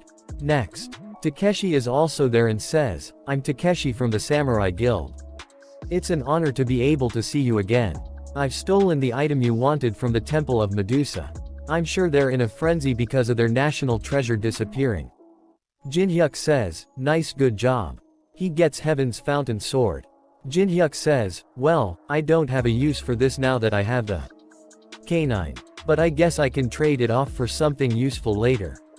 and says, next. After that we see that, Andrea is also there. She says, hello, I'm Andrea, in charge of the 5th floor. The organization of power is complete on the 5th floor. There are almost no players coming to the 5th floor, but I'm increasing our forces in case there are. They all are confused to hear that. Park Hana thinks, wait. What do you mean you're in charge of the 5th floor? Jin-hyuk says, Andrea here is the boss of the 5th floor. Floor management must be a lot of work. Good job. They all are surprised to hear that and says, boss. They all gets really scared and says, why is a boss monster here? You, what have you been doing? They all starts to run a ways. Jin-hyuk sees toward Andrea and says, Andrea grown a lot. Is it because of Alice's teachings? Jin-hyuk says, there's no reason to be scared. Next up is, Melina formed the Demonic Humans Association. The all are surprised again and says, Demonic Humans Association. Jin-hyuk says, stop stalling and give the report. She says, yeah. There was an important incident. There was higher floor organization that approached up. Jin-hyuk says, higher floor. We see a flash. We the vampires says, we're the blood relative of the Decasus family who worship Amulam. If you help us, we will make sure that you obtain what you want. I've heard that you need a relic from the 11th Froom. Lancelot says, how intriguing. Then, can you tell us what it is you want from us? A prisoner we had on the 1st floor ruins escaped. You guys are gonna need to help us in catching the escapee. Melina thinks, escaped prisoner. Jin-hyuk says, and they would give the apostate's bracelet from the 11th floor. Melina says, yeah, it's what the association's higher-ups really want to have. Alice start to react. Jin-hyuk thinks, why is Alice reacting like this? Jin-hyuk says, that's all for today. She comes out of the rings really angry and says, those Decasus guys. They're one of the pieces of shits that betrayed me. I will find them and tear them to pieces. Alice sees toward Jin-hyuk and says, right, you. Didn't you promise me that you would help me fulfill my revenge? This is our chance. You're gonna help me, right? Jin-hyuk says, that promise to help you avenge your betrayal. I plan on keeping it no matter what. Don't worry. But, we need to be careful right now. I don't have enough mana to fully embody your powers.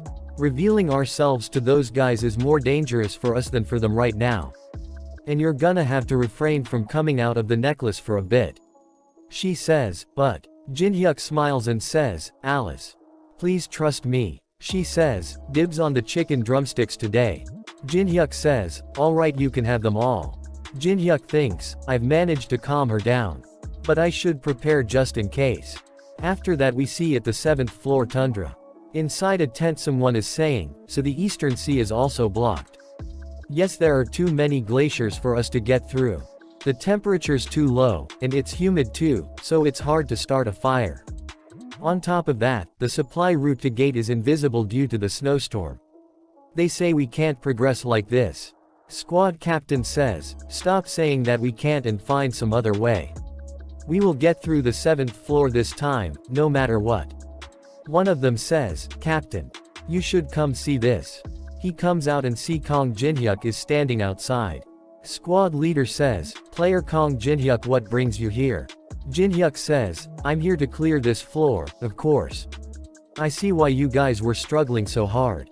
Squad leader says, I'm telling you now, but we don't need help. We can do this on our own just fine. Jin-hyuk says, I never said I was helping. Don't assume. I'm just interested in the phoenix's feather, and you guys just happen to be in my way. Squad leader says, this place is our exclusive route. Are you saying you're gonna invade our territory? Jin-hyuk says, invade? You talk real funny. Someone listening in might think the 7th floor is the Dangan Guild's property or something. Squad leader says, that is a provocation. Jin-hyuk says, it's a fair competition, actually. Jin-hyuk says, you can try to stop me if you want. Captain. Jin-hyuk walks inside a forest. Two men stop him and says, stop. Entry here is not. They see that he is Kong Jin-hyuk. They say, wow, I'm a big fan. What brings you to such a cold place? Jin-hyuk says, I have some business to tend to in the forest. They say, that's not allowed. The forest is dangerous. We're not here standing guard for no reason.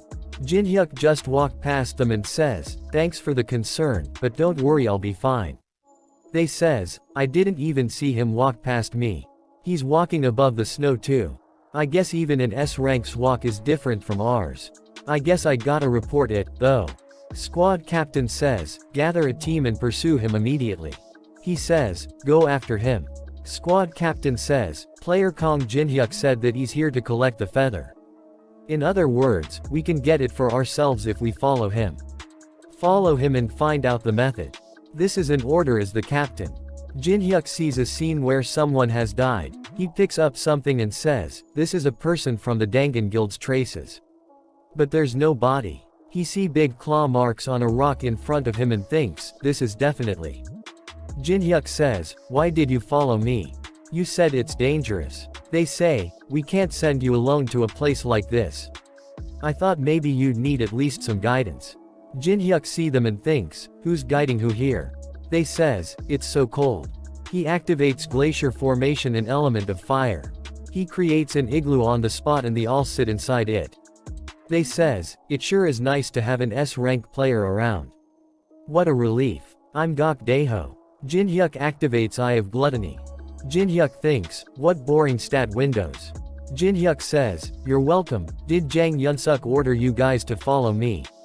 They say, what do you mean? Jinhyuk says, don't lie when you're not good at it. He told you to follow me so you can figure out how to obtain the phoenix's feather. Seeing as you guys came here despite this place being dangerous, that's the only reasonable explanation. Jinhyuk says, well, I'm not scolding you or anything. There seems to be a more annoying problem than obtaining the phoenix's feather right now. They say what? He says, did you see the big boulder outside? They say yes, the one with the weird pattern, right? He says, that's the mark of an ice troll. The says, I've heard of them. They're supposed to be the strongest intermediate rank monster on the 7th floor. Jinhyuk thinks, and that mark is the mark of the Frost Blade tribe, the strongest of the ice trolls. They say, are you saying that this is their territory? Jinhyuk says, the ice trolls' territory is in the western regions, not here. That's why it's annoying. The fact that they're here in the first place is unnatural. And this place is the only route to the island with the phoenix's feather. Jinhyuk thinks, ice trolls are trying to obtain the phoenix's feather. Despite having ice resistance, something's off. Some ice spears comes toward their igloo. Jinhyuk activates glacier formation. They start to run a ways. And says, find cover. They says, where are they attacking from? I can't see clearly. Jinhyuk is standing out in the open. They says, player Kong Jinhyuk, you have to hide. We see that some more spears come toward him. He dodges them all. He says, you should know by now that this won't work. Come out. They are the high vampires, they says, so you're Kong Jinhyuk. Female vampire says you're pretty cute. Alice gets really angry and Jinhyuk uses Eye of Gluttony. And Jinhyuk thinks, calm down, Alice. Jinhyuk see his stats window. His name is Leorda Bershin, level 108 and age 1082. Jinhyuk cover is one eye and says, there's a big enough level difference that just looking at his stat window using Eye of Gluttony uses up a lot of mana. These copy requirements are hard. Each one has so many penalties. One of them comes out and says, Kong Jinhyuk, are you okay? Jinhyuk says, Gok Daeho. Take your companions and get out of here, get out of the forest and call for support. Gok says, then what about you? Are you gonna face all of them alone? Jinhyuk bring out his bow and says, I'll be fine. Just buy me a drink once we're done here and go back. Promise. Gok friends grab and they drag him away. A copy condition window appears saying, survive after saying 4 death flag worthy things. If successful, you can copy one of the opponent's skills. Each saying will temporarily lock one of you already possessed skills. You have accomplished the first death flag saying. 1000 poison has been locked. After that we see that an ice troll punches Jinhyuk, he dodges it. And punches the ice troll. The vampire says, Kong Jinhyuk. How can blood smell so sweet? I'm getting more and more interested in you. Them come to him and says, that's enough. Kong Jinhyuk. I heard a lot about you from the demonic humans, you're apparently pretty strong for a human. They says, my name is Leorda Bershin. I'm affiliated with Decasus. She says my name is Ophelia.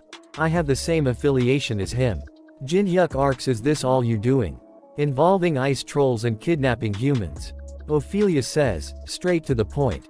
You don't seem surprised by us. Yeah, you're right. You can say it's a trap we created. Jinhyuk says, a trap.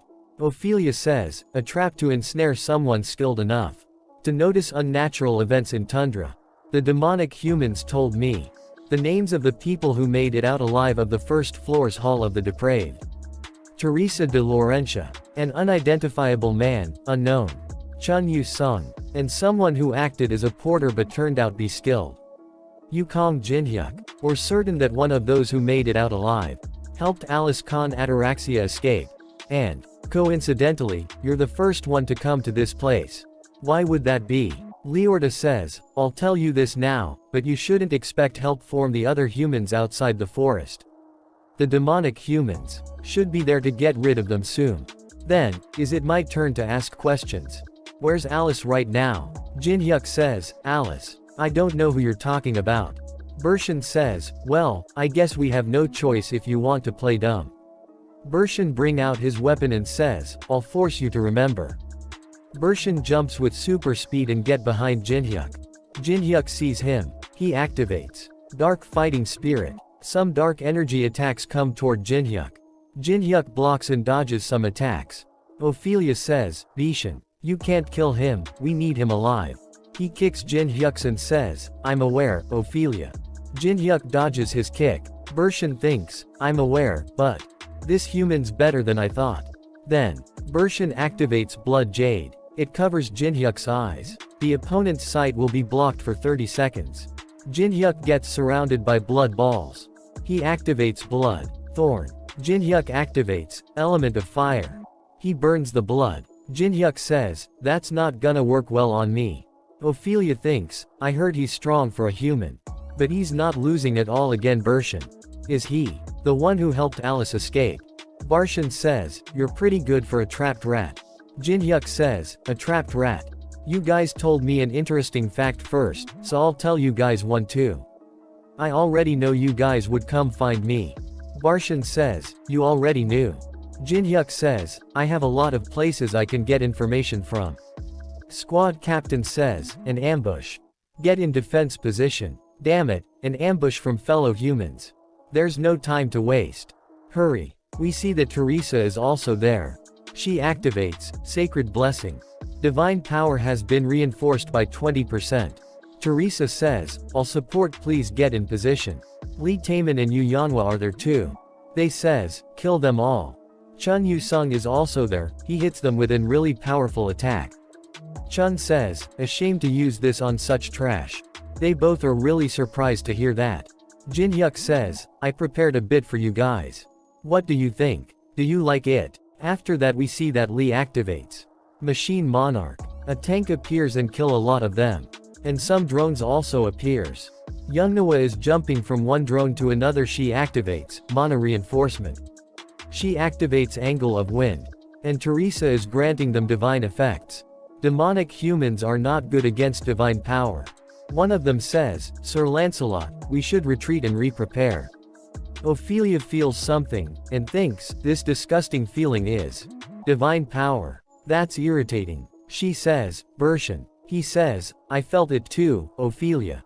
He activates Blood Pool. He gets trapped inside a blood ball. Ophelia says, the divine power created a variable we didn't expect. Bershin says, we need to retreat for now and change the plan. Jinhyuk uses Element of Fire to come out of the blood ball. He says, I thought I already said that won't work with me.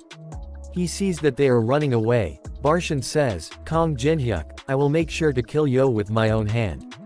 Jinhyuk activates Daylight. Jinhyuk says, what? You should finish your sentences. A hug light beam appears and hits them. The forest splits in two.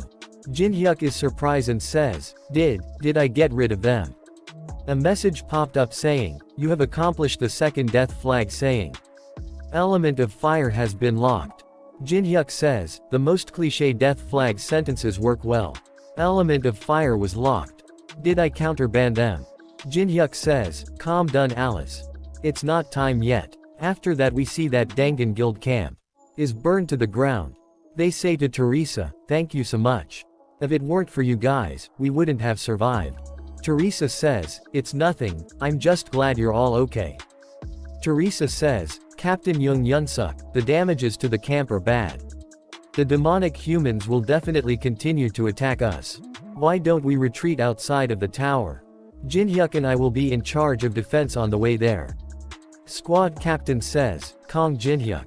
I see, it's him again." She says, "Jinhyuk over here." They goes to him. Jinhyuk says, "Must have been sudden. Thanks for coming all the way here."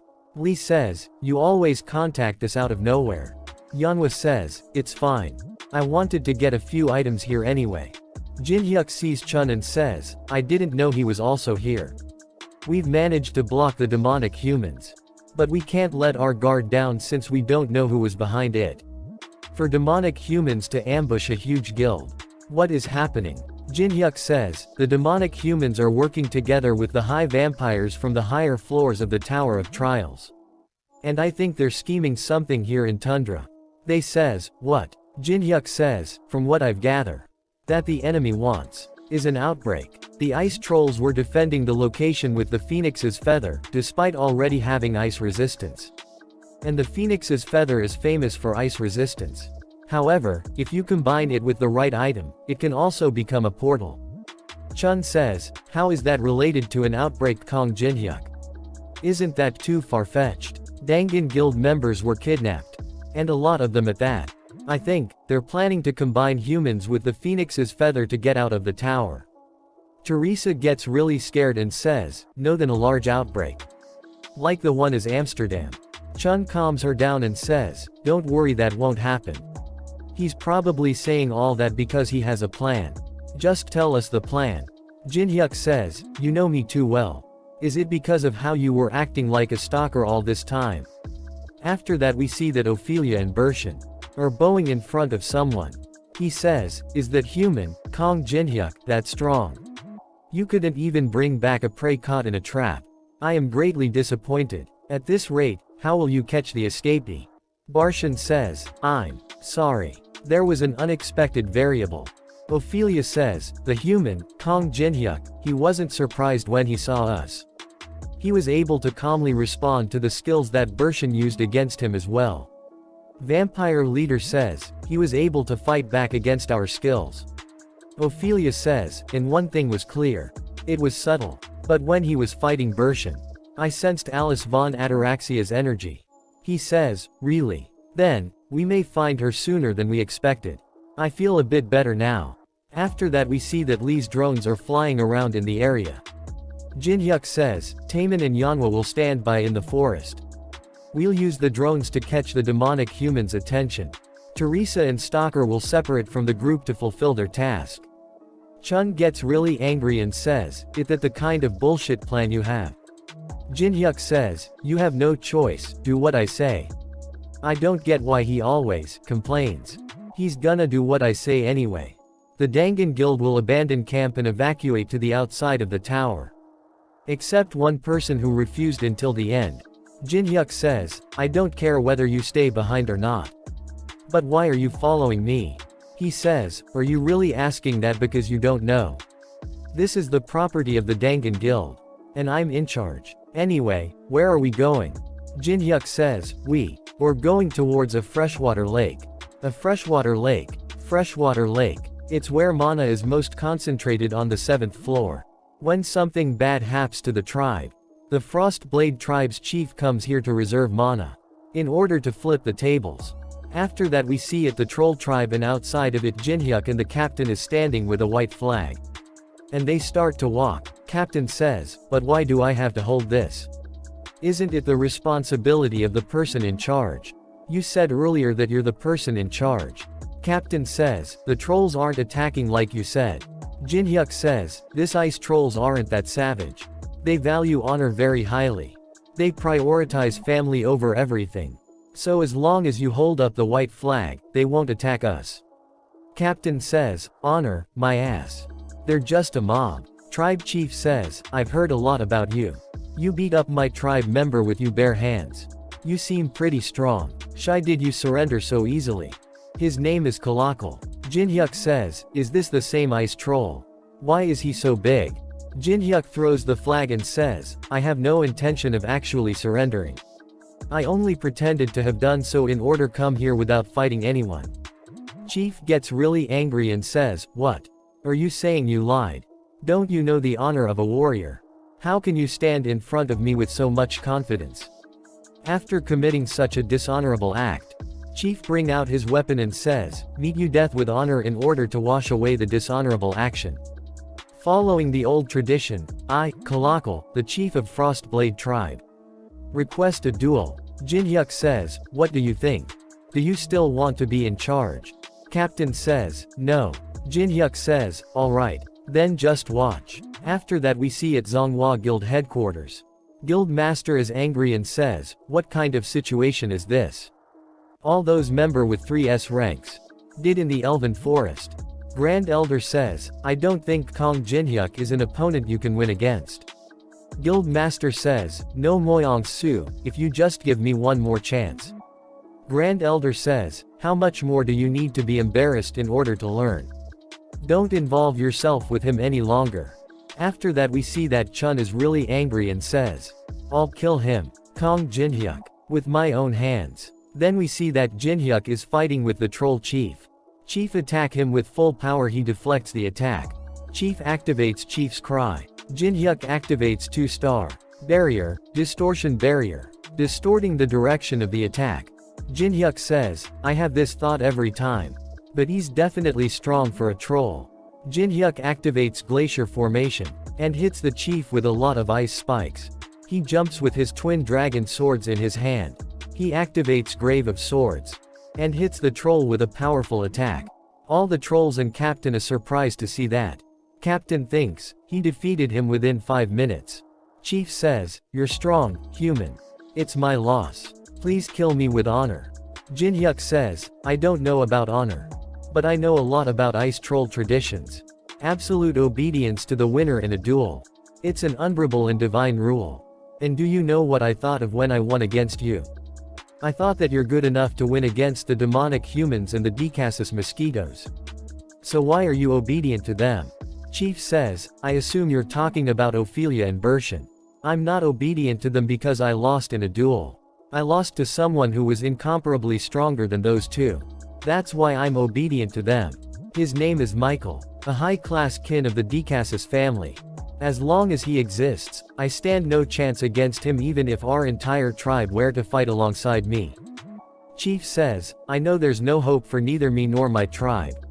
So at least grant me an honorable death. Jinhyuk thinks, a high-class kin of the Decasus family. I see how it is. Jinhyuk says, you said you're Colossal, right? To hell with the honorable death thing, let's do one thing together. I'll help you take back future for you and your tribe. You have to obey me anyway, right? Jinhyuk says, to Captain, that I'll leave those guys to you as collateral. After that we see that demonic humans are running after Lee's drones. Lancelot says, isn't something off? The drones that are scouting are being detected by us continually. Isn't scouting supposed to be a discreet thing? What do you think, Sir Michael? Michael says, you're pretty smart for a human. He says, Ophelia. She says, yes. Michael says, go to the freshwater lake. We haven't gotten any messages from the Frostblade tribe in a while. It seems Kong Jinhyuk is bringing them to his side. I assume those drones are bait to distract us. If Colossal seems any bit suspicious, kill them all. She says, I'll do as you say, Sir Michael. He says, Bershin, get that ready. Barshin says, yes. Michael says, demonic human, I'll get rid of those annoying drones in the meantime. Lancelot says, thank you, Sir Michael. Michael activates climate reformation. The weather is getting worse. All his are destroyed. Lee says, Nuna, the drones are all down. I think he's noticed. She activates heavenly flower cultivation technique. And says, it's about time. They're gonna be here soon. You get ready too. Taman. Lee says, okay. He activates Great Fortress. Machine Core. Codes. Lancelot says, prepare to attack. We see that Ophelia is flying towards the freshwater. and thinks, is he trying to take the phoenix's feather using the ice trolls? That's clever. She sees Jinhyuk and Chief are getting along really well, and says, are they already on his side? She says, fools. There's a reason I stationed the military headquarters at the freshwater lake canyon. She activates Mana Storm. She says, it's because it's easy to bury them all at once if something goes wrong. She hits the tribe with the storm. She comes down and says, what a shame. His blood smelled real sweet. Yeonhwa hears the sound of the attack and says, that was a really big sound coming from where Jinhyuk Oppa is. Lee says, would he be okay? Jinhyuk appears right behind him says, yeah, I'm fine. I'm right here. Lee gets really scared. Yeonhwa says, what the hell? When did you get here? Lee says, you need to make some sound when you walk. You scared me. Yeonhwa says, wait, if you're here, then who's at the lake? Ophelia sees something and says, what is this? We see that it was all in 2-star illusion barrier. She thinks it was all an illusion. Then what was it for? Teresa activates Blessing of the Star, and says, just as Jinhyuk said, I won't kill you if you surrender now. Ophelia smiles and says, I've fallen right into his trap. I despise divine power. Yeonhwa says, let's get started. She starts to run toward demonic humans. Demonic human says, the enemy's approaching alone. Lancelot says, don't let your guard down just because it's one person. They activate dark projective body. She dodges all the attacks left and right. Lee attacks them using robots. Demonic humans activate Mana Shield. Lancelot thinks, how bold. They attacked us first despite having fewer numbers. She jumps and ready her fire fist. And Teresa also jumps and ready to attack. Teresa attacks her with a really powerful attacks. Ophelia says, divine power is so annoying. Chief says, there's no time to watch. Hurry. There's a long way to go. It's begun. A battle that we can't turn back from. After that we see that Teresa overpowering Ophelia. She hits Ophelia, really hard. Ophelia goes flying and hits a boulder. She gets up and says, you disgusting little paladin. So annoying. Teresa walks toward Ophelia with an epic look on her face. Ophelia says, did you know that? While we were here fighting, the demonic humans were attacking you teammates. They're probably begging to be spared right now. She smiles and says, no way. My teammates aren't that weak. Yeonhwa is beating up a lot of demonic humans all by herself. Lancelot sees that and thinks, you Yeonhwa. She's basically a monster. She's not losing at all despite fighting all of us just by herself. But I don't see Teresa. We'll be able to win. He says, surround her. Yeonhwa thinks, it was convenient with Teresa here because of her buff magic. But it's starting to get a bit hard.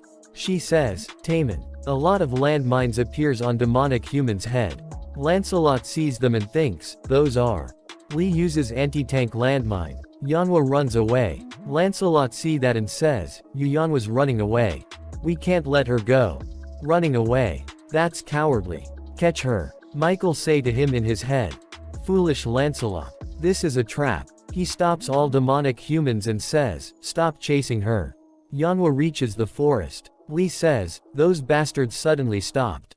Yeonhwa says, what? Then what do we do? They have to come this way. Jinhyuk thinks, did they realize it's a trap? Our landmines are gonna go to waste. Jinhyuk feels something and says, retreat to the ridge. Someone hits them with huge dark gravity bomb. It destroys the entire forest. They are running away on the other side of the forest. Demonic humans sees them and says, they're coming out of the forest. Circumvent the forest and chase them. Let's go. Lancelot thinks, running away from the dire wolves in the snow. How foolish. They climb a mountain and Lee says, it's too hard to run because of all the snow. Lee Taemin hurry. Lancelot is right behind them and thinks, we've almost caught them. Lancelot gets scared and says, you're. We see that Jinhyuk and Unkown both are there at the same time. Lancelot says, unknown. After that we that at the Zonghua Guild building. Someone is right outside the building ready to attack them. One of them says, Nangong Tien, it's serious. That person destroys the gate. We see that it's unknown. It's Chun pretending to be unknown. He bring out a paper and says, listen up, Zonghua Guild, you weaklings. Is this shitty guild really supposed to be the strongest in China? You'd do better running a Chinese restaurant. Guild Master says, wait what? What are you talking about? Unknown says, I'm taking the Zhonghua guild sign away. Don't ever show yourself in front of me again. Guild Master says, wait. Stop cutting me off. What are you talking? If you're mad, then come to the 7th floor of the Tower of Trials right now. Guild Master says, no, I get it, so please listen. Unknown says, you'll be facing not only me, but also Kong Jinhyuk, the strongest in the universe.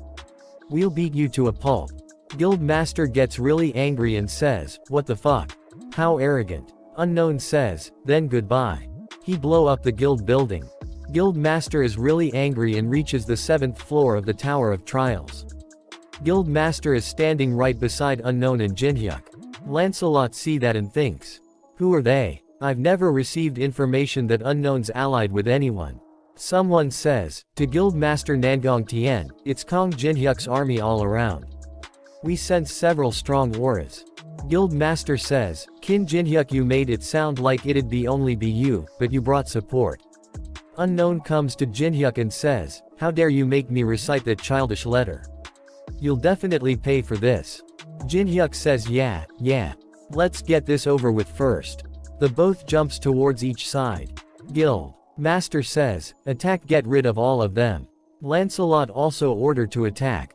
Jinhyuk thinks, the little misunderstanding created.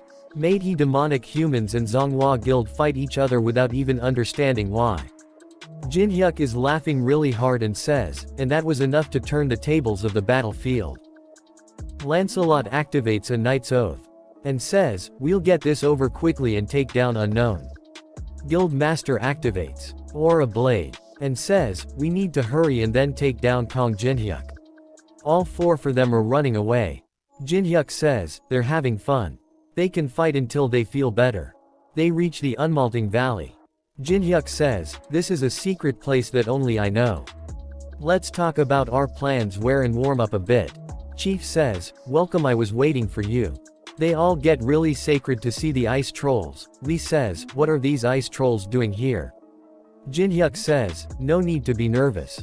They were being controlled by the vampires. They're cooperating with us in return for us freeing them. Chun says, you're rather good at pulling others to your side. Jinhyuk says, you unsheathed your sword, didn't you? They says, Jang Yunsuk's here too. He's collateral. Just pretend he's not here. We see that Teresa is also there. Some child trolls are helping her. She says, sorry, Jinhyuk. I ended up losing Ophelia. Jinhyuk says, I guess capturing her alive was too hard. Good work anyway, Teresa. Yanhua says, what are you gonna do now, Oppa? I think things have escalated a lot more than we expected. The enemy will head toward the island with the Phoenix's feather, to get out of the tower. Thankfully, we're in a more advantageous location than them. We need to prepare a lot of things before they get here. They says, what preparations? Jinhyuk says, as much preparation as possible. All 4 of his veteran squad member are here. Chief bring out a red pill and says, this is an essence I've been collecting to revolt against Michael. A message popped up saying, Essence of Souls. Allows you to use the mana collected in the essence for 2 hours. It's a precious item we obtained by risking building a camp in the freshwater lake valley. He give it to Jinhyuk and says, the fact that I'm giving this to you signifies my complete trust in you. Jinhyuk think, this is an essence event that usually occurs when you subjugate other tribes. But I guess it's happening in this manner this time. Chief says, I decided to give you my full trust after seeing you fight for us. Jinhyuk says, he seems to be gravely misunderstanding something. Chief says, let's make sure we don't regret anything in this war. So that we won't be slaves anymore. Jinhyuk says, freedom sounds good. Let's do it. Jinhyuk makes a big mark on the ground. Michael says, how bold. You exposed your location first. Jinhyuk says, I heard you made the demonic humans fight other humans. And convinced Kalakal to become your ally. Michael smiles and says, you seem quite clever. So why do you do something so foolish? He uses Essence of Souls. His men go from 113 to 320. Reaming time 2 hours. Jinhyuk's level is 42. Jin-hyuk thinks this guy is Michael. Jin-hyuk activates Eye of Gluttony. A message popped up saying, you cannot use this skill due to the level difference. Jin-hyuk thinks, we have this big of a power gap despite the essence. Jin-hyuk says, you must be Michael.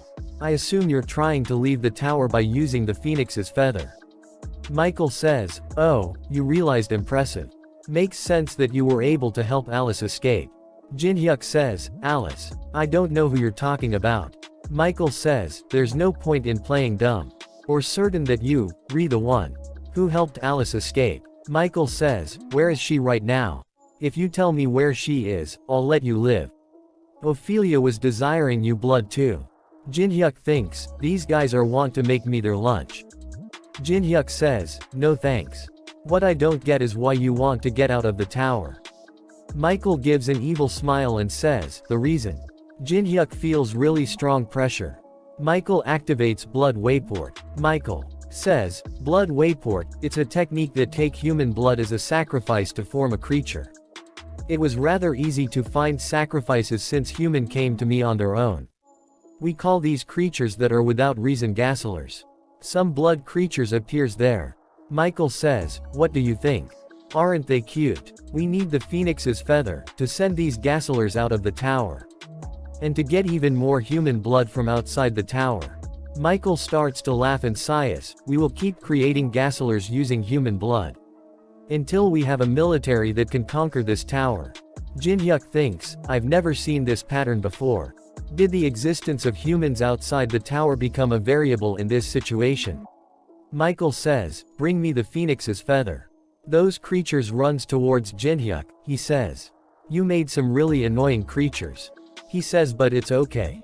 One of the creatures dies. I have no intentions at all to give you the phoenix's feather. Jin-hyuk's friends are there as well. Michael says, what have you hidden in the forest? Michael turn around. Jin-hyuk activates daylight. Says, you, focus on me. Michael's hand becomes a really big blood hand.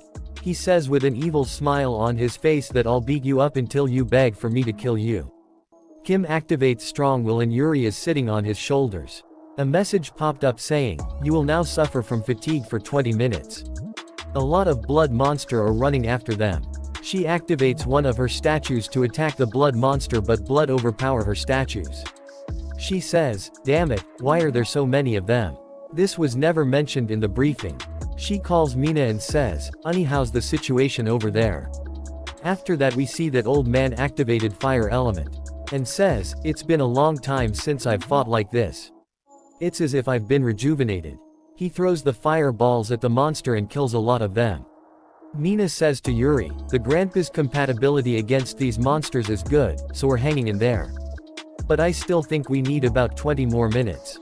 Yuri gets really angry and says, damn it. Can't you go faster? I don't know how much longer I can handle this. Kim says, that's dangerous. Please stop. Yuri, we can't help it that it takes time drawing this with our footprints. Please protect me a bit longer. Yuri gets really angry and says, why's it always me? Why do you always give me the hard jobs, Kong Jin-hyuk? Teresa is also killing a lot of them using her divine powers. One of the blood monsters bite Teresa on the shoulder. She uses Holy Explosion. A really big explosion happened. All the blood monster around her dies. She thinks everyone's doing their best to stop them. Because if we fall, an outbreak will definitely happen. So there's no way I'd let that happen. She gets ready to fight again and a lot of monster jumps toward her. Jin-hyuk jumps toward Michael with his fist ready. Michael activates blood fists, a lot of blood fists appear behind him. Jin-hyuk dodges all the blood fists. Some really big blood hands surround him. And grab him. He activates the blessing of the stars.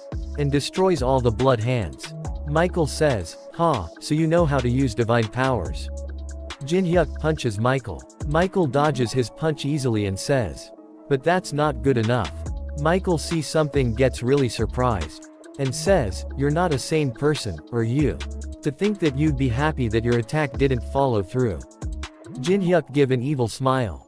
Ophelia and Barshan return and says, we've returned after completing the spell, Michael. Michael smiles and says, good, you both should also unsheath your weapons. We'll attack him together. Both of them are surprised to hear that. and says, as you command.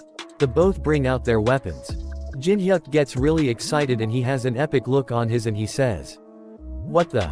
Gonna come at me all at once?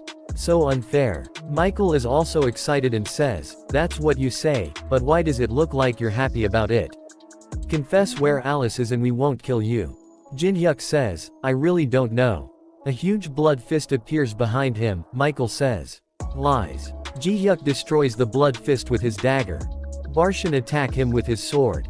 He dodges all his attack with ease. Barshan screams and says, "Where's Alice?" Ophelia appears behind Jinhyuk ready to attack. Jinhyuk says, "Why do you guys keep picking on me?" He grabs Ophelia's hand says, "I said I don't know. How many times do I have to tell you that?" A blood fist hits Jinhyuk in the back. He goes flying. Jinhyuk stops himself. Michael says, I have no choice but to keep beating you up."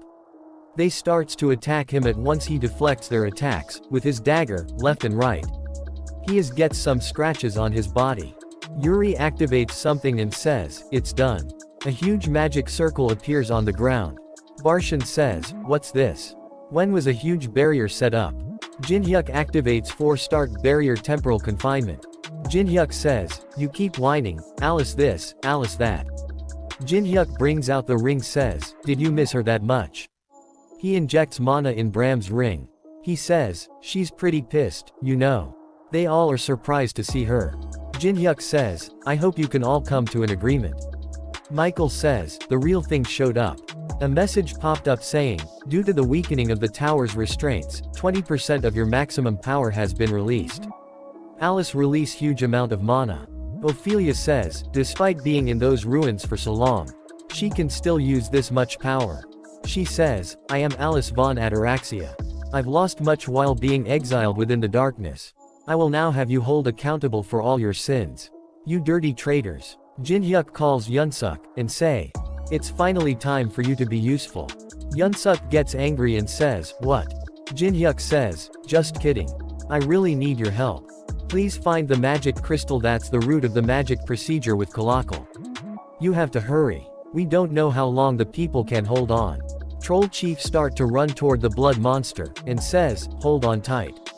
Chief activates White Beast. Messages popped saying, imbuing transparency on the currently equipped weapon. Attack power has increased by 15%. Attack speed has increased by 15%. Chief says, monsters like these wouldn't be guarding the magic crystal. I have a few other guesses, so let's check those out. Yunsuk thinks, why do I have work with this kind of mob? I'm the second captain of the Dangan Guild. Chief says, don't worry, I'll make sure to protect you.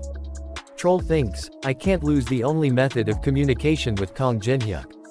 Alice fly really high and activates blood spears. Judgment. A really huge spear appears, and hits them. A really strong shock wave hits them all. Youngwoo is barely holding on and says, I'm about to go flying.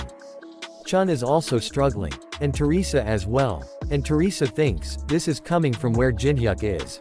What kind of a fight is going on right now?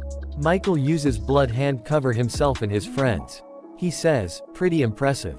Jinhyuk says, Alice, it seems like you two have a lot to talk about, you can take Michael. I'll take care of the rest and then join you. Alice says, are you saying you don't think I can face them all at once? Jinhyuk says, no, I just don't want you to take on all the risk on your own. Or teammates. And Alice. He smiles and says, nothing. I'll tell you after all this is over. Alice says, that's lame. A message popped up saying, the third line of death flag line has been counted. Invincible will be sealed. Jinhyuk says, I'll take you minions on. They goes with Jinhyuk. Michael says, long time no see, former patriarch of the Ataraxias. How have you been? She gets really angry and jumps toward him and says, you bastard. Don't you dare say my name with that dirty mouth of yours. Michael blocks her attacks with blood hands. And says, you shouldn't have left that place. This is all you can do because of the tower's restrictions. When you used to be called the world's strongest. Seeing you in battle in such a weakened state is such a sad reality for me. She says, enough with your fakeness. I can still win if it's against you. She uses blood explosion. Michael is unharmed and says, to protect the balance of the tower. You're like this now because you strived after a foolish goal like that. You have the power to reach a much higher position, so why do you risk everything for some meaningless peace and balance? That was the problem with you. It's my turn, Miss Alice. He wears a blood called Vischa. And says, please take a look at how much I've grown. She says, how dare you, you young little. Barshan says, this time will be different. Jinhyuk says, you make it sound like you guys were going easy on me. Barshan says, that's true. I left you alive for information. Ophelia says, but since Alice is here, there's no need to keep you alive. Jinhyuk says, is that so? Then I'll show you my real power too. What I've shown you until now was only 20% of what I am really capable of. The both are confused. A message popped up saying, the fourth line of death flag lines has been counted. He successfully copies mana blood-sucking rank A. Jinhyuk thinks, I kept you alive and took all you beatings to get this skill. Mana blood-sucking. A skill you must copy no matter what if you come across vampires. If I combine this with a divine skill. He combines mana blood-sucking and blessing of the start. He obtained soul blood-sucking rank S. A message popped up saying, you will earn 0.01 spirit stat per hit. Ophelia sees that and says, this energy is mana blood-sucking. That's a skill only vampires can use. How did he? Baishan says, wait, that's no ordinary mana blood-sucking, it's been combined with divine power. Jinhyuk jumps toward them and says, stop watching. And have a taste instead. He hits the Barshan 3 times, and steals 0.3 mana from Barshan. As an effect of soul blood-sucking, he gets 0.01 spirit permanently due to the effects of soul blood-sucking. Jinhyuk says, spirit. It synergizes with all the stats you have, and fills your body with vitality. A hidden stat I found by trying 62,000 different combinations. A stat that grows infinitely. There's no longer a ceiling on how much stronger I can grow. After that Jinhyuk activates Sword Demon King's steps. He hits them a lot of time and gets a lot of spirit points. He keeps hitting them with an evil look on his face. Ophelia and Barshan are being overpowered by Jinhyuk. And their mana keeps decreasing. Barshan says, now, Ophelia. She activates Blood Thrust. His sword get really long. Jinhyuk dodges it with ease. Jinhyuk says, you sure are trying. A huge explosion happened where Alice and Michael are fighting. Jinhyuk sees that and thinks, I guess he's too much for Alice in her current state. I'll have to get back to her as soon as possible. Jinhyuk says, I don't have much time, so I'll stop with the state stacking. Jinhyuk gets really serious and says, fess up what it is that Michael what? Only then will I try to consider keeping you alive. He activates Grave of Swords. Jinhyuk releases a large amount of mana. They feel really strong pressure. And says, what's with this mana? He was still hiding his true powers. Barshan shouts and says, there's no way we would fall for such threat. Jinhyuk kill him with a single super speed attack and cuts his head off. He says, I only really need one person for information. He looks toward Ophelia with an evil smile and says, then, are you ready for an honest conversation? Ophelia. She gets really scared. After that we see that Alice is struggling against Michael. Michael grabs her with a blood fist and throw her into the ground with full force. She thinks, shit, I don't have enough mana. Michael jumps and hits her with a powerful attack. Blood beasts are fighting against Chief. Chief activates White Beast. They see the crystal they were looking for. Chief says, found it, but there are a lot blood monster are protecting it. Chief starts to run toward the crystal super fast and says, in order to win this war, we need to destroy the magic crystal. Chief says to Captain, I'll open up a path for you. Can you reach the magic crystal? He says, you're telling me to get past all those monsters and destroy that giant magic crystal. He says, you have a family to protect, but I just wanted to become popular with women. I just want to become a more successful person. What do you want from me? A lot of blood monster climbs on top of Chief Troll and starts to bite him. Chief says, don't make life so complicated. Life's meaning is much simpler than you'd expect. It's just doing what you can do at the moment. Troll jumps toward the crystal and says, that's the life of a man. Troll Chief falls and says to Captain, go. He bring out his sword and starts run towards the crystal. We see a flashback where someone says, congratulations on becoming the second captain of the Dangan Guild. There aren't many better jobs than this these days. You'll be able to have it all. Money, fame, women. Captain thinks, what I can do at the given moment. What I can do right now. What's in front of me right now. He destroys the crystal. A message popped up saying, the mana source of Blood Wayport has been destroyed.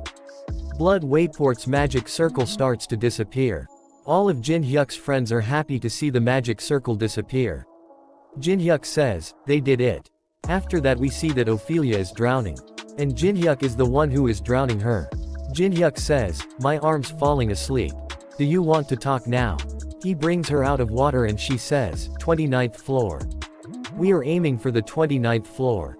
He says, 29th floor. That's where the Empire's forces are. She says, Sir Michael said. That he wants Balmung, which the Empire has. That's all I know. He throw her away and says, Balmung. I see. He says, the best Dragonslayer's sword, Balmung. I guess he was gonna use that to kill the dragon of the 48th floor. She cough. Jin Hyuk uses Brand of Tribulation on her. Jin Hyuk says, Ophelia, do you want to die of live? She starts to cry and says, why are you asking such an obvious question? I wanna live. A message popped up saying, you have earned the other's consent. Brand of Tribulation is melting into the opponent's body. Jin Hyuk starts to walk away and says, I look forward to working with you from now on then, Ophelia. After that we see that Alice is being beaten up by Michael. Michael says, I'm sure you've enjoyed your little escape enough. It's now time to go back to where you belong, Miss Alice. Jin Hyuk says, you held on well. And uses Grave of Swords to cut of his blood hand and free the Alice. Michael says, my vista that endured even Miss Alice's attacks was sliced through. Alice is happy to see him and says, contractor. Jin Hyuk sighs, good work, Alice. Rest for a bit. Jin Hyuk says, I'll fight you from here onwards. A message popped up saying, the essence of soul's reaming time is 30 minutes. Michael attacks him with Blood Fist. Jin Hyuk's it with Grave of Swords. And also hits him a lot of times and gets a lot of spirit due to the effects of soul bloodsucking. Alice sees him fight and thinks, was he always that strong? No, he wasn't. I'm certain, since I was always with him. She gives an epic smile and thinks then. He grew stronger in the short period we were apart. Michael says, annoying parasite, and throw a big blood fist and says, I'll crush you. Jin Hyuk cuts his blood fist into thousands of pieces. Michael is surprised to see that. Jin Hyuk cuts him a lot of times. Michael blocks all his attack using skill mana barrier. Jin Hyuk thinks, mana barrier. I'm not dealing any damage because the gap between our mana is too big. It's gonna take me ages to catch up to his level with soul blood sucking. After that that captain is fighting with blood monster. Younghwa gets there and kills one of the monster with her fists. Chun is also there and says, I'm sick and tired of being Kong Jin Hyuk's minion. Chun sees Captain and thinks, he's Dangan's Jang Yunsuk. Did he defeat them all with a broken sword? He's more tenacious than I thought. Captain says, Chief Kalakal's dying. Someone, help. He's as a comrade who has protected my life. Teresa says, I'll go. She starts to heal the troll chief by using sacred healing. She gets tired and says, he's over the hump now. Captain says, Kalakal, can you hear me? She falls to ground unconscious. Chun thinks, she's passed out. She tends to overdo it. Jin Hyuk says, do not come here no matter what. Fall back with the injured to the decided location once you're all done. Chun thinks, whatever you're doing, be done with it quickly, Kong Jin Hyuk. We're all reaching our limits here. Jin Hyuk uses Eye of Gluttony. Message popped up saying, luck stat is being applied. Adaptability stat is being applied. He sees his stats window but it's all question marks. And copy condition window appears saying, Michael is a hunting dog of the Decasus family and the highest ranking vampire with the role of Black Wings. If you survive a fight with this strong vampire who is usually only seen in the highest floors of the towers, you'll be able to copy one of their skills. Jin Hyuk smiles and thinks, I'm thankful I can even see the copy requirement this time. Michael gets excited and says, you're smiling to yourself again. You sure are an interesting human. Michael activates Moon Hiding Nails and says, let's see how long you can keep up that smile. He attacks Jin Hyuk with a slash attack. Jin Hyuk cuts his attack with Grave of Swords. Michael grabs his sword and says, I'll take out each and every one of your annoying little teeth. He leaves his sword and says, really? Jinhyuk says really and bring out a bow. And hits him with red magic bullet. Jinhyuk jumps backward to increase the distance. Michael gets a small scratch on his face and says, you have a lot of little tricks up your sleeve. If you call angering me a trick, that is. Michael gets really angry and activates Hellfire to destroy the world. Alice says, contractor, get away. You won't be able to survive if you're hit by that. Jinhyuk smiles and says, no. I have to be hit in order to survive. Alice shouts and says, what are you talking about? Get out of there. He activates the shield of Perseus and throws it toward her. And says, just watch. He activates Hellfire. A huge mountain of fire appears. Shield protects the Alice. She says, Kong Jinhyuk. Michael gets really tired and says, think of it as an honor. It's my first time using up all my man against a human. Alice is confused. Michael says, Lady Alice, since the little parasite is gone, shall we begin again? She gets really happy. Michael is surprised to see that. Jinhyuk jumps above him. Michael says, but how? Jinhyuk has a really big smile on his face. We see a flashback. Jinhyuk activates Invincible. A message popped up saying, warning, using a skill that goes against causality comes with great mana load. Jinhyuk says, you don't know how long a second is to someone like me, do you? Jinhyuk hits him with the bow on the head and says, it's enough to beat you to a pulp. After draining you mana, Michael tries to activate Mana Shield. But he doesn't have enough mana. Jinhyuk hits him with a really powerful attack. Jinhyuk hits him multiple times. Michael thinks, this is impossible. How was he able to survive my Hellfire? But also be perfectly fine. Michael grabs his bow and says, I was taken aback for a bit. I never expected to consume all of my mana. But do you think that I'd lose? Against someone like you? Michael kicks him really hard. He goes flying. He appears above him to punch him. But Alice appears in front him and blocks his fist. Michael says, Lady Alice. She says, you fool. Did you think I'd sit by and watch? Michael says, you should've. You've hurt me. She says, Kong Jinhyuk. Are you okay? I can sense that you're almost out of mana. He says, this much is fine. Jinhyuk thinks, to be honest, all I'm doing is just protecting Alice. Plus, in 10 minutes, their chance of winning will be completely gone. After that, we see that somewhere on the 39th floor, some vampires are watching Jinhyuk fight using a crystal ball. They say, did he provoke Michael into using his ultimate skill on purpose? I'm rather worried Michael might lose. We cannot lose Alice right in front of us. One of them says, wouldn't it be dangerous if we were to intervene since it's a lower floor? But considering the enormous amount of resources was invested into that place, we should do something. One of them says, Excellency on, what should we do? Excellency says, we'll watch for a while more since it's not over yet. Michael is about to attack Jinhyuk. Alice grabs his arm and stops him. He says, how can you stand on the side of an inferior human, Lady Alice? You may have been dethroned but is used to respect you. Isn't this a clear betrayal of your own kind? She gets angry and says, betrayal?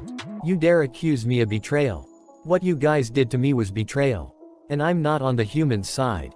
Jinhyuk jumps to kick him. She says, I'm on the contractor's side. Jinhyuk kicks him really hard. Michael goes flying. Jinhyuk says, Alice, let's go with blood spears. She says, will you be able to handle the mana? He says, yes, I can. She uses blood spear and jumps toward Michael and throws the spears. Spears hits him in the chest. She comes closer to Michael and says, I know you guys are all watching through his eyes. Michael says, you're quick to catch on. She says, you filthy traitors.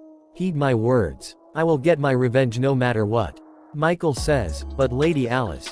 Don't you think you're a bit too weak for that? This much won't even pierce heart. Jinhyuk says, it's okay. Because I will. Jinhyuk hits the spear and spear goes through his heart. He cough out blood. There is a hole in his body. A message popped up saying, surviving the battle against Michael. You have fulfilled the conditions to copy a skill. He copies moon hiding nails. His level goes up a bunch. And the effect of the essence of souls has ended. He says, easy, and falls to the ground unconscious. Alice grabs him and says, contractor. She says, I tasted revenge for the first time thanks to you. I'm very happy. She says, Kong Jinhyuk. To be honest, a small part of me didn't trust you. I couldn't figure out the reason you were helping me. But is trust to completely now. Thank you.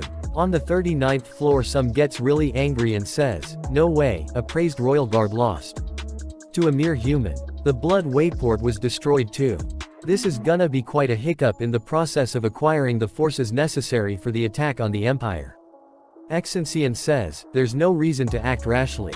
It's a shame that the blood wayport was destroyed, but we didn't lose everything. Locating Alice was good enough. Kong Jinhyuk. I'll be watching you. Kong Jinhyuk wakes up. Teresa is there watching him. She says, everyone, he's up. She says, we went to find you because you weren't coming back. We moved you here because we found you passed out. No one was in the area where you fought. Besides the dead vampires. Jinhyuk is something wrong. He says, it's nothing. Thank you, Teresa. Everyone good work. He smiles and says, I'm hungry. Let's eat. After that we see that demonic humans and Chinese guild are still fighting. Guild master raise his hand says, stop. Everyone, stop. You, over there. Why are you attacking us? Is it because Kong Jinhyuk told you to? Lancelot says, what nonsense is that? We plan on getting rid of you guys and then going after Kong Jinhyuk. Lancelot says, wait, Kong Jinhyuk's order. Are you guys not on the same side as Kong Jinhyuk? They says, shit, stop the battle, fall back. Ophelia see them from a distance and says, those useless demonic humans. I was wondering what they were doing, but they were just wasting time. She says, at least I survived, but what's with this stupid branding? Every time I think about him, it burns. Melina says, Hut's like it's burning. She says, you're that rude bitch from earlier. Why are you here? She says, LMAO, you were so arrogant. But it looks like you've been branded too. Ophelia gets angry, says, you dare mock me. You, a mere human. She gets scared and says, it was a joke. A message popped up saying, fighting between slaves is forbidden. Brand is burning. Jinhyuk gets the Phoenix's feather ranked AA. Jinhyuk says, clearing the 7th floor will be a piece of cake with this. Let's eat first. Jinhyuk has cooked the food. Teresa eats it and says, I've never tasted anything like this before. Yanhwa says, wow, Opa's good at cooking too. Well, it's a basic skill. Chief says, thanks, my tribe is alive thanks you. I don't know to repay this debt. A message popped up saying, receive recognition from the Frost Blade tribe's chief, Kalakal. Condition has been fulfilled. You have succeeded in copying White Beast. He says, no need to thank me. It's not like I did it for free. Jinhyuk says, you just need to pay me 500 magic crystals each month. And for the convenience's sake, it'd be nice if you could leave it at the entrance. Chief is shocked to hear that and turns into stone. Chun says, you devilish bastard. I'm disappointed in myself for reconsidering my opinion of you. Jinhyuk says, you say that, but you're devouring my food. Chun says, I'm eating because I'm made. My blood pressure rises whenever I think about what you made me do. Jinhyuk says, then, just tell me, there are many ways to make up for it. Do you want to make a bet? Or short on food anyway? Chun says, a bet. Jinhyuk sighs, the one to hunt the biggest fish wins. We'll record the loser calling the winner hung and upload it onto YouTube for a week. Chun takes off his shirt and jump into water thinking, I'll win, I'll win. He see a lot of really big fishes and says, upload, my victory. Lee says, Jinhyuk you're always doing stuff like that. Teresa says yet again. Lee says, you're so evil. Jinhyuk sighs, he was being annoying with his winning. Yanhwa says, maybe Yu Sung Opa's actually enjoying this. Yanhwa throws something toward Jinhyuk and says, right take this. I found it where you were passed out. It's a necklace. Jinhyuk thinks, this is the object Michael was going to use on Alice. I'll have to look into it. He says, thanks, Yanhwa. Where did Jang Yunsuk go? Did he go back with his group? Yinhwa says, I don't know. He's been gone for a bit. Chun comes out with a really big fish. After that a message popped up in front of everyone saying, the 7th floor of the Tower of Trials has been cleared. By Veteran Company Group. Guild Master of Donggon Guild gets really angry and starts to throw stuff around and says, you idiot. We sent you so much support. And you got all of it taken away by Kong Jinhyuk. And you dare come back empty-handed. Guild Master throws some paper toward Captain and says, you swore to clear the 7th floor. This is the plan report you turned in. What the hell did you do there? And how did you break your sword? Do you know how expensive that was? We see at the Awakened Association that department head says, the 7th floor has been cleared. It was player Kong Jinhyuk once again. He says, according to the Dangan Guild's report, there was a conflict with a higher floor force on the 7th floor. They were aiming for an outbreak with the demonic humans. Player Kong Jinhyuk and his group were able to defeat them. President, should we approach player Kong Jinhyuk? President says, no, let's just watch for now. It's not wise to reveal our intentions so rashly. President says, Kong Jinhyuk. Whether he will stand on the side of humanity or on the other side is hard to see as of now. So let's just let them celebrate for now. The world is still in order right now. After that we see that someone says, emergency. VVVIP protocol summons. Spread this information to everyone.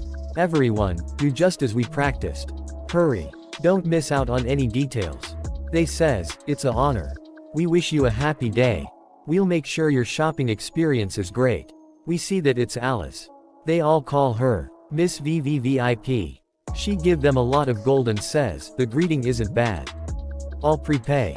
From now on, anything that my hand touches is mine. I won't take any questions. They picks her up and they start shopping. One of them says, the branch manager passed out. The other one says, leave him be. He's just happy. He just has a weird way of expressing his feelings. Jinhyuk sees toward Alice and thinks looks like Alice has recovered well. He bring out Porwaith's necklace. Rank over rank. He thinks Michael was trying to lock up Alice again with this. Why was he trying to seal her instead of killing her? Is there still something I'm not aware of? I'll have to keep it for now. A message popped up saying, an invitation from Rick Hennessy has arrived. If you bring this invitation, you can attend the masquerade ball being held on the 1st floor of the Tower of Trials. Jinhyuk thinks, a masquerade ball. It's one of the event-type quests that are activated once you reach the 25th floor. When Tower of Trials was a game, I once attended as a guest. Of course, back then it was a failed game, so I was the only one to attend.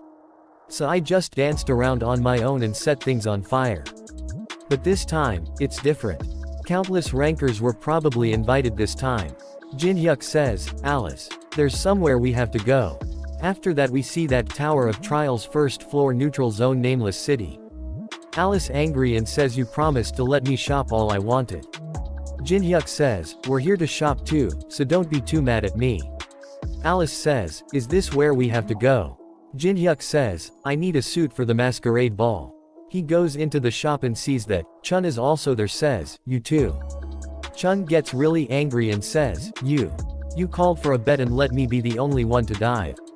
Jinhyuk says, hey, there's no point in fighting here. Enough with all the mana, the goblins are gonna pass out. Some of them even pass out. By the way, diving into cold water is good for growing your muscles. Don't try to change the topic. Are you even honest? Chun says, don't try to change the topic. Are you ever honest? Jinhyuk says, yeah.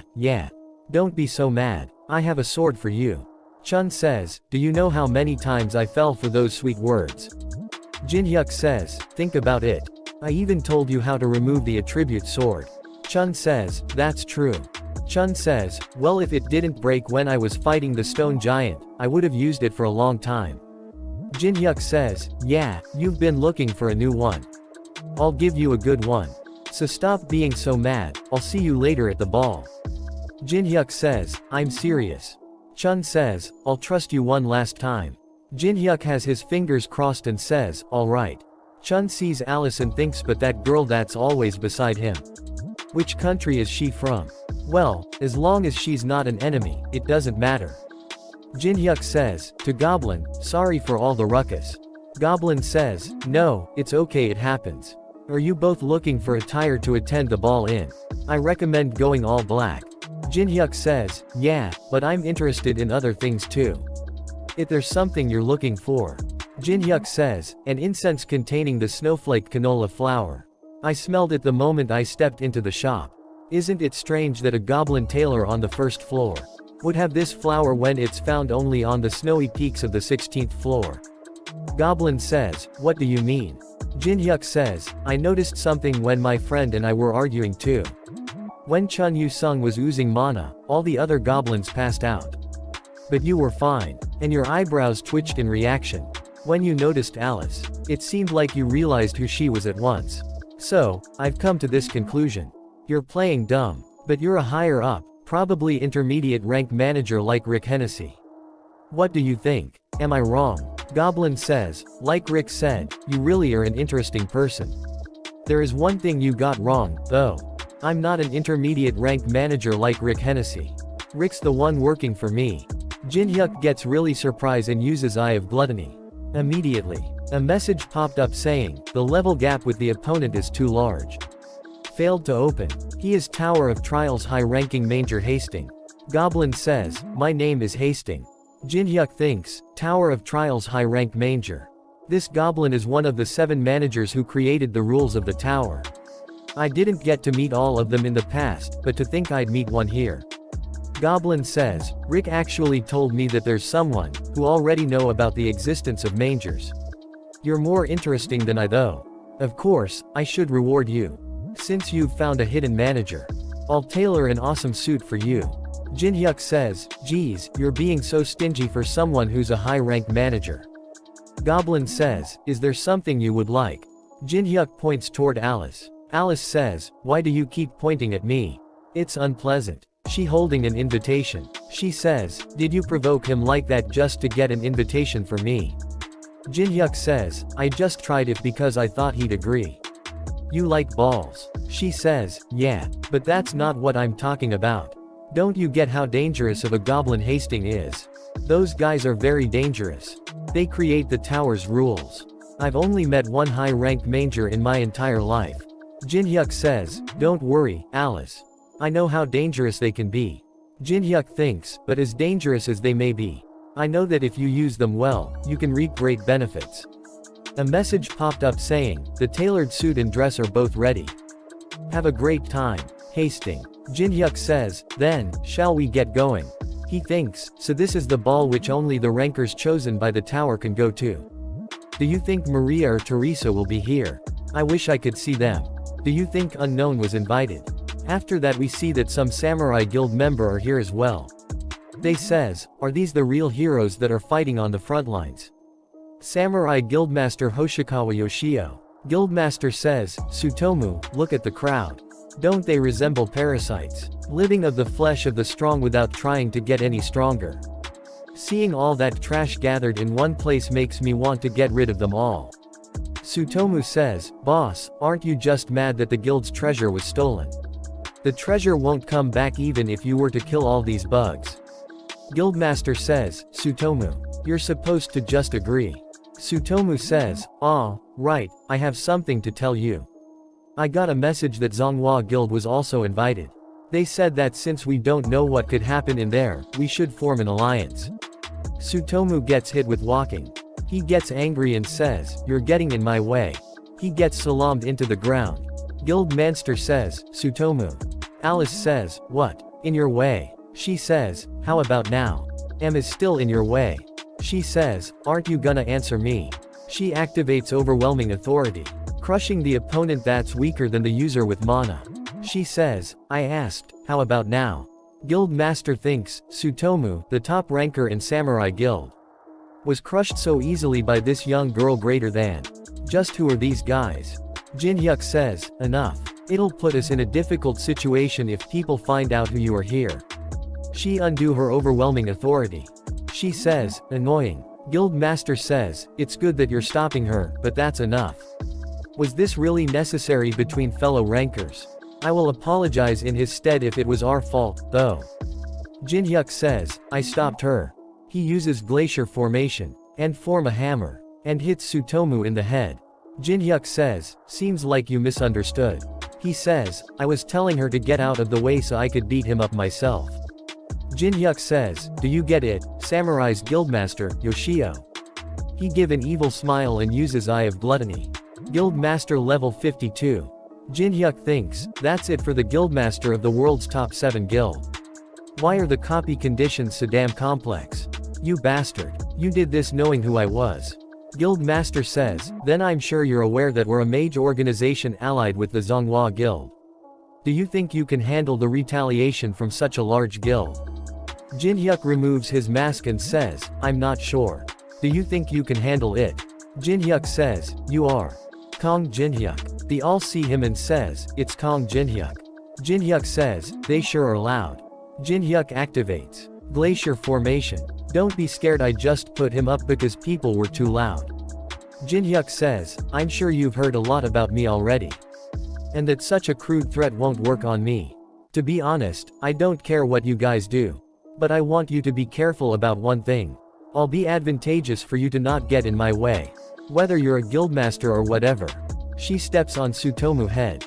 They starts to walk away. Guildmaster gets really angry and says, Kong Jinhyuk. They go inside the palace. Alice says, they've set up everything despite it being just on one floor. He thinks, I've never been to a masquerade ball with this many people before, I feel a bit awkward. Let's see. I see Teresa was invited too. Next to her Maria. I saw her at the conference. This stalker bastard from the suit shop is here too. Jinhyuk is surprised to see someone and says, those people are. Two more players comes, she says, what do you think that person will be like? He says, the type to scream until the very end. Then what about her? He says, the type to beg to be let go. His name Casey S. Rank and he says, everyone looks so fun. Her name is Judilo S. Kaus. Jinhyuk sees them and thinks, the number one on the list of European players to avoid. Casey and Judilo, the twins. They purposefully provoke fights. And slaughter people for fun. But to me, they're just a precious source for skills. I'm already looking forward to it. Alice sees Jinhyuk thinks, he's scheming something again. After that we see that Samurai Guild Master is standing with someone. He says, he acted like that despite the fact that we're allied. Samurai Guild Master says, I've also lost my companion, so I'm here alone. I'm worried there might be some penalty for not coming. Zonghua Guild Vice Master S-Class Liao Wei thinks, KNAG Jinhyuk. After all that humiliation INTHE Elven Forest and Tundra, we meet here again. Plus, there's been an order to not get involved any further with him. I can't even do anything. Someone comes and says that arrogant bastard. I'll go take care of him myself. All of them see toward him and says, what? Look at this. Loot at the horn, is it a monster? Are you all enjoying the ball? I'm a lower floor manager, Carmen. Jinhyuk says, do you have something you want from me? Manager says, I heard that you meet one of the guests I invited to a pulp. Is that true? Jinhyuk says, the buddy that fell over from walking into my companion. He was hurt that bad from that fall. Wow, I guess I should send a flower bouquet or something. Manager says, send flowers. Are you kidding me? You ain't begging to be killed. Jinhyuk removes his mask and says, the host is threatening their precious guest. This party is a mess. It'll be a problem for you too if you try to kill me. Manager says, stupid bastard. You think it'll be difficult to get rid of just you on the first floor. You can't see. But the tower's greater powerful beings are watching from the second floor. But despite what I'm doing right now, no one's coming to stop me. Alice is about to use his skills. Jinhyuk stops her. Goblin Manager screams his name and stops him. We see a flashback where Jinhyuk sends Goblin a message and says, one of my shit's buttons look loose. I came to you because you were supposed to be the best, but what a disappointment. Please come and fix this, or I'm gonna leave a very lengthy review. Goblin thinks, no way. It's impossible that a suit I made would have flaws. Goblin and Rick are in the party. Goblin is really angry and says, Carmen. Goblin hits Carmen on the leg, and says, aren't you going to respond? I asked you what you're doing to my customer. One of the players sees the goblin and says, a high floor manager. That tiny goblin is one. Goblin says, I already knew that some managers were exercising influence using bribes from other powers. As long as it doesn't cross a certain line, I'm okay with overlooking such things. But if a manager is to harm a guest invited by another manager, who would be willing to accept such invitations in the future? Carmen says, I didn't know you invited him. I'm sorry. Goblin says, that's not a good reason, Carmen. You need to apologize to the person affected if you did something wrong. Carmen is surprised to hear that and asks, sorry. Jinhyuk starts to record and says, oh, this is gonna be a good one. Well then, try apologizing from the depths of your heart. Lower floor manager, Carmen. Carmen bow down in front of Jinhyuk and says, I'm sorry. Jinhyuk says, did you skip a meal or something? Louder. Carmen gets angry and says, how dare a human. Goblin manager looks toward him with angry look. Carmen bow down again and loudly says, I'm very sorry. A big muscular man sees Jinhyuk and thinks, controlling a manager like that. What an impressive human. I didn't understand when His Highness gave him a gift, but I get it now. If we can bring him onto our side, we might be able to end the war with those martial artist bastards. Rick activates megaphone and says, I will progress with the ball in the place of the lower floor manager. I will now tell you the reason we invited you here. As you know, this ball is an event with only promising players. As some of you already know, there's a hidden purpose to this ball.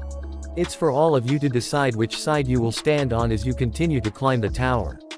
Rick activates something and a message popped up saying, starting the main event of the masquerade ball. Prove your worth. Some more messages popped up saying, Tower of Trials, pick one of the dungeons, labyrinths, or historical sites between the 10th and 30th floor to challenge. A player with high accomplishment in the challenge will have an advantage in choosing sides. A red button appears in middle of the room and Rick says, in order to choose the location, you only need to press the red button and say the floor number and location name aloud. Rick and manager starts to walk away and says, then, good luck, everyone. Everyone is surprised to hear that. The starts to talk to each other. The tower's top powers, the ones the lower floor manager mentioned.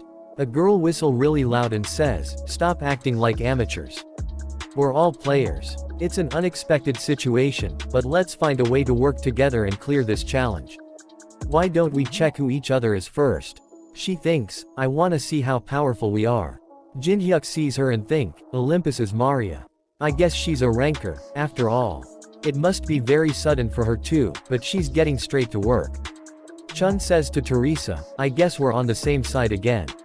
One of the players says, wait, work together. Then you want to be chosen by the residents. A girl there says, yeah, I thought they were enemies of humanity. Maria says, everyone, calm down. Let's talk first. Jinhyuk presses the red button and chooses 25th floor, Good King's Valley. Chun says, that devilish. Teresa says, it always goes like this. A message popped up saying, all players are being transported to the chosen location. Jinhyuk smiles and gives them a thumbs up. They says, wait. I'm not prepared at all. Shit. They all appears in front of the 25th floor, Good King's Valley. You can escape either by completing the labyrinth or by being chosen by a power. Jinhyuk says, this place feels giant every time I come here. They say, without any preparation at all. One of them screams and says, it's a completion. I'm gonna accomplish the most things and get out of here by being chosen. Maria says, calm down, nothing good will come out of turning on each other here. She says, we don't even know what kind of place this is. I'm sure the person who pressed the button has a plan. We should talk to him. He is not there anymore. She says, he's already gone. Where did he run off to? He is standing by wall inside the labyrinth and says, let's see. It should be around here somewhere. He presses a wall brick and a message popped up saying, 5 paths leading to the Good King's grave have opened up. You can only choose one door. There are 5 doors in front of him, each with different element. He has to choose one of the 5 paths within 60 seconds. Jinhyuk thinks, what a wicked message. You would think there's treasure hidden or something. If I choose a door with an element on it, the path will open. But at the same time a bunch of spirits who guard the grave will ambush you.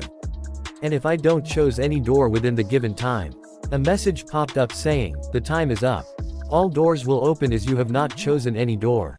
A monster comes out of the one of the doors and says, why is it always me first? It is Fire Spirit Salamander. Salamander says, what? A human? Salamander get covered in fire and says, don't hate me too much. I'm a guardian salamander that guards the king's grave. I will make you pay for the sin of invading the noble king's grave. Jinhyuk says, did you hear that? He's gonna kill me. What do you think about that? His dragon gets angry and says, Mogi. Salamander is confused. Jinhyuk put earplugs in his ears. Black Dragon activates fear. Salamander gets really scared and all his fire goes away. All the players outside of the labyrinth feels the energy coming from within. Teresa talks to Alice and says, Alice, right. Can I ask something? Did Jinhyuk say anything about where we're going? Chun starts to walk toward the labyrinth entrance and says, he's probably at the place where the wind just came from. Doing ridiculous things is his hobby, after all. Alice stops him and throws a rock inside. It gets crushed by a lot of traps. Teresa and Chun are surprised and Teresa says, you knew about the trap. As expected of Jinhyuk's teammate. Teresa thinks, but what is it? I feel like I've seen her somewhere before. And I feel a kind of creepy chill from her. Wind Spirit Sylphide also come out and says, I feel like I'm gonna pass out. Earth Spirit also come out and says, Salamander, what have you been doing? Water Spirit Undine says, didn't you say that there wouldn't be a situation where all of us have to step up like this? Light Spirit Wisp says, I'm sleepy. We see that Salamander is really scared. Undine says, Salamander, what are you doing? Why do you have your head on the ground? Salamander says, shut up and do the same. There's a devil here. She says, a devil. All the other spirits see the black dragon. We see that great elder of Muram is watching him through the crystal ball. And thinks, isn't that an ancient dragon? How does Kong Jinhyuk have that? He uses brand of tribulation on all of them. A message popped up saying, you have subordinated the 5 spirits. Unbelievable accomplishment. You have obtained 5,000 accomplishment points. Current accomplishment ranking. Kong Jinhyuk is in first place with 5,100 points. All the high powers shows interest in Kong Jinhyuk and ancient Goguma. A total of 13 intermediate forces wish to work with you. The third forces expresses great affection for you. Jinhyuk sees that and thinks, then the third force is interested in me. I might be able to make things more complex than they are. Jinhyuk says, I'm popular thanks to you, Goguma. He accepts Marim's calls. Moyong Su says, hello, I'm Moyong Su from Muram. I'll get to the point right away, come to Muram. Then I'll let you live. There's a commandment to kill for you, actually. Jinhyuk hang up the call. Jinhyuk says, to spirits everyone up. We're gonna be on the move soon, so practice what I showed you. You're all gonna be snacks for Goguma as you can't do it right. They all are really scared and says, yes, sir. After that he accepts the call from Empire.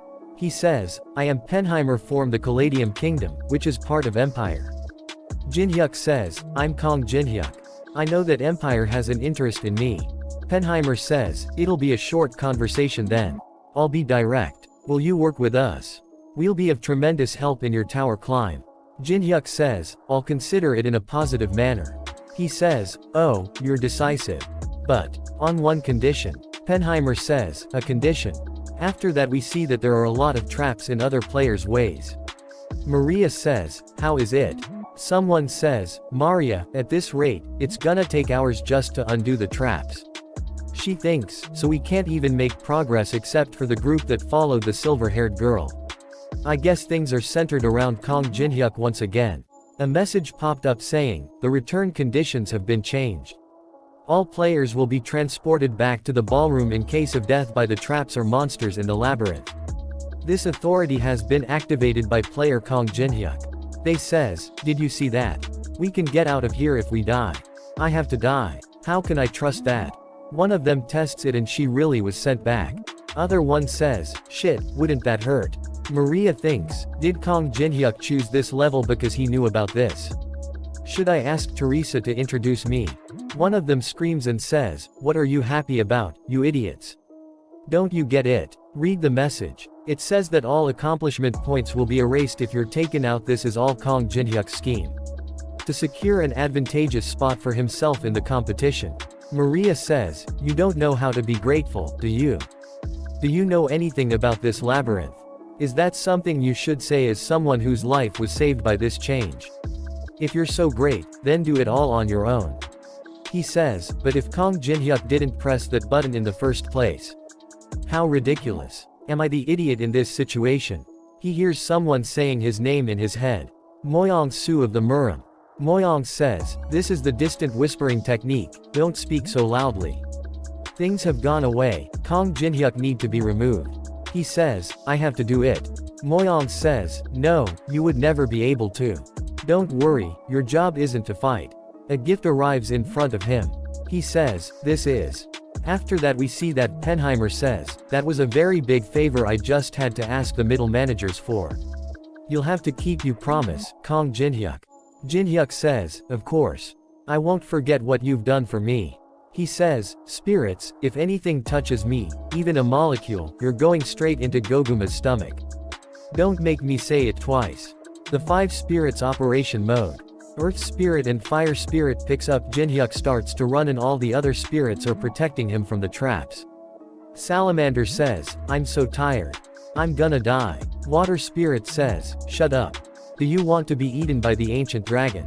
Jinhyuk says, "What a smooth ride." Jinhyuk tells them to stop. And says, "You guys rest here." All the spirits fall to ground and says, "Thank you." Black dragon is sitting on them. Jinhyuk sees a dead body and thinks, a murdered players was just left here. She should have been taken back to the ballroom if she was killed by a monster. Or a trap. The fact that she's still here means another player killed her. We see the twins from the earlier are the one who's killing all the players. She says, "The smell of very sweet blood." And he says, "Let's kill." The series max level newbie ends here. And I will upload new parts as soon as they release them. And if you want me support financially you can join my Patreon only for $5. My goal is 50 Patreon and then I will become a full-time YouTuber. Patreon and Discord links are in the description if you want support me. Thanks for watching.